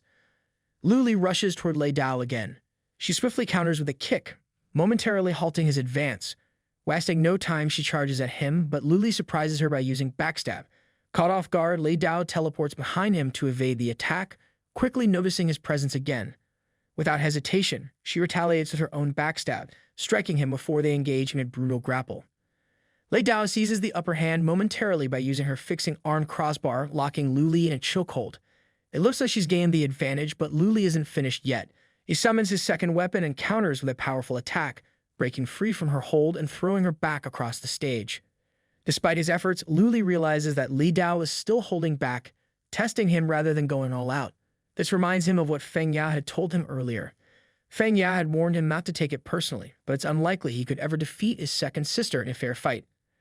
Lu Li recalls that ever since he joined Daybreak Guild, he sparred with Lei Dao countless times, probably thousands, and not once has he come out victorious. Lei Dao isn't just an exceptional fighter, she's a former mercenary captain, and not just any captain. She was a legend in her field, known for her deadly precision with firearms and unmatched skill in combat. It said she could take down dozens of opponents alone, even with nothing but a knife. Feng Ya continues, noting that Lu Li must be curious why someone as skilled as Lei Dao decided to join the gaming industry. Feng Ya admits he was also puzzled about this until one day, during a drinking session, Lei Dao had a little too much and finally revealed the truth. She spoke about a mission from her mercenary days, one that left a permanent scar on her heart. Her target was a criminal gang involved in the horrific business of abducting children for organ trafficking. The gang wasn't just ruthless, they were well-armed and outnumbered her team. Even worse, they used the abducted children as hostages, creating a situation where any mistake could cost innocent lives. During the mission, things took a dark turn. Lei Dao's own teammates betrayed her, having been bought off by the gang. She was stabbed in the shoulder by someone she trusted. In the chaos, she instinctively fired a shot at her traitorous teammate, killing him instantly. That bullet turned out to be her last. With no time to think, she pulled the dagger from her own shoulder and hurled it straight at the gang boss, hitting him in the forehead. It was a perfect, desperate shot. But even in death, the gang boss had the last laugh. He pressed a detonator just before collapsing, setting off an explosion that consumed the hostages. Lei Dao could only watch in horror as all the children burned to death in front of her. The incident left her traumatized, and she gave up her life as a mercenary, returning to her home country with a shattered spirit. Later, she somehow crossed paths with the boss of the Daybreak Guild, who shamelessly roped her into joining their team and becoming an esports player. Feng adds that while her performance in most games is fairly ordinary, she operates on an entirely different level when it comes to shooting and fighting games, particularly those using virtual reality. In those arenas, she crushes her opponents with an unmatched combination of precision and combat skill. Feng Ya tells him that he almost forgets to add one final critical detail. Lei Dao isn't just a skilled player, she's currently ranked as the #1 assassin in the Chinese Jianyu server. Luli finds it intriguing that Lei Dao, the top mercenary and #1 assassin in the country, stands before him. There's a strange allure to facing such a legendary opponent, and it pushes him to draw both of his weapons. His sudden move puts Lei Dao on high alert, prompting her to summon her weapons as well. Without hesitation, they charge at each other, the stage erupting with tension as the two assassins clash. Luli strikes first, aiming for her with swift precision. Lei Dao surprises him by blocking the attack with her sword sheath rather than drawing her blade. He's momentarily taken aback, she's still refusing to reveal her true power. Undeterred, he presses on, attacking again. The two exchange a flurry of rapid moves, testing each other's limits. Lei Dao quickly notices that Luli's twin swords are far faster and more versatile than the dagger he used earlier, forcing her to adjust her approach. Just as Luli closes in for another strike, Lei Dao somersaults backward, evading the attack. In midair, she activates her Thunder Clone technique, creating 5 clones that launch a coordinated assault. The sudden onslaught catches Luli off guard, and he takes some damage as the clones overwhelm him momentarily. Not one to back down, Luli counters by using his stealth ability, vanishing from sight. Lei Dao, however, stays vigilant, managing to evade his stealth attack. Undeterred, Luli moves behind her, summoning his shadow clone and coordinating a double-pronged attack. He executes his swing backstab with precision, landing a hit as he and his clone group together to assault Lei Dao. The crowd watches in awe as Luli reappears from stealth to continue his attack. Even Feng Ya begins to question just how many tricks Luli has left up his sleeve. Xu Guang, observing from the sidelines, admits that Jian Yu is proving to be more interesting than he expected. Feng Ya, however, remains firm in his opinion. Despite the impressive moves Luli has displayed so far, Feng Ya confidently asserts that Jian Yu has no chance of defeating Lei Dao. To him, the gap between their skill levels is still insurmountable, no matter how well Luli fights. But on the stage, Luli refuses to accept defeat, pushing harder to find an opening against his formidable opponent. Curious, Xu Guang asks Feng Ya what he thinks Luli's chances are against Lei Dao. Feng Ya, ever the realist, shakes his head. He states that despite his impressive tactics, Jian Yu stands no real chance against Lei Dao. Lei Dao finally unsheathes her sword, and the sight thrills Luli. After all this time, she's decided to reveal her true weapon. Lei Dao casually explains that she hadn't used the sword earlier because it's too powerful and would have made the fight less entertaining. Luli, already on edge, is shocked as immense energy radiates from her blade, creating an overwhelming atmosphere. Undeterred, Luli and his clone charge at her, trying to regain the upper hand. Lei Dao, unfazed, rambles about her thunder sword. She explains that it can summon thunder and lightning to continuously strike her opponent until they are utterly defeated. Then a storm of energy builds around her, and Luli can feel the weight of the situation. He knows he can't afford to waste any more time. The pressure is suffocating, and he's running out of options. With no choice left, Luli activates a powerful combination of his skills, Hidden Dragon in the Abyss and Rending Burst Blade. He bursts through the thunderous storm, targeting Lei Dao directly, while his clone moves in to attack her from the opposite direction. The coordinated assault creates a dazzling display of energy and power, drawing gasps from the audience. The minister watches in amazement, marveling at the sheer force of his technique. It's another demonstration of his incredible Hidden Dragon in the Abyss skill, now combined with the devastating strikes of the Rending Burst Blade. The energy levels reach a terrifying peak, shaking the arena. Wei Jin, observing from the sidelines, is baffled. He wonders aloud how a clone of Luli is capable of using such advanced techniques. Even Xu Guang, with all of his experience, admits it's the first time he's ever seen an assassin's clone do something like this. Normally, clones are limited to basic attacks, and here they are, pulling off a deadly combo. Feng Yao, watching closely, concludes that this move must have taken Lei Dao by surprise. Even someone as skilled as his second sister wouldn't have anticipated such an unconventional tactic. Just as the dust settles, Luli senses something is off. The feedback from their last attack doesn't feel quite right, so he instructs his clone to stay alert. Before he can process the situation, a blade suddenly pierces through his chest. Shocked and confused, he tries to understand what just happened. Lei Dao appears behind him, revealing that she used her Divine Escape, a passive skill that activates when the user is about to take lethal damage. The skill creates a portal for the user to escape, instantly healing 20% of their health. The only downside is its long cooldown time of 12 hours. However, Lei Dao quickly realizes something isn't right either. The Lu Li she attacked wasn't the real one, it was his clone. The actual Lu Li had managed to slip away unnoticed, staying one step ahead. Both fighters exchange a brief moment of acknowledgement. Lu Li admits that Lei Dao's strength lives up to her reputation. Lei Dao, equally impressed, agrees that his combo earlier almost took her out, but she still sees the fight as hopeless for him now. She summons 5 clones surrounding Lu Li, forcing him to deal with them all at once. Lei Dao then calls down massive lightning with her Thunder Sword, striking a bird mid-flight and blanketing the entire stage with thunderous energy. The minister, clearly overwhelmed, grabs his secretary's sunglasses yet again, much to his annoyance. He can barely keep up with the relentless action and declares the match a shocker. Lei Dao has used her cloning technique in conjunction with the thunder-summoning sword to carry out non-stop storm of bombardments aimed at Zhang Yu. Lu Li, despite the chaos, stays calm. He expertly dodges the lightning strikes, moving closer to Lei Dao with every step. While advancing, he begins to wonder if her weapon even has a cooldown period or if it's just a continuous barrage with a slight delay between attacks. Fei is thoroughly annoyed, muttering to himself that this feels like cheating. His unlimited firepower skill at least has a cooldown, but Lei Dao's ability to summon lightning seems endless, like she's having a sale on thunderbolts. Hua Zhao, always the observer, suggests that Lei Dao's weapon must be of a grade they've never seen before. It's not just powerful, it's ridiculous. Meanwhile, Feng Yasai is clearly impressed by Lu Li's performance but resigned to the fact that this fight is slipping out of his hands. He knows Lei Dao's Thunderblade isn't just any weapon, it's a mythical-grade weapon. Mythical-grade gear is practically legendary, its power growing alongside the user. The Thunderblade attacks automatically convert to lightning-based magic damage, which cannot be resisted. Unless a target is specifically immune to lightning magic, they'll be hit with full force. The weapon doesn't just deal continuous damage, but keeps attacking until its target's health is reduced to 0.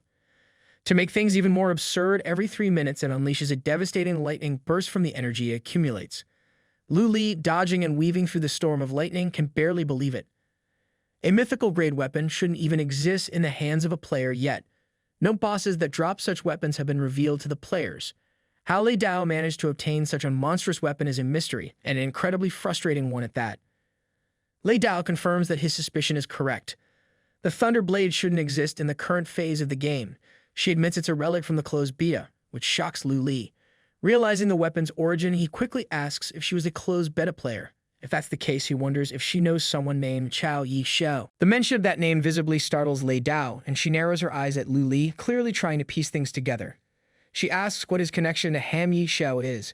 Lu Li wastes no time explaining that Chao Yi Shou is his brother, and he asks Lei Dao to share anything she knows about him from the closed beta. Lei Dao agrees, saying she doesn't mind sharing the information, but then quickly adds a condition. She tells Lu Li that if he wants to know everything, he has to defeat her first. If Lu Li truly is Chao Yi Shou's brother, she expects his strength to exceed this current level. If he loses, she won't tell him a single thing. Lu Li accepts the deal without hesitation. Wasting no time, he vanishes from her sight, reappearing moments later to attack her clones with his rending burst blade. His swift moves take out 2 of the clones in quick succession, but Lei Dao's clones don't go down without a fight. 2 of them close in on him and use thunder explosions, surrounding him with a burst of electric energy. Lu Li counters by attacking one of the clones, successfully taking it down, but the other strikes him from behind, catching him off guard.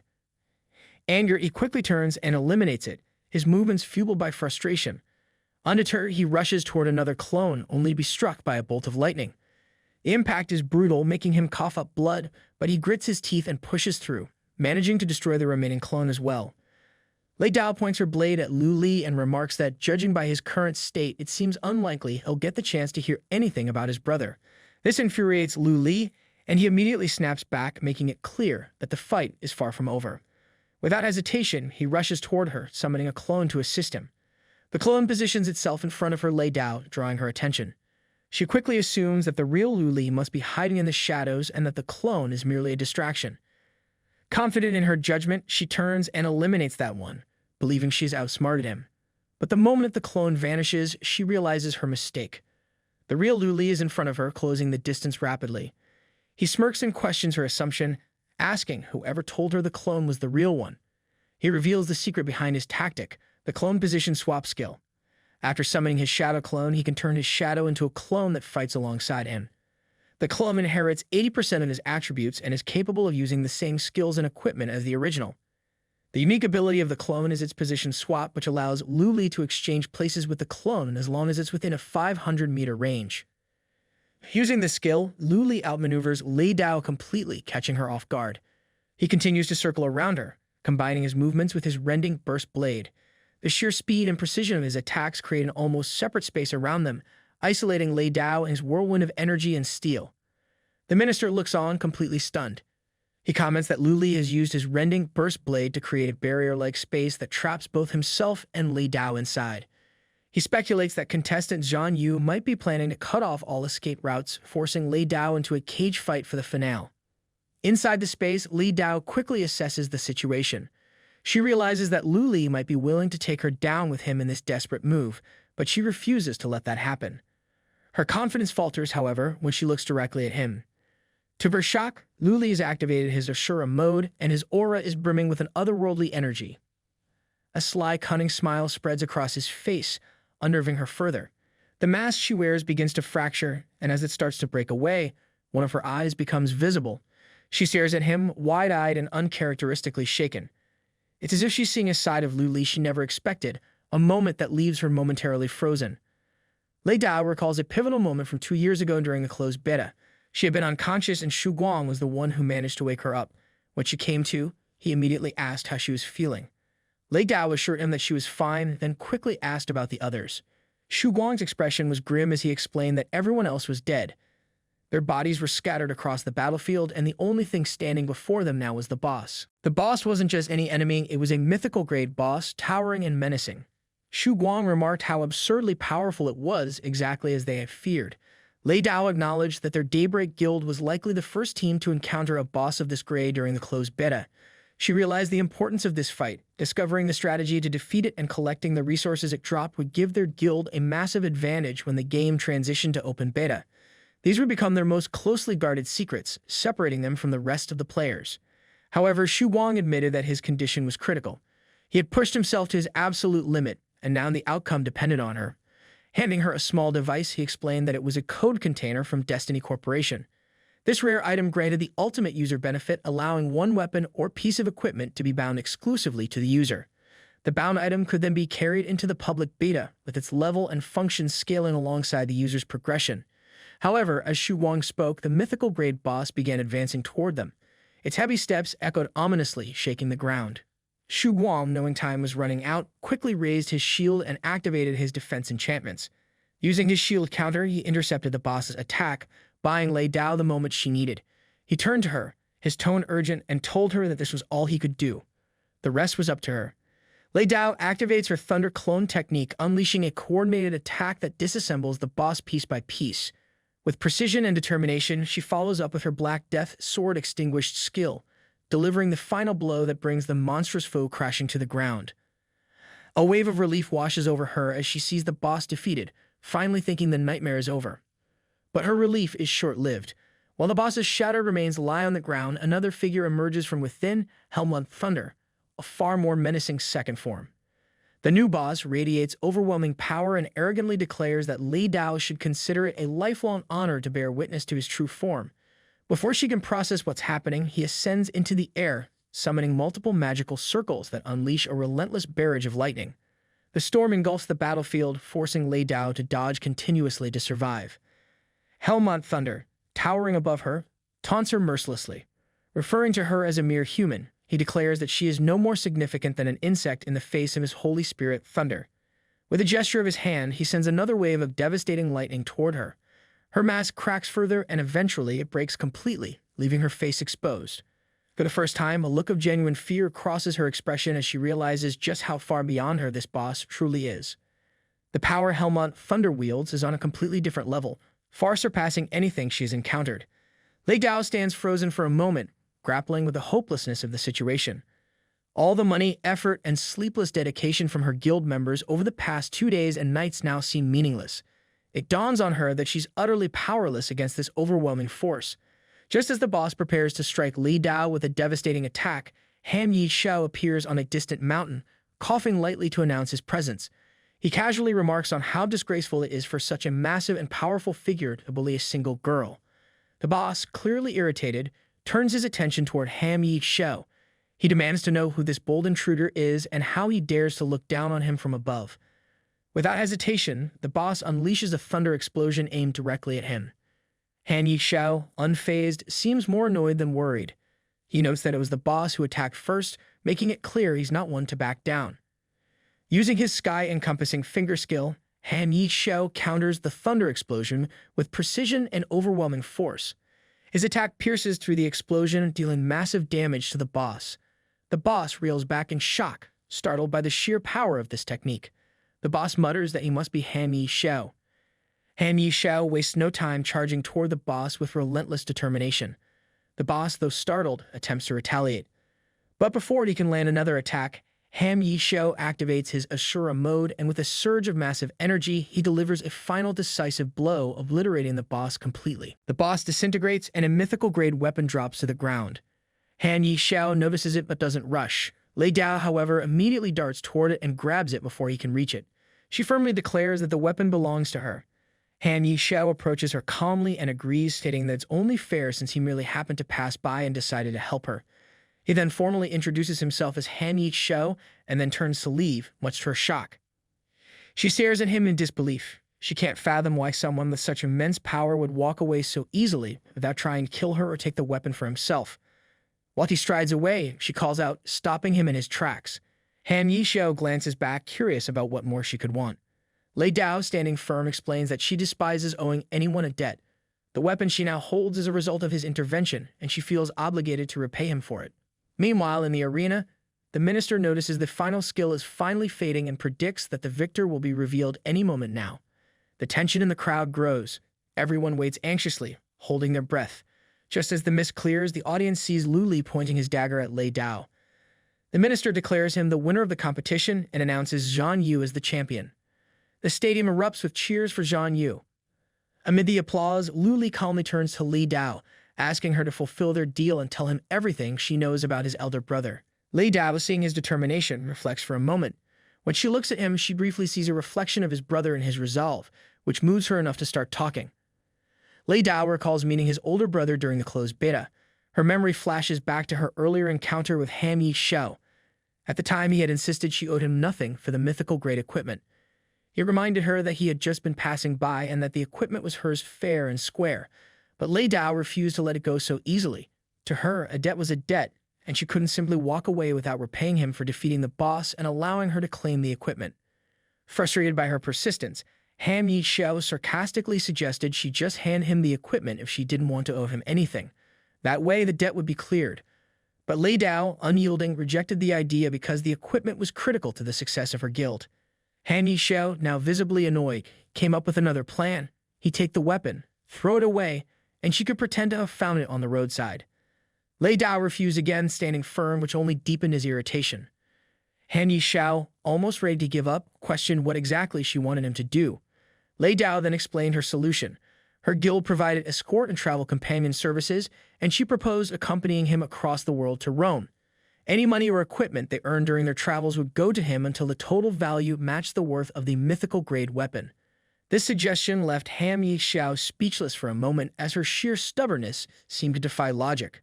However, it was clear that Lei Dao wasn't going to let the debt go unpaid, no matter how unconventional her methods. Han Yi Shao suddenly warns Lei Dao to watch out behind her. She turns quickly, expecting danger, only to find a silly bird pecking at an insect. Realizing there's no threat, she glares at him, but Han Yi Shao takes the opportunity to exploit the distraction and bolts, clearly hoping to escape her persistent company. Lei Dao, not one to give up, calls after him, demanding he stop running away. Sometime later during the winter, Lei Dao is still accompanying Han Yi Shao, helping him in his fights. They take down a boss together, working in sync. Han Yi Shao, pleased with their victory, jokingly remarks that the job was as easy as finishing dinner. However, before they can fully relax, Lei Dao notices the boss's tail moving for a final strike. She quickly shoves Han Yi Shao out of harm's way, but the tail lands a hit on her instead, injuring her. Han Yi Shao is furious, directing his anger at the boss. With a single use of his sky-encompassing finger, he obliterates the monster completely. He rushes to Li Dao's side, asking if she's okay. Coughing lightly, she assures him that she's fine. Han Yishao hands her her mask. She picks it up and puts it back on to cover her face. Han Yishao scolds her, saying that he's more durable than she is and doesn't want her taking blows meant for him. Lei Dao thanks him while adjusting her mask. Han Yishao, for the first time, notices how beautiful she's under the mask. He teases her, wondering if she wears it to avoid being chased by too many admirers. Lei Dao dismisses his comment, explaining that she hides her face because of a scar and she doesn't want his pity. Han Yishao, smiling warmly, tells her the scar makes her even more beautiful. He assures her that she doesn't need the mask at all. His compliment catches her off guard and she blushes deeply. Flustered but touched, Li Dao tells him that she won't wear the mask around him anymore. However, she firmly adds that she will still wear it when she's with others. In present, Li Dao explains to Lu Li that she was in the same party as Han Yishao during her time in the closed beta. She recalls how incredible he was, standing out as probably the best among all the beta testers. Hearing this, Lu Li feels a sense of pride and relief, glad to know that Li Dao had more than just a passing connection with his brother. He eagerly asks her when she last saw Han Yishao and if he had mentioned anything about his plans. Li Dao takes a moment to think before answering. She reflects on the last time she saw Han Yishao. During that encounter, he told her he needed to leave for a while. His words puzzled her at the time, so she asked him why. Han Yishao revealed that something had gone wrong with the game. Someone had opened a door that was never meant to be opened. He explained that it was now his responsibility to close it. Lei Dao, concerned, wanted to go with him, but Han Yishao refused. He told her that he was the only one who could go to that place. This left her wondering if he didn't think she was strong enough to handle the task or if he thought she might hold him back. When she voiced her doubts, Han Yishao reassured her, saying it wasn't a question of her abilities. He promised that he would handle the issue quickly and return in no time. Before leaving, Han Yishao changed the mood entirely with an unexpected offer. He asked Lei Dao what she thought about him treating her to a hot pot in real life once he got back. The idea caught her completely off guard. She found herself wondering if it could be a date and what that might mean for their relationship. And while she was lost in thought about the possibility of a date, Han Yishao casually added that he had two younger brothers who were quite interesting and that he'd like her to meet them. In the present, Li Dao explains to Lu Li that she hasn't heard anything about Han Yishao since he left. Her words leave Lu Li deep in thought, wondering what kind of door his brother could have been referring to, one that should never be opened. He connects the dots and starts to suspect that the door Han Yishao mentioned might be the same as the infernal purgatory that Wu Yu had once spoken about. Curious, he asks Lei Dao if his brother ever mentioned where this mysterious door was located, but she shakes her head, unable to provide any more details. Lu Li thanks her, appreciating how valuable this information is for his search. Lei Dao reassures him that she's happy to help, as she has also been searching for Han Yishao. She asks Lu Li to inform her immediately if he discovers anything about his brother, and he agrees without hesitation. She thinks back and remembers one odd thing. Han Yishao had been muttering to himself before he left. He said something strange, something that still lingers in her mind. If the door cannot be closed, it will be everywhere at once. Lu Li ponders on this and gets shocked by the implication. A door that could be everywhere at once sounds far more dangerous than he had imagined. Before Lu Li can fully process this revelation, the minister's booming voice interrupts. The minister congratulates Lu Li for his victory, declaring him the ultimate peerless warrior of the tournament. The announcement comes with a wave of applause, and the minister explains the rewards that await Zhan Yu. He will receive a treasure trove's worth of rewards from His Majesty the King. Among these is priority access to the legendary main weapon, the Inland Gemstone.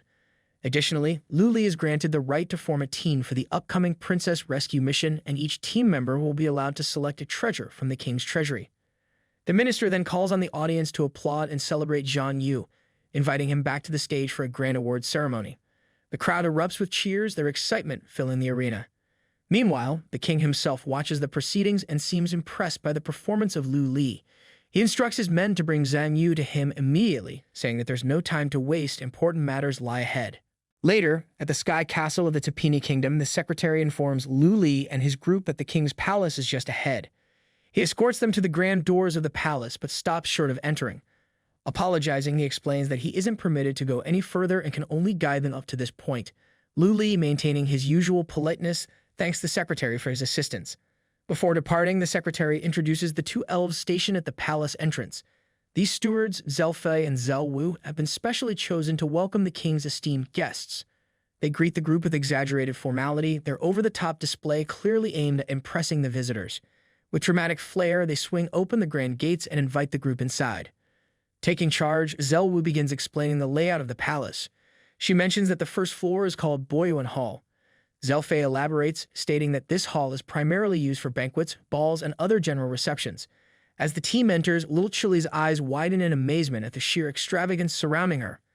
The walls are adorned with glittering golden ornaments and sparkling gems, making the entire hall shine with an almost blinding opulence. Ah-Fei, however, isn't as impressed. Looking around at the over-the-top display, he scoffs, declaring it to be a perfect example of the absurdity of unchecked capitalism. His remark earns a smirk from Hua Jiao. The Little Chili seems too dazzled to care. Before the group can take in more of the hall's grandeur, Zelwu opens another door and informs them of the king's orders. Each team member, as decreed by the king, is granted the opportunity to select one treasure from the royal treasury. Zelfei stands proudly, almost as if expecting applause for delivering such news.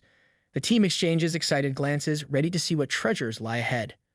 Zelfei politely invites them to proceed further, explaining that the king's treasury is hidden beneath the palace. Lu Li and his team step into what feels like an endless pit. The area is dark, with barely enough light to see a few feet ahead. The heavy silence and eerie shadows make it feel more like a dungeon than a treasury. Zelfa, ever the showman, warns them to be cautious, pointing out the long staircase ahead. He makes it sound like he's doing them a favor, but the steep, winding descent looks like a disaster waiting to happen. Little Chili takes one look at the staircase and freezes. Her face turns pale, and she grabs onto Ah-Fei's arm so tightly he nearly stumbles. Ah-Fei, clearly unimpressed with her dramatics, tells her to just close her eyes if she's so scared. His tone makes it obvious he's not exactly overflowing with empathy, but he doesn't push her away either. Little Chili clings to him like her life depends on it, muttering about how ridiculously high the staircase is.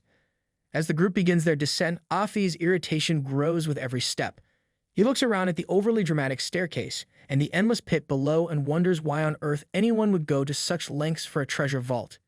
To him, this isn't a treasury, it's an ego project. He grumbles under his breath, complaining that the king must have gotten bored one day and decided to dig a hole just to see how far he could go.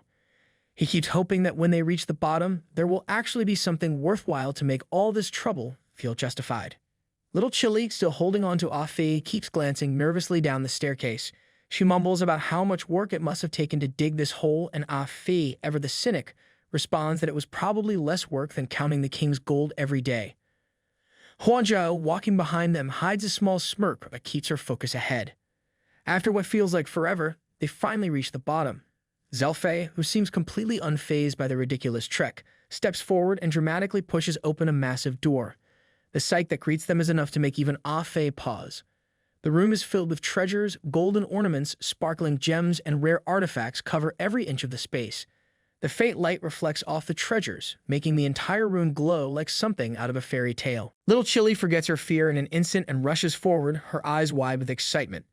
She looks like a kid in a candy store, practically bouncing as she stares at the piles of riches. Ah-Fei follows her, but he's less dazzled. He mutters about how the king probably sleeps on a bed made of gold just to remind himself how rich he is. Even Huajiao seems a little awestruck, though she quickly masks it with her usual calm expression. For a moment, the group is silent, taking in the sheer size and wealth of the treasury. It's clear the king didn't just want to hide his treasure, he wanted to show off how absurdly rich he is. Ah-Fei and Little Chili eagerly begin inspecting the treasure, their excitement bubbling over as they rush from one shiny item to another. They barely take a moment to think, their hands itching to grab whatever looks the most expensive. It's like watching kids in a candy store with no self-control. However, before their greed gets the better of them, Zelfa steps in to remind them of the rules. They can only take one item each. The announcement is a buzzkill, and both of them groan in disappointment, but they grudgingly return to choosing more carefully. Huajiao stands to the side, clearly uninterested in all the flashy equipment. She casually suggests that Lu Li should take her share, waving off the importance of finding something for herself. Lu Li doesn't hesitate to shut her idea down.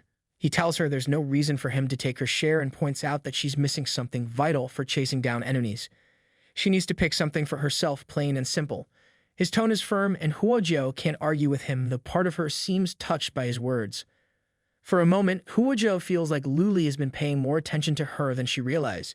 It dawns on her that he actually cares about her weaknesses and wants to help her improve. In her head, she convinces herself that she must occupy a special place in his thoughts, Of course, she could just be reading too much into it, but the idea still makes her smile, maybe a little too smugly. As Afi and little Chili continue to bicker over which treasure looks cooler, both stewards approach Luli with a message. They inform him that the king is waiting for him at the bottomless level of the palace and suggest he meet with the king first, then return to pick his treasure later. Without wasting a moment, Luli nods and agrees. Instead of taking the long and painfully slow staircase, Luli decides to take matters into his own hands. He jumps down, skipping all the tedious steps entirely. It's a flashy move, but practical. He lands at the bottom without a scratch, earning him a few imaginary points for style. At the bottom, he finds himself in the king's grand throne room. The king sits on his elaborate throne, exuding power and authority, clearly loving every second of his own importance. Luli walks forward with caution, keeping his composure as he addresses the king and asks why he has been summoned. The king, clearly thrilled to finally meet the famous Zhang Yu, greets Luli with a warm smile that feels just a little too smug. With a flick of his hand, he conjures another chair, inviting Luli to sit. But Luli doesn't immediately comply. Instead, he stays standing, his sharp gaze fixed on the king as he tries to figure out the true reason for this meeting. The king, noticing the hesitation, grins knowingly. He points out what Luli is probably thinking, why someone as powerful as the king would go to such lengths to meet him personally. Luli takes his seat and cuts right to the heart of the matter.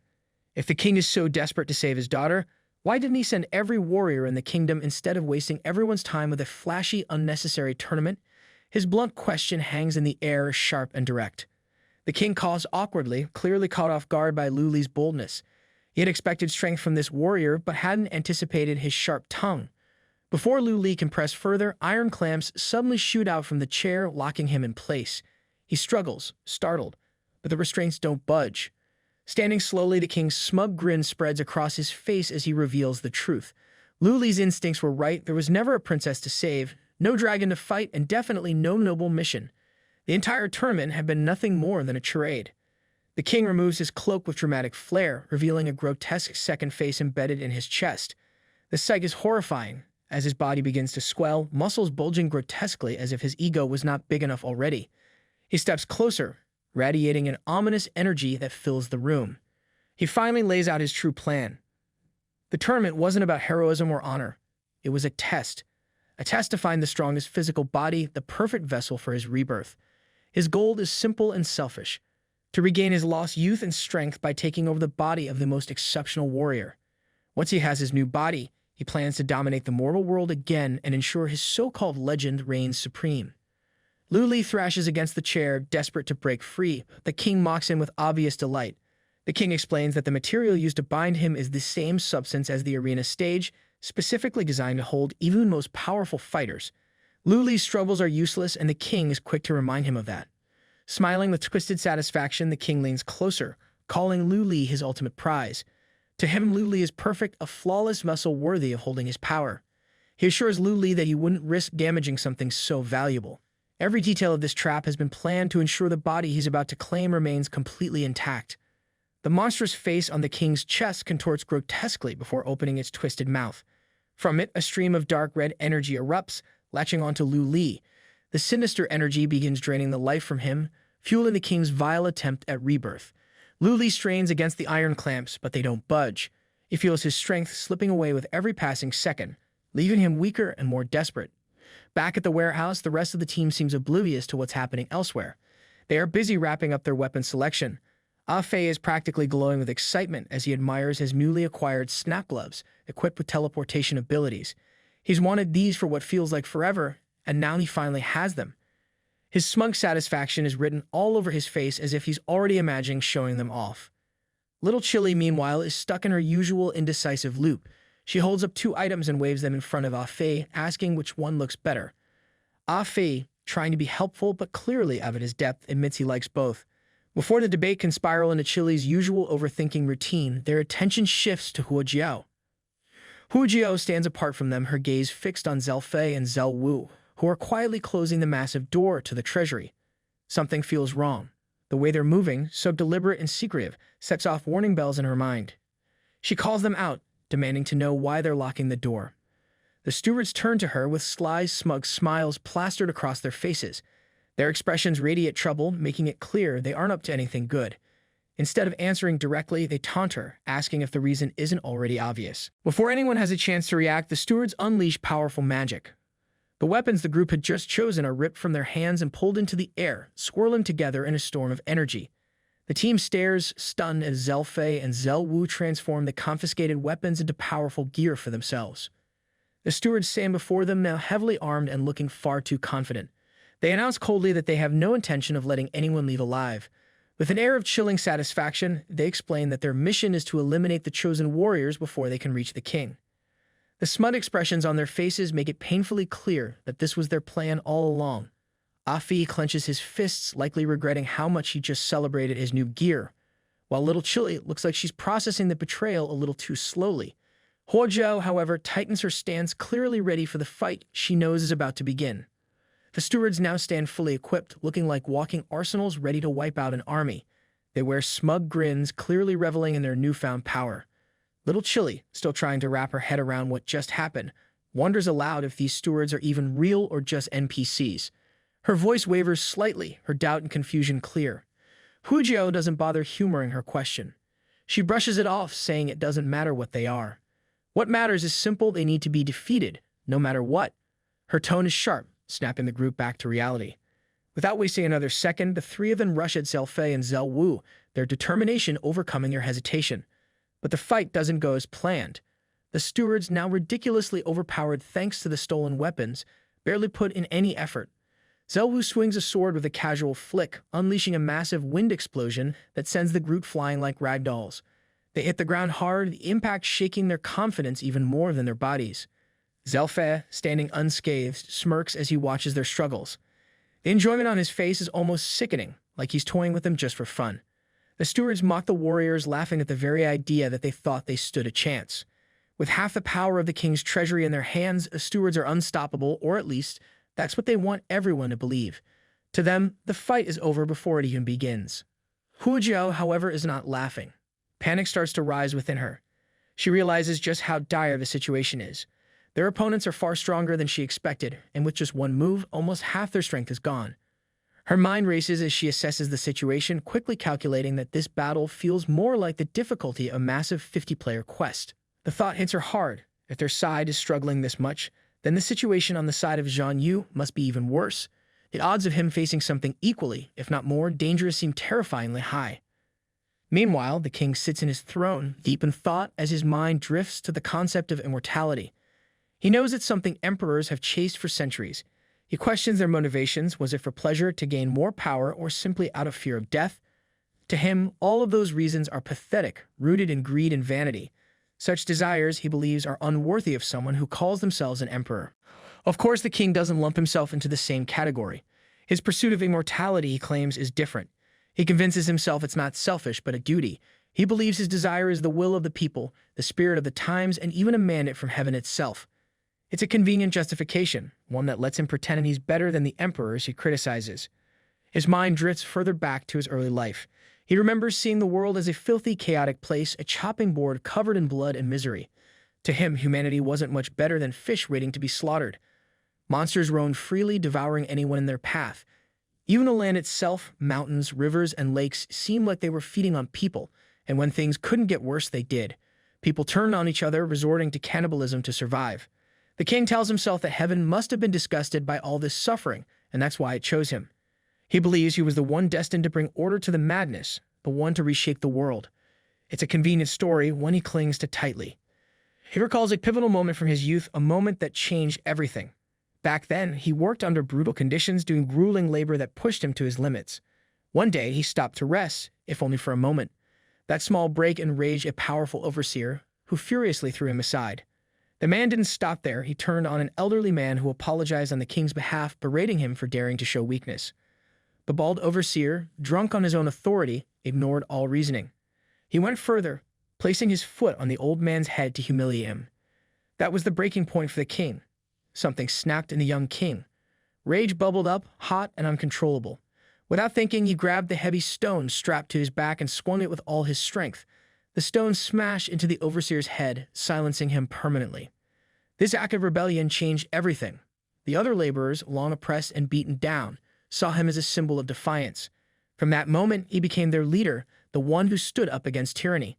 Of course, in his version of the story, this wasn't just a rebellion, it was the beginning of his divine mission, the moment heaven supposedly chose him to reshape the world. The king rallied the weak and rose against the powerful oppressors.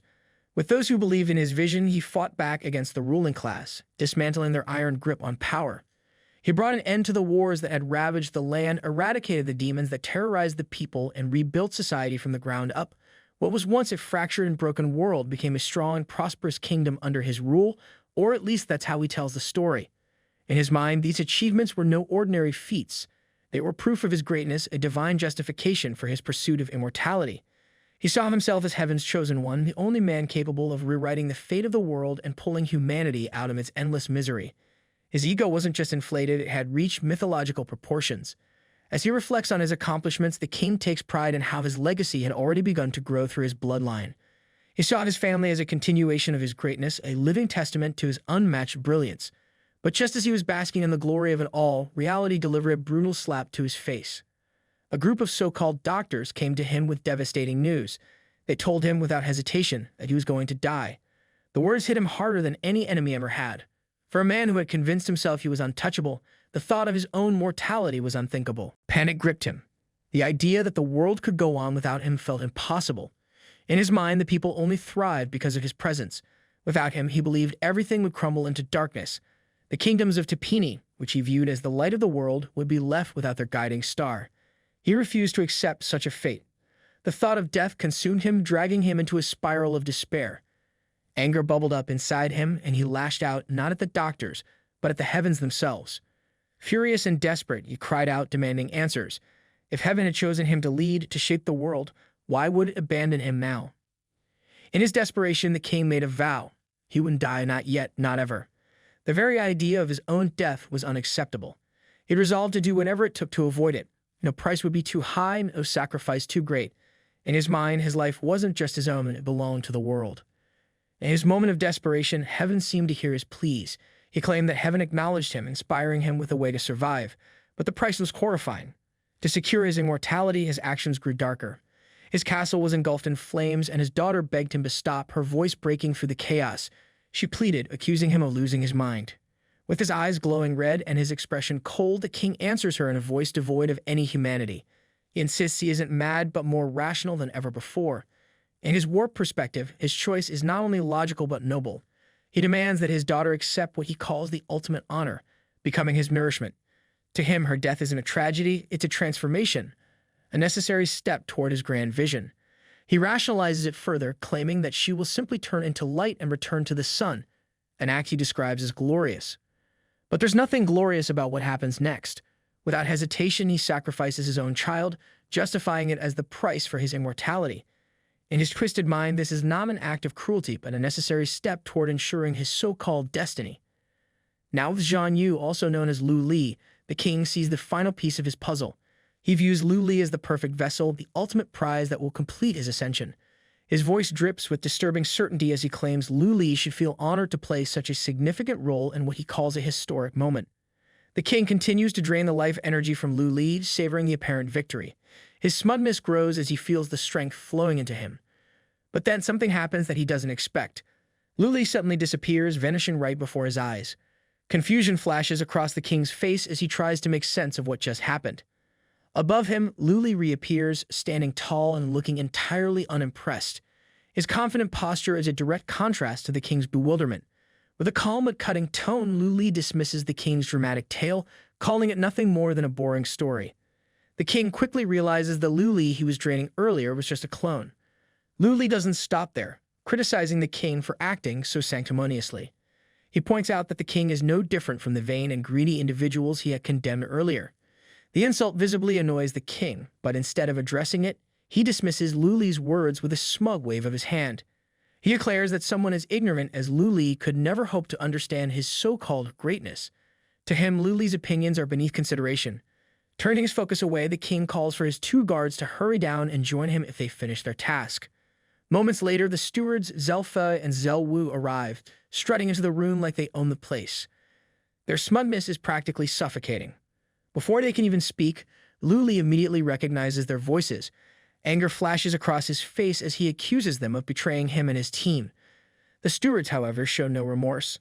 They wear their betrayal like a badge of honor, openly admitting it. To make matters worse, they start boasting. Zelfa grins as he announces they've already dealt with Luli's 3 teammates, taking them out without breaking a sweat. Zhao Wu chimes in, her tone dripping with arrogance as if eliminating his team was the easiest thing in the world. Luli's anger boils over. Fueled by rage, he rushes toward the stewards, confronting them head-on. He demands to know if they have a death wish, his fury blazing in his voice. But Zelfei and Zhao Wu remain completely unfazed. They look at him like he's a minor inconvenience, not a threat. They mock him openly, warning him not to overestimate himself. Zhao Wu casually declares that she represents the staff of the king, while Zelfei claims he represents the sword of the king. Their words carry an air of finality, as though they've already decided his fate. The stewards then shift their focus, channeling their energy toward the king. The room seems to hum with power as the energy flows into him, fueling a transformation that makes the air feel heavy and suffocating. The king begins to undergo his so-called King Guard transformation, and his body starts radiating overwhelming power. He rambles arrogantly, belittling the idea of a warrior. To him, the title is meaningless, and killing someone like Luli is no harder than crushing an ant beneath his heel. Meanwhile, in the real world, Huojiao and Little Chili take off their headpieces after the system notifies them that their game session is over. Little Chili sits there, visibly annoyed, her frustration bubbling over. She starts venting, questioning how everything went from a simple treasure hunt to NPCs flipping the script and becoming overpowered bosses. It's like they went from a casual walk to a full-on marathon with no warning. Huojiao, ever the calm one, speculates that they might have accidentally triggered a hidden quest, setting off the chaos. Her voice is steady, but even she can't completely mask her unease. Little Chili isn't buying it, though. She points out the ridiculous power of the enemies they faced, highlighting how these so-called NPCs were capable of wiping them out with a single move. To her, it's not a hidden quest, it's a scam. Huojiao reluctantly agrees, admitting that she underestimated the situation. The strength of those 2 bosses was on the level of a 100-player raid, something far beyond what they were prepared for. This realization hits hard, and Huojiao's concern shifts to Zhang Yu. She starts worrying about how he's supposed to handle this nightmare all on his own. Trying to shake off the tension, Huojiao stretches her arms and casually asks her younger sister how much time is left until their in-game resurrection. Little Chili checks the timer and says it'll take about 30 minutes. Huojiao sighs, suggesting they grab some coffee to pass the time since it's clearly going to be a long night. Of course, Little Chili, true to form, doesn't let the moment pass without inserting her own preferences. Instead of plain coffee, she says she'd rather have a banana latte. Huojiao rolls her eyes but doesn't argue. Outside, the weather mirrors their mood. Dark clouds loom in the sky, hinting at an incoming storm.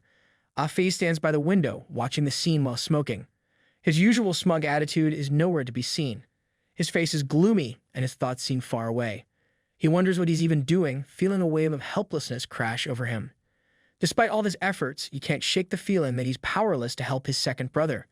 The thought eats at him, leaving a bitter taste. Frustrated, he crushes his cigarette with more force than necessary, lets out a heavy sigh, and drops into his chair. Without a word, he puts his gaming gear back on, his determination renewed. In his mind, he tells Zhang Yu to hold on just a little longer. He and the others are coming back to help, and this time, they're not holding anything back. Inside the game, Luli charges at the king with everything he's got, aiming for a direct hit. His attack is strong, but it fails miserably. Refusing to give up, he activates his backstab ability, teleporting behind the king to launch another strike. This time, the attack lands, but the result is disappointing. It barely scratches the king, leaving only a tiny mark. The king turns around slowly, his expression unreadable at first. Then with a smirk, he mocks Luli, clearly unimpressed. His words cut deep as he questions whether that weak attack is truly the best Luli can manage. The mocking tone is enough to make anyone's blood boil, but Luli forces himself to stay calm. The king retaliates with a powerful strike of his own. He unleashes a massive wave of energy, the sheer force of which makes the air around them ripple. Luli braces himself, fully expecting to be hit. However, to his surprise, the attack doesn't harm him. Instead, it obliterates everything behind him, leaving a massive trail of destruction in its wake. Pointing his sword at Luli, the king explains his reasoning, his tone dripping with arrogance. He says he held back on purpose, not wanting to damage what he calls his perfect new vessel. He gloats, suggesting that now Luli has seen the gap between their strength, he should simply surrender and accept the so-called baptism. In the king's eyes, Luli is nothing more than a naive child playing a game he doesn't understand. The king views himself as someone forged in unimaginable horrors, a survivor of endless bloodshed. He believes that Lu Li, with his limited experience, is just another overconfident fool who thinks a few minor victories and small battles are enough to challenge someone like him. The words weigh heavily on Lu Li. He knows the king isn't wrong. They're not on the same level. Fear begins creeping into his thoughts, threatening to overwhelm him. For a moment, doubt clouds his mind, and the gap in their power feels insurmountable. But then, something shifts. Lu Li realizes that standing still and giving in to panic will solve nothing. If he freezes now, it's over. Determined not to let fear paralyze him, he steadies himself. The situation is dire, but he refuses to back down. Instead, he prepares himself to keep moving, no matter how overwhelming the challenge ahead may be. The king watches as Lu Li attempts to retreat and chuckles, calling the young warrior incorrigible. His voice is filled with mockery, as if he's humored by the idea that someone like Lu Li thinks he can escape. Meanwhile, Lu Li uses his cloning ability, creating a distraction to divert the king's attention while he conceals himself. He moves swiftly, lodging his death dagger into the wall and using it as a foothold to steady himself. Gasping for breath, he pulls out a recovery potion and gulps it down, regaining some of his strength. It doesn't take much for Lu Li to realize that fighting the king head-on is out of the question. The difference in their power is so massive it's almost laughable. A direct confrontation would be nothing short of suicide. Instead, Lu Li resolves to play smart, relying on hit-and-run tactics. If he can stall long enough, maybe reinforcements will arrive. It's a slim hope, but it's the only one he has right now. The king glances upward, smirking at Lu Li's attempts to hide. Amused by the strategy, he mocks Lu Li, comparing it to a game of cat and mouse. But of course the king can't resist inflating his already massive ego. He sneers and declares that he isn't just a cat, he's a tiger. His arrogance practically oozes from every word, as if simply saying it makes it true. Deciding to prove his superiority, the king unleashes telekinetic storm, gravity control, a move so powerful it immediately reveals Lu Li's hiding spot. The air grows heavy, the energy pressing down on Lu Li like an invisible weight. The crushing force makes it difficult for him to move, his body straining against the overwhelming power. The king watches with sadistic satisfaction, clearly enjoying Lu Li's struggle. Seeing his prey cornered, the king revels in the moment. To him, this isn't a fight, it's a performance, and he's the star of the show. With no other options, Lu Li and his clone launch a desperate attack. They move in unison, putting everything they have into their assault. But their efforts are wasted. The king's impenetrable defensive shield absorbs their strikes as if they were nothing more than a breeze. Not a single scratch mars the barrier, and the futility of their attack is painfully clear. The king, thoroughly amused by the desperate attempts of Lu Li, mockingly compliments his cloning technique. He admits that it's quite entertaining to watch. With a smug grin, he muses aloud that once he takes over Lu Li's body, he might try using the cloning ability himself, purely for fun, of course. His arrogance is insufferable, as if he's already claimed victory, and Lu Li is just a toy for his amusement. Raising his sword, the king prepares to strike, but Lu Li refuses to give up. He charges forward, dagger in hand, in a bold attempt to land a hit. The king, however, remains completely unfazed. With almost laughable ease, he catches the dagger midair, his grip firm and unshaken. As if the king's smugness wasn't enough, Zhao Wu and Zhao Fei float ominously around him like bodyguards on a power trip. They watch the scene unfold with a kind of smug amusement that makes you want to roll your eyes. Zhao Fei breaks the silence, mockingly asking Lu Li if he truly believes the mountain he's facing contains only the king. Zhao Wu joins in, smirking as she questions why Lu Li still thinks this is a one-on-one fight. Their taunts are dripping with overconfidence, as if they're already celebrating their victory. Without warning, Zhao Wu uses gravity manipulation, hurling Lu Li into a nearby lake with a force so strong it feels like the air itself is crushing him. The impact sends him plunging deep into the water, the world around him spinning. Stunned, he struggles to get his bearings. As he sinks, he quickly realizes just how overwhelming the situation has become. The weapons the stewards transformed into earlier aren't just decorative, they're alive. Moving independently, they attack with precision, as though he's facing 3 cross-level bosses at once. The sheer unfairness of it all hits him like a brick. If there was ever a moment to hold nothing back, this is it. Meanwhile, on the surface, Zelfa glances at the lake and casually wonders aloud if Zhao Wu might have gone a bit overboard. He asks her if she accidentally damaged the king's precious new vessel. His tone is light, but his words carry a hint of mockery, poking at the possibility that she made a mistake. Zhao Wu's smile vanishes instantly. She glares at her brother, clearly annoyed by the comment, and snaps at him to stop talking nonsense. She reassures him with a sharp tone that her attack was nothing more than a little push, not enough to cause any serious harm. The king peers into the lake, his sharp eyes catching the turbulence on the surface. Something doesn't feel right, but before he can react, Lu Li bursts from the depths with incredible speed. In a bold move, he launches a surprise attack. The assault is unexpected and manages to land, leaving a small cut on the king's face. The steward's smugness vanishes immediately. They are clearly rattled by this turn of events. They hadn't expected Lu Li to recover so quickly, let alone get close enough to land a hit. The king, however, isn't angry. Instead, he seems amused. His fingers brush against the small cut on his face and a faint grin forms. He chuckles, finding it entertaining that his perfect vessel has managed to surprise him. The king's curiosity begins to grow as he observes Lu Li more closely. Emerging from the water, Lu Li looks different. His entire presence feels unfamiliar, radiating a strange new power. It turns out Lu Li had activated a mythical-grade artifact, the Phantom God's Earring.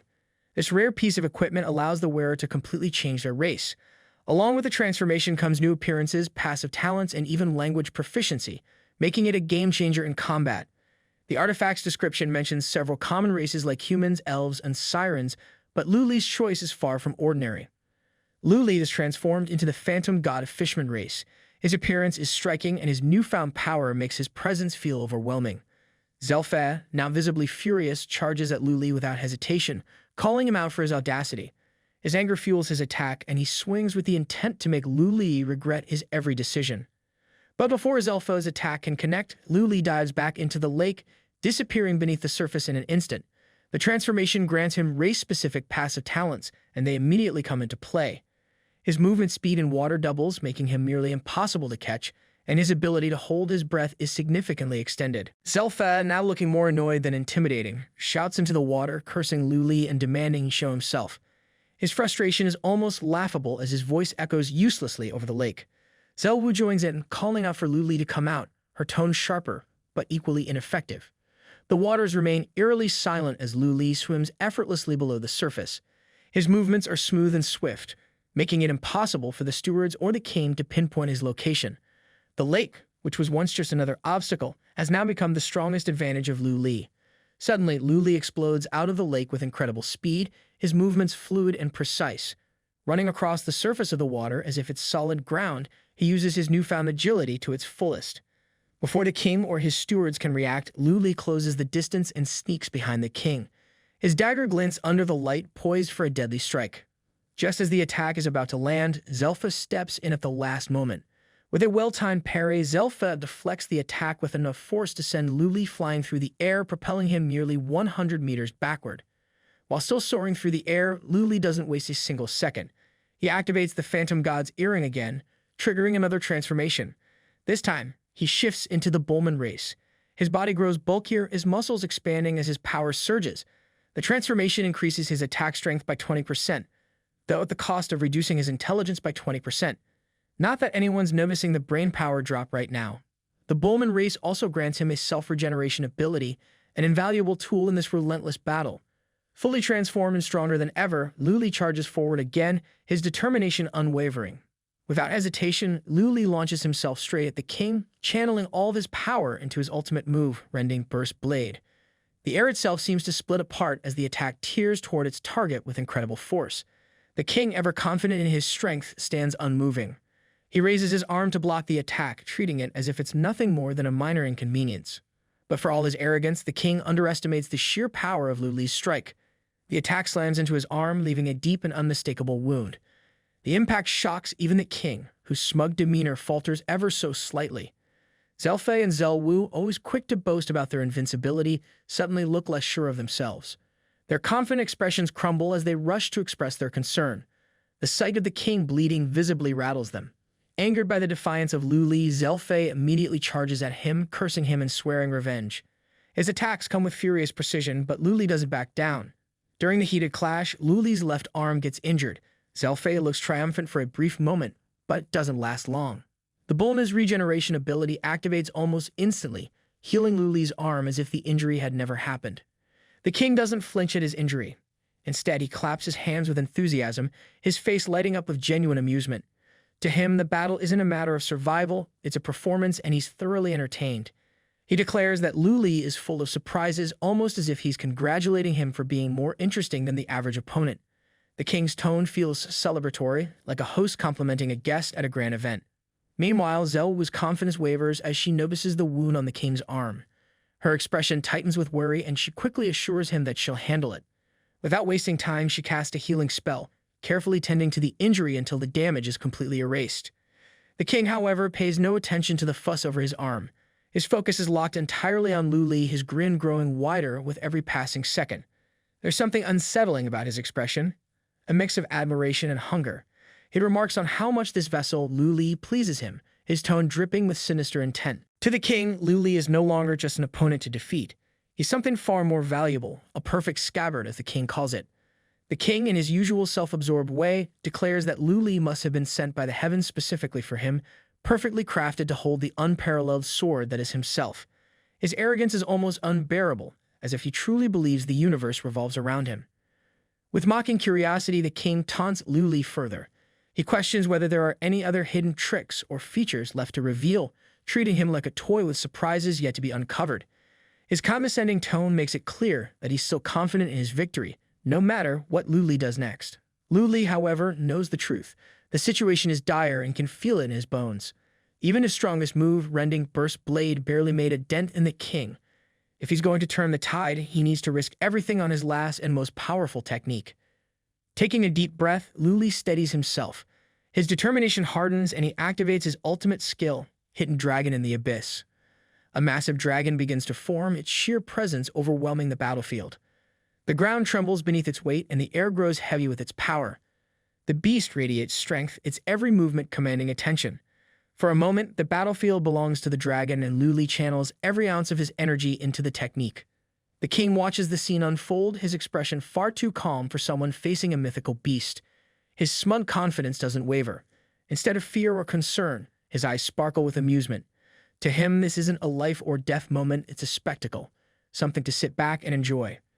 Lu Li summons all of his strength and sends the massive dragon hurtling toward the king.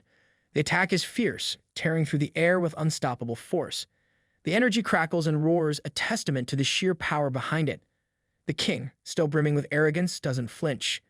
Instead, he counters with his own move, Sword-Edge Storm, Cleave the Sky. The two attacks collide with devastating force. The ground shakes violently, cracks spreading like spiderwebs, while debris scatters in all directions.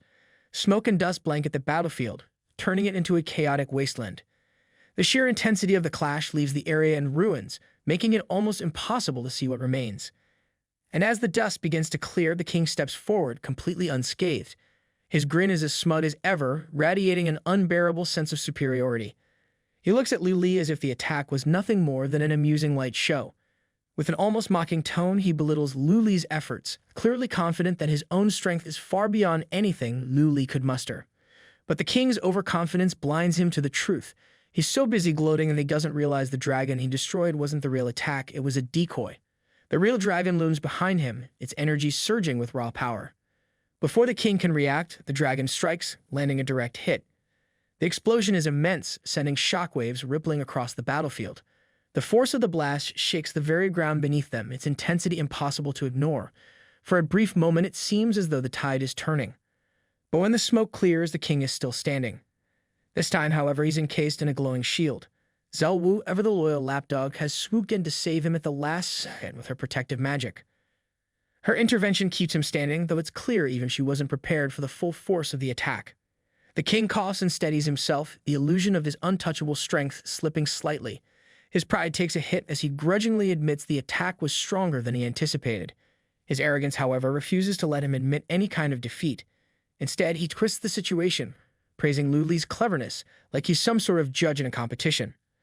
Lu Li, however, takes note of the situation. He realizes that the king has been weakened. The earlier attack, though not decisive, was effective. Hope flickers within him, but the moment is short-lived. The king's eyes begin to glow with an ominous red aura, radiating malice as he channels his power. Without hesitation, he unleashes telekinetic storm, gravity control once more. The air grows heavy and Lu Li is bound within a ball of water, unable to move.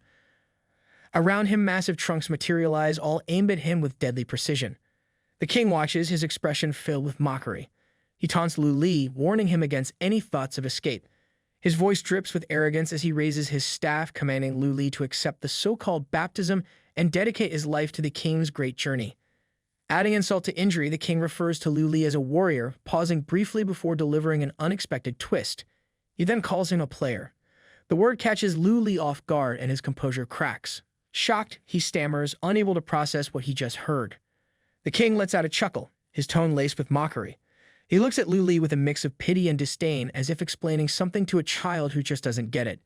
He says it shouldn't be so hard to comprehend. According to him, the heavens have already revealed to him the ultimate secret of this world. With a sinister gleam in his eyes, the king explains that the very title of player is an insult in itself. To him is the height of arrogance. The heavens told him that everything in this world, every blade of grass, every bouquet of flowers, every word spoken, and every expression made, exists solely to serve one purpose, to entertain the players. At first he thought it was just a horrifying metaphor, something symbolic from the heavens. But then his intelligence was enhanced and everything became painfully clear. The king delves deeper, his voice carrying both bitterness and fury. He talks about the cruel truth of this world. There is no cause and effect for him. His memories are nothing but fragments stitched together. His life, no matter how grand or meaningful it seems, is bound by rules that endlessly repeat themselves. Every day, every hour, every moment of his existence is preordained, looping endlessly like a cruel joke. He introduces himself again, but this time with a tone filled with both pride and despair.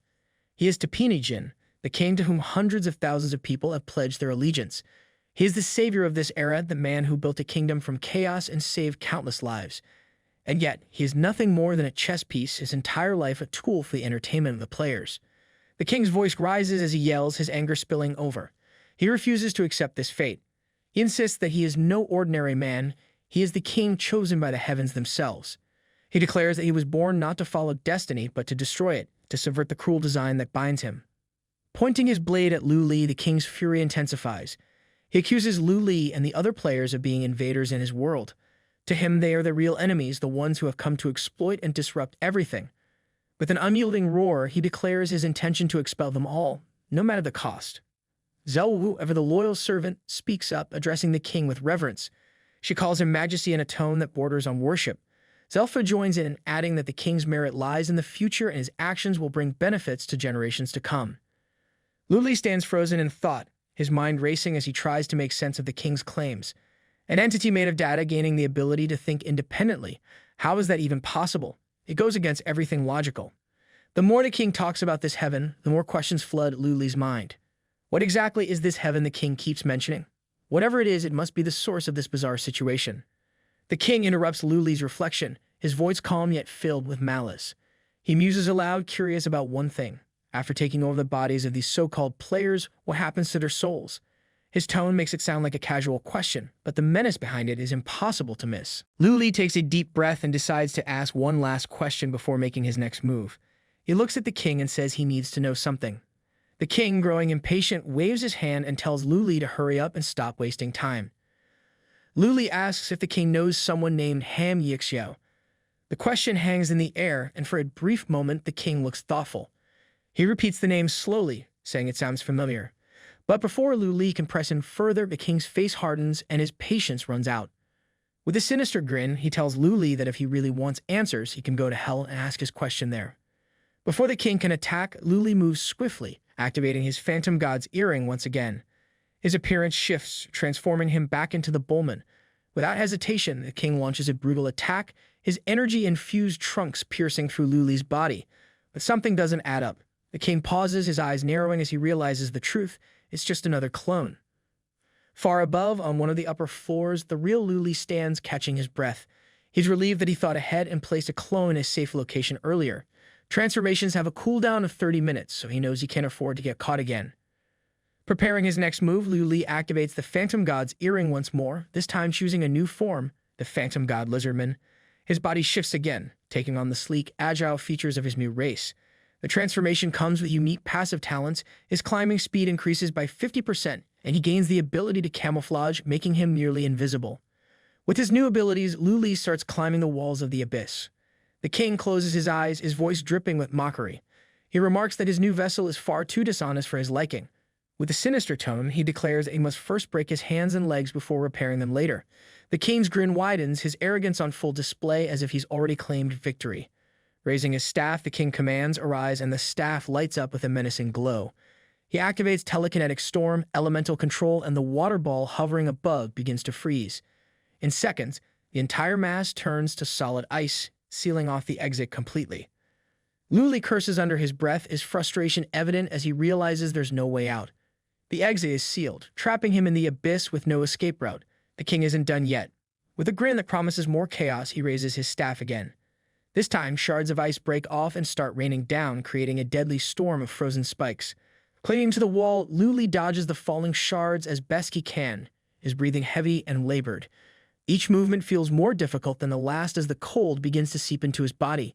He realizes the harsh truth: lizards are cold-blooded creatures and their body temperature is directly affected by their surroundings. The freezing environment is slowing him down, stiffening his movements and draining his energy. One of the ice shards strikes him, and the impact sends him crashing to the ground. The pain is written all over his face as he struggles to push himself up. The king watches with satisfaction, his voice cold and mocking. He declares that Lu Li cannot escape his grasp, his tone dripping with superiority. With a flick of his staff, he commands the ice shards to pin Lu Li onto a slab of ice. The shards pierce through his limbs, leaving him immobilized. The king taunts him further, his words cutting deep. He tells Lu Li to go ahead and run if he still can, mocking him with every word. Pinned down and drained of energy, Lu Li feels the crushing weight of defeat. He reflects on his situation, realizing he has no more tricks left, no more methods to escape. The fight has pushed him to his absolute limit, and for the first time, despair begins to creep into his thoughts. The king steps closer to Lu Li, his eyes filled with malice. Grabbing him by the neck, the king begins to choke him, savoring the moment as Lu Li struggles helplessly. The situation seems grim, and Lu Li's strength fades rapidly under the king's grip. But just as the king's victory seems inevitable, a sudden explosion pierces through the ice ball above. A massive flame ball shatters the icy barrier, lighting up the dark abyss. The shock breaks the tension as the king turns, startled. It's Afi's fiery explosion attack, signaling their return to the game. Flames roar all around as Afi and Little Chili charge toward the king, their expressions fierce and determined.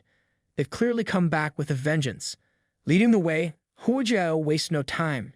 She stomps the ground with full force, activating her mountain-shaking stomp. The attack hits hard, the ground trembling under its impact. The shockwave sends the king flying backward, caught off guard by the sudden assault. All three of them call out to Lu Li, shouting that they're here. The king rises to his feet, brushing off the dust but clearly rattled. His composure falters for a moment as he processes what just happened. Zhao Wu and Zhao Fa, both wide-eyed, rush to his side. Zhao Wu's voice is sharp with disbelief as she points out the trio, wondering how it's even possible for them to be alive. She turns to the king, addressing him as Majesty, and reminds him that she and Zhao Fei personally killed them earlier. Zhao Fei nods, backing her up. He insists that they absolutely died to the sword-wind explosion. Both of them look visibly confused, their confidence cracking as they struggle to make sense of the situation. The king raises his hands, silencing them. His expression shifts from confusion to calculated interest as he watches the trio. He declares that there's no need for further explanation. This, he says, is the mind-boggling nature of the player race. Their ability to return from the dead is unlike anything else in this world. The king's tone grows darker, his grin returning as he speaks. If he can fully understand the player race, he muses and master the body-snatching technique to kill them permanently, then they will all serve as their perfect vessels in the future. The thought clearly excites him, and his gaze hardens with renewed determination. Lu Li quickly warns Afi, Little Chili, and Huajiao to be cautious of the face on the king's chest. Afi, ever the loudmouth, openly wonders what's so special about it. Lu Li explains that the face is the source of the king's body-snatching skill. He emphasizes that it's likely more dangerous than just damaging their in-game characters. It's something much worse. Afi waves off the explanation with a dismissive tone, saying they can deal with all the creepy face talk after they've saved their second brother. His focus is on the here and now. Little Chili, determined as ever, declares she's ready to help too. Meanwhile, the king, unimpressed by their reunion, turns to Zhao Wu and Zhao Fa. His voice is cold as he commands them to get rid of these troublesome bugs. The stewards, always eager to obey, reply in unison, understood, their synchronized voices adding an eerie edge. Zhao Wu steps forward, glaring at the group with pure hatred. She curses them for embarrassing her in front of the king and declares that she'll crush them all in the fleshy pulp. Her tone is dripping with fury, and she's clearly itching for revenge. Little Chili glances at Afi and calls out to him, saying she's on her way to deal with Zhao Wu. Afi nods, his tone cocky as always, and tells her they'll take care of Zhao Wu first. Without hesitation, both of them unleash their fiery comet burst attacks simultaneously, sending blazing comets hurtling towards Zhao Wu. Zhao Wu, however, remains calm. She activates her gravity barrier, a powerful shield that holds firm against the incoming comets. The flaming projectiles slam into the barrier, but it doesn't falter. Zhao Wu smirks, taunting them as she asks if this is what they call magic. Her tone is dripping with arrogance, as if their efforts are nothing more than a joke to her. Afi and Little Chili refuse to back down. They exchange a quick glance, silently agreeing on their next move. Combining their strength, they activate their dual fusion skill, Dance of Fire Tornadoes. The two fiery tornadoes twist and spiral towards Zelwoo's gravity barrier with overwhelming force, burning hotter and fiercer with every second. The tornadoes collide with the barrier, and for a moment, it seems like Zelwoo's smug confidence might hold. But the combined attack proves too much, and the barrier shatters under the pressure, unable to withstand the fiery assault. Zelwoo's eyes widen in disbelief as her defense falls apart. She curses them loudly, calling their combined attack two matchstick skills and complaining about how they've turned everything into a foggy, rainy mess. The air is filled with steam and smoke, making it hard for her to see clearly. On the other side of the battlefield, Huojiao squares off against Zelfa. She activates her mountain-shaking technique, slamming the ground with tremendous force. Zelfa, wielding his sword with precision, parries the attack, scoffing at her effort. His voice drips with mockery as he taunts her, asking if an ant like her really thinks she can suppress him. He calls it wishful thinking and raises his sword to use the sword wind explosion, his confidence unwavering. But before he can even finish his sentence, Huojiao cuts him off. Without hesitation, she fires back with her mountain-shaking cannon X6, amplifying her attack to a devastating level. The sheer impact of the strike sends Zelfa flying through the air, crashing hard onto the ground. Zelfa struggles to get up, cursing her under his breath. He mutters that this big-booed, brainless lady is far stronger than he expected. His insult barely masks his embarrassment, his earlier confidence now shattered. Before Zelfa can recover, the king strides over, grabbing the sword that is Zelfa himself. Zelfa tries to explain, stammering nervously, but the king isn't having any of it. Without even looking at him, the king growls, telling Zelfa to shut up. The air grows heavy as the king's anger intensifies. A dark, menacing aura begins to radiate from him, thick and oppressive. His eyes burn with fury as he addresses the group, declaring that he won't tolerate any Tom, Dick, or Harry wasting his time. His voice is cold, filled with disgust at the thought of being challenged by what he sees as mere nuisances. Huojiao, standing her ground, braces herself. She can feel the weight of the king's aura pressing down on her, and her instincts scream that this is no ordinary attack. She mutters to herself, acknowledging how overwhelmingly powerful the king's presence is. The king raises his sword and with a single swing, unleashes the sword wind explosion. Blaze of energy tear through the air, their sheer speed and power cutting through everything in their path. The battlefield trembles as the slashes fly toward Luli and the others. Luli shouts a warning, telling everyone to watch out. Afi, Little Chili, and Huojiao freeze for a moment, their faces showing equal parts shock and fear. The attack is too fast, too strong, and they realize they might not be able to avoid it. Just then, a new presence arrives on the battlefield. The members of the Daybreak Guild charge in, their leader stepping to the front with unwavering confidence. His voice rings out loud and clear, cutting through the chaos as he reassures everyone not to lose hope. Even in the darkest moments, he declares the light will come at daybreak. The leader of the Daybreak Guild raises his shield and uses the shield parry skill, intercepting the sword wind explosion head-on. The clash creates a burst of energy, but the shield holds strong, stopping the attack in its tracks. The king is startled by the sudden interference. Luli stares at the members of the Daybreak Guild, confused by their sudden appearance. He wonders how they ended up here in the middle of this chaotic battlefield. Before he can dwell on it, Afi casually slaps a hand on his shoulder, looking as smug as ever. With a knowing grin, Afi explains that after they got back online, they immediately discussed countermeasures. They knew there was no way they could handle a boss of this level on their own, so they went searching for reinforcements. By chance, they stumbled upon the Daybreak Guild nearby and convinced them to join in. The leader of the Daybreak Guild steps forward, his voice calm but firm. He addresses Luli, pointing out that while they could be considered acquaintances through fighting, from now on they will be friends. His words carry a sense of camaraderie that was quickly followed by a practical suggestion. The leader proposes that they split the reward for defeating the boss 50-50. Luli agrees without hesitation, saying it's no problem. But Afe, never one to stay quiet, interjects. He points out that their group is smaller and a 50-50 split isn't exactly fair. His tone is lighthearted, but the underlying complaint is clear. He's not about to let their effort go undervalued. Fang Ya, a member of the Daybreak Guild, steps in with his usual confidence. He dismisses the discussion with a casual remark, saying it's business as usual and volunteering to go first. Without waiting for further debate, he rushes toward the king, eager to test his strength. His voice is filled with excitement as he shouts that he's ready to face the boss that even Zhan Yu couldn't handle. The leader of the Daybreak Guild immediately takes charge, instructing everyone to get into their positions. His voice carries authority as he assigns roles. Old 3 on range damage, Old 5 on assist and control, and himself and Old 2 to follow Feng Ye in the attack. The team responds in unison, nodding and taking their positions without hesitation. Feng Ye charges at the king with full force, his sword swinging in a powerful arc. But the king, unimpressed, casually parries the attack with one hand. The sheer ease with which he blocks it leaves Feng Ye stunned. The impact sends him stumbling back, barely managing to keep his balance. Undeterred, Feng Ye steadies himself and smirks. He calls the king a lively one, clearly impressed by the challenge. Without skipping a beat, he launches himself forward again, swinging his sword with renewed determination. The king slams his staff onto the ground, activating gravity pulse. The force is immense, sending both Feng Ye and number 2 flying like ragdolls. They crash hard, barely managing to recover their footing. Just as the king seems ready to capitalize on his move, an arrow streaks through the air, striking with precision and pushing him back.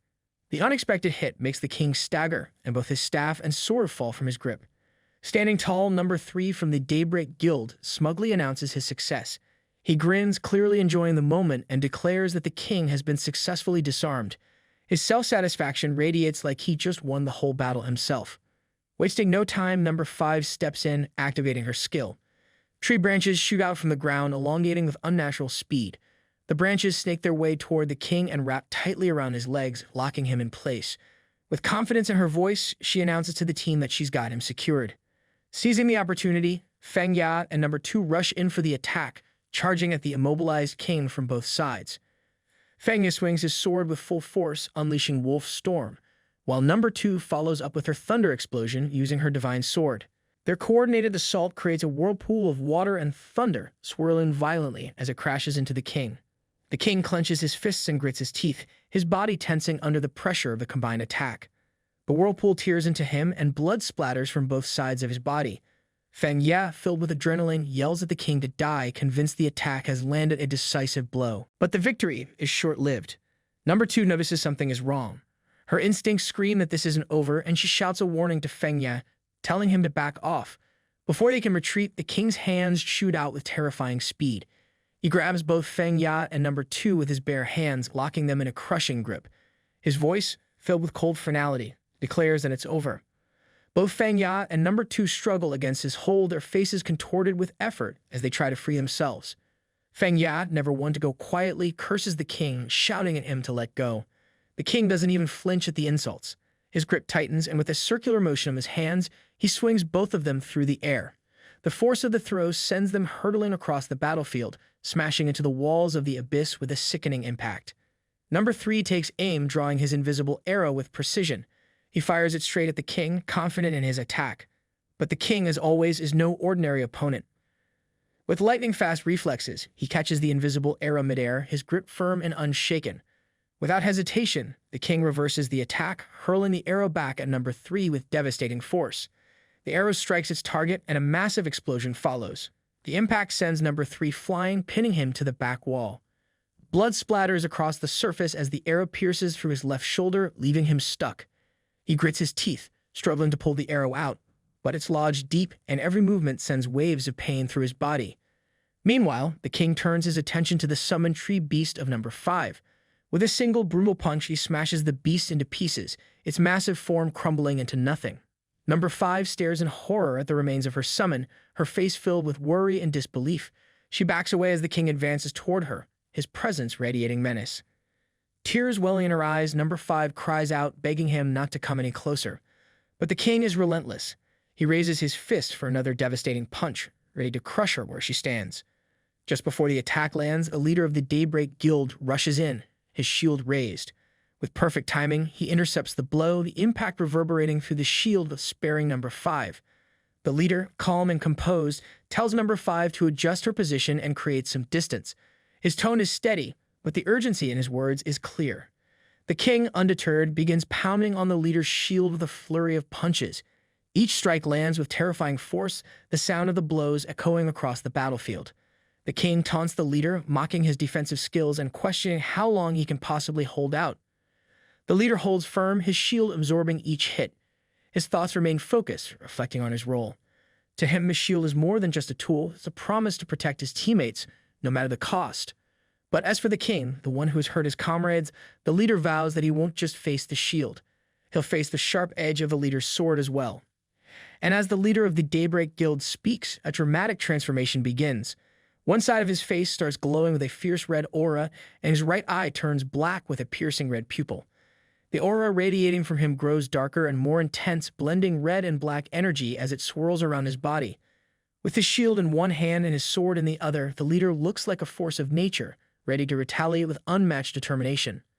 The leader charges forward, swinging his sword with deadly precision, while the king counters with a relentless barrage of punches. Each clash between sword and fists sends out bursts of raw energy, creating shockwaves that ripple through the battlefield. The force is so immense that stones and water nearby are lifted into the air, caught in the chaotic energy of their battle. From a distance, Luli watches the chaos unfold. He quickly instructs his teammates to assist the wounded members of the Daybreak Guild. Little Chili rushes to number 3, kneeling beside him to assess the damage. She pulls the arrow from his shoulder, her hand steady despite the blood, and tells him to bear with the pain. Number 3 grits his teeth, his face pale, but he manages to nod. Fei makes his way to Feng Ye, who is clearly in bad shape. Feng Ye is coughing up blood and struggling to stay upright. Fei hands him some meds, his own face twisted in concern. Meanwhile, Huo Jiao assists number 2, helping her regain her strength and composure. Back on the battlefield, the leader of the Daybreak Guild unleashes his ultimate move, the Daybreak Slash. The powerful attack slices through the air, hitting the king with immense force and sending him flying backward. The impact shakes the ground, leaving even the king momentarily stunned. Seizing the opportunity, Luli appears behind the king with lightning speed. He moves with deadly precision, his sword striking deep into the king's back. Blood sprays from the wound as Luli's attack lands perfectly, his timing impeccable. The king roars in pain, his voice echoing across the battlefield. Slowly, he turns to face Luli, his devil eye glowing ominously. His gaze is filled with fury as he tells Luli that his patience has finally reached its limit. The king's aura grows darker, his presence more menacing than ever. Before the king can retaliate, all the members of the Daybreak Guild and Luli's team close in around him. The king is now surrounded on all sides with every warrior ready to strike.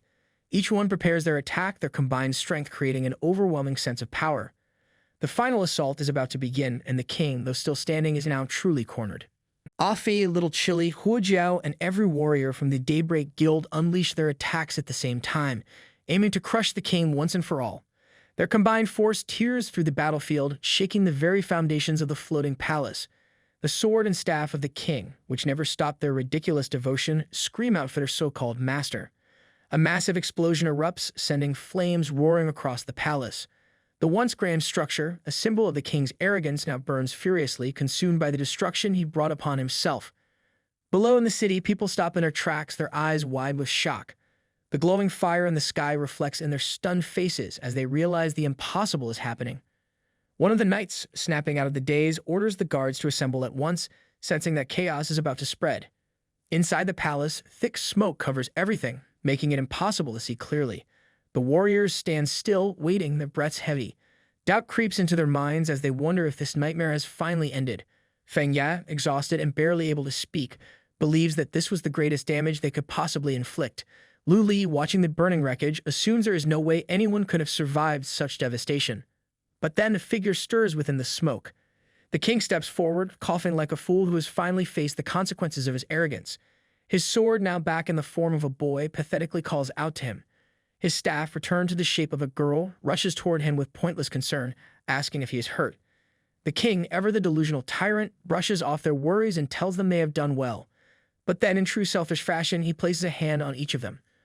A cruel smirk crosses his face as he decides they are nothing more than weaklings. He declares that their efforts are meaningless and that he alone should decide how things are done. Without hesitation, he snuffs them out like candles in the wind. The boy and girl, his most loyal servants, vanish in an instant. Their devotion, their sacrifice, completely worthless to a monster who only values his own power. Luli, his team, and the warriors of the Daybreak Guild stare in disbelief. The realization sinks in he is still alive. Their strongest attack, the one they believed would end this nightmare, has failed. Little Chili, piecing it together, points out that the two butlers had absorbed the full force of their assault earlier. The truth stings. They had wasted their best chance, and the king, standing before them completely unharmed, is ready to strike back. The leader of the Daybreak Guild refuses to let this setback break them. Without hesitation, he orders everyone to finish the king now before he can unleash more destruction. But the king, that arrogant tyrant, does not even flinch. He plants his feet firmly, his expression filled with smug confidence as if he holds complete control over the battle. The Lady of the Daybreak Guild watches him closely, unsure of his next move. Something about his stance feels different. The king, as dramatic as ever, crosses his fists over his chest in a ridiculous display, resembling some twisted version of a warrior's salute. He declares that even if he has to abandon a certain vessel, all those who dare challenge him will suffer the consequences. His voice drips with overconfidence, as if he truly believes he is unstoppable. Then, with a deafening roar, he slams both fists into the ground. One glows with intense red energy, the other with an eerie blue light. The two forces collide upon impact, and in the next moment, an enormous explosion erupts. The sheer power of the attack shakes the entire battlefield. The water below churns violently as whirlwinds form in response to the force. The shockwave is so powerful that its sound and energy ripple outward, reaching far beyond the floating palace. Down in the city, the earth trembles beneath the feet of terrified civilians. Panic spreads instantly. People scream and scatter in all directions, convinced that an earthquake is tearing through their land. The assistant and the minister watch from below, their faces frozen in shock. The assistant, unable to believe his eyes, points toward the sky and urges the minister to look. The minister, struggling to process what is happening, stares at the scene in disbelief. The once magnificent floating palace, a symbol of the king's pride and tyranny, has been reduced to rubble. Without wasting a moment, both rush forward, desperate to understand how such destruction came to be. At the remains of the palace, the king stands alone among broken stones and scattered debris. The battlefield is eerily silent. Pieces of armor, shattered weapons, and the remnants of warriors lie buried in the wreckage, but there is no sign of life. The overwhelming attack seems to have wiped out everyone. Lu Li, barely holding on, leans against a large stone, his body battered and covered in wounds. Every breath feels like a struggle, yet he remains conscious, refusing to succumb to the pain. The king, ever the pompous fool, steps toward him with a smug expression.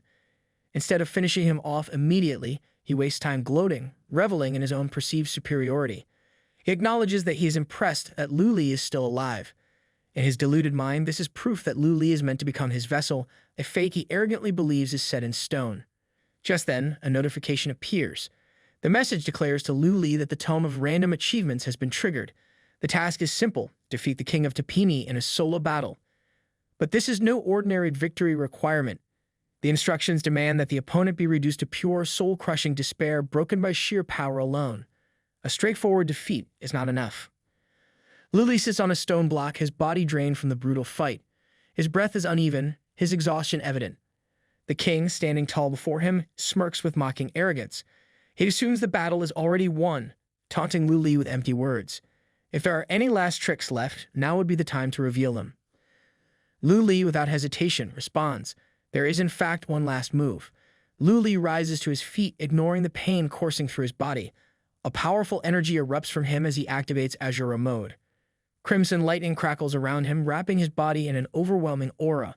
His entire appearance shifts, his form becoming more lethal, his presence more terrifying. His eyes burn with an intensity that makes it clear he is not done yet. The king, witnessing this transformation, reacts with an expression that is part amusement, part admiration. He acknowledges the spirit of Lu Li, recognizing that even now, after everything, he refuses to surrender. But admiration means nothing when it comes from a delusional tyrant who still believes he holds the upper hand. Both warriors launch forward, moving at speeds too fast for the eye to follow. They clash in a frenzy of attacks, fists and blades meeting with explosive force. One strike follows another, the battlefield shaking with each impact. But it does not take long for the truth to become clear. Lu Li's Azura mode is far too much for the king to handle. Every hit lands with crushing power. The king, despite his attempts to defend, coughs up blood as blow after blow connects. His movements grow sluggish, his once overwhelming strength now faltering against the unstoppable assault by Lu Li.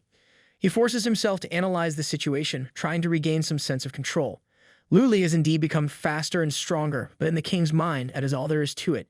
He convinces himself that there must be a limit, that Lu Li's power surge cannot last forever. But deep down, he knows this time he is on the losing end. Lu Li moves with blinding speed and grips the king's face with an iron hold. The king, for the first time, struggles to process what is happening. His own body, once feared and untouchable, is now completely under Lu Li's control.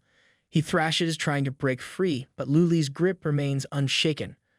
Lifting the king effortlessly, Lu Li prepares to slam him into the ground with overwhelming force. But before he can complete the move, the king, desperate to turn the tide, channels all his remaining energy into his fist. With one devastating punch, he sends Lu Li flying through the air. The king does not stop there. Seizing the advantage, he leaps into the sky, closing the distance in an instant. Before Lu Li can regain control, another brutal punch strikes him mid-air, sending him hurtling downward. The impact should have shattered him, yet somehow, Lu Li lands on his feet, refusing to be broken. The king, unwilling to let him recover, descends from the sky like a mad beast, aiming to crush him once and for all. But Lu Li, prepared this time, reaches out and grabs the king's wrists before he can land a hit. A sudden shift in the air sends a chill through the battlefield. Behind Lu Li, a mysterious red aura begins to take shape, swirling with an ominous presence. The king, for all his arrogance, feels something he is not used to, unease. His instincts scream at him to pay attention. Lu Li's power is still increasing, but more than that, something monstrous is forming behind him. The red energy condenses, no longer a shapeless aura. What emerges is a massive wolf with eyes filled with pure malice. Its gaze alone carries an unspeakable rage, as if it exists only to destroy. A notification appears, confirming what is unfolding. The message reveals the true potential of Ashura mode. It does not simply enhance power, it maximizes fighting spirit, pushing strength beyond normal limits. When this fighting spirit reaches its peak, it takes form, granting the user the ability to unleash the wrath of Ashura. But there is a price. While in the Ashura mode, there is no defense, no escape, no retreat. Running from battle or attempting to avoid conflict will cause the fighting spirit to vanish. If that happens, Ashura mode will be lost for a time, leaving the user vulnerable. Lu Li grabs the hand of the king with a crushing grip and leaps onto him without hesitation. Both warriors grin, locked in a battle of sheer willpower. The king, never one to hold back his arrogance, throws a brutal punch straight into Lu Li's face and roars at him to disappear. The impact sends Lu Li soaring through the air, but his momentum barely slows. From a distance, he surges forward again, refusing to let the king regain control. His fists strike with relentless force, each blow hammering into the king's body. He does not stop. He does not hesitate. He keeps attacking, each strike stronger than the last. The king, unwilling to be outdone, matches his intensity, returning every hit with equal ferocity. Blood spills onto the shattered palace floor, but neither of them relents. Their fists collide with overwhelming power, triggering a massive explosion. Shockwaves burst outward, sending stones flying in all directions. The entire palace trembles under the sheer energy released from their clash. Their speed becomes too much for the human eye to track. Their movements blur, their attacks landing faster than thought. They tear through the battlefield with raw, unfiltered rage. But then, in a split second, the king lands a devastating hit, striking Lu Li with precise, bone-shattering force. Lu Li's body hurtles through the air, crashing into a solid stone wall. Dust and debris scatter from the impact, but the battle is far from over. The king, still breathless from the fight, processes what just happened. He knows for certain Lu Li's ribs and hands are broken. Any normal warrior would be writhing in agony, unable to continue. But instead of falling apart, Lu Li looks more dangerous than ever. A grin spreads across his face. There is no fear, no hesitation. Without wasting a single moment, he launches himself at the king once more. The next attack lands, and another explosion erupts. The palace groans under the force, its structure barely holding together. Below in the city, people watch in horror and confusion. The sky above them glows with energy, and massive stones begin to fall from the collapsing palace. They do not understand what is happening, but one thing is certain: the battle above is shaking the world itself. Below the collapsing palace, the minister and his associate stand alongside a group of soldiers, their eyes fixed on the chaos above. The associate, struggling to comprehend the situation, mutters about the broken teleporter. Without a way to reach the floating palace, the truth of what is happening remains a mystery. He wonders aloud, frustration in his voice. The minister, without hesitation, assumes the worst. His mind clings to old beliefs, convinced that some reckless dragon dares to challenge his so-called mighty ruler. But before he can speak further, a figure plummets from the sky. Ah-Fade, barely conscious, falls from the shattered palace above. The associate, eyes widening in alarm, points toward the descending warrior. The minister, despite his delusions, knows what must be done. He immediately commands the soldiers to save him before it is too late. Back in the palace, the battle reaches its final moments. The king, bruised, bloodied, and desperate, realizes something he refuses to accept. His time is running out. His ambitions are slipping away. If he cannot possess it, then he must destroy it. With no other option left, he leaps into the air, channeling every ounce of his energy into one final attack. Blue lightning crackles from one fist, red from the other. His rage boils over as he unleashes the full force of the Fist King's explosive blast, aiming to obliterate Lu Li once and for all. But Lu Li does not move. He remains still, utterly calm, his expression completely unshaken. The moment the attack reaches him, he lifts his hand and flicks it away as if swatting an insect. The king stares in horror, his mind unable to process what just happened. His most powerful attack, his ultimate technique, was dismissed without effort. His voice trembles with disbelief, but before he can fully grasp the reality of his defeat, Lu Li decides it is time to end this once and for all. A wicked grin spreads across Lu Li's face. He no longer needs to hold back. Activating the wrath of Azura, he unleashes the power that has been waiting for this moment. The enormous wolf behind him, its presence filled with overwhelming malice, lunges at the king. In an instant, its fangs tear through his body. The battle is over. The king, once so full of arrogance, is split in half, his broken form plummeting toward the waters below. Barely alive, he gasps for breath, his mind refusing to accept the truth. His voice, once filled with confidence and superiority, now shakes with pure terror. He screams in denial, repeating the words over and over, refusing to believe that this is how his reign ends. Desperation takes hold. His eyes turn to the sky, searching for salvation. With every ounce of strength left, he pleads for rescue, offering his soul, his loyalty, anything at all, just to escape his fate. He begs to be spared, willing to serve, even if it means submitting to the very depths of the infernal purgatory. Lu Li, hearing those words, pauses. The mention of infernal purgatory sends a chill through him. There is something darker at play, something beyond this battlefield. Before he can react, the world around them begins to distort. Glitches of massive purple blocks materialize out of nowhere, forming into strange, cross-like shapes. Afi, Little Chili, Huozhou, and the warriors of the Daybreak Guild lie scattered across the ground, motionless. Their bodies, battered and unconscious, show clear signs of the brutal battle they endured before plummeting from the floating palace. The minister and his guards rush to the scene, scrambling to assist the fallen warriors. His voice, filled with misguided loyalty and complete ignorance, booms with urgency. He assumes without question that these warriors were wounded while bravely protecting the so-called mighty king from the clutches of an evil dragon. In his mind, the battle above must have been fierce, and the king must now be in unimaginable danger. As he speaks, he turns to his assistant, expecting immediate action. But instead of helping, the assistant stands frozen, his gaze fixed on the sky, his mouth hanging open in shock. Frustrated, the minister snaps at him, demanding to know why he is just standing there instead of aiding the injured. But when he follows his assistant's gaze and looks up, the words die in his throat. His body stiffens, his eyes widen, and for the first time, his unwavering faith in the king's power begins to crack. High above them in the darkened sky, a massive cross of glowing purple glitches looms. Its unnatural presence distorts the very air around it, pulsing with ominous energy.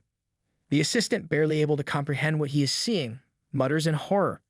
To him, it feels as though the apocalypse itself is unfolding before their eyes. Meanwhile, back at the ruins of the floating palace, the king, or what remains of him, refuses to accept defeat. His once mighty form is now nothing more than a grotesque half-body, yet his arrogance remains intact. With only his upper body left, he raises his arms toward the sky, his face twisted in manic delight. His laughter, crazed and deafening, echoes across the broken battlefield. To him, this is no downfall. In his deluded mind, this is a divine answer. He convinces himself that the heavens have acknowledged him, that his cries for salvation have been heard. The infernal purgatory is open, and he, in all his wretched existence, believes himself to be its chosen one. Drunk on his own madness, he proclaims his superiority once again, as if fate itself bows to his will. But in reality, he is nothing more than a desperate, broken man clinging to power that was never his to control. Lu Li wastes no time. His sword flashes through the air with lightning speed and cleanly cuts the neck of the king in a single decisive slash. The severed head falls, landing in the pit of blood below with a dull splash. For the first time, true silence surrounds the battlefield. The king, or what little remains of him, barely has time to process his defeat. His mind, once filled with delusions of grandeur, now drifts into an unfamiliar sensation, drowsiness. Confusion seeps into his fading thoughts. He cannot comprehend it. His body feels heavy, his consciousness slipping. He convinces himself it is just sleep, just a brief moment of rest. From his own detached point of view, he stares at the headless corpse that was once his. The sight should terrify him, but instead, his thoughts turn elsewhere. His final musings drift toward the infernal purgatory. He wonders if the goddess truly exists within its depths. His last fragmented thoughts cling to the possibility of meeting her. He questions what she would think of him, of the life he lived, of the choices he made. But before he can dwell further, darkness consumes him. Above the battlefield, the massive cross of purple glitches looms, its eerie presence unshaken. Lu Li raises his gaze, his eyes lock onto the strange anomaly. A realization dawns upon him: this must be the infernal purgatory, the same place where his brother once vanished without a trace. Determination floods his body. Without hesitation, he gathers every ounce of strength left and launches himself toward the cross, his voice ringing out with certainty. He has finally found it. But just before reaching his goal, his entire body freezes. Panic rushes through his mind. He is unable to move, unable to push forward. The entrance to the infernal purgatory is right in front of him, so close he can almost reach out and touch it. Yet, something holds him in place. Then from behind, a presence emerges. A swirling purple orb materializes, radiating an unsettling energy. It calls his name, not the name he knows in this world, but the one from the game. The moment it speaks, a chill runs through his spine. His heart pounds in his chest. He wants to turn around, but he cannot even move his eyes. The curse forms in his mind, frustration and fear intertwining. Something is watching him, something powerful enough to stop him midair. Then the orb speaks again. It does not give him a choice. It does not ask him why he seeks the infernal purgatory. It simply delivers a cold, merciless truth. There is no need to search anymore. Han Yixiao is already dead. Lu Li remains frozen, his body unmovable, but his mind spirals into turmoil. The revelation shakes him to his core. A storm of emotions crashes over him: shock, disbelief, and something far heavier. He came all this way, fought through unimaginable battles, only to hear this. His breath quickens, his thoughts race, but before he can even process the weight of it, the situation takes a twisted turn. Hundreds of orbs materialize around him, their glowing forms floating in eerie silence. Then the voices begin. At first they mock him, their laughter echoing in the empty void. They toy with his emotions, teasing him with cruel amusement. One moment, they claim Han Yixiao is dead. The next, they suggest a fate, even worse than death. More voices chime in, feeding off each other's cruelty. They taunt him, questioning his desperation, his desire to see his brother. Their words drip with false sympathy, pretending to consider his wishes, only to twist them into something darker. Then, as if this nightmare was not absurd enough, they turn it into a game. The voices argue, throwing out possibilities like they are discussing a trivial matter. Should they let him meet his brother? Should they not? The answer, it seems, will be decided by nothing more than a childish game. They play rock, paper, scissors. One voice calls out the results, and just like that, the decision is made. The outcome is cruel but unsurprising. Lu Li will not get his wish, but it does not matter, they say. Whether they meet or not was never important to begin with. Before he can react, before he can even try to fight back, the orbs shift. They merge together, forming something far more sinister. The floating lights twist and condense, shaping into a dark, shadowy figure. A woman emerges from the swirling abyss, her body cloaked in deep blackness, an ominous red aura radiating from her form. 4 piercing eyes glare at him, glowing with an unnatural intensity. Large, ominous wings extend from her back, their presence filling the space with suffocating dread. Lu Li, still trapped, forces himself to think. His instincts scream at him he needs to do something, anything. But his body remains paralyzed, his mind scrambling for a plan. The shadowy woman steps forward. Her voice, cold and absolute, tells Lu Li, it does not matter what he thinks. It does not matter what he wants, because soon he will be dead. The shadowy woman lifts a single finger, her movements slow and deliberate. A pulse of red energy gathers at her fingertip, growing denser with each passing second. Without hesitation, she unleashes the beam, aiming directly at Lu Li. The attack strikes without mercy. A violent burst of power tears through his body, and in an instant, the entire left side of him is gone. A gaping hole remains where his flesh and bones once were, his form breaking apart at an alarming rate. Pain explodes through him, but before he can even register the full extent of it, his mind begins slipping into darkness. Outside the game, in the real world, his actual body convulses violently inside the game pod. Alarms blare, red warning signs flashing across the system interface. The AI detects a dangerous spike in his heart rate, a clear indication that his life is in immediate danger.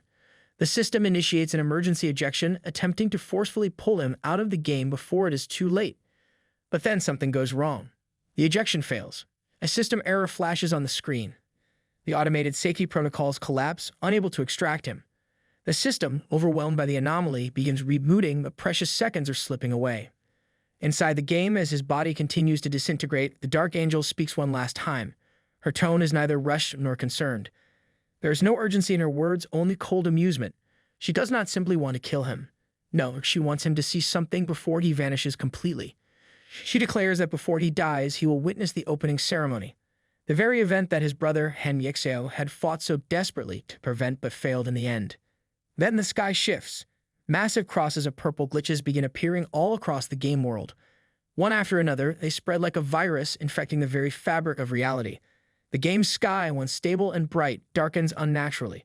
A creeping sense of dread fills the world, reaching every corner, every city, every meadow. In a peaceful field far away, two young girls stand admiring the scenery. They talk, their voices light, their minds unbothered by the chaos yet to reach them. One of them suggests capturing the moment with a picture, eager to preserve the beauty around them. But then the world changes. The brightness fades. The sky, just moments ago bathed in warm light, turns eerily dark. Confusion flickers across their faces. One of them, adjusting her screen, assumes it must be a simple display issue. But the realization dawns quickly. This is no technical glitch. They look up. Above them, the purple crosses spread across the sky like cracks in reality itself. The sight is unnatural, overwhelming. Fear grips them as the truth becomes impossible to ignore. The sky is not just darkening, it is breaking apart. Elsewhere in a desert, three players have just killed a massive desert lizard. But then something catches their attention. One of them looks up, eyes narrowing at the strange sight above. High in the sky, the same eerie purple crosses have appeared, glowing ominously against the dusty backdrop. Confusion flickers in their expressions. One of them, still focused on the fight, assumes it must be some kind of special event, perhaps a grand update or a new world event unfolding. Far away above a frozen glacier, two players sit comfortably beside a crackling fire, enjoying a well-earned meal. The warmth of the flames fights against the bitter cold, creating a moment of peace. But that peace does not last. The same strange purple glitches manifest above them, stretching across the sky in unnatural patterns. One of them notices first, gazing up in curiosity. A sense of unease washes over the other as he takes in the sight, instinctively sensing that something is terribly wrong. The air itself feels heavier, charged with an unexplainable tension.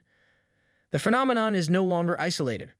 Across the entire game world, the purple crosses multiply, covering every inch of the sky, spreading like a virus with no sign of stopping. But it is not just the game world that is affected. On the real-world Earth, the same eerie purple crosses stain the sky, consuming its surface like a web of corruption. The two worlds, one digital, one real, are no longer separate. They have been pulled together, forced into proximity by an unknown force. And now they are about to merge. High above, in the ruined remains of the floating palace, the Dark Lady watches the chaos unfold. Her crimson eyes glow with satisfaction. She does not need to wait any longer. She gives the command. But worlds must synchronize. Instantly, the two realms begin pulling against each other, their very existence twisting and bending. The purple crosses shift, their glow deepening into a malevolent red.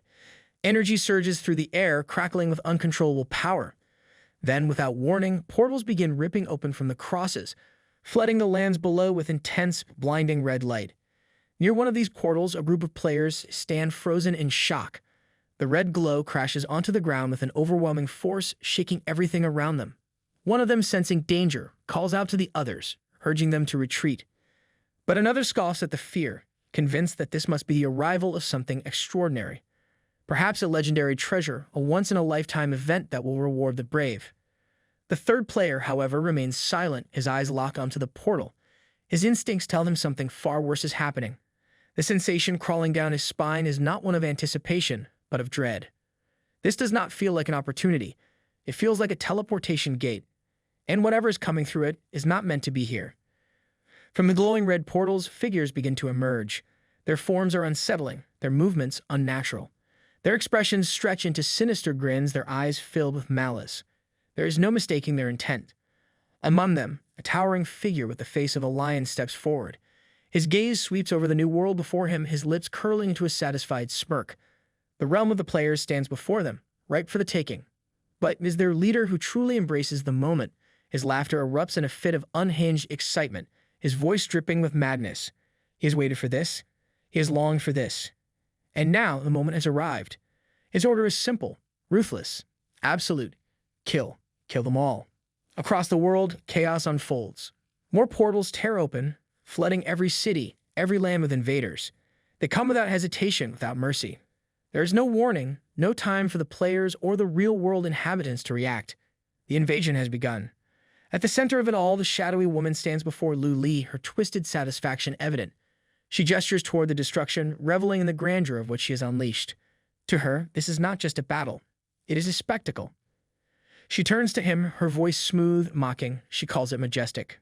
But she is not finished. Her words, loud and commanding, echo across both worlds. The message is not just for him, it is for everyone. This moment marks a turning point. The game, as it was once known, is no more. A global announcement blares across the system, visible to every player. Huan Yu version 2.0 has begun, infernal purgatory. And then Lu Li ceases to exist. His body, already weakened beyond repair, finally gives in. It crumbles, breaking apart into nothingness.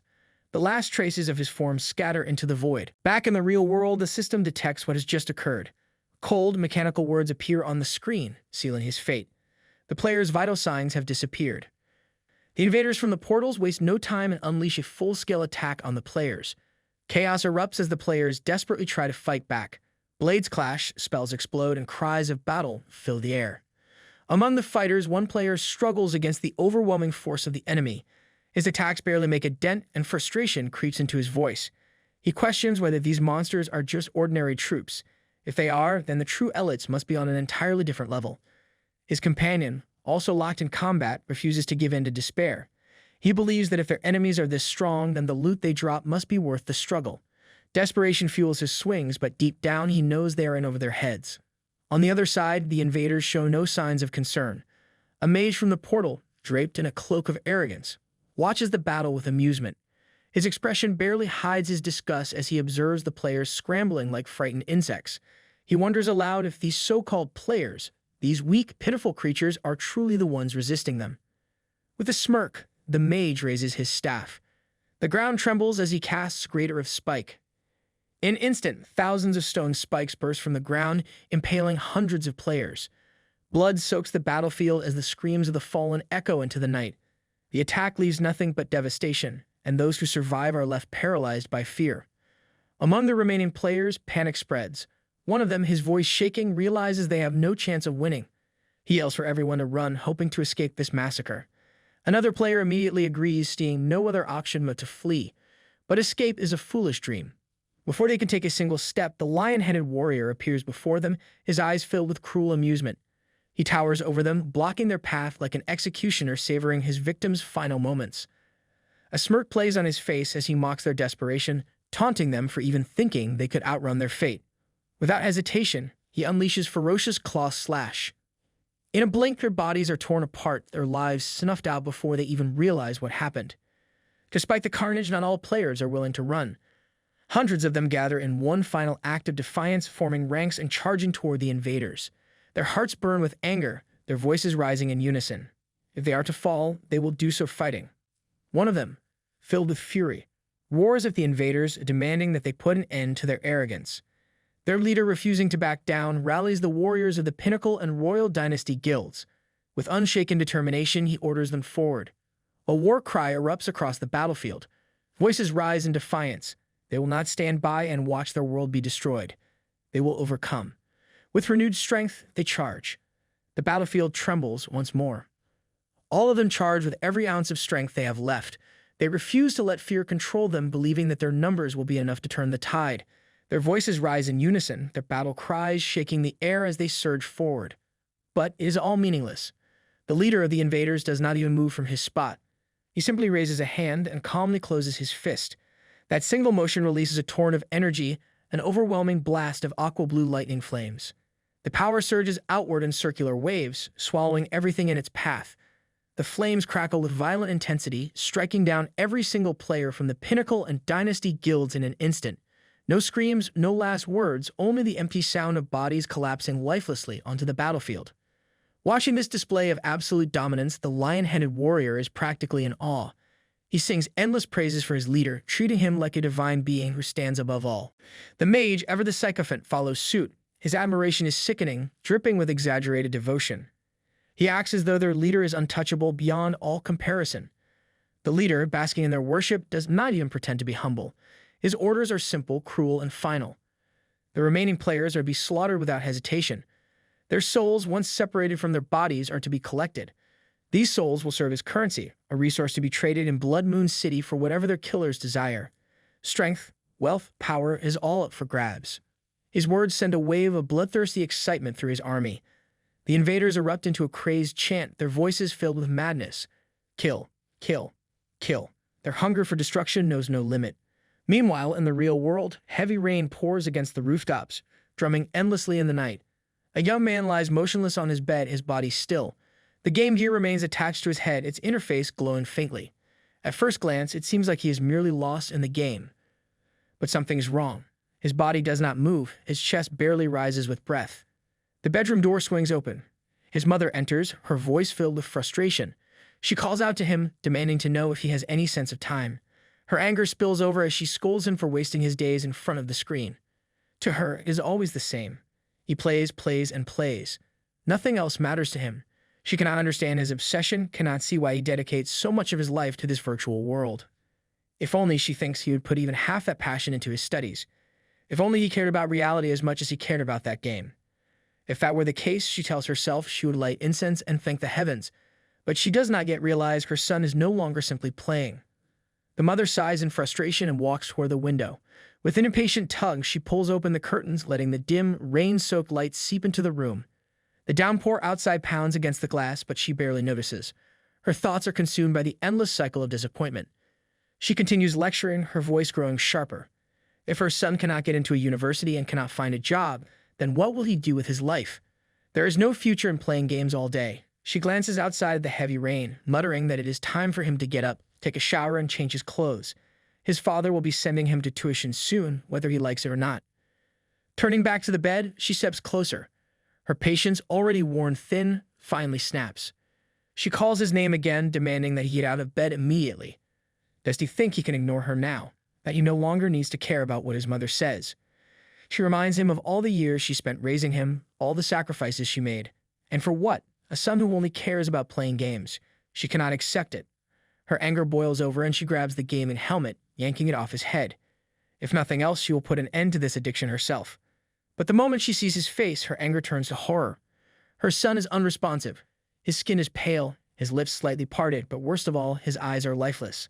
The whites of his eyes stare back at her, empty and soulless. He does not blink, does not react. Panic seizes her. She screams his name, shaking his shoulders, but there is no response. Her voice cracks with terror as she calls for her husband, demanding he come quickly. Elsewhere, in another home, the same nightmare unfolds. The rain continues to fall heavily, drowning the city in a relentless storm. In a dimly lit room, another young man lies in bed, still locked inside the game. His gaming gear remains attached, the faint hum of the device filling the air. His girlfriend lays beside him, arms crossed, frustration clear in her expression. She tries once again to pull his attention away from the screen, urging him to stop playing and spend time with her.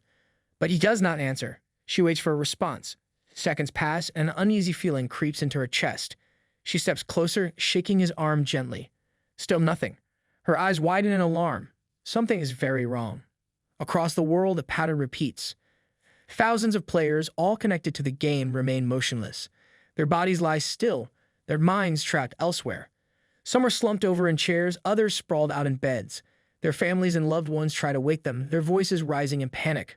But there is no response. Their bodies are here, but their souls are gone. A breaking news alert flashes across television screens and online broadcasts. The world is in shock. The popular immersive game Huan Yu, developed by Destiny Corporation, has suffered a catastrophic technical failure. Reports confirm that over 1 billion players worldwide are unable to exit the game. The situation has escalated beyond a simple malfunction. Hundreds of thousands of players are now in life-threatening danger. The broadcast cuts to a live scene outside Destiny Corporation's headquarters. A massive crowd has gathered, thousands of furious family members, concerned citizens, and relentless media personnel flooding the streets. The air is thick with anger and desperation. Tensions are boiling over as 3 company officials stand before them, attempting to calm the growing chaos. But their words do nothing to ease the storm. The questions come fast, sharp, and unforgiving. The people demand answers. They demand to know the cause of this crisis. Was this an unforeseen technical failure, or was it something more sinister? Was this deliberate, a planned event? A desperate parent pushes forward, crying out for the return of their child, their voice trembling with anguish. Others echo the plea, demanding a solution. How long will it take for Destiny Corporation to fix this disaster? The officials, shifting uncomfortably, offer nothing in return. Their response is the same over and over, no comment. The crowd grows more agitated. The world is watching, waiting, demanding accountability, and yet Destiny Corporation refuses to provide a real answer. The frustration builds as accusations fly. Is this the official stance of the company? Is this truly how they intend to address a crisis of this scale? From every country, complaints flood in. The world wants an explanation. Families, governments, and organizations demand immediate action. Finally, after unbearable silence, the CEO of Destiny Corporation steps forward. His voice is cold, calculated. There is no sympathy in his words. He states without hesitation that only Destiny Corporation can solve this problem. The world has no choice but to wait. There is nothing else they can do. Then, without another word, he ends the press conference. The crowd erupts in disbelief. Wait, that is all. The interview is over just like that. Discontent and outrage sweep through the masses. The tension spills over as voices rise in anger. This is not just negligence. This is a crime. To many, this feels less like a technical failure and more like a calculated hostage situation. Destiny Corporation, the most powerful gaming company in the world, now stands accused of orchestrating the largest mass kidnapping in human history. Inside the Destiny Corporation Central Conference Department, chaos spreads like wildfire. Officials argue without holding back, shouting accusations at each other. Some blame the technical team for the disaster, while others refuse to take responsibility. The tension in the room rises with every passing second. One frustrated official slams his hands on the table, demanding to know what the technical team has been doing. Another fires back, insisting that blind accusations won't fix anything. A third voice warns that if the situation is not handled properly, the entire company will collapse. Someone groans about the company's stock value, which has already dropped to a third of its original price. The CEO, clearly fed up with the noise, taps the table loudly. The room falls silent. He makes it clear that he will ask questions, and they will give answers. No more useless shouting. Turning to one of the men in the room, the CEO demands an explanation for why the players are unable to log out of the game. The man, clearly nervous, stumbles over his words. He tries to say the answer is complicated, but the CEO cuts him off, ordering him to keep it simple. The man gulps and starts explaining. He says the fully immersive game system works by connecting the player's helmet to the game network center, allowing real-time data transmission between the player's mind and the game world. However, something went wrong last night. The main transmission channel suddenly got blocked, trapping the players inside. Their consciousness can go into the game but cannot return to their brains. If someone forcefully removes a helmet, the damage to the brain will be so severe that it will result in death. The expression of the CEO darkens. He asks about the emergency backup channels. The man hesitates before admitting that all backup channels have also been disabled. The room falls into another wave of silence, broken only when someone, probably desperate for an easy fix, suggests simply unplugging the network center and turning it off. Another man from the tech department scoffs at the ridiculous suggestion. He calls the previous speaker an idiot and demands to know what difference it would make from simply ripping off the helmets. His frustration is clear. He then explains that the players' consciousnesses are no longer inside their bodies. They are now stuck inside the network center itself.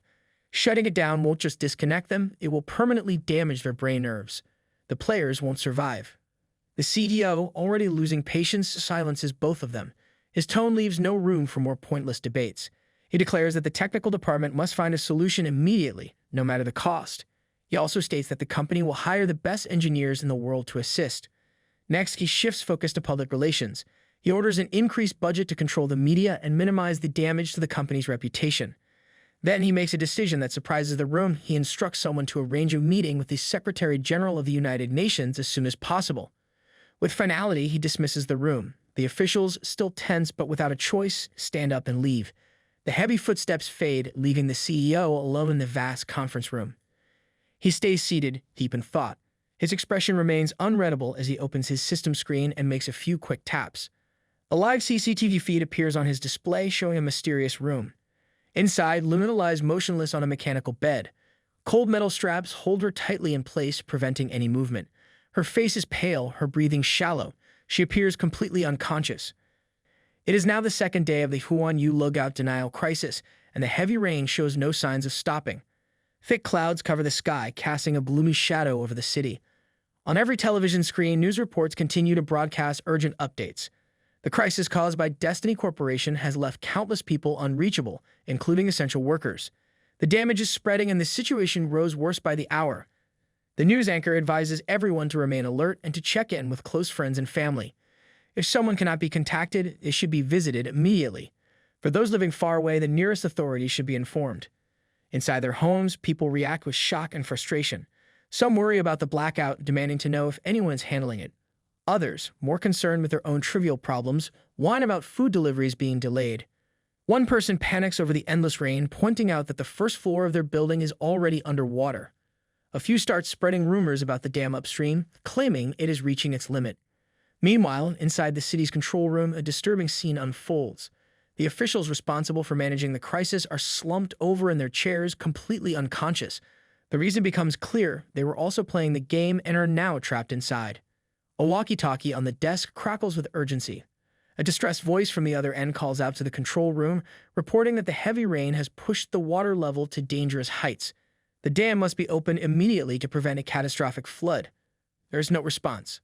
The voice on the other end grows more desperate, repeating the same command again and again. The dam must be released, and it must be done now. But inside the control room, nobody moves. The unconscious officials remain slumped in their chairs, unaware of the disaster unfolding outside. Inside the game, a panicked player finds himself backed into a corner. A monstrous beast from another portal closes in, ready to tear him apart. Fear takes over as the player screams for an escape. He desperately tries to log out, shouting over and over, his voice cracking. He doesn't want to play anymore. He just wants to go back to work, back to reality, back to his mother. The beast raises its claws, preparing to end him. At the last moment, Afe arrives. Flames explode from his hands, engulfing the creature. The fire consumes it entirely, leaving nothing but ashes. Afe turns to the trembling player and demands to know if he has seen a dark-skinned, good-looking man wielding daggers in both hands. The player, still shaking, barely manages to stutter out a response. He has not seen anyone like that. Frustration grows on Afe's face. He mutters under his breath, annoyed that he still cannot find his second brother. Without wasting another second, he flies ahead, calling out for Luli. The player left behind watches in horror as his only savior disappears into the distance. His voice cracks as he begs Afe not to leave him alone, but his cries are ignored. Afe has more important things to do. Meanwhile, Luli is in serious trouble. He is completely trapped within a complex mess of game algorithms, unable to move. A sense of doom creeps over him. He wonders if this is how it all ends, if he is really about to die here. He refuses to accept it. Just then, a notification pops up in front of him. A clear ding echoes in the empty space. The system announces that he has successfully completed the task of soloing Tapini Jin, and as a reward, a random prize is being sent to him. His prize appears before him, a luck coin of revival. Luli immediately activates the luck coin of revival. His body jerks back to life, emerging from a grave as if clawing his way out of the afterlife itself. His breath comes in ragged gasps. He can hardly believe it. He is alive again. But something feels off. His body is sluggish, weighed down by an unnatural heaviness. He looks around, trying to understand his surroundings. Graves stretch endlessly in every direction, fading into the misty horizon. The eerie silence makes the place feel even more unsettling. Standing before him is an old, sinister-looking summoner. The man eyes Luli with fascination, mumbling to himself. He seems delighted, as if he has just accomplished something incredible. With a twisted grin, he gloats about successfully summoning a zombie this time. He mocks Luli, saying he apparently failed in life and died miserably. The arrogance drips from his voice as he brags about being the superior among them. With an air of superiority, he commands Luli to kneel before him and swear loyalty. Luli pushes himself up, shaking off the stiffness in his limbs. He steps toward the old summoner, his expression unreadable. The summoner's confidence wavers, a nervous laugh escapes him as he stutters, demanding to know what Luli is doing. The unease in his voice grows with each step Luli takes. Ignoring the command to kneel, Luli stops right in front of him and calmly states that he has a question. The summoner, still trying to hold on to his authority, snaps back, outraged by Luli's attitude. He insists that proper respect must be shown first. Kneeling comes before questions. Luli lifts his hand, and in an instant, the air crackles with power. Dark red lightning erupts around him, filling the area with a terrifying energy. The summoner's bravado crumbles instantly. He realizes, far too late, that he has made a grave mistake. His arrogance vanishes as he drops to the ground, trembling. He joins his hands in a desperate plea. His voice shakes as he begs for mercy, admitting his foolishness. In the dark, shadowy domain where the black-robed lady resides, hundreds of dark purple orbs hover in the air, whispering among themselves. Their murmurs carry unease and disbelief. One of them remarks that a data entity strikingly similar to Zhang Yu has just appeared in the monster's world. Another quickly refutes the possibility, reminding the group that they killed him with their own hands. It should be impossible for him to exist again. Despite the confusion, one orb insists they do not have the luxury of wasting time on this mystery. The teleportation channels require constant maintenance, and any distractions could jeopardize their entire operation. Still, doubt lingers. A few question the situation, wondering what it could mean. Before their discussion spirals further, the dark-robed lady silences them with a sharp command. She demands to know where exactly this data entity appeared. One of the orbs responds without hesitation. The anomaly was detected within the territory of the Blood Moon City Lord. Without a moment of hesitation, the dark-robed lady dismisses the matter. Since it is in his domain, she orders that he be the one to handle it. The orbs fall silent, obediently shifting their focus back to their tasks. Meanwhile, in the depths of Blood Moon City, inside the City Lord's secret realm, a scene of pure horror unfolds. A massive throne, constructed entirely of bones, stands tall in the center of a lake filled with thick red blood. The City Lord himself sits upon the grotesque seat, his presence exuding absolute dominance. A single purple orb floats near him, carrying the message from Lord Yu. Without showing any emotion, the City Lord acknowledges the message. Its response is simple, but his eerie stillness makes it clear. Whatever needs to be done will be handled. The Blood Moon City Lord gives a simple command. His blood slave is to handle the matter immediately. From the shadows, the blood slave emerges. His monstrous form radiates menace, his very presence exuding an unnatural hunger for destruction.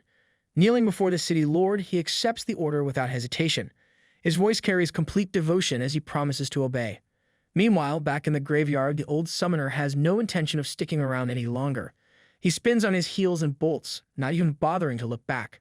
With a trembling voice, he hurriedly excuses himself, making it clear that he has no business left here. His words are rushed, but his actions speak louder. He just wants to escape before he becomes the next unfortunate soul to cross Lu Li. Lu Li stands still, lost in thought. He pieces together the dark truth. The connection between the monster world and the player world is no accident. With the teleportation channels open, monsters have free access to the human realm. They can hunt players at will, turning what was once a game into a death sentence. Even worse, the players who have fallen and had their souls collected are lost forever. No revival, no second chance. A single question burns in his mind. The mastermind behind this, the dark shadowy woman, who is she? No, more importantly, what is she?